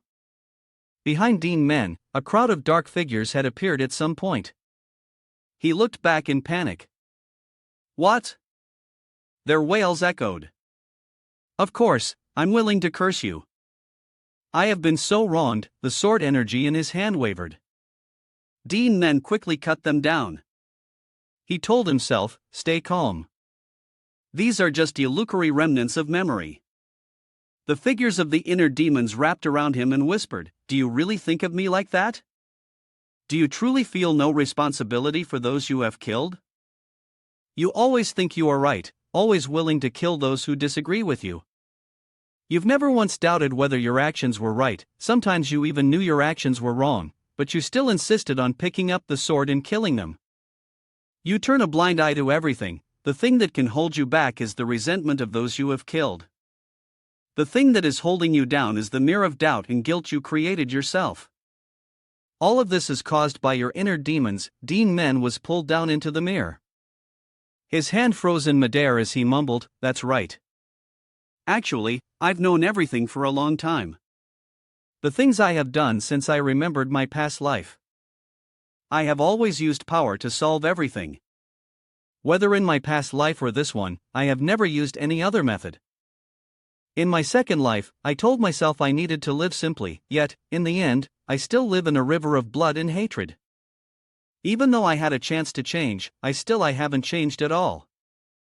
If that's the case, why did I awaken my past life's memories? The voice of Fenjik from his memory suddenly awakened Duan Men. If you want to live a simple life, it will be difficult. ULT for you. You were born with exceptional talent. Everything has its reason. He suddenly froze. A reason. His hand quickly pulled free from the mirror. Yanhai stood there lifeless. She was suddenly stunned. A violent tremor erupted from the mirror. The inner demon continued. That's right. That is your choice, he said sternly. That's enough. At first, I just wanted to live a normal life. So, I tried to push everything around me away. But at some point, I formed so many connections, lonely in my past life. Now, I have many friends and acquaintances. There are those who taught me martial arts and those who need my guidance. They are also close friends and even a woman who moves my heart. If there is a reason for me to awaken my past life's memories, it must be to protect these connections. Sword energy condensed in his hand again as he spoke calmly. And even if there is no reason, it doesn't matter because I have decided for myself that those connections are my purpose in life. But I must leave this place. Hawk Van and Ingwen went to the nearby villages in Trondheim City to inform the people about the situation in Theme. After the fall of Shaolin, the demonic path forces are aiming to eliminate both Hua Mountain and Trondheim. As of today, the entire Theme region is engulfed in the flames of war. Normally, conflicts between sects do not involve civilians. But with the demonic path involved, the situation will be different. The people all understood this and they were extremely panicked upon hearing the news. Soon after, a wave of refugees began to form. Then in Tron, an unprecedentedly large group of refugees appeared to guard against wild animals or bandits blocking the group. The front was led by Hawk Van, Ingak Duan, and Duan Men. The rear to guard against surprise attacks from the demonic path was handled by Hawk Duan and Inga Dean. On the way, Truck Dean asked worriedly, "So where are we going in the end?" "The whole group can't go to Truck Sun where the Righteous Heaven Alliance is stationed." Hawk Du explained that within the territory of Theme, everyone will move together. "We will head towards Truck Sun to Zion has an entrance to the Righteous Heaven Alliance and is the safest place in the Central Plains right now. It will surely protect the lives of the refugees." She could only huff coldly, hoping for the best. "I just hope we don't get ambushed on the way," Hawk Du continued. "Please don't say such unlucky things." "What do you mean?" She shook her head. "No, it's nothing." And calculated silently. Compared to the heir of the Celestial Lord, the guy is too ordinary. Does someone like that really need such a tight escort? According to the usual customs of the demonic path, this is a meaningless action. From a guard's perspective, it seems too emotional. Well, I'm probably overthinking it. Meanwhile, at Duan Ra, Maida was in the middle of practicing her heart technique. This type of heart technique is called the cold poison ice binding heart technique. It is a martial art created when Duan Ra was on friendly terms with the Ice Palace. She still clearly remembered Triton's words. Although the body of Neen makes it difficult to practice ordinary martial arts, it is the optimal physique for cultivating ice techniques. In other words, this heart technique is useless for those who do not possess the body of Na. Therefore, when the demonic light celestial lord invaded, this heart technique remained intact, and now she truly felt that it was frighteningly accurate. The more I practice, the more I realized that an ordinary person practicing this would only harm themselves. The demonic light celestial lord naturally wouldn't care about this useless martial art. But for me, this is a precious opportunity that requires dedicated training. She was so focused that she didn't notice Trito had been standing behind her for some time. Seeing her diligent training, she felt a pang of sorrow. Fate is so ironic. Amidst the pain of lost martial arts, only this one remaining art is useful to that child. Thinking back, I still have doubts about what happened 17 years ago. On that very day, the demonic light celestial lord beheaded the family head, my father. The situation of Duan Ra was considered a complete loss. At that moment, he spoke so softly that only I could hear. If this is the celestial lord's will, then he passed away. At that time, was that person really the demonic light celestial lord? The scene shifted to a gloomy bamboo forest. A group of subordinates were kneeling to accept their punishment. Their faces were extremely tense and none of them dared to breathe loudly. Kim Len spoke up. Guardian of the Hoa family, Kim. Along with the entire Hoa family of the Mi. Pay respects to the celestial lord of the demonic path. You will become the sky of the demonic path.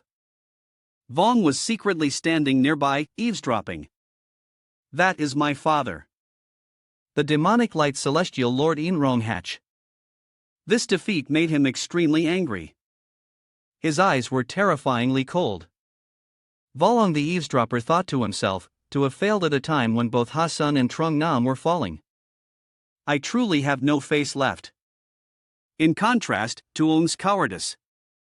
Kim Len sincerely admitted his mistake. Due to your subordinate negligence, we were unable to achieve victory in Theme. Tay, whatever the punishment, your subordinate will accept it. The response was silence from Trunk Catch. He walked past quietly, his eyes sweeping silently into the distance. A group of people immediately appeared moving.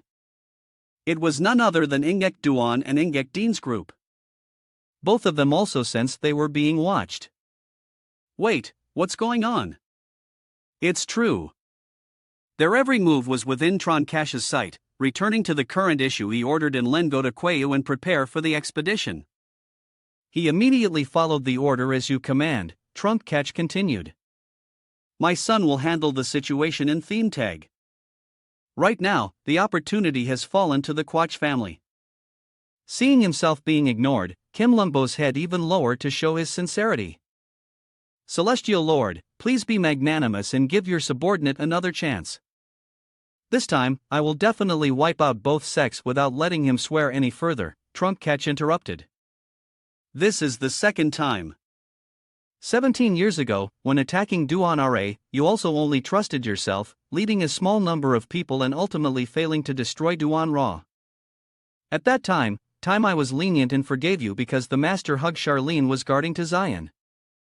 Had stationed troops as a precaution. But now that Hook Shaolinchi is gone, you've made a mistake out of impatience and achieved nothing. So why should I give you another chance? From now on, the Hothi family is eliminated from the succession race. Only when he was truly stripped of his rights did Volong show his face. Please wait. The demonic path's great young master Halong pays his respects to the celestial lord. Kim Len was shocked by his sudden appearance. Young master Volong took responsibility for this fail. Himself. All the mistakes in this battle were caused by me. I was the weak link when facing the sect leaders, forcing Kim Len to retreat. I beg the Celestial Lord not to reject Kim Len's plea. Please grant him one more chance, and the result Vong received was similar to Kim Len's. You blocked my way just to utter those words. Fine. If all the guilt truly belongs to you, then you must pay for it. Trump Catch didn't hesitate to finish off his opponent, but he remained unharmed because Kim Len had taken the blade for him. Vong was astonished. Kim Len Trunk Catch mercilessly pulled the sword out of Kim Len's body. Vong trembled as he watched the person who saved him slowly fall. Why is this happening? Time seemed to skip a beat. Vong could only stammer in pain.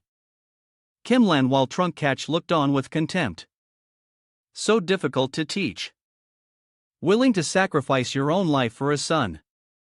Even after all these years of shaping you into my shadow, you're still swayed by such frivolous emotions, but it doesn't matter.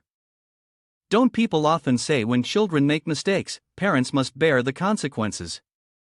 Hearing these words from Trunk Catch, Vong finally realized, could it be that I'm not of the Celestial Lord's bloodline? Kim Len, he is truly my father, and just like that, a powerful, brutal man and one of Trunk Catch's two shadows. Kim Len met his end in place of his son.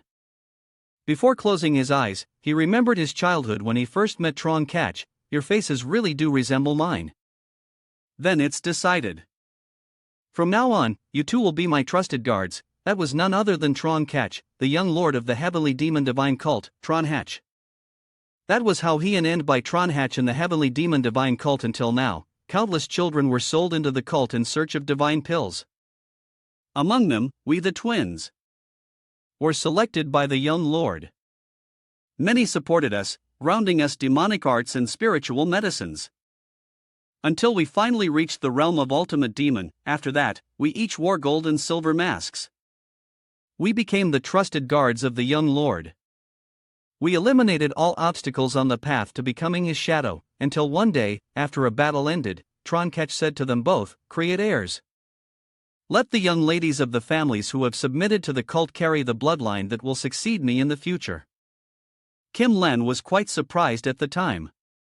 It was an incomprehensible order to suddenly appoint an heir through a trusted guard. However, it was an order from the one who would become the sky of the demonic path. How could he dare to disobey? He once again obeyed the order. The Ma Alphan was very shy when they first met. She didn't even dare to face her unexpected fiancé. Kim Len saw through the other person's attitude. He still remembered very clearly what he thought at that time. I must not doubt. I must put aside personal feelings. This is just an order. Or so I told myself, holding the tiny red infant in his arms. I developed a feeling that a shadow should not have. I knew it was absolutely forbidden, but I desired it even more to be called once, my son. Even if I could never say those words to the child in my entire life, I will definitely hold on to this. But I silently promise that even if you become the Celestial Lord in the future, or even after you have become the Celestial Lord, I will protect you with my last breath." Back in the present, a heavy rain was falling from the sky.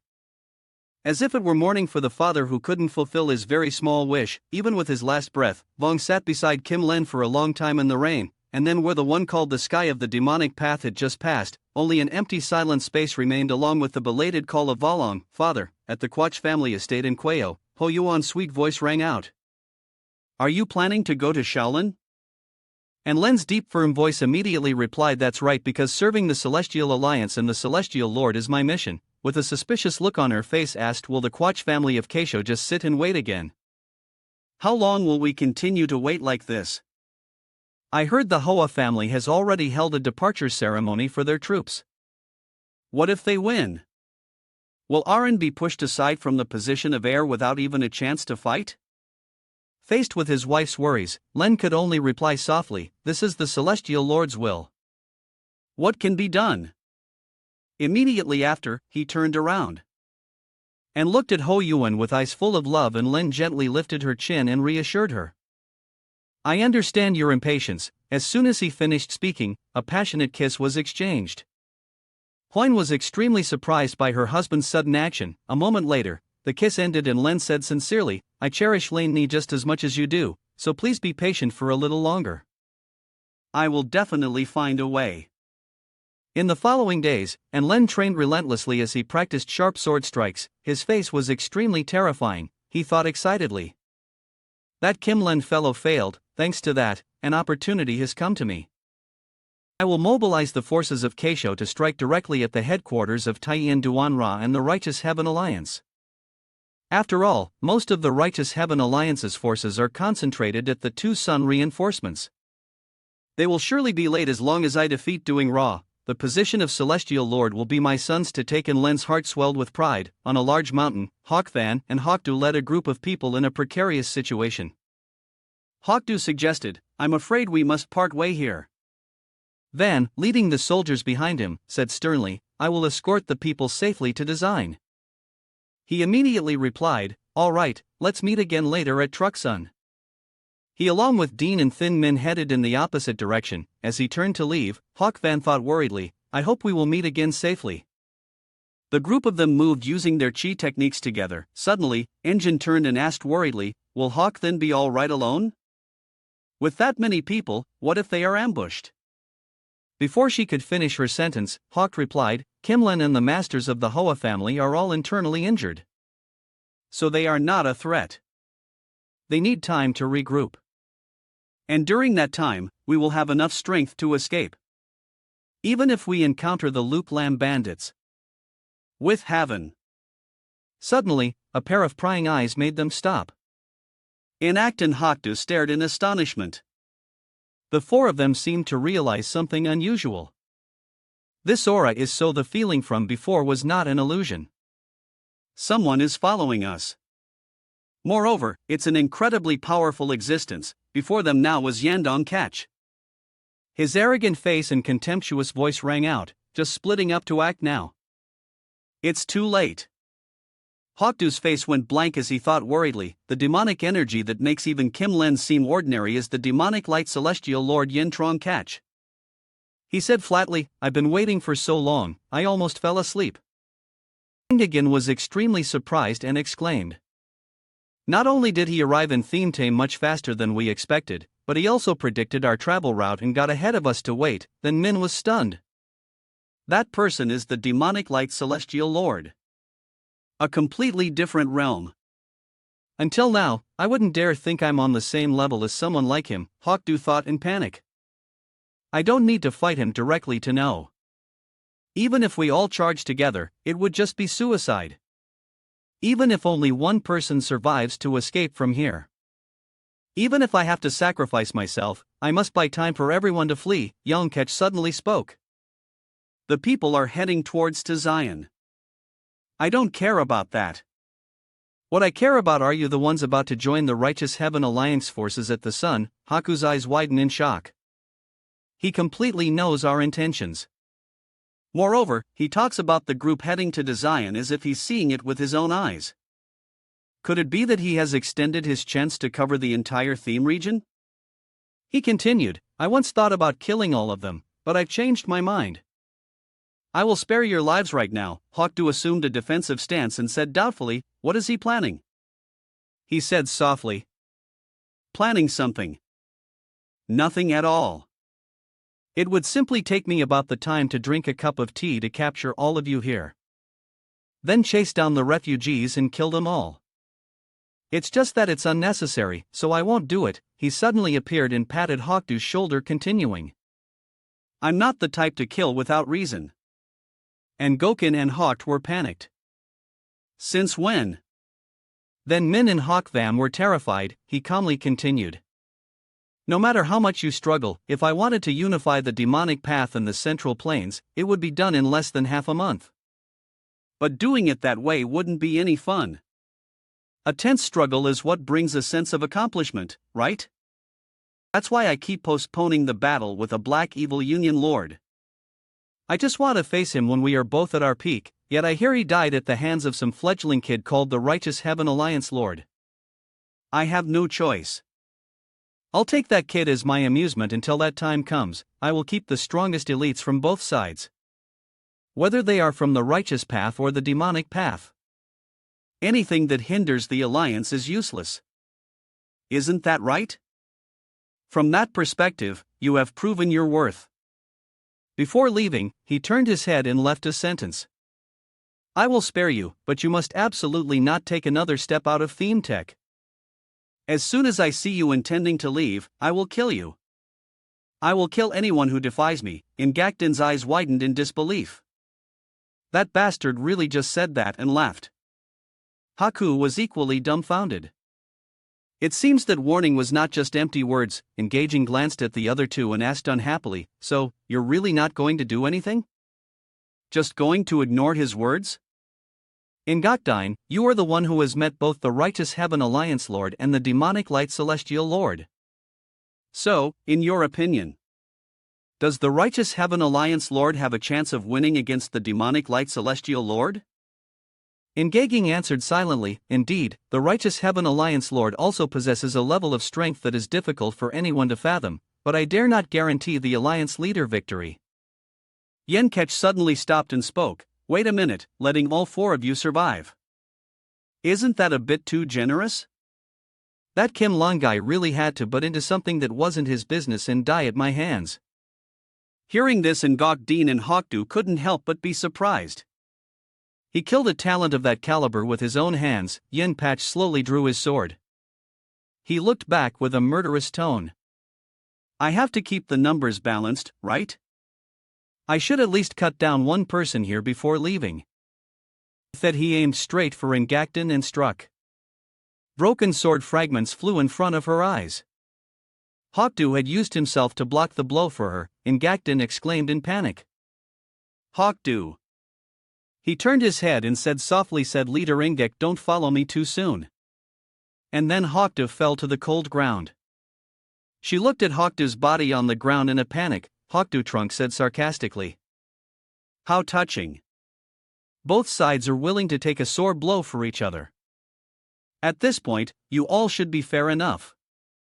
Wait patiently in silence and don't leave them. Engaging, held Hawk's body and repeatedly asked. Why? Why did you decide to do that? Her voice choked up. I haven't even had a chance to respond to your apology. You left first like this. What am I supposed to do? And Goken's tears fell freely, her shoulders trembling as she exclaimed. We were finally able to open up to each other. She held Hawkdew tightly and growled. I will not forgive this. I will definitely kill you, Demonic Light Celestial Lord. The sky continued to pour rain relentlessly. Footsteps hurried through the rain. It was the Alunan. She froze at the scene before her. It was Volong carrying Kim Len's body with a group of subordinates escorting him from behind. The Ma Funan stammered. Kim Len. Oh, it can't be. V Long spoke. It is a sad thing, Mother. The Celestial Lord did not meet with an accident. Please tell me the truth. Is it true that I am not of the celestial lord's bloodline? The rain poured until nightfall and still hadn't let up. That was also when Volong learned the truth. Not just me, but all the young masters of the three families are not the descendants of the celestial lord, is that right? The Mao Fuan sobbed as she recounted. For what reason the celestial lord did not produce his own heirs? No one knows, even Kim Lin, who was always by his side so that he himself was not clear. Only that she recalled what Kim Lon had said after more than 20 years of serving him. I sometimes feel as if he lives in a lonely world. Sometimes it's not that he doesn't want to but that he can't. The celestial lord is like the last lonely person on earth looking at others as if they were mere animals. She said to Vong, that is all I know about the celestial lord. Suddenly Vong asked, did Kimlin ever mention me when he was with you, mother? The answer was something that surprised him a little. Yes, he always only talked about you. At first, I was just afraid that you were a child born out of an order. But he once said that for Volong, even if it was the celestial lord's order, he would dare to defy it.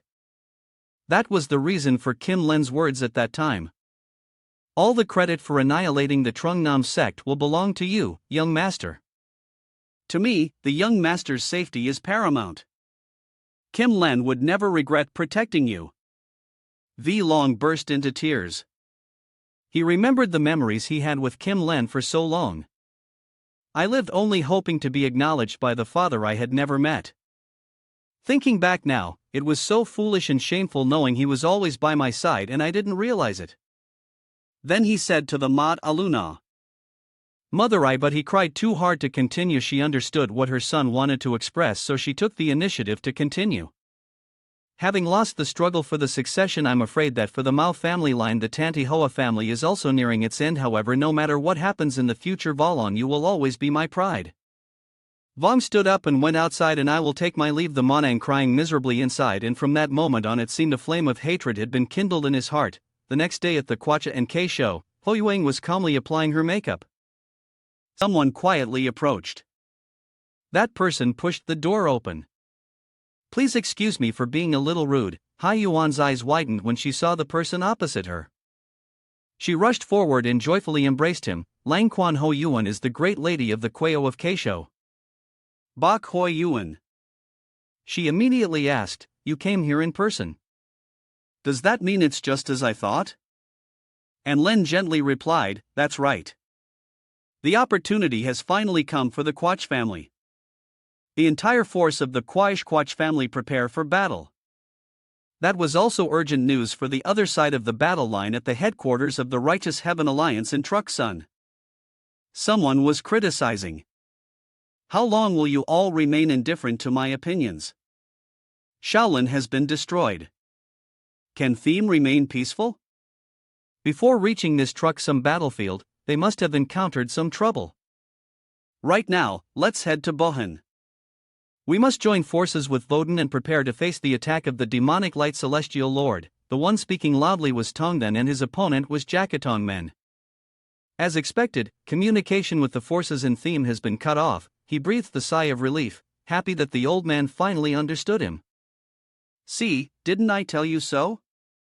And in response was the questioning of Jakat. Thang then soared. Venerable Tongnan, does this situation amuse you? As losing contact with an ally good news? He immediately defended himself. What are you saying? I didn't mean that, but those words couldn't hide the thoughts in his heart. No matter what happens to the other sex, don't you just want to protect VO with your own strength? Aren't you planning to go to Vohan for that purpose?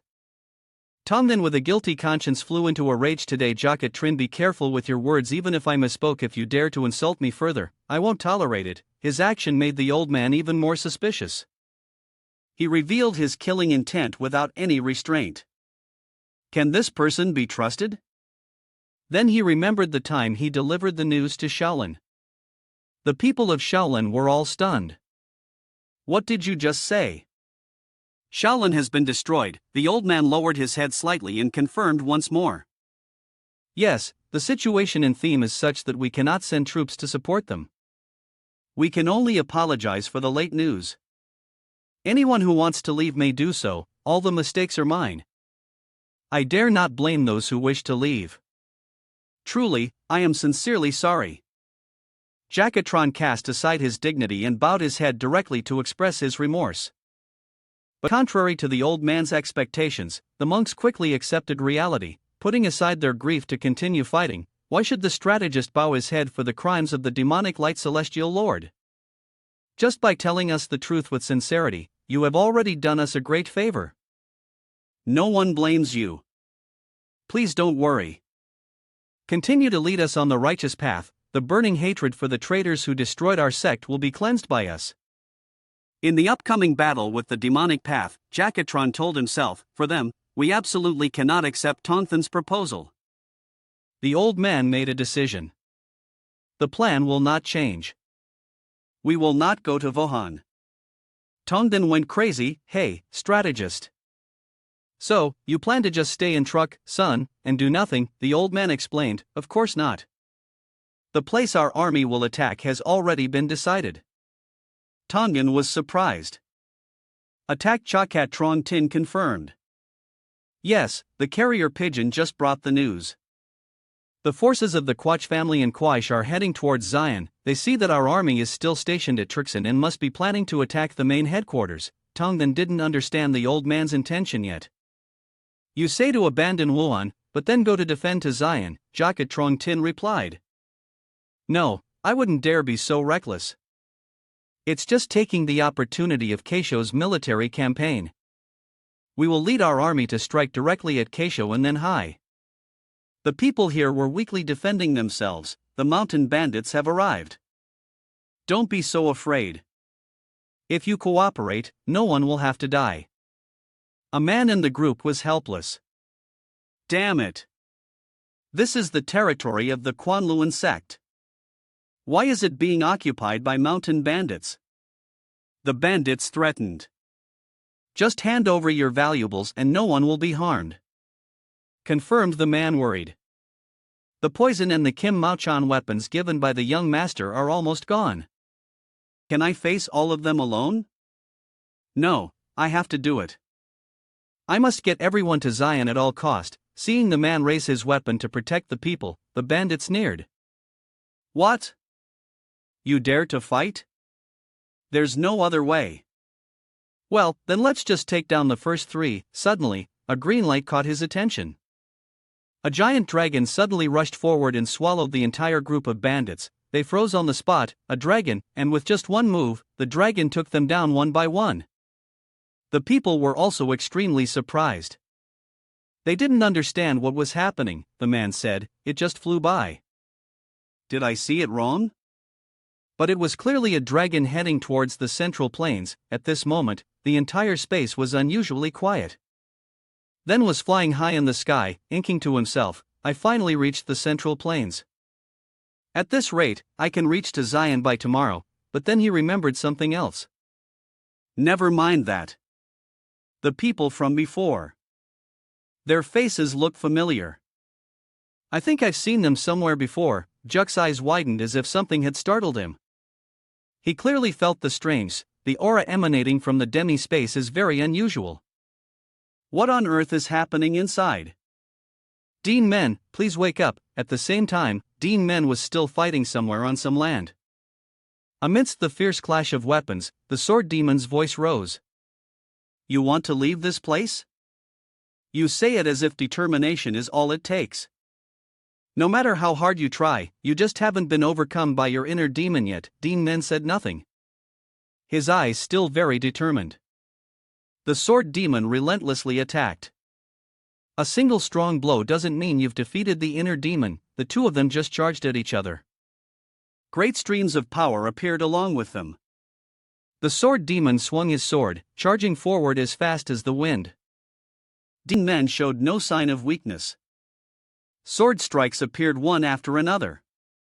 The confrontation became more intense than ever. Suddenly, the sword demon burst out laughing. So you think you can escape no matter how loud you shout? Your sword techniques are useless here. Duan Men said nothing and just lunged forward, attacking the old man with a single blow. The sword demon was stunned by him. Unable to believe it.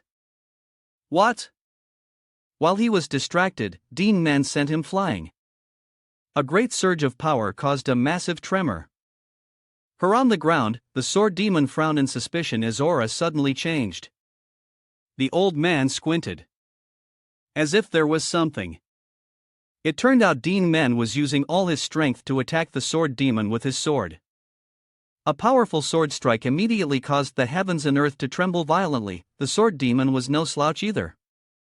He used his sword to defend his face, still full of pride. You want to push it to the end? Fine, if that's what you want. However, a second later, his expression changed. What could he be? The power from the sword is becoming even stronger. The sword demon also began to speculate. It has no sword. Sword form follows no sword art and follows no sword path. It's just a single strike pouring all of one's will into. That is the state of no self, heading towards a single path. Could it be the ultimate realm, the state of ultimate will? Duan Men ignored him and without any expression raised his sword.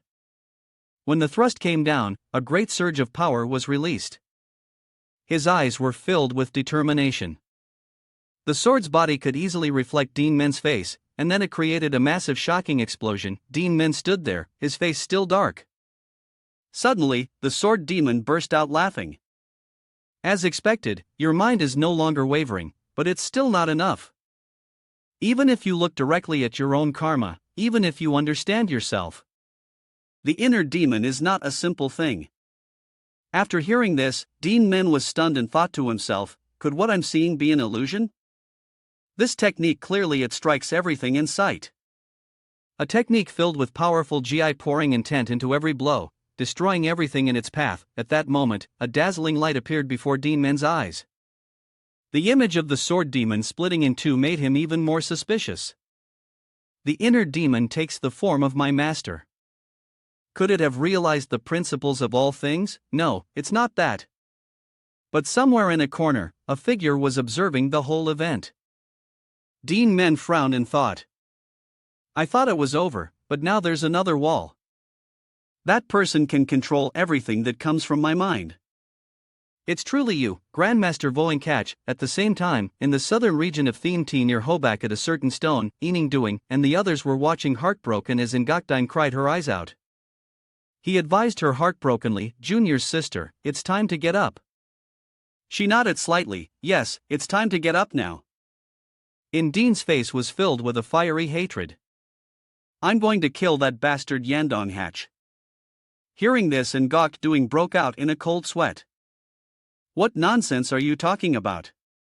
Didn't we just barely escape with our lives and now you want to throw them away? However, Engaging was not resigned. That guy spared us. It was just a whim. I'd rather die with my sword at his throat than live as a puppet in his hands. Hearing this, he immediately shouted, Junior sister, get a grip. Do you want to make Southeast leader Hawk do sacrifice meaningless? Right now, what we need to do is think of a way to escape to stay out of his sight at all cost. However, Duo's eyes flickered with surprise at this moment. Engine had no life left in her at all. He gritted his teeth and thought, those are not the eyes of someone ready to accept of death, but the empty eyes of someone who has nothing left to lose. Suddenly, a person came running, panting. Are you from Hwasun or Trungam? Then Min's face darkened as he looked at the other person. Who are you? The other person introduced himself. I am a messenger. Carrying a secret order from the Hoa family emissary in Theme, he found it a bit strange and asked again. The Hoa family emissary in Theme sent a messenger. The man then explained, aren't you a demon with that face? You still dare? Then Min found and observed. Seeing you alone, you probably aren't lying. What is the Hoa family emissary in Theme tape planning by sending someone? Messenger said, I am just a low-level demon. I don't know much about the internal affairs. I was only instructed to relay this message if any of you survived. You are to leave Theme immediately. On the other side, someone was already waiting with a weapon. The whole family emissary of Theme T will atone for the losses suffered by Hasun and Trong Nyam by stopping the demonic light celestial lord. Amidst the gloomy, lifeless sky, a voice of wonder suddenly rose. How strange. I came here because I heard a large demonic aura was moving from the Hoa family. Why are you all here? Bolong was silent. Not wanting to answer, Trunk Ketch ignored them and continued, daring to act on your own without orders, how bold. If you're still dreaming of atoning for your crimes, forget it. You won't get a second chance. Vong now spoke up. Your subordinate has a question. What is the true meaning of this contest for succession? Isn't it to inherit both the position of Celestial Lord and the Lord of the Demonic Path? Hearing this, Trunk Ketch said, You only asked that question. How ridiculous. You keep making my plans go to waste. But well, I'm in a good mood today, so I'll tell you. The so-called demonic light Celestial Lord is just a tool to prepare the foundation for the heavenly demon divine cult to enter the central planes. I am the young lord of the heavenly demon divine cult. Once the world belongs to the demonic path, I will naturally return to that position as the master of the demonic path. At that time, wouldn't we need someone strong enough to rule the remaining demonic light Celestial Lord in the central planes?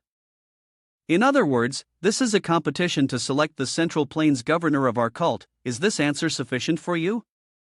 Vong gritted his teeth in anger. Then why did you deceive us? Calling us your children, Trunk Ketch answered coldly, because it was an excuse to deploy the demon venerable. Use your brain a little. If not for the excuse of being my son, would those two have willingly been loyal dogs under your command? The answer is clear. Now withdraw, but at this moment, Bolin exclaimed, How fortunate. He spoke clearly when a cold-blooded person like you was not my father.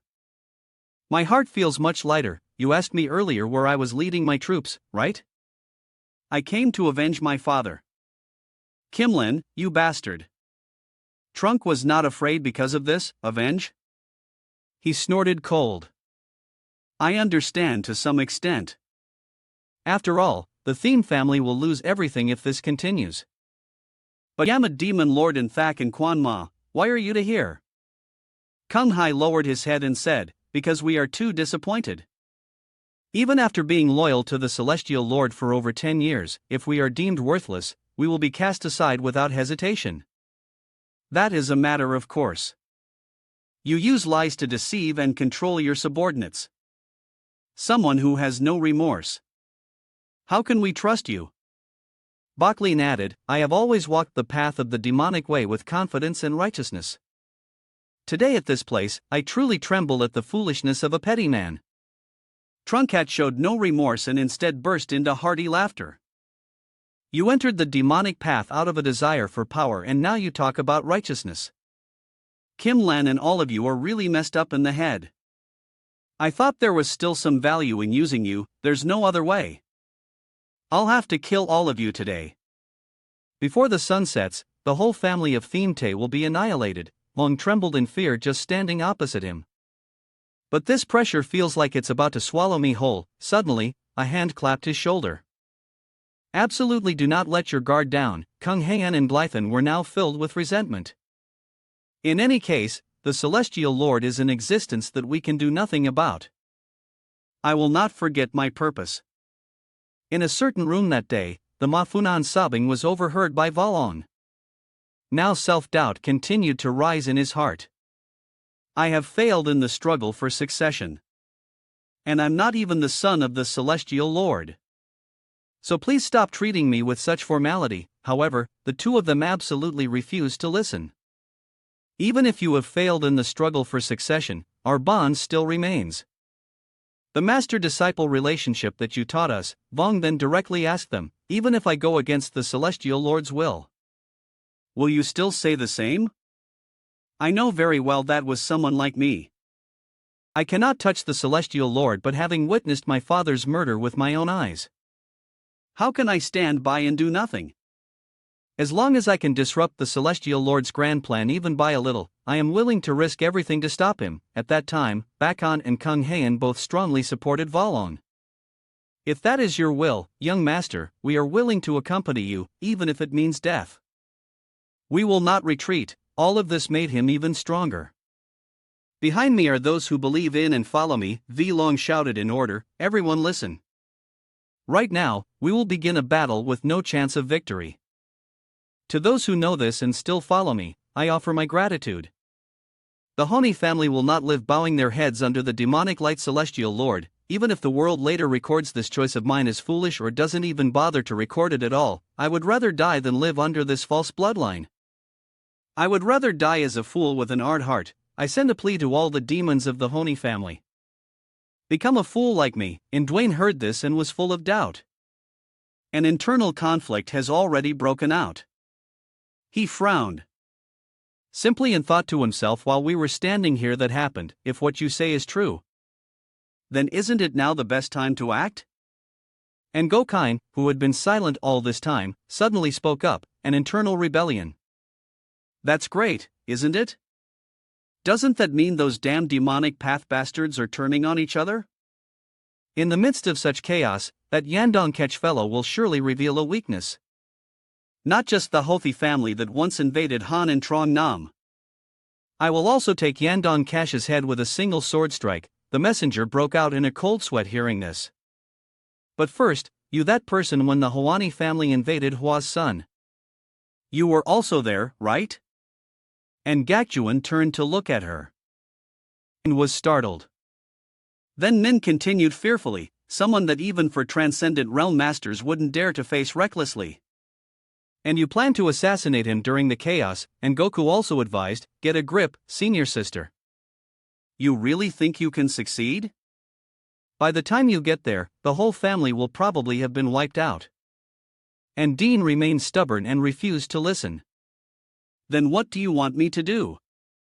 I lost Sealhook right before my eyes. She grabbed Duan's collar tightly. Then she couldn't control her emotions and shouted. What about my revenge? Are you saying because I'm weaker than him, I don't even have the right to seek revenge?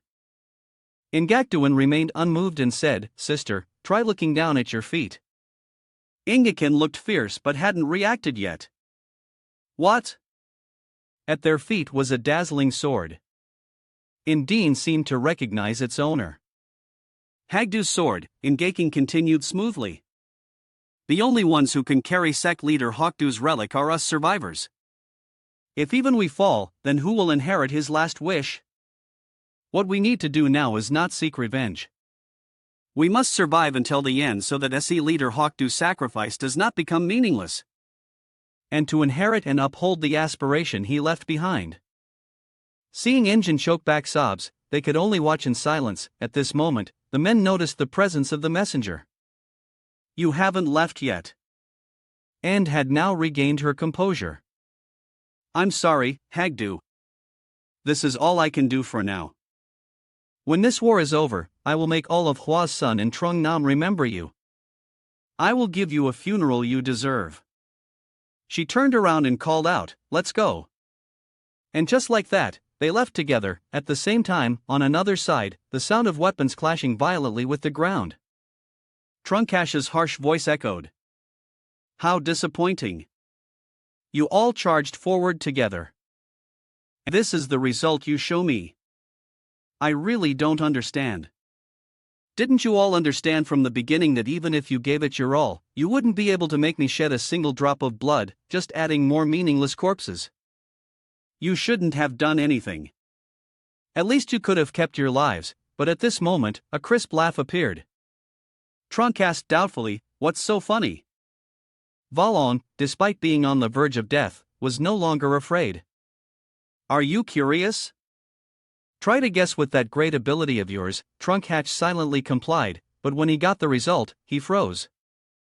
Trunk Catch couldn't believe his eyes. The Wazong group just disappeared from my spiritual sense. He held his sword to Valong's neck, then Trunk Catch lunged at a nearby figure. Don't tell me you dared to risk your own life and your subordinates just to let the enemy retreat safely, Vong replied without hesitation. Enemy, my enemy is you standing before me, demonic light, celestial lord, even though I can't even scratch you. But just by disrupting your scheme and leaving a crack in that proud heart of yours, that is enough. However, as soon as he finished speaking, he was hit with a painful palm strike. Trunk Catch leaned close to Valalon's ear. How foolish. You dare to think that's enough to harm me? But fine, I'll give you a compliment. That courage of yours doesn't look bad. At least you're not a useless fool. It would have been great if you had shown that spirit when Hua's son and Trung Nam were attacked. Even if it was just a little. Very interesting. Watch from the underworld and see how meaningless your so-called righteousness is. I will personally show the entire Central Plains. I will show them myself. On the way, Dean asked the messenger, shouldn't we go towards Truck? The other person immediately explained, there is someone called Len, a powerful guard under the Celestial Lord with a status comparable to Kim Len. He just received orders to lead the forces of the Quach family from Quao to press straight into Tian. Hearing this, she was so angry she gritted her teeth. He continued, they probably also know the news and have retreated to Tian to regroup. You might miss the main force on the way. I've said everything I needed to. I'll take my leave now. On the move, Dean continued to discuss. The forces of Keisho are only just mobilizing now. That Celestial Lord must be treating this battle as his personal amusement, and Goku had a different opinion to me. Isn't that a stroke of luck? If the three great demonic families and the demonic light Celestial Lord had attacked with full force at the same time, the righteous path would have been turned to ash long ago. Suddenly, a strange phenomenon occurred. He focused his attention on the clouds. Their movement isn't normal. It's as if they have a mind of their own, all rolling in one direction, and Gok beside him immediately asked, how many in the world can do that? It's the demonic light Celestial Lord. He's tracking us. Can he even bend natural weather phenomena to his will? This has truly surpassed what can be explained by martial arts and gone. And then men immediately sped up. We must use all our strength to get out of Theme as fast as possible. We must not enter the range of those clouds. At the same time, Annam to Zion, the headquarters of the righteous heaven align.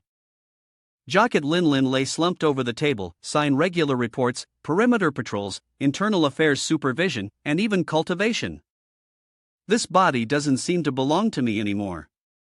She thought tiredly to herself, since last week, there's been no news from my uncle, and the alliance leader has also vanished without a trace. It's truly unsettling. Has something happened? Where is the young master now? A voice suddenly called from outside. May I be so bold as to enter for a moment? Jocket Lin immediately replied, yes. She called out in confusion. Division leader Hai Dong Hai entered and laughed. Acting strategist. You've had a hard time. I was hungry, so I bought some snacks. I'm not sure if you'd like to have some with me. Jocket Lin just like that picked up a pastry and ate it with relish, seeing her so happy. Dong Hai also laughed along. This is a lifesaver. Thank you, division leader. He asked with concern, have you been getting enough sleep lately? I'm afraid your body can't take it. It's better to balance work with proper rest. But Jocket Lin refused. It's nothing compared to all of you on the battlefield. This is nothing. Dong Hai said again. How can you say it's nothing? The acting strategist has handled so many tasks. She just giggled. I know. I'm not complaining, so don't worry. This is part of being in the alliance. He helplessly went along with her. Let's work hard together then. She nodded in agreement. Of course, suddenly, a loud shout startled them. Forgive me for interrupting this cheerful atmosphere. But there's an urgent report. Dong Hai was dumbfounded. What cheerful atmosphere? Jocket Lin was more concerned about another matter. Wait, what urgent report? That person was the captain of the Chin Mini Patrol Squad, Duong Chung. The forces of the Quach family from Quao are heading straight for Design. Both of them widened their eyes in shock upon hearing this. He continued to add, not only that, but on their way here, they turned every place they stepped on into ashes. Everywhere was engulfed in a sea of fire. The leader was still striding arrogantly through the streets. The demonic path young Master Quatin smiled smugly and thought, this is truly the sight I have always dreamed of seeing.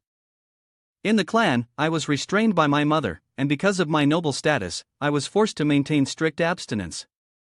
But in war, the battlefield values morale. It is a place that crushes the human spirit.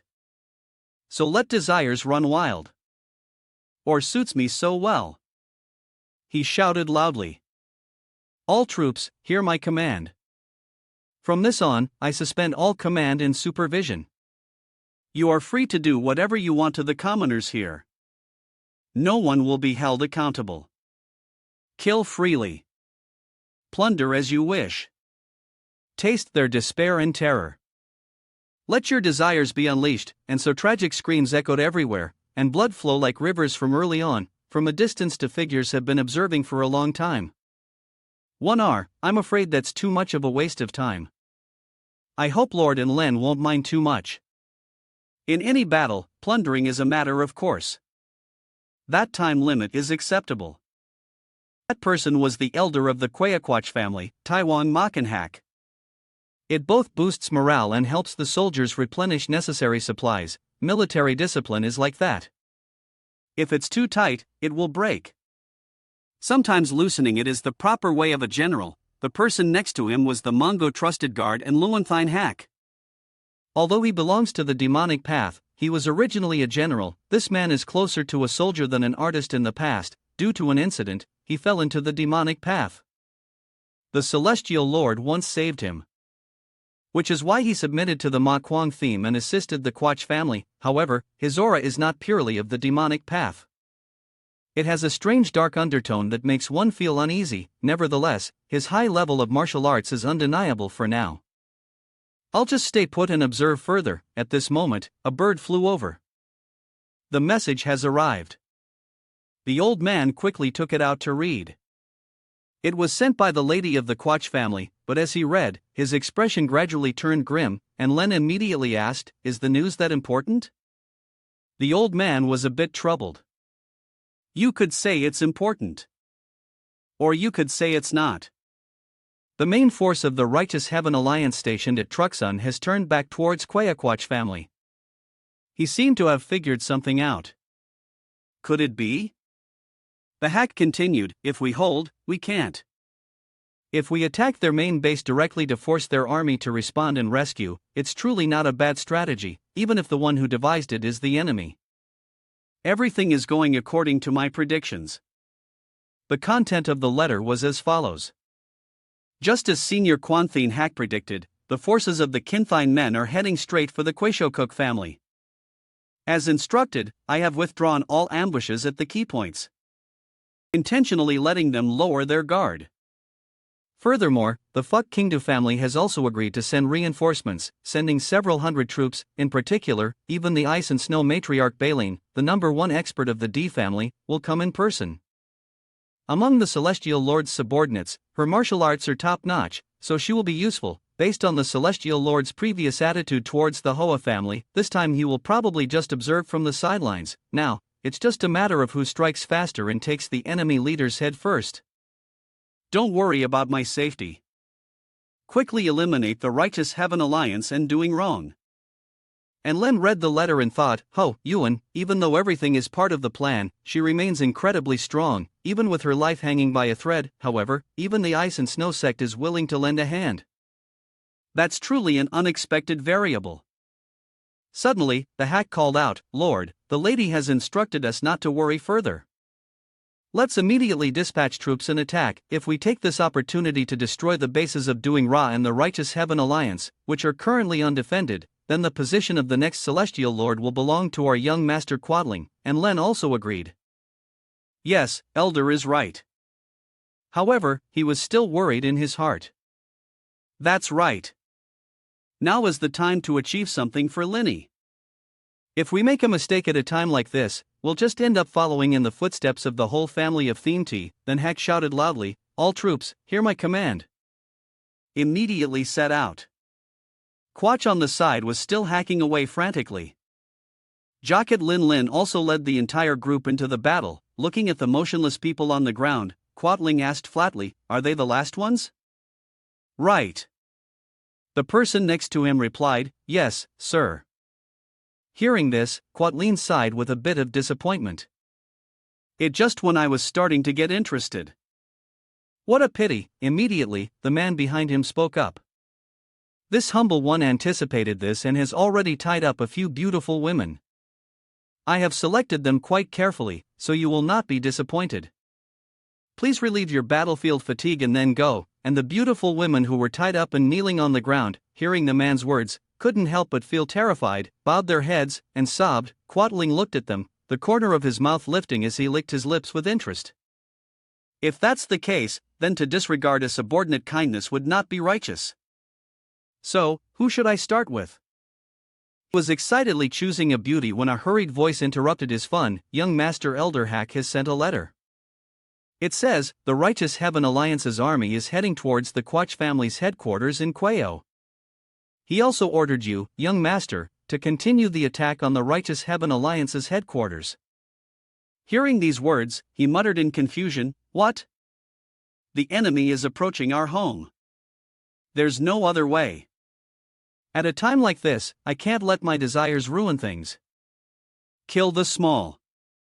They're just an extra burden. The young women kneeling on the ground whose eyes had just lit up with the hope of living finally went dark at Quadrin's heartless words. Facing death, they cried out in pain, but it was all useless. Sir, spare our lives. He coldly led his troops into the forest. Looking up at the sky before him, Quachlin sighed and thought, what a pity. I thought I would have some fun. Whether I hurry or not, the worst situation won't change much. No, that's not right. After all, Mother is in danger. At least if I pretend to be diligent, everyone around me will acknowledge me. Anyway, this isn't the only chance. At that moment, a dark figure lurking behind the forest caught his attention, and he looked over. A rope on the ground immediately made Quatlin vigilant. What is that? The end of a rope. Instantly, a trap was triggered and countless ropes surrounded the group. He was stunned and panicked. What the hell is this? The rope continued to transform. Quen's troops, faced with the unexpected movements of the ropes, panicked and split into many small groups standing far apart. At that moment, countless soldiers rushed out from the forest. They've fallen into the trap. Quick, deal with them. Quatlin clenched the spear in his hand and gritted his teeth. You mongrels, you dare to look down on me? As soon as he finished speaking, he swung his saber and cut a charging soldier in half. The people behind him looked at the scene in shock. Even for a first-class soldier to be cut in half with one blow, he has at least reached the superb peak realm. Quachling glared at them coldly and said, You dare use such cowardly tricks? Where are you from? At that moment, a deep voice rang out amidst the tense atmosphere. The forces of the demonic path are talking about cowardly tricks. How shameless, thinking of the crimes you have committed into Zion. You are lucky that we didn't have time to prepare more cruel tricks than this. Now your arrogance ends here. As a member of the Righteous Heaven Alliance, I will stop you right here. Quatling looked at Jacquet Lin Lin stunned. No way. The moment I saw her, I thought my heart had stopped because my mother is a famous beauty in K-show. I've never been attracted to any ordinary woman. I want her. Thinking this, he smiled lustfully, a member of the Righteous Heaven Alliance. Well then, from now on, there's no need to rush. Jacquet Lin Lin was wary of Quatling's attitude. I don't see the extremely strong masters mentioned in the report. Could they have gone to Du Ra? I've already sent a letter to Duan Ra. Suddenly, he put on an affectionate expression. Hey! Young lady, you're very beautiful. What is your name? I want to take you as my concubine. Faced with Quatin's enthusiastic attitude, she was filled with disgust. To think of such things in the situation. How despicable. Even if it weren't for this, I wouldn't want to tell you. He heard Jacquet Lin Lin's words with great interest. So you want to talk slowly? Well, it is a bit noisy right now for you to open up immediately. First, I need to clean up the surroundings. Quatling's surprise attack shocked her. Jacquet Lin Lin immediately raised her guard and ordered, everyone charge. He glanced at his subordinate. How long are you going to lie there? Get up and prepare to fight. You must capture the woman with the fan alive at all cost. Kill the rest. Attack. The battle between the two sides lasted late into the night. The group from the Righteous Heaven Alliance was exhausted, gasping for air. Dong Hai was panting and sweating. No way, Jocket Lin Lin's face darkened on one side. Even with the difference in realms, my side had set up traps beforehand, and yet the gap is still this large. It feels like fighting a heavily armored cavalry with bare hands. Quad Lin dismounted and said flatly, you people have a very poor grasp of your opponent's strength. Daring to face me in a battle on the plains. Now give me the answer to my question from before. He knelt down and squeezed Jocket Lin Lin's chin, smiling coldly.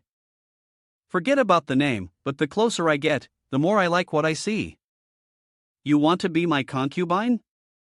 Dang Hai was furious, drew his sword, and shouted, you bastard. You dare to put your filthy hands on her? At the same time, the demonic cultist rushed forward to block him. You are not allowed to approach the young master without permission. Dong Hai was blocked by them and could only defend himself, cursing helplessly. On this side, his subordinates also looked over worriedly. Quas Lin on this side was still holding Lin's mouth tightly. Answer me now. My patience is running out, Lin snorted coldly.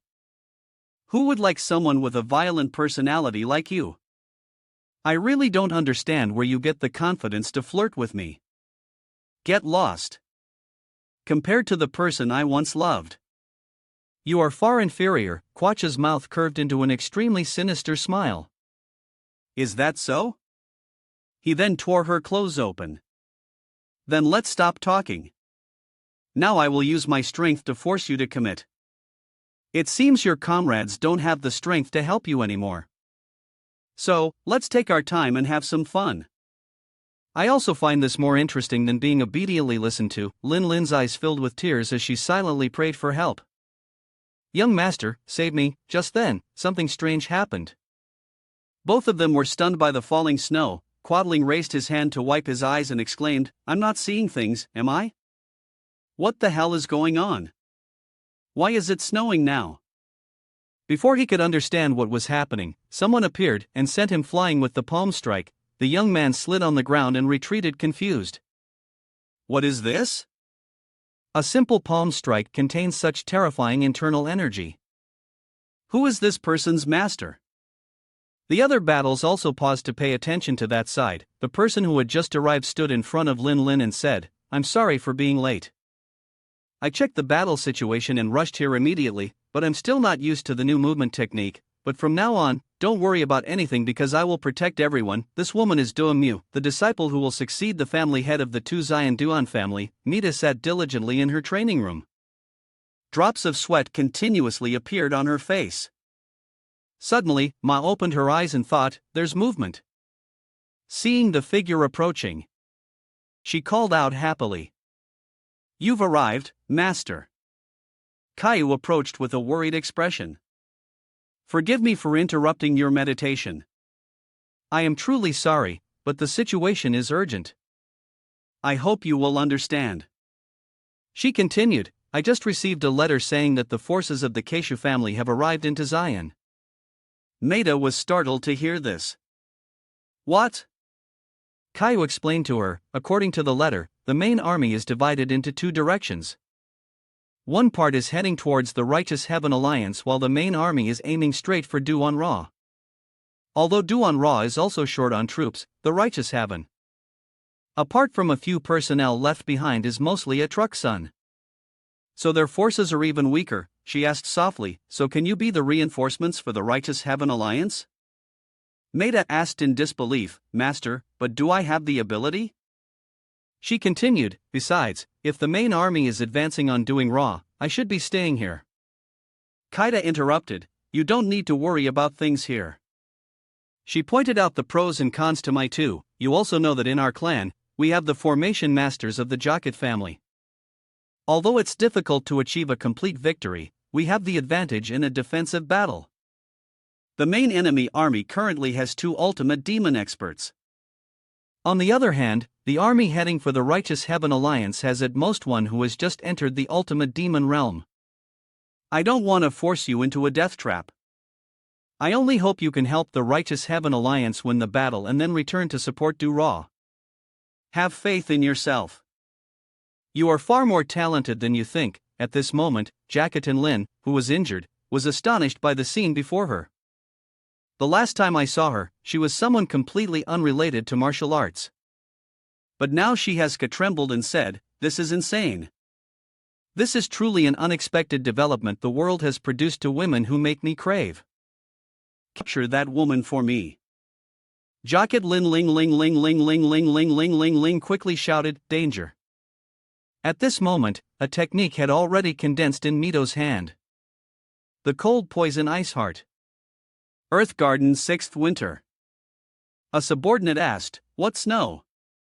Another one said, "It just feels cool." "What's the big deal with that?" He laughed loudly. "You call that an attack?" Jacqueline Lin saw this and concluded, "As expected, it's deforested." Quachuan also laughed and said, "It's a cute little trick." "What is it?" Suddenly a cold air spread, making one person tremble. "Why is it suddenly so cold?" Another man said, "My lungs feel frozen. A chill to the bone." Before collapsing, they only managed to say, "I can't breathe." Quachuan saw this and shouted, "What kind of joke is this? You possess martial arts but can't even withstand the cold. You're all collapsing." He grumbled, "What a bunch of pathetic trash." A voice cut through his words, "I suppose you're no exception." Quachuan looked down at his hand as he listened to me speak. Cold poison can freeze not only the skin, but also internal energy. Furthermore, the longer it takes, the deeper the poison penetrates. If you don't want to lose your arm, you better retreat now. Because I've only been practicing this technique for a short time, so I still don't know how to control the power. On another side, Trita was walking down the road. Grandmaster Fong by Duan Vinshan spoke up. "You've arrived, family head." Kaida asked, "What's the situation?" He immediately reported, "All the troops are ready. We are just waiting for the order to deploy." Kaida talked about the current situation. The ultimate demon expert in the main enemy army is the Quayaquach family's Taiwan Mon. Think plus the mysterious Inlen. According to confirmed reports, this Inlen a few days ago along with the demonic light celestial lord annihilated Shaolin. His martial arts are difficult to fathom. Fortunately, on our side, we have Grandmaster Dean to hold the line, so he can bear some of the burden, but that still doesn't change the unfavorable situation. Vinran heard this and asked worriedly, "Is there still no news from Kok Van and Taihu?" She immediately replied, "The two of them have opened their eyes and woken up." Remembering that time, Taihu had spoken about his condition. "It's shameful. My injuries have healed, but it seems that due to the remaining poison, my true chi is blocked and I can't use it. In our current state, even if we go into battle, we will only be a burden," Kaida said with difficulty. "It seems difficult to borrow their strength." She continued, "For now, we can only defend the city and wait for reinforcements to arrive." At that moment, a person ran in and called out, "Family head, Grandmaster. Urgent news." That person reported that the message from the scout monitoring the Quayaquach family's troops has been delivered. Just now, from within the enemy's main camp, an ultimate demon expert wearing a silver mask left the ranks and headed straight for the Righteous Heaven Alliance. Hearing this, Kaida's face turned pale with fear. In another clearing, a group of soldiers was on the move. Quan Hak remarked, "It seems Duan Men is really busy. There were no ambushes or traps along the way." The old man continued, "If this continues, I'm afraid that before dawn breaks." Suddenly, Len interrupted, "Excuse me, I must go see young Master Quan right now." Quan Hak asked suspiciously. Len, that young master has already mastered the pure demon armor technique. The path to the Righteous Heaven Alliance is less dangerous than this place. Much less so. Isn't this excessive worry? He offered an explanation. I also wish I could think so, but judging by the reaction just now, something bad must have happened. Doing raw on the side already has the old man I swung ma to deal with, which is enough. I will rendezvous with young master queuing with that, and Len immediately sped away. Quan Hak was now deep in thought, placing surveillance on his own flesh and blood. Isn't that being overly protective? On the outside he is the son of the celestial lord, but on closer inspection it's no different from a father going into battle for his son. Now a person from the Righteous Heaven Alliance is charging forward at high speed. The main target is Sichuan, who is standing there being attacked continuously. He became angry. You lowly peasant. If I were on horseback and used the pure demon armor technique, would this trash be anything? Get out of my way. Seeing this, the other person thought that guy is getting more and more impatient. But due to the ice art, his movements are gradually slowing. Back on quickly looked behind him when he heard on the side too. He was immediately slashed on the back of the neck. That person looked at Mu in the distance and thought, thanks to the reinforcements from Dwinraw, the enemy soldiers dare not interfere. The initiative is completely in my hands. Now I absolutely cannot miss this opportunity doing martial artist at the same time. The people of the Righteous Heaven Alliance also spoke up. Let's attack. Immediately, both of them rushed forward and attacked Kwa Yuang relentlessly. He cursed as he was hit on the head. Damn it. No, I can't die in this place, but at this moment, someone had approached and Len descended from the sky to attack. The other two immediately sensed the danger and turned to look. An explosion occurred at that spot. Maida couldn't help but wonder in surprise, what was that? Her eyes widened at the sight before her, and Len stopped. He jumped on one person with his foot and choked another with his hand, saying, "A proper young master. How can you be defeated by such an ordinary person?" So the young master went berserk because of the ice heart.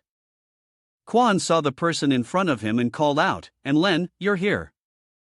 He looked at him and said, "Quickly expel the cold chi from my commander's hand." Hearing that name, might have had a guess.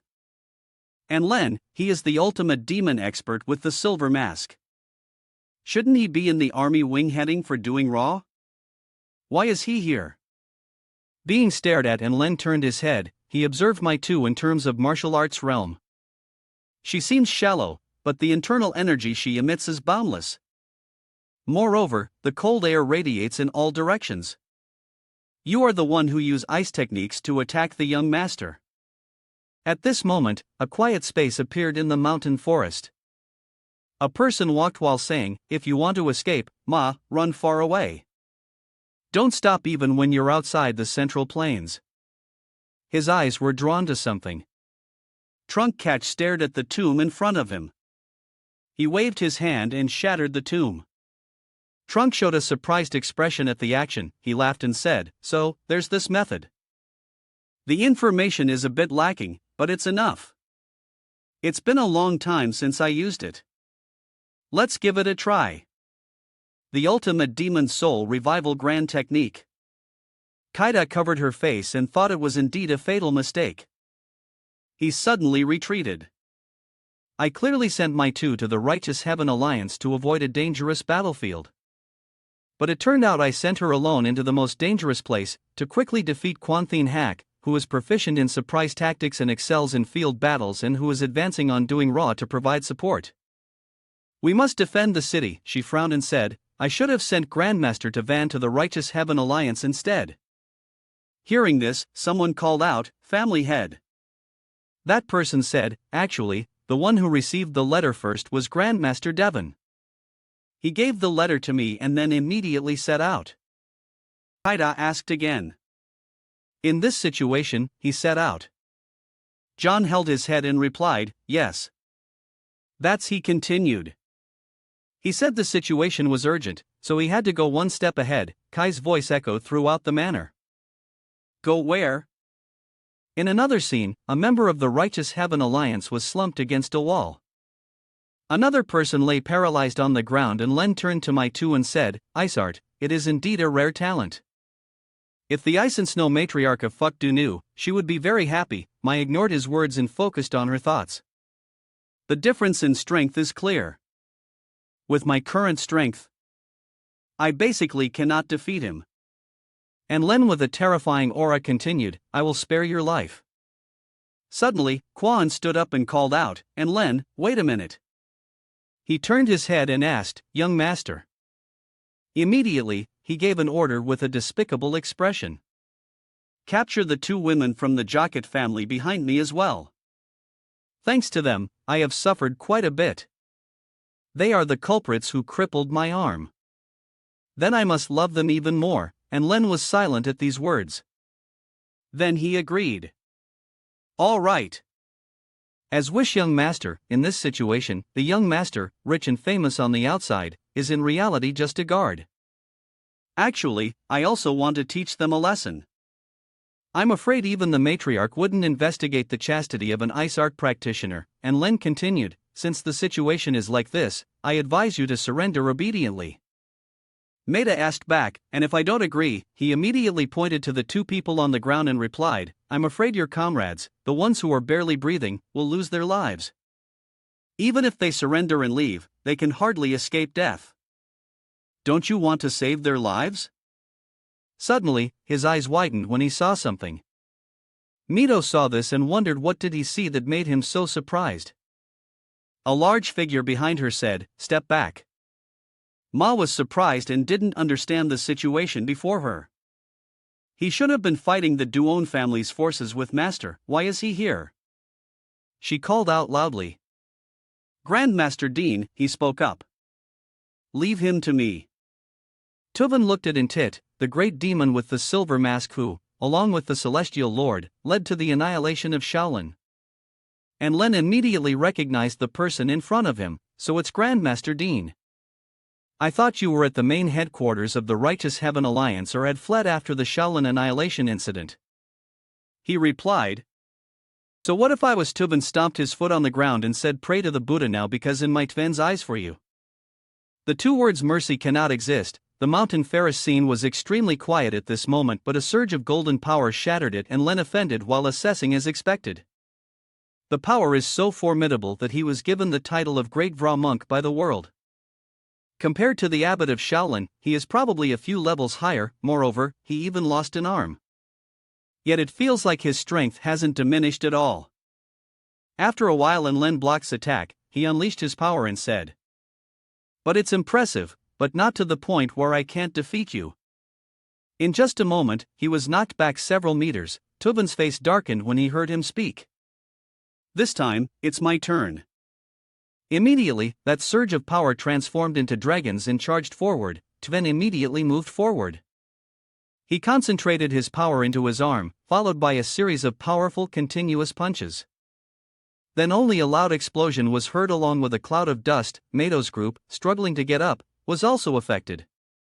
She remarked, the power is terrifying. No one dares to intervene. That is the battle of masters who have surpassed the transcendent realm. Quan exclaimed in surprise. And Len is actually being suppressed. Why didn't he die when Shaolin was destroyed at this moment? And Len was struggling to defend while thinking. Demonic art true chi and Buddhist true chi are almost incompatible. If this turns into a battle of attrition, our side will become increasingly disadvantaged. I must strike when there's an opening. Then I will get the truth. After a while, he was pinned to the ground by the van. He roared, die, you piece of trash. Suddenly, his face turned pale. The arm made of energy also gradually disappeared. Looking at the arm in front of him, Tuvan wondered, my blood she is in turmoil. He was clearly not affected by his demonic art. Could it be? An explanation appeared before his eyes. Buddhist true chi relies on a calm state of mind to control QI. After the disaster of Shaolin's destruction, a deed-killing intent was hidden into Vin's heart. This became an obstacle that prevented him from controlling his chi. The conflict between reason and action finally led him to fall into chi deviation, and Len spoke up at this moment. The victor is clear. His hand shot out a stream of black chi, striking the man. Len looked at Van and assessed him. To Van, you are truly foolish to lose yourself just because you were blinded by the flames of revenge. At this moment he assessed himself. It is because this humble monk's thou heart is not deep enough that I have brought about my own destruction. and Len stepped in front of Tan and acknowledged you were truly lucky just another inch. Now let me finish everyone off. His eyes glanced back when he noticed Mato's sneak attack and Len's hand quickly grabbed her neck. He spoke up too slow. If you were determined to launch a sneak attack, you should have struck immediately. Tuvan knelt on the ground and said, now it's really too late. Hearing this, and Len said to Maitu, you hear that old monk rambling? He's talking nonsense because he's gone mad. Don't worry, I won't kill you. Suddenly, and Len turned his head when he felt a chill behind him. He looked at Tan on the ground and wondered what was that power just now, just for a fleeting moment. But that aura was truly terrifying. No different from the celestial lord himself. At this moment, Tven smiled and said, aren't you a little too late, Alliance leader? All that was seen was Duan Men holding Maitu behind them, and Len's hand was missing for fingers. He held Maitu and apologized, forgive me for being late. Thank you all for holding on until this moment. Even in pain, you did not surrender. From now on, you don't need to worry. Duan Men turned back and continued, because I have arrived, and Len could hardly believe his eyes when he saw Duan Men approach Maitu. He was stunned, thinking to himself, someone like me has reached the ultimate demon realm. Yet he got this close, and I didn't even feel his presence. That is the leader of the Righteous Heaven Alliance. Mato's eyes welled with tears as she looked up and asked softly, are you really the young master? Duan Men also replied gently, Miss Maitu, compared to the last time we met, you wield your internal energy much more naturally. It seems you have been training diligently. The compliment didn't make her feel any warmer. Yes, but in the end it was still useless. Duan Men was feeling extremely angry in his heart. Even Miss might have had to step forward. It turns out my absence has become such a burden. Only now did he shift his attention to a lens standing behind him. He continuously radiated a threatening aura, thinking to himself, my instincts are screaming that he's extremely dangerous, even if it means mutual destruction. I must kill him here and now. Young master, please retreat first. Facing him, I cannot protect you and fight at the same time. This statement from Anurkt quashed so much that he had to ask again. Ha? What do you mean? Is he that strong? That silver-masked person's level is even higher than the talented people from the Quang Minh region. Are there many experts of that caliber in Mon? Duan Men himself also had his own calculations. We can catch up later. It doesn't matter how many there are. First, let's start with the person in front, the silver-masked man. Two dense auras were about to collide. And Len rushed forward to attack, and Duan Men immediately took action. They collided with each other, creating a powerful explosion. These two continuously exchanged blows with each other, and Len decided to fight to the death. However, before he could even touch Duan Men again, he was beaten until he vomited blood. Damn it! The difference in power is too terrifying. Fighting and escaping at the same time is impossible. I have to run. This man will obstruct the Celestial Lord. Even though I know the chance of winning is almost zero, but at least I have to risk my life to inflict some injury on him. Unexpectedly, his attention was caught by something else. Wait, what is that? Duan Men's movement made in Len exclaim, Hubvoit stepping technique. He flew up directly through the there. He closed the distance in an instant, and Len only had time to be surprised. Then he could only watch helplessly as Duan Men moved. The onlookers below were endlessly astonished. Mato's eyes were wide as she followed, and even the members of the Jocket family did not look away, because Duan Men had passed through and Len, turning him into a donut with a single blow, and Len's voice stammered as he slowly died. This can't be. Tven let out a laugh. Indeed, every time I see it, it's astonishing. I truly don't know how deep the Alliance leaders' martial arts really are. Lin and Mai Ti eagerly ran over. Young master, Alliance leader, it's so fortunate that you've returned safely. At that moment, a comment from Devon came from behind. Your safe return proves that you have successfully completed your mission in Tan Quan. Please tell us in Ting Quang. What kind of damage did you inflict on the demonic cult? Duan Men's explanation stunned him with surprise. The demonic cult has been completely wiped out. Initially, I only intended to deal the demonic cult a heavy blow, but they were developing a poison potent enough to infect the entire world. They would surely have reached the Central Plains, so I struck directly at their main headquarters. Although I was hindered by some strange evil arts, their entire main force, including the cult leader, was annihilated. Tuban's expression softened after hearing the whole story. I see now that the core of the demonic forces has been destroyed. We can rest easy. However, Duan Men still had something left unsaid. Leaving that man behind in Tangquang still weighs on my mind. But unless he has a fortunate encounter like mine, he absolutely cannot escape. First, please wait here for a moment. There is still something I must finish. On another side, Quadling was urging his horse on. He ran while thinking in horror. Even Lin died without being able to fight back. I clearly heard that the entire forces of the Righteous Heaven Alliance in Duan Ra were severely depleted. If I had known a monster like that existed, I wouldn't have sent troops in the first place. Unexpectedly, Duan Men appeared out of nowhere right next to Quadling. Who gave you permission to leave just because you want to? After messing with the people of Doing Ra and the Alliance, you still expect to escape with your life. Have you never heard of the rules of Doing Ra? Favors are repaid twofold. Grudges are repaid tenfold. That lesson was carved into Quatin's head as he died at Duan Men's hands. A moment later, he returned with an announcement. I have returned. Tven asked, did you just chase down a fleeing enemy on horseback? He directly admitted yes. Luckily, he had it run too far. He could only remark with relief. Truly extraordinary. But I didn't get to say it earlier. This old monk must express his gratitude to the Alliance leader on behalf of everyone because you have punished the silver-masked man who destroyed Shaolin and his demonic cult followers in Tangquang for us. This new information surprised Duan Men so much that his eyes widened. Shaolin has been destroyed. Lin was the one responsible for reporting. Not only that, Alliance leader, while the Alliance leader was away, the three great demonic families launched an attack in Theme. The Weizan and Trungnam sect fought back against the attack of the Theme family to protect their mountain, but they couldn't withstand the Quet attacks and had to retreat with the civilians. Then the Quach family of Keisho poured into Zion and headed straight for this place aiming for Duan Ra. My uncle at Truxun and the Alliance's forces attacked the main city of the Quach family in Keisho, but that side was aided by the Fukindu family and communication was completely cut off. Hearing this, a look of self-blame appeared in Duan Men's eyes. So much has happened while I was away.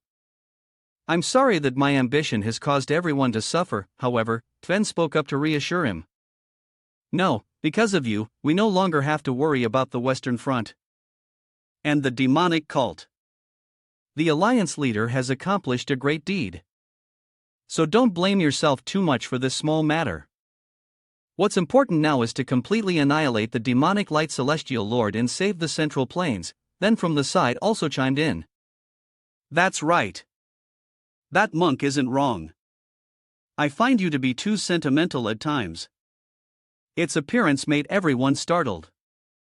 Alliance leader, what on earth is that creature?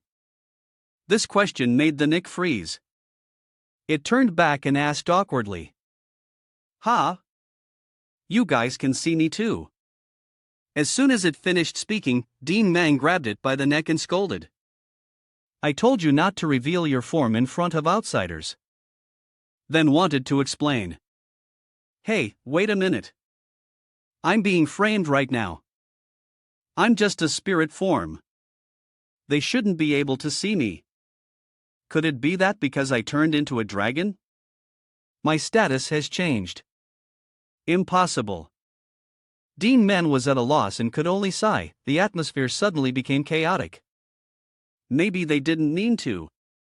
In that case, it's better to be open about it. He began to explain, this is the guardian spirit that has existed since the founding of our clan. It has helped a lot in the battles against the demonic path. When I was troubled by the demonic cult leader evil arts and fell into an inner demon battle, it was the one that carried me all the way back to the Central Plains. Tu Van could only sigh in admiration after hearing everything. even the guardian spirit is so amazing and you were possessed by an inner demon. You are still fine now. Could it be that you have overcome the inner demon? You have escaped the demon, the men replied to him with a wry smile. You could say that it's true that I have overcome it, but I didn't do it on my own. I received help. He remembered that moment in the mountain range while Duan Men was relentlessly charging forward on the opposite side where the sword demon and bowing catch.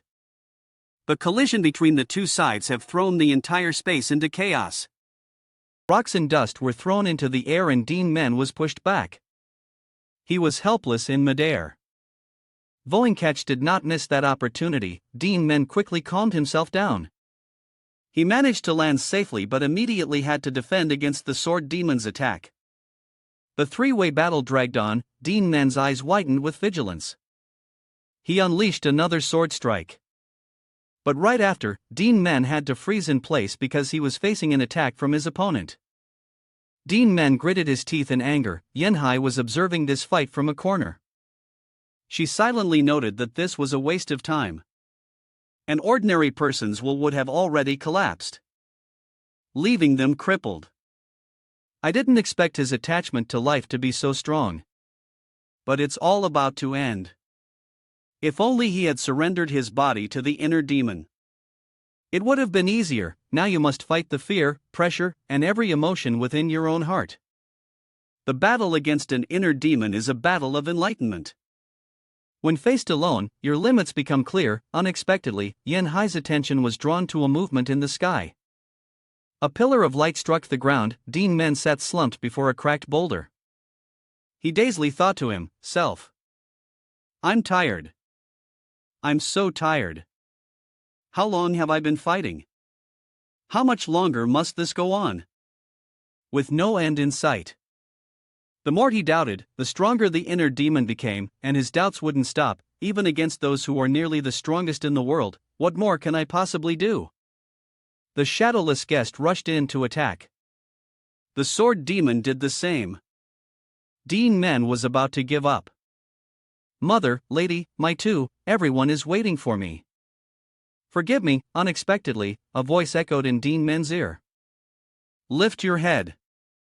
Look forward. The figure of Cat Tuan descended from above. His presence alone was enough to shake the space. Because of this, the shadowless guest and the sword demon stopped their attack. Duan Men's dazed eyes looked up as he heard his voice. The one who once defeated me is stumbling over something like this. Stand up. You aren't broken here because of your strength or stamina, but because of your mind and will. In other words, as long as you maintain your spirit, you can escape this place. Duan Men's eyes widened as he clearly saw the figure before him. What am I seeing things? Hicked Alliance leader. Why are you here? Gatsuan glanced back as he replied. You're not the only one. Imprisoned in the steam prison of the mind. My remnant will tie it is also here. It's just that upon entering your mind, its spiritual energy has been nearly depleted. I have witnessed everything you've gone through. You overcame your inner demon. Yet, I don't understand why you're struggling here. Your heart is still swayed by the illusions before you. I'm tired of watching you suffer through this. I will lend you my power. A light transferred from Kachuan into Duan Men, causing his eyes to widen in surprise. Baktiet, the shadowless guest, and the sword demon charged forward to attack simultaneously. Duan Men tightened his grip on the sword Bakti. The shadowless guest aimed directly at him and the sword demon did the same. A powerful blast of light erupted from the strike. The earth and space itself were torn apart. The sword demon was so shocked he exclaimed, the one whose will seemed broken has recovered. How is this possible? Duan Men finally answered him, my heart was swayed by illusions. So that's it. Now I understand. It's time to truly end this. The truth he realized was that the source of this inner demon isn't my cultivation. It was born from a malicious will that seeks to imprison me. The images of my master and ancestors are just a part of that inner demon. What I need to cut down isn't the illusion before me. It's the world created by the will that wants to suppress me. The will that wants me to kneel, I will shatter that entire world. Duan Men unleashed a mighty slash that split the heavens and the earth. The sword demon was struck and disintegrated, the old man remarked, but his words held the pride of a teacher. You finally aimed at the right place to cut, and that sword technique was clearly Tin Kwang. But its power surpasses the original. Has he named that technique yet? Duan Men answered the old man's question. Fine Tin Kwang. The sword demon's lips curved into a satisfied smile. Indeed, that technique is magnificent. Duan Men hovered in the sky, watching his two opponents slowly vanish. He turned to look in another direction and heard the last words of the shadowless guest from your soul. I feel a familiar aura. Please take care of Thanik for me. Duan Men was slightly surprised by this unexpected request. The space fell silent once more. Duan Men landed, his mind racing with questions. What was that just now? An illusion created by the inner demon spoke as if it were real. I even responded, besides, didn't the first ancestor see as just a weapon? Never mind. That feeling was strange. I'm still not sure if I can use fine Tin Kwang outside of this place. Is it because this is inside an inner demon? Wait, where did Bactiet go? I'm sure I never let go. He looked left and right before finally stopping. The four Duan Men was the figure of Sichuan looking at Yen Hai. She was furious, her voice strained as she questioned him. Why? Why did you help him when I needed you? You never appeared. She seemed to pour all her frustration into the air with two words. Why? Duan Men spoke with concern. What is it, Alliance Leader? But Kat Tuan stopped him. Young master of the two Zion Duan families, stay put for now. This made Duan Men ask in disbelief, what? He walked forward, explaining. Although this originated from your inner demon, I want to resolve it myself. Yen Hai warned cautiously. Don't come any closer. Katwan continued to advance steadily. She shouted, tears welling in her eyes. I said, don't come any closer. Katwan pulled Yen Hai into an embrace. His gentle voice rang out, I'm sorry, daughter. Father is late. Yen Hai could no longer hold back her tears and burst out, crying, softly, calling, Father. Kachuang continued to whisper, I'm sorry, into her ear. Standing to the died. Duan Men could only watch in astonishment. This time was the same. Yen Hai spoke and acted just like a real person. Not just an illusion in his inner demon. Yen Hai cried like a child. Katwan then looked over and explained, you must be starting to realize it. They aren't just illusions in your inner demon, but remnant will summoned by soul absorption art. In other words, that is Boet. That's why I wanted to end this myself, because I can't stand by and watch Yen Hai suffer again.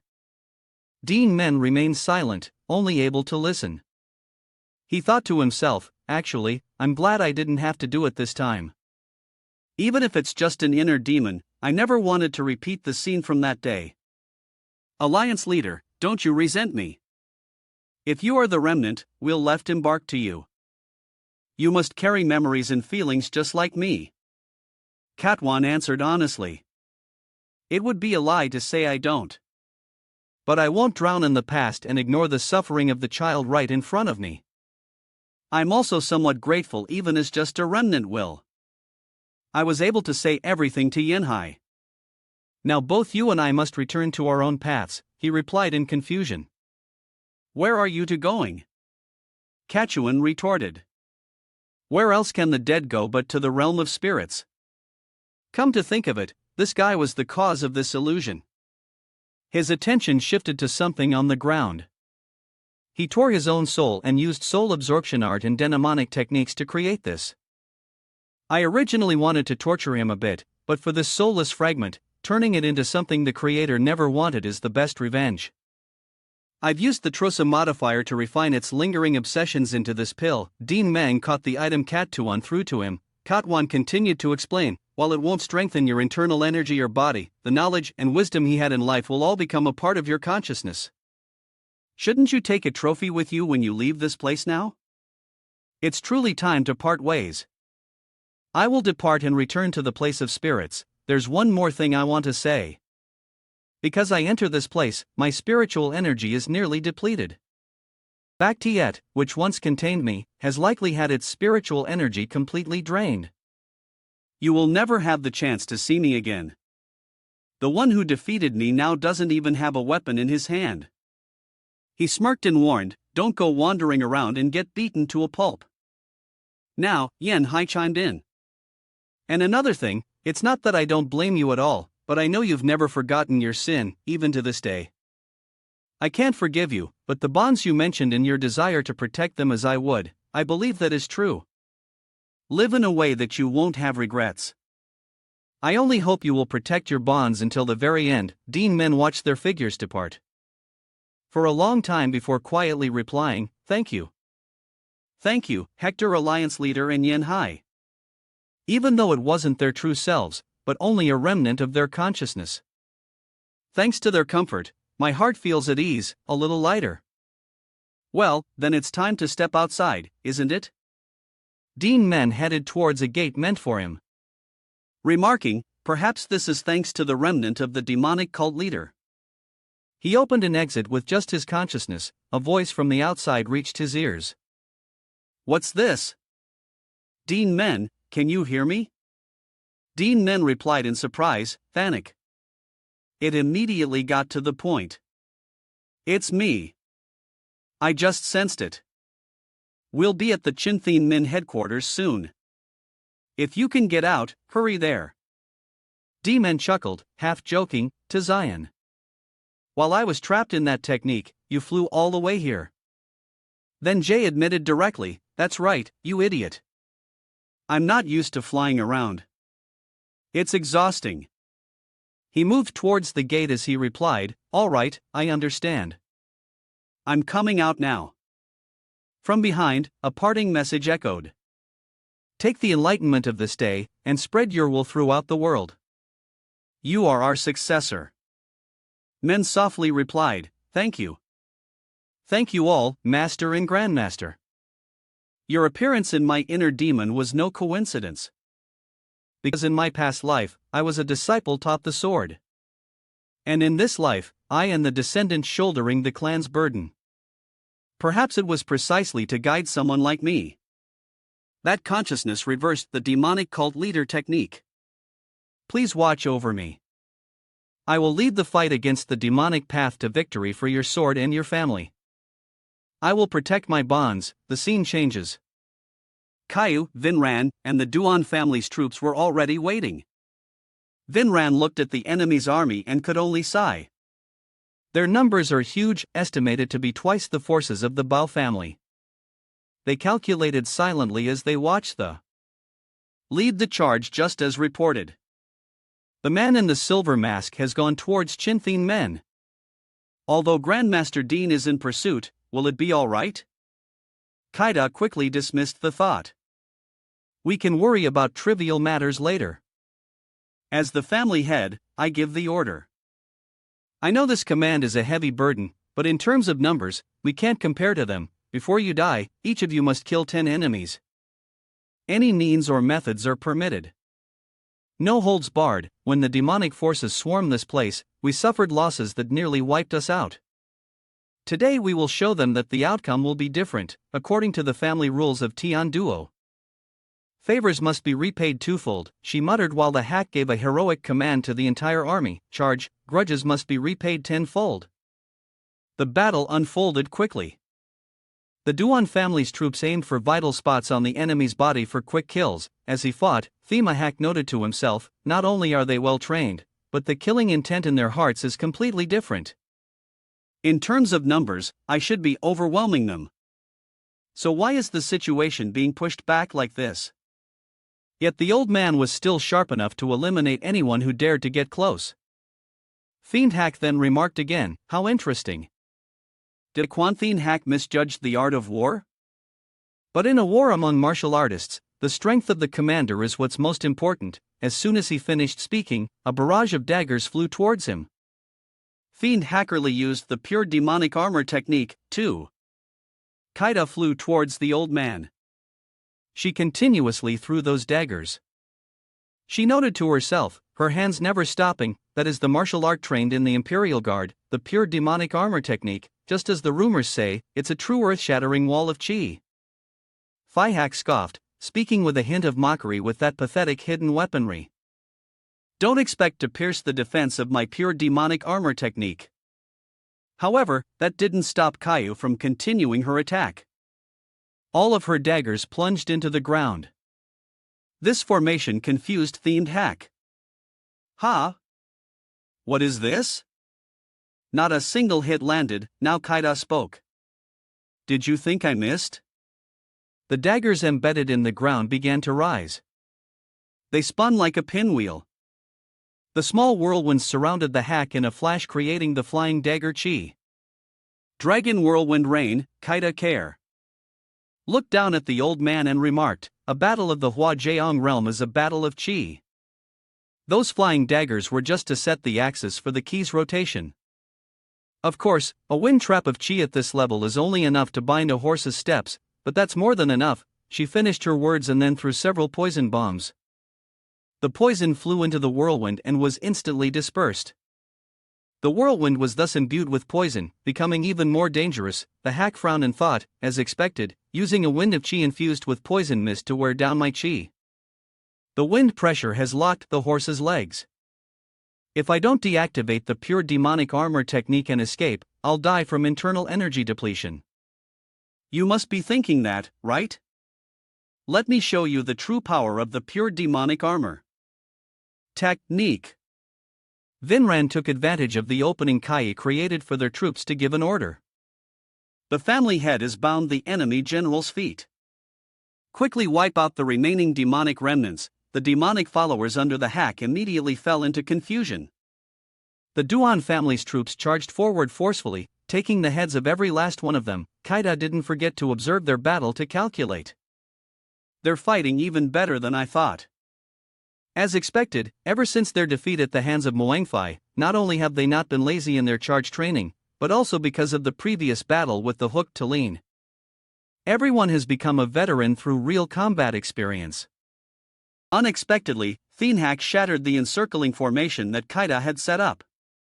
She was so astonished, she stammered, what isn't that? Quan Thinhak's spear. The powerful spear flew high into the sky. The hack wore a smug smile. The pure demonic armor technique was originally a martial art specialized for rampaging through Gaddic battlefields. While on horseback, all blocked attacks are accumulated as chi. Then it's all concentrated into one strike, pure demonic armor technique, explosive shock spear, kite. Who immediately moved. Do you think I'll just let you? But the spear was not swayed by her daggers at all. Kaido was bewildered, signing to herself. The trajectory was pierced by the flying daggers, and the true chi within them was dispersed. Is its power really that terrifying? If it falls to the ground, both friend and foe will suffer heavy casualties. I have to stop it myself. Everyone, retreat from that area. Vinran, who was fighting fiercely, was startled by the call. Family head. He quickly saw the dangerous spear. What is that? Everyone, get out of the way. An earth-shattering strike. Even if we run, can we escape? Kaida thought as she sped forward. At this rate, I won't make it in time. But at that moment, a dark figure flashed past her. Kaida stopped in her tracks. Duan Men had appeared. He swung a single blow, directly deflecting the spear's trajectory. It shot off with a whoosh. Then it almost vanished into the sky, and then it exploded directly above. Vinran and the others stared with wide-eyed astonishment, whispering towards that person. Kaida was so moved that her eyes welled up.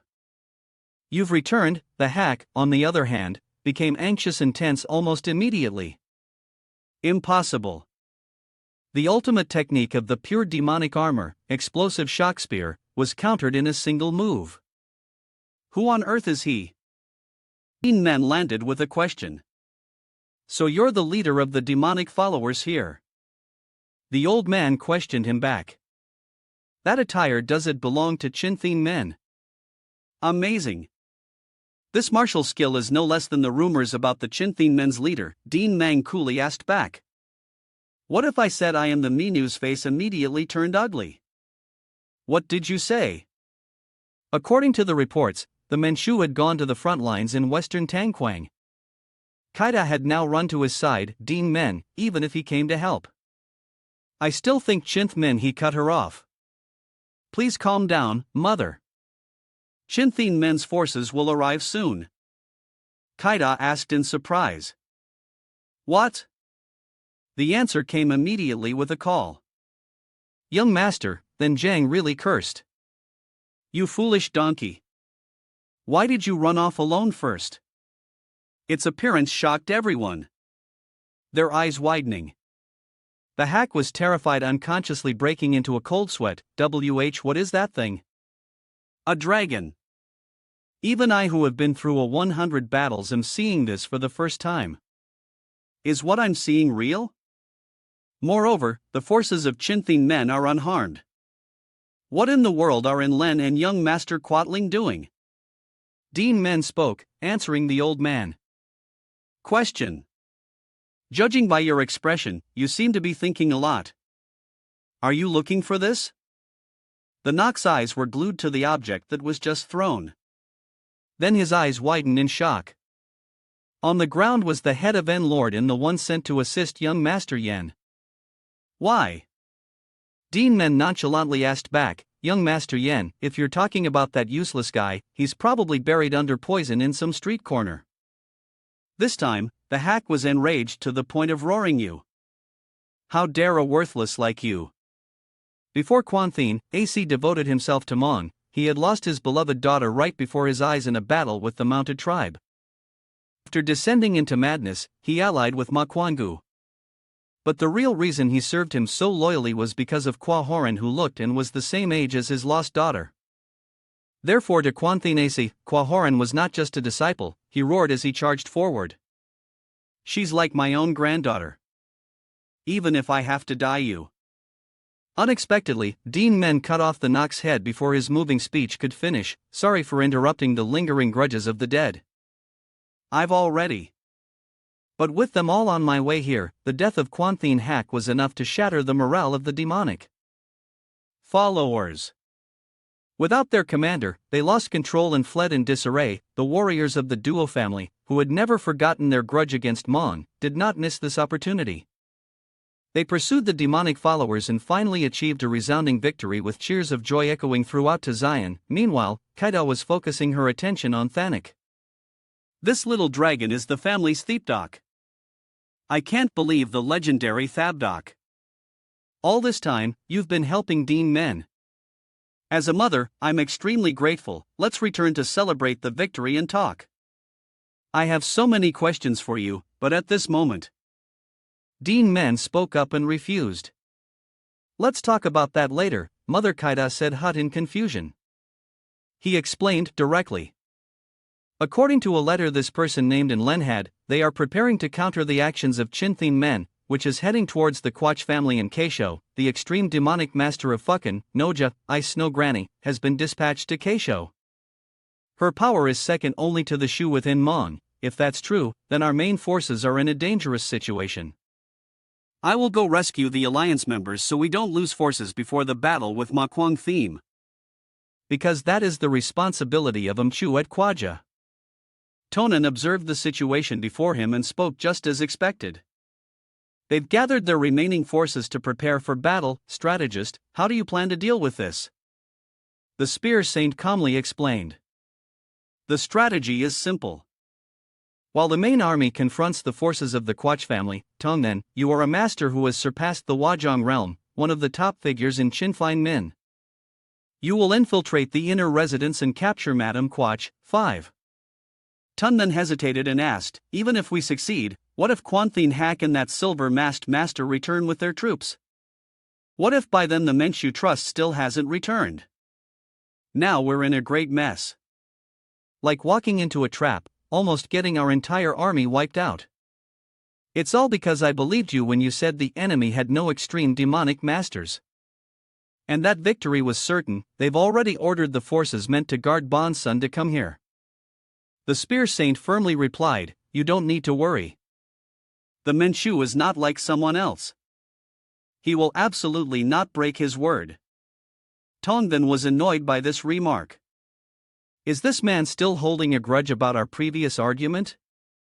I'm just worried you're placing too much hope in the Manchu. The spear saint didn't bother arguing with him anymore, simply asserting, "He will definitely come." Tongden yelled, "It's not that he might come, but that he definitely will come." As soon as he finished speaking, a bone-chilling cold aura radiated towards them. Both the spear saint and Tongden cried out in disbelief, "What? This cold aura is coming from the direction of the Quach family. What on earth is happening?" Teen let out a laugh and said, "Your argument has reached my ears. Since you're here, why don't you just charge in? What are you arguing for? So slow." I know Granny Bailing, the spear saint, and Tongfan were stunned when they saw her figure. I know Granny. Why is a supreme master who was thought to only exist in legends here? Tongfang couldn't say another word. She threw down a corpse while questioning, "Did you come here for this?" The spear saint's face turned pale with shock. Is this Madame Quach of the Quach family in Keisho? The head staring at him belonged to the great madam of Keisho's Quach family, Quach Hein. Teen began to explain, "Initially, I planned to wait until the armies of Keisho Quach and you all started fighting before making my move. You people are too slow. So I couldn't wait any longer." The spear saints still couldn't believe the situation. You even beheaded the leader of an allied faction. What is your scheme? Tulin mockingly repeated, "Allies, this war is a battle for the position of successor to the 3 demonic clans. Do you think something like an ally can exist? Besides, the Fuck Kindu family was already located in a remote area since Madame Lu couldn't bear a son. That family was going to be abandoned anyway. The truth is that Teen had a secret deal with Madame Lu. If you help that win Holin, I will arrange a marriage with your family, that's right. The biggest beneficiary will be the Quach family. Madame Lu had proposed. I see you're working hard. Granny, but would you mind making a trip?" To ask skeptically, "Are you really planning to ally with the Quach family?" Madame Lu sneered and explained, "Of course not. It's just that my Lu family should also achieve some merit if we do nothing because we're falling behind." Will the Thien be pleased? On the battlefield, unexpected things often happen. For example, the noble lady of the demonic path suddenly dying in some accident. Thinking of that, Tone smiled with satisfaction. One arrow to birds in using the enemy to control the enemy. Madame Lu is truly cunning. The spear saint and Tongthan's eyes widened as they thought to themselves, "The dead can't speak. She means that after killing us all, she'll frame it as the Quach family and Shin Thien Ming killing each other." Now Teen no longer bothered to hide her power. Enough explaining. Now it's time for all of you to die. The spear saint thought to himself. An unforeseen worst-case scenario, but everyone prepare yourselves. Do not be afraid. The enemy is only one person. Our army also has a Wajong master. Lord Tongden has arrived. Hearing this, Ten just sneered and asked, "A Jiang master, do you know which side he's on?" The spear saint cried out in confusion as he saw Tongden place a sword at his neck. "Tongden," he replied grimly, "don't blame me. This is ultimately your mistake. The day the Tama family was completely wiped out by my Quangfu, Trunk Catch had mockingly said at the time, 'You Wong cowards. You've only just now dragged yourselves here,' Tongden recounted, 'I saw it with my own eyes.' Trunk Catch demanded, 'Stop right there. For now, I have no intention of destroying you, Tim. It was a wall that a mortal could not overcome.' Trunk continued his proposal. 'Anyway, I can't spare those who have come this far. Sword Saint Tongden, I hear you are a master of Wuong. Do you dare to test your skills against mine? I will spare the rest except for you.' Tongden immediately knelt before Tron Catch. 'I surrender. Please spare my life.' Tron Catch's gaze fell upon him. 'Boring. Well, this isn't too bad either.' Then he called for In. He answered with a single word.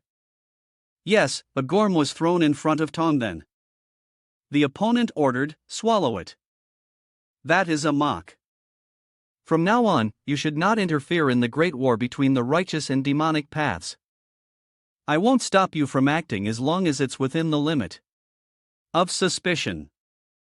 But do not hastily oppose or try to eliminate the mako, lest you bring disaster upon yourself. That mako, when it reacts to the demonic arts of an extreme demonic master, will tear your body apart. The spear saint, hearing this, asked, so that's why we've avoided advancing on Shaolin or Thien Ti all this time? Tong continued, if you confront the extreme demonic masters, you will die. Things have come to this point. At the very least, we must survive. The spear saint roared in anger, just to save your own skin. But he yelled back, what do you know? To him, this war is just a game. If he wishes it, the righteous martial world will be destroyed. Even if you find that Manchu, no matter how strong he is, he cannot defeat him. Ice Snow Granny. If I had known you were here, I wouldn't have dared to come. The Wuong sect will retreat now. Please spare our lives, she smiled, pleased, and replied, all right, I dare not take your sincerity lightly. I'm old. Directly confronting Chinthine men is very troublesome. You and Wuon, help me out for a bit. Tongnan understood the hidden meaning and immediately ordered his subordinates. Wuon disciples, turn your swords towards Chinthine men. The spear saint grew more and more furious.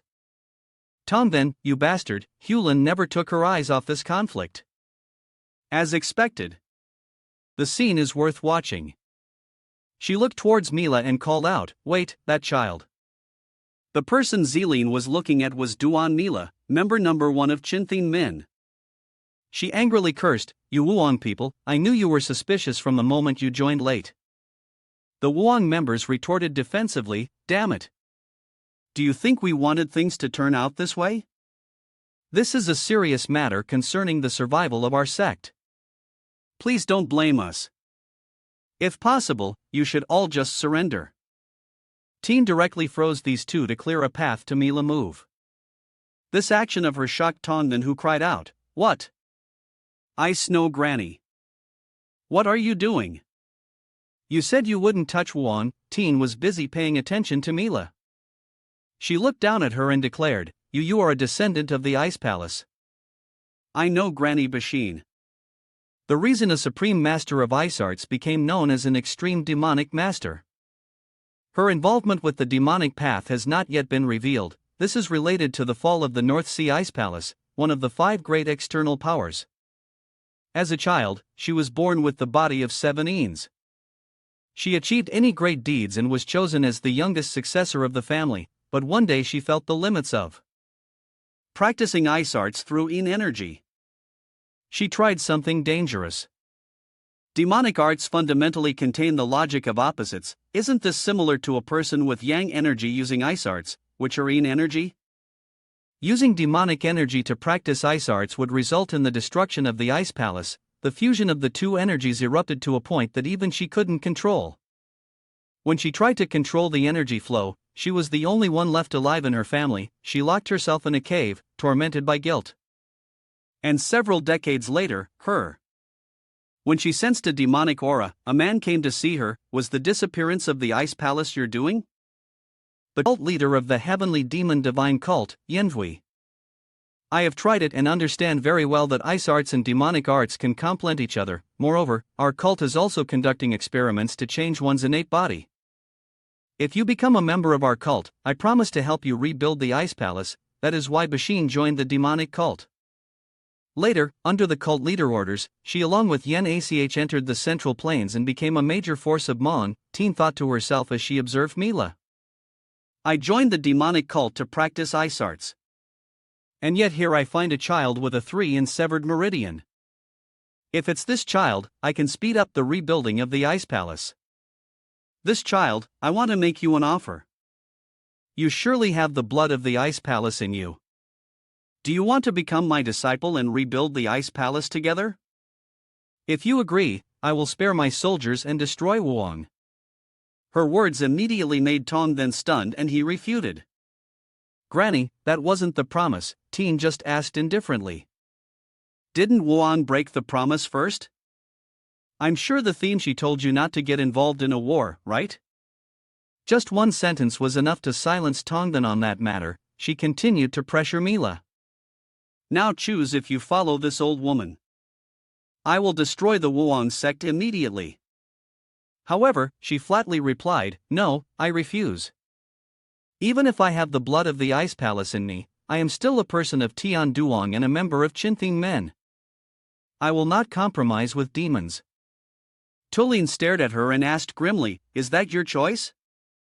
Her hand, carrying a cold aura, began to move.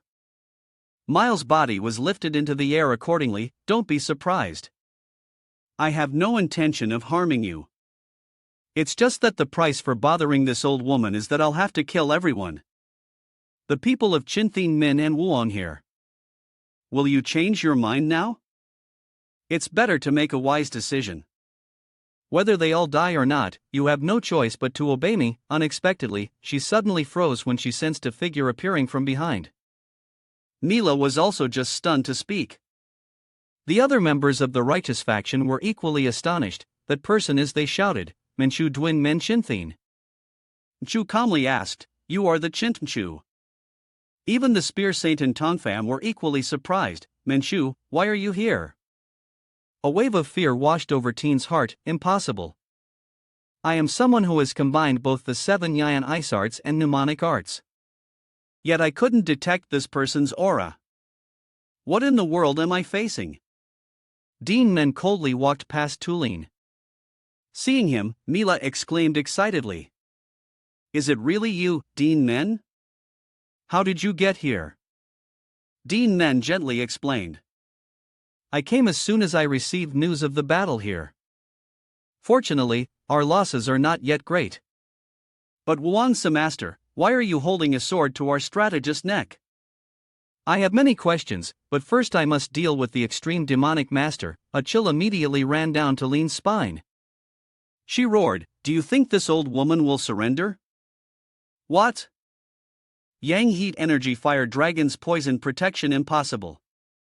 How can heat energy resist the cold energy of the 7 Eans?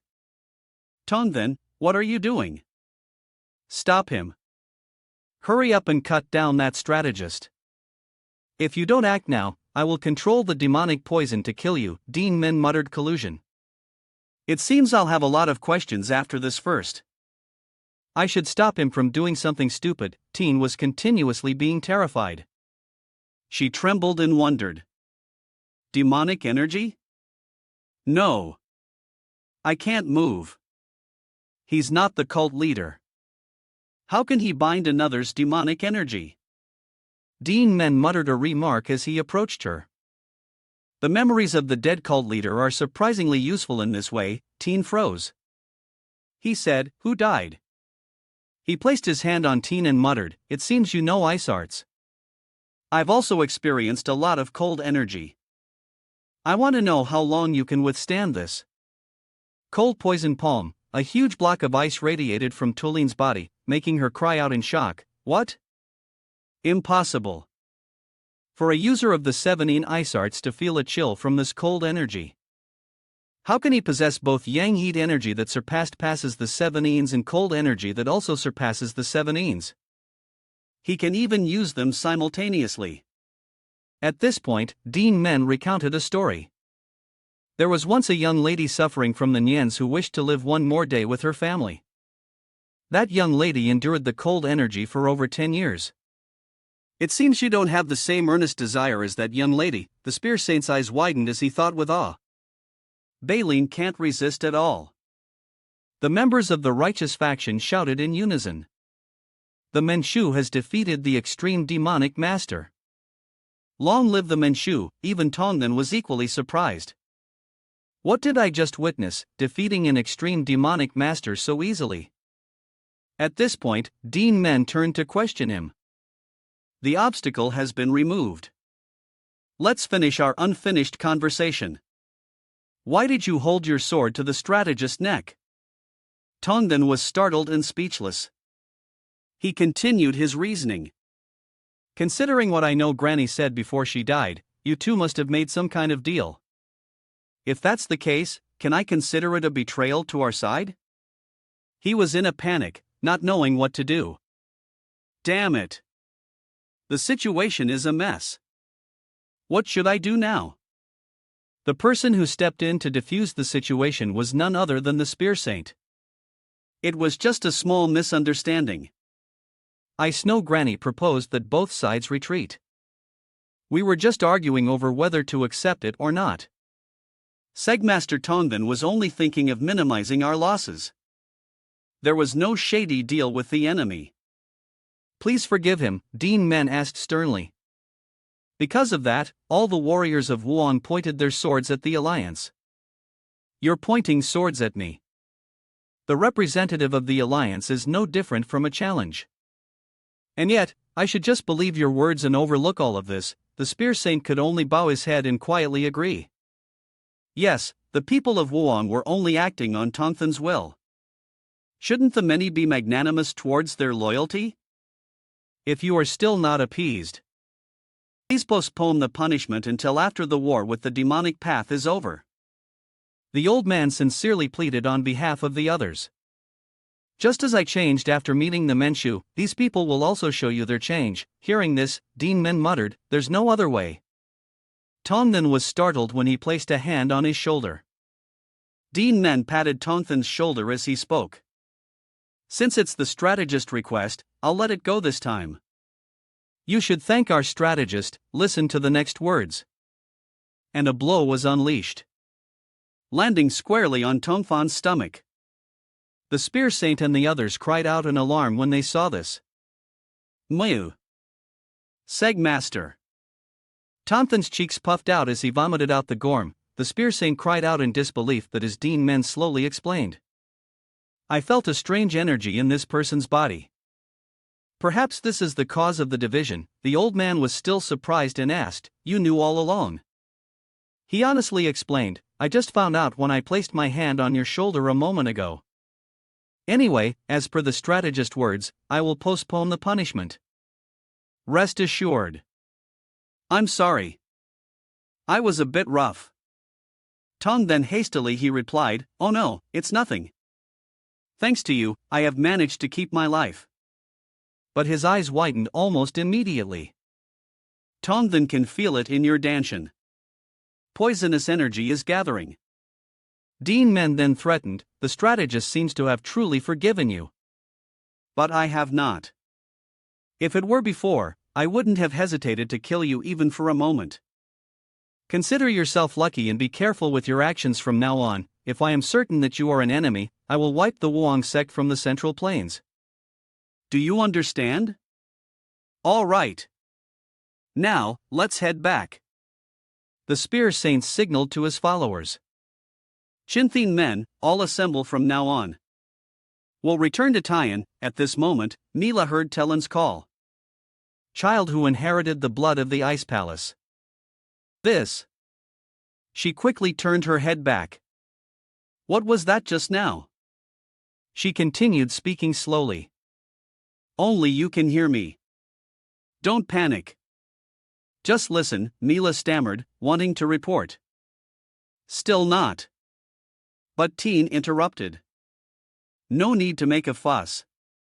This old woman is about to die. Although my reasons were different for ending up like this, I sincerely want to rebuild the Ice Palace. I hope you will accept these treasures, especially if you know the 9 women the men she spoke of. You must give them to her. She squinted and asked this. As the old woman began to explain, this is the water jade and the 10,000-year ice essence. I would love to explain it to you clearly, but it seems time does not permit. Child of the Ice Palace, I have made many mistakes. The choices to atone for those mistakes only push me further into a corner leading to the situation today, but I have no regrets. All of my choices were for the sake of the Ice Palace. I hope that my final choice, you will become the hope of the Ice Palace. Mila listened to all her dying words before replying. Although I can't completely trust you, this energy is truly strange. It's hard to believe it's a trap left by a dying person. I will respect your words, but I am not doing this for the Ice Pal. I will always be a person of Tian Duan, 2 days later, Tianjin Men General Headquarters. The key figures of the righteous factions who survived the war with the 3 demonic clans gathered in one place. The first to speak was none other than the Spear Saint. Although we have faced many dangers, I am glad that everyone is still alive to meet again. The reason for gathering everyone here is to share the situation and deal with future matters. Kikvan of Clan and Taihu Daosu of Kongdong are still recovering. Why don't I see the representative of Trungam? Ingag explained with frustration on the way out of theme tag. Semaster Hukdu of Trong Nam was killed by the Hmong Thaihu. Hawkvan seems to be heartbroken by the sad news of Hukdu. I will relay the situation to Trung Nam on their behalf. The Spear Saint wanted to stop him, but Duan Men stopped the old man. He immediately suggested, won't the Hua Sun Sect master convey it first? Let's share the current situation with those present here. The Spear Saint softly replied, as you command, then I will report the current situation. Hmong wiped out the Shaolin sect and gained the upper hand in the Great War between the righteous and demonic paths. After that, all 3 demonic clans caused battles throughout the central plain. The Tewa Sun Trung Nam and Tham Tia clashed. Although there were some sacrifices, we defeated the extreme demonic masters of the Hanija. The Kimlen, who possessed terrifying power compared to the sect masters, was purged by the Shu for his failure. The forces of Kwashikwach family upon arriving into Zion along with the supreme demon Lord the Hak and Akim Len with strength equivalent to Engan Len simultaneously invaded our alliance. And the Duan family, but just as the Manchu returned, he shattered them and destroyed the main force of the Keisho Kwacha. The remnants of the Keisho Kwacha were completely annihilated due to the betrayal of Baleen, the Ice Snow Granny from Fuck King Duja. Subsequently, the Menchi went to Keisho and punished the Ice Snow Granny. According to intelligence, after this incident, Fuck King Duja is in hiding, which means that at present, the 3 demonic clans have effectively been completely destroyed. In reality, the only remaining threat is Hmong Sholing Trunghatch. There is only one person left. After a few days of reorganization, Taihu and Cook Van Dao joined, at which point Ngok suddenly interjected. Wait a minute. Surely if we gather everyone here including Taihu and Cookin, there will be about 10 Huajiyang masters. But how strong is the Chinth Minchu? It may sound disrespectful, but I have directly faced Mongfu along with Hukdu and Gakduan and then Min. Even though we faced him with 3 Wong masters, I clearly felt that we would lose without even touching our swords. That's why even when Hoku died at his hands, I could do nothing to him. Whether it's 1 or 10 Wong masters, it makes no difference. I don't understand why he hasn't acted directly yet. I may make you uncomfortable, but please calmly consider that everyone here, including myself, is helpless against Hmong. We need the belief that we just need to follow you. He is probably at a level that only exists in legends. The realm beyond the demonic shell. He might have reached an even higher state. These words made the Spear Saint concerned beyond demonic in reality. It's a realm beyond ordinary mortals. Duan Men then began to speak. I apologize for not meeting your expectations. I don't know how strong I am either, but I don't think I defeated the extreme demonic master so far just because I was stronger. I won because it was a fight I had to win, and Okdian's eyes widened in surprise. That's not just empty talk. Even with these words, he's holding back his power and his eyes show no fluctuation. The next to speak was Tavan before the 3 demonic clans acted. This humble monk and Namchu went to Thin Hai to help Kungland and Kongdong. At that time, I was injured and returned first. The Manchu went alone to the Sun and Tang Quang and single-handedly wiped out the entire heavenly demon divine cult and its leader. Everyone who heard this news was equally surprised, single-handedly destroying the heavenly demon divine cult, even after they fought against the 9 sects for a long time. If that's true, then this person is just like Mongu. Someone for whom the number of high-level masters is meaningless. Naivan spoke again after hearing Namcha's achievements. What do you think? I hope your pessimistic mood has eased somewhat, Engaging quickly retorted. I didn't say that to be complacent. On the contrary, if we just cling to vague hopes, we will all be in danger. The one who spoke to de-escalate was the Spear Saint. Let me continue against the final enemy. We must be united. I heard intelligence that the Theme Shu has disappeared from Theme and is nowhere to be found. But with the collapse of the 3 demonic plans, There's only one place for him to go. The first base of Makwangde is likely the former headquarters of the Volum. We will first gather at Truxun as soon as the force reorganization is complete. Then we will head to Wuhan, Duan Men declared firmly, and this will be the final battle with the forces of the demonic path in Hube province, Wuhan City, the headquarters of Mangth, the former headquarters of the Volum men. Chongkech looked down at the person below and asked, "Are they all dead?" The supreme demonic lord the hack, not just in Len, the organization. The entire Kwayakwach family was massacred and even Ice no Granny Bochtalin as well. What is Faktua doing? The man stammered, asking about that matter. Dutton, the demonic lady of Fuck King Duja, was rumored to be involved with the 10,000 gold ghost Kwang Hai Thong. Right, I don't know if that's true, but after the news of Ice no Granny's demise spread, in less than a day they left Falk Yuza. Both of them have completely disappeared. Please forgive Meshu. Due to continuous failures, everyone has fled, and only I remain. What should we do now? Hearing this, Trunkcatch just burst out laughing. He glanced at the man and replied, "Those who enjoyed power under my name flood upon failure. The only remaining demon is a third-rate like you. Truly, no one can help me. Anyway, it doesn't matter. Although the three demonic clans and the demon lords have completely failed to deal with the righteous faction, we just need to replenish our numbers." As he spoke, he used the extreme demonic soul resurrection grand technique. Several coffins rose from the ground, causing the subordinate to cry out in terror. He stammered, "What's going on?" Coffins emerged from the ground. They stood tall, and the coffin lids slowly opened. Trunkash's eyes were emotionless. He looked at the corpses and said, 5 people, not as many as my father who had over 30. But quality is more important than quantity. 5 corpses were tightly wrapped in bandages. Trunkhatch sneered as he looked at them. "From now on, you 5 are my swords. The story must be told from 20 years ago." Trunkhatch spoke to Hyendu. "Father was looking for me," he replied, "young cult leader." "No, my son Tron Hatch, it's been a long time since we've had a private talk like this," Tong Hatch replied respectfully. "If it's about the rumors in the cult, please don't worry. I have no ambition to push you down to take the position of cult leader." Hi, Endu frowned. How could this father not understand your heart and distance himself from you? I know you have always been a child without ambition. I remember the first day I met you. I sensed a powerful energy from the reverse dragon formation of the extreme paradise demon tower and went to see. I saw you standing tall on it. At that time, I was extremely surprised. If you wanted, you could have broken that formation and taken the power for yourself. Trach replied to him, "I remember that time too.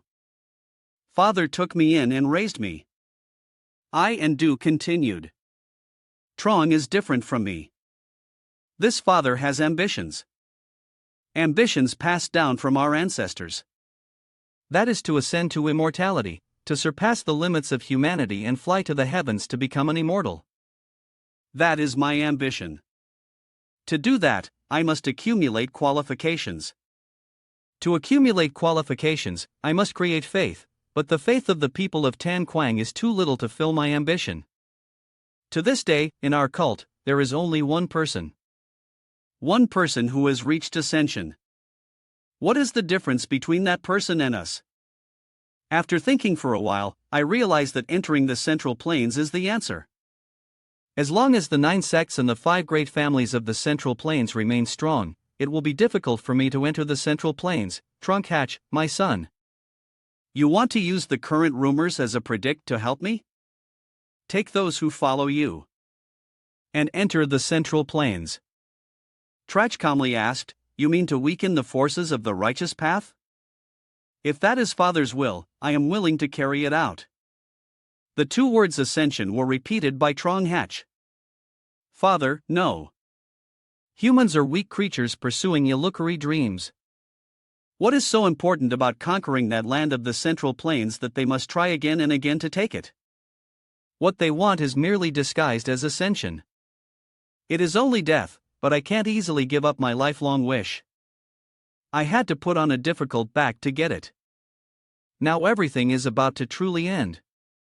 Before the sun sets tomorrow, I will wipe Chinthing men from this world. Back to the Duan family at this moment.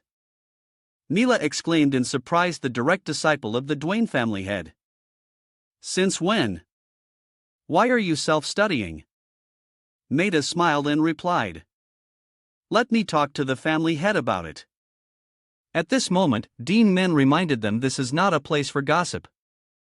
I heard you have something to say to Lady M2, Mila presented the item to Ling gave her before she died. Nothing much, just this.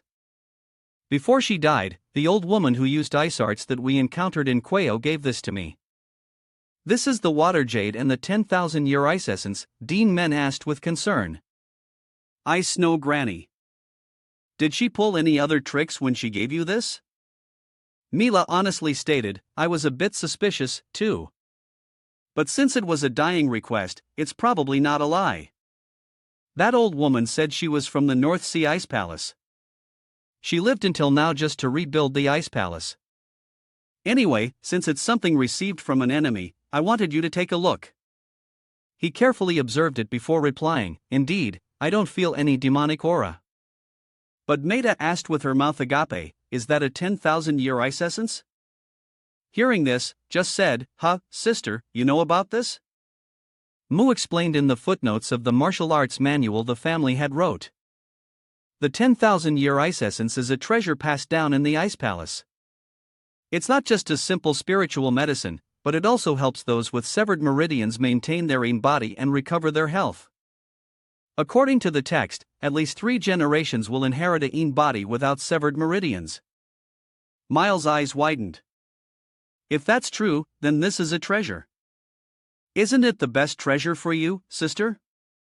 Who once had the 9 eans? Duan Men then gave his opinion. In that case, Lady Maj should keep the ice essence. His words surprised her. Me? Duan Men explained. Of course, Lady might not care about rebuilding the Ice Pal. Not passing on the severed meridians to your descendants is a good thing, isn't it? Of course, if every generation had someone like me, it would be fine. But Mai replied curly, that I'll take it, it was the same then, and it's the same now. Thank you for your concern, young family head. Duan Men replied shyly, it's nothing. The two exchanged affectionate glances, blushing shyly like a pair of lovebirds. This scene made Mila so uncomfortable that she cursed inwardly. You two go somewhere else. But I still support you. Now, someone from outside spoke up. Menshu, you have a visitor? They asked curiously. A visitor. The information was revealed immediately. The people of the Duan Thong sect request an audience. Duan Men asked in confusion. Duan Thong sect. I heard they were wiped out by the hook. Shaolin, are there still survivors? So, what is their purpose? This made the other person hesitate. Well, they said they want to join Chinthing Men. Mila remarked, isn't it a bit too late to join now? After the war with the 3 demonic clans is already over, anyway, sister, about learning martial arts, it's not because the other party is the family head. It's to win over Duan Men's mother, right? Might have blushed and denied it. That's not. Mila continued her attack. Really? You really didn't think about it. Maida had no choice but to admit. I can't say there was absolutely none of that. But the bigger reason is that I want to prove myself. If I just stay silent, I'll become the distant. I feel like I won't be able to stand beside him with dignity. Perhaps that's a bit shallow, huh? Mila let out a sigh, fully supporting her. No, not at all. Duan Men was currently talking with the people of the Duan Thong sect. You want to join the alliance? Why should we accept you? Not deep presented from the current perspective of Chinthing Men including them Chu. We were observing the situation. And then sided with the victor. Duan Men replied sternly, you know your situation well, but you must have something you desire to ask for joining. He continued, yes, I won't hide it. We want to restore the lost sword technique of Dean Thong. The foreign sword technique. Duan Men became more interested at these words. The foreign sword technique. A story was recounted more than 10 years ago. The Dean Thong sect also had a Wong master, the sword Saint Tong. At that time, he was one of the 10 strongest people in the world.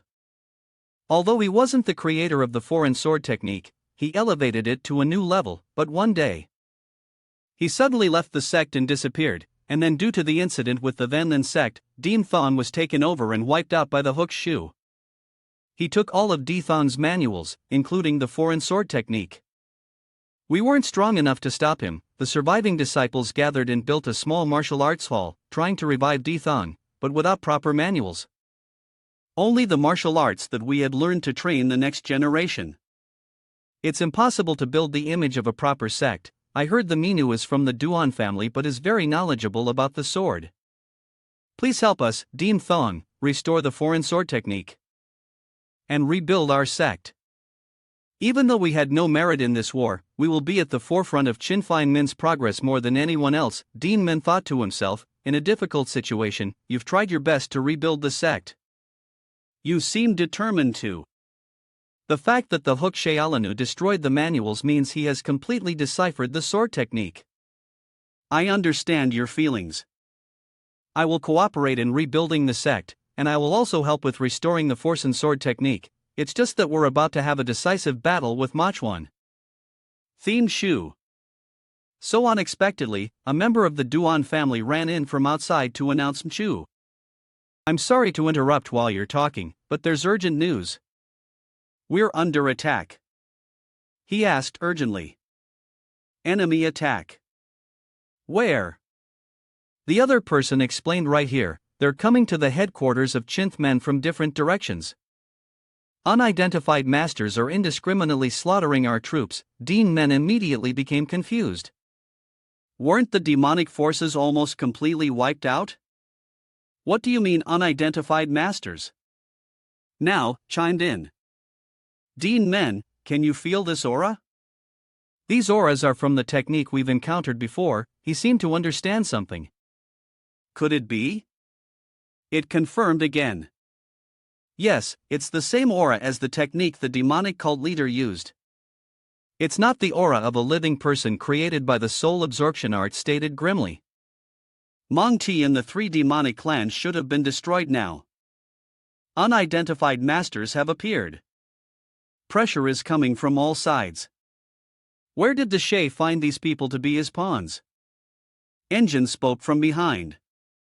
Grandmaster Divan Duon family head. They turned their heads to check their forces. Everyone has arrived. The people of Sun and Chongnam. Yes, I didn't expect Ling Chonghatch to strike first. Tu Van smiled encouragingly. Nothing has changed apart from Ling Chonghatch. If they are his subordinates, we can surely deal with them if we all work together. Has Elder Hawk Van recovered? Hawk Van replied sadly, sorry for worrying everyone. At this moment, Duan Men's voice rang out, thank you all for gathering. Thank you all for gathering. Due to the urgent situation, I will explain briefly. The 6 harmonies are all victorious. Shu, why? Kaida also recognized Duan Men. Where is that sound coming from? Duan Men was silently calculating. They must have noticed the unidentified masters advancing towards Qinthine from various directions. They are not living people. Not long ago when I fought the demonic cult leader in Tanquang. They are indeed things summoned by a spell like Ganji when using the soul absorption art. I guess Mongo summoned them, and behind these Ganji from a distance, I sense a presence approaching. It must be Mongu. And Gokden couldn't hide her anger as she muttered, that guy. Lin Trong, Duan Men continued, if it's the Jianji technique like I saw in Tanquang, then they retain most of their martial arts and strength from when they were alive. I will go with Thong Cham, who has just joined the alliance, to advance towards Mongu. Please help the alliance members fighting everywhere and stop the Jangi. This battle will end the war with the demonic path. Show them your strength. After Duan Men gave the order, the key forces of the sect split into teams to search for the Gangshur. Then Ming commented as he walked. Gangshur, honestly, it's hard to believe. And added, the opponent is a demonic force. It's hard to believe, but they are fully capable of doing such a thing. Then Bin did not hide the anger on his face. Either way, there is no respect for the dead. Said, it's truly evil. She agreed. No wonder they're called the demonic cult.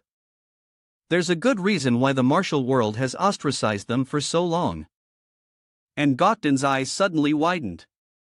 The men spoke in confusion when he saw her stop. Master, where are you going, master? Bodies were scattered on the ground. A survivor muttered in disbelief. The sword technique, why?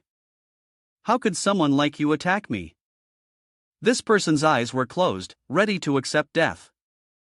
But at that moment, an attack came from behind. Twin for Han's plum blossom sword technique, Angagan intervened, saving the person's life. The Jiang she hooked was pushed back. The person stammered like mastering, but Engine was busy with something else. It can't be right. It can't be who I'm thinking of. Lean Hatch, you bastard. Don't play this kind of joke. Since them Cho warned about the gangsher, I've had a bad feeling, but I still hoped it wasn't true. Why are you here? The bandages wrapped around the body fell off, revealing the identity of Hookdu. The ground on another side was also in turmoil. A person stammered, I can't move. No, please. A cry for mercy was heard, but it was useless. Tavan and Ka arrived, but were too late to save that person. They discussed among themselves, are we seeing an illusion? This incredible pressure. It must be, there is only one person in this world who uses a heavy sword like that. Could he have become a Janshur? Sword King Nam Kungchong theme. Tran Hatch was thoroughly enjoying the situation. The battle must have started by now, right? I can clearly see your confusion. The extreme demonic soul resurrection grand technique is meant to be used like this. Not just to bring back strong martial artists from the dead, but also to make you point your swords at those you love and respect, at your family and comrades. I hope you who are so easily swayed by emotions will be proud. How long can you endure this trial? I hope I don't get bored. I hope you will try to struggle over here. Duan Men was speaking since we were attacked right after you joined. My explanation was insufficient. We are heading to the place with the most energy. If anyone is afraid, it's okay to retreat now, Matt Deep flatly refused. How could we? On the contrary, isn't this an opportunity to prove our worth? I can only thank Tham Chu for his consideration. He commented with satisfaction. Good resolve, then let's increase our Kingdong speed. Duan Men's eyes widened, his guard raised, and attack rained down. He smoothly drew his weapon Boet to block it. The pressure created an explosion. Both of them were pushed back. Duan Men thought to himself, that attack just now. Thank goodness for Thursday Nan. I didn't even notice the attack. Even if it's a Jianji, I didn't notice the attack. There's no doubt about it. This is a master, a slender sword body using a special sword. Another nickname on the sword is Tenim. Wait, that nickname is Deep was the one who answered Duan Men's question. There's no mistake. The sword technique just now was the martial art of Thang Cham. The foreign sword technique, Grand Uncle. Why? Previously, Tong had instructed in Haydep recently. The movements of the evil forces into Zion have been very unusual. I must personally take action before something major happens. Rest assured and continue your training with your senior brothers until I return. You are the future of our Thong Sham. Nadi recounted after saying that he disappeared. Grand Uncle Tong, why are you? The more Duan Men thought, the angrier he became. As expected, the disappearance of Thong Cam's Tang Kim is related to Mongfu. He tightened his grip on his weapon. Duan Men continuously launched attacks. He silently calculated his strategy. This time is the same. I can only recognize the attacks. Through the Luan. I get no sense of intent when he stabs. Is this the mystery of the For Sun sword technique? This is interesting. Let's learn a move or two. Nadep and the others from Dean Thong's sect spoke in disbelief. Why did you appear in such a state? Grand Uncle Tong, Dean Men observed his opponent silently assessing that person is too long. Was he turned into this by the shoe? Tong spun around with his sword in hand. Then he charged forward fiercely to attack. His sword was deflected by Dean Men. Now Hatta spoke up. Grand Uncle, it's me Hatta. Don't you recognize us? Dean Men himself was busy thinking about something else. Incredible. This time I saw the sword move from the very beginning. I can't read the intent of the sword form. That must be the key to the first sun sword technique. He spoke in hat deep. Unfortunately, your master is already dead. The thing before you is just a Jianji created by the soul absorption ardor. But even if it's a coincidence, this will be an opportunity. I have witnessed firsthand a performance of the loss for sun sword technique. As Mshu, I order you observe this battle very carefully. Tu Long was ready to fight him.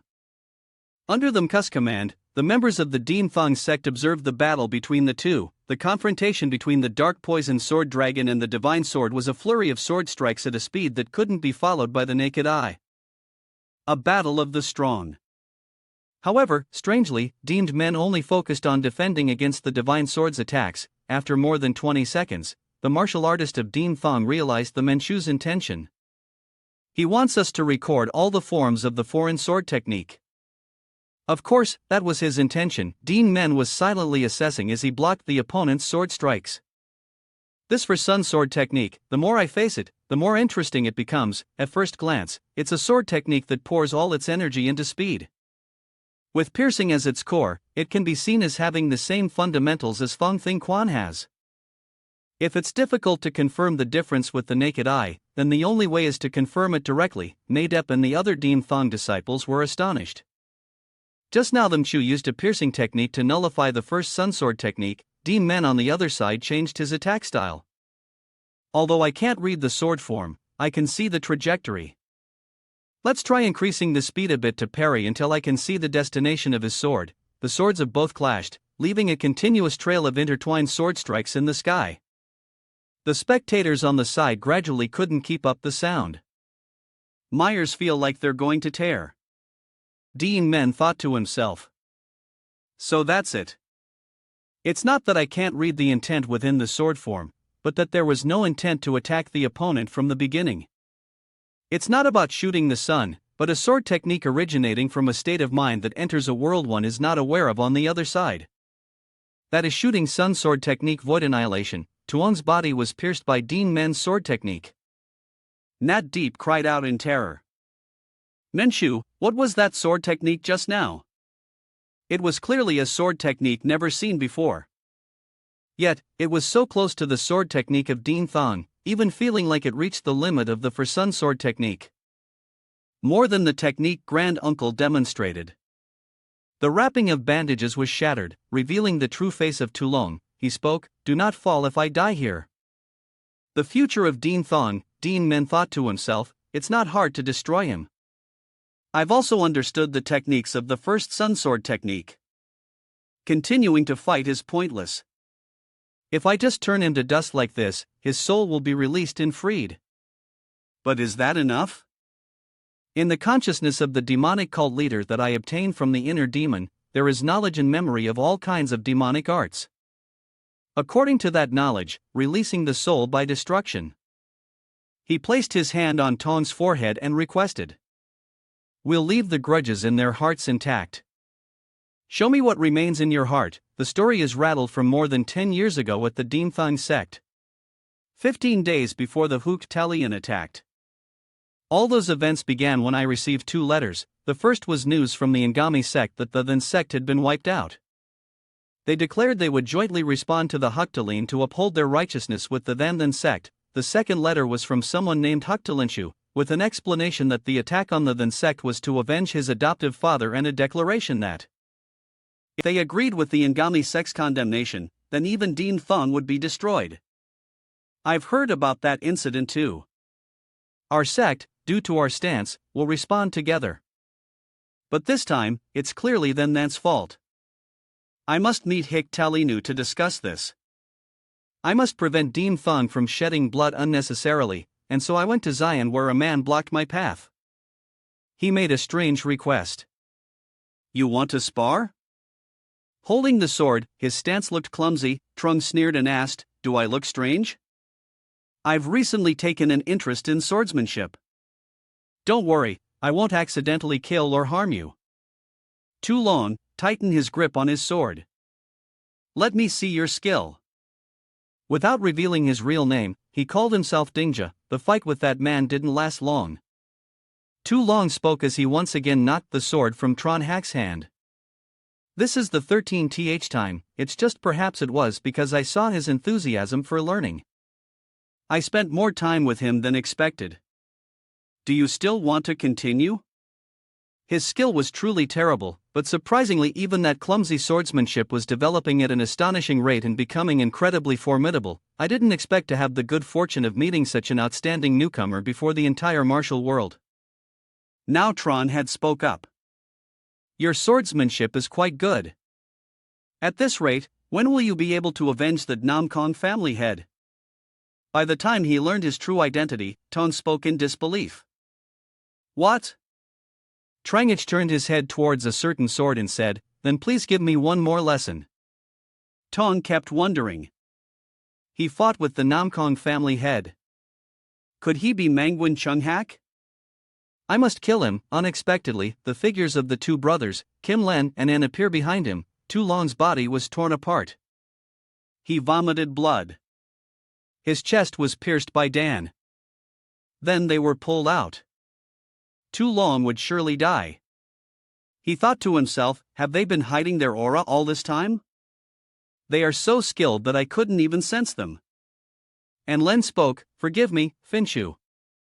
I acted because you might have been injured, Trach replied, No, it's fine. This guy's sword technique was too difficult, so I was planning to finish him off anyway. As I said, I won't kill anyone by accident. Thank you very much for today's sword lesson. He continued to narrate. I feel my once clouded spirit grab gradually returning. I remember crossing swords with you. You have outstanding skill. During our fight, the fact that you grasped the knowledge of the foreign sword technique impressed me greatly. Furthermore, you dispelled the evil technique, allowing me to meet my sect again. I don't know who you are, but I am extremely grateful. May I know your honorable name? Dean Men replied curtly. I am Duong Dean Men, the young family head of Tazayan Duong. And also the Menchu of a new V Lam Ming called Chinthin Men. Now a voice from behind chimed in, Grand Hat Deep, you recognize me after you left. Grand Uncle, although I is still lacking. I am trying to inherit Dean Thong, Tu Long asked with some surprise and Hat Deep. Is that you? The little child from back then has become the leader of Dean Thong. I am very proud. I won't ask what happened. I believe in you. Dean Thong is now in your hands. Chu, I sincerely thank you. Even in death, I could not let go of my hatred. I am truly a blessed person. I wish you good fortune on the path ahead, Dean Men gently replied, Rest in peace. Then he moved on to another matter. The situation here is over. I'm going to check other places. Dean Men used a sensing technique to investigate. His eyes widened, carefully observing the surroundings. At the main gate of the Alliance, Mother and the Grandmaster are dealing with it. To the west are the two Taoist masters, Hookvan and Ingak Duong. On the far path to the east are the Han sect master and his disciples. Why are they so surprised? The reason is the appearance of Trong Hatch. Dean Men straightened up. Nadep worriedly called out Mchu when he saw Dean Men's movement. Dean Men's hand clenched tightly. This is the first time I've directly faced that existence, but my instincts tell me.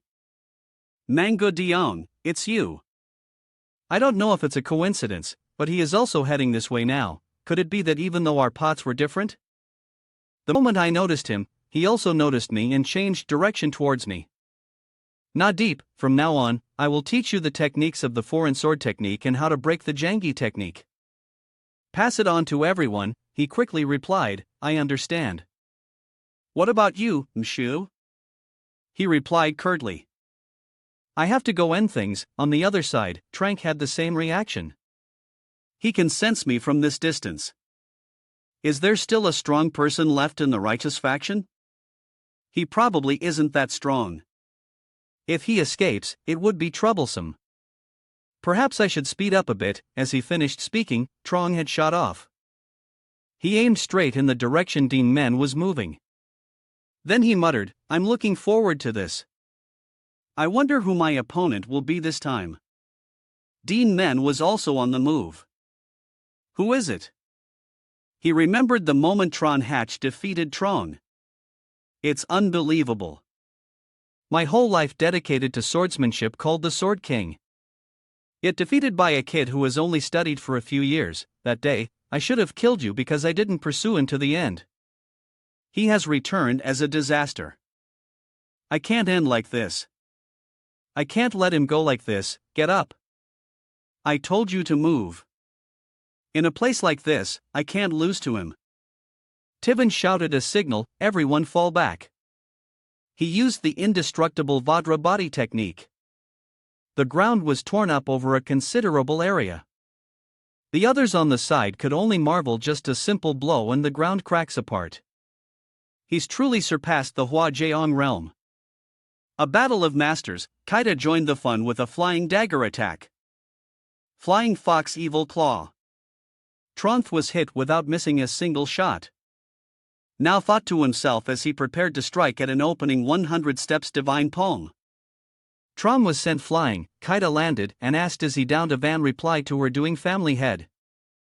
Kaida directly concluded, if you say that, it's clear he's going to get back up. Tven then explained, Namkong family headski was originally very strong. So my attacks had no effect. The only moment Hiski wall weakens is when he swings his sword. Using attacks to counter his swordsmanship is practically suicide. Ka then proposed, Grandmaster, create an opening in Namkong family head one more time. He inquired, do you have a way? She took out more daggers while explaining, although this is the first time I'm using it, in battle. I'm confident I can wear down Namkong family headski because I will perform the highest technique I have learned. Hearing this, Devon just replied, if the family head says so, then I will try to create an opening. But no matter how hard this humble monk tries, the opening will only be for a moment. Kaiju replied firmly, I absolutely will not miss it. Tin gave a loud, all right, and dashed off. He then landed in front of Trongden with the remark, what a pity, Sword King. A person called the number one sword under heaven is now a puppet of the demonic cult. This is not about defeating you, but about protecting your honor. I hope you may rest in peace. Indestructible diamond body. Tapagot's original technique. Trung Fai on the opposite side tightened his grip on his sword. His power was also concentrated into it. He unleashed the boundless sky sword technique. Emperor's sword form. Tven stared at Tronth and Tronth didn't take his eyes off him either. Then Tven charged. Tronth immediately reacted. The aura of both affected the surrounding space. They clashed violently. Tvenin gritted his teeth and thought, besides the Chint Minu, this is the first time I felt this way. The feeling of being overwhelmed by the density of pure martial arts chi. This is the secret ultimate technique of the Kong family, a power comparable to Shaolin, the cradle of martial arts. Unexpectedly, Tiven's hands started bleeding. He was terrified and thought with awe. The indestructible diamond has been broken. Tronthian's sword struck to Van directly, pinning him down. Unexpectedly, his expression showed no satisfaction. Tu Van then spoke. Are you confused because the sword can't pierce deeper? On the contrary, it can't be pulled out either. Surely, even the eyes of a dead man like you can see that something is strange. This humble monk has never neglected external training since reaching the Hujiang realm. Even if I'm pushed back in terms of chi, you cannot negate the results of the training I have accumulated. Kaio on the side was preparing for her final technique. She recalled, previously, when I taught Duan Men the vein sealing hidden hand technique. Duan Men told me about his experience experimenting with the demonic emissary Coldfish in his own way when facing the evil faction at that time. He explained, because I never thought of using chi. I tried to reinterpret it in my own way into an assassination martial art. She recalled her son's movements mountain breaking style. It focuses on rotating attacks using 3 techniques. After applying it myself to simulate the 10,000 flowers dance, I have confirmed that this method has clear limitations when combined with chi-based martial arts. However, the combination of techniques is clearly effective if not used for simulation. What if I focus on maximizing the linkage between the techn? Caillou began to execute it. The left path is destruction. The right path is scattering. And in my chi, there is twin assassination martial art. Flying iron whirling dance, a strike was unleashed. Heading towards Tronth and Devon. His eyes widened in surprise. The power of the attack was truly immense. Tronth struggled, wanting to escape from this place, but he quickly realized that effort was futile. Tven then spoke. Where do you think you're going? If you want to escape, as Vagar hand gripped Tron Fiend so swore tightly. Tan smiled and declared, leave your sword with me and go. Trunk had no choice but to stand still. He raised his hand to meet the attack. Kaida focused her strength, gathering chi containing destruction and scattering to form a rotating axis to grind down chi body within a narrow range. She shouted, pouring all her strength into the attack. Tronth was gradually overwhelmed. Taiban also struggled to hold him back. Finally, Kaida succeeded in piercing Tronth's defense. His whole body was mattered, his eyes wide with astonishment. Caillou, however, had a determined look in her eyes after finishing.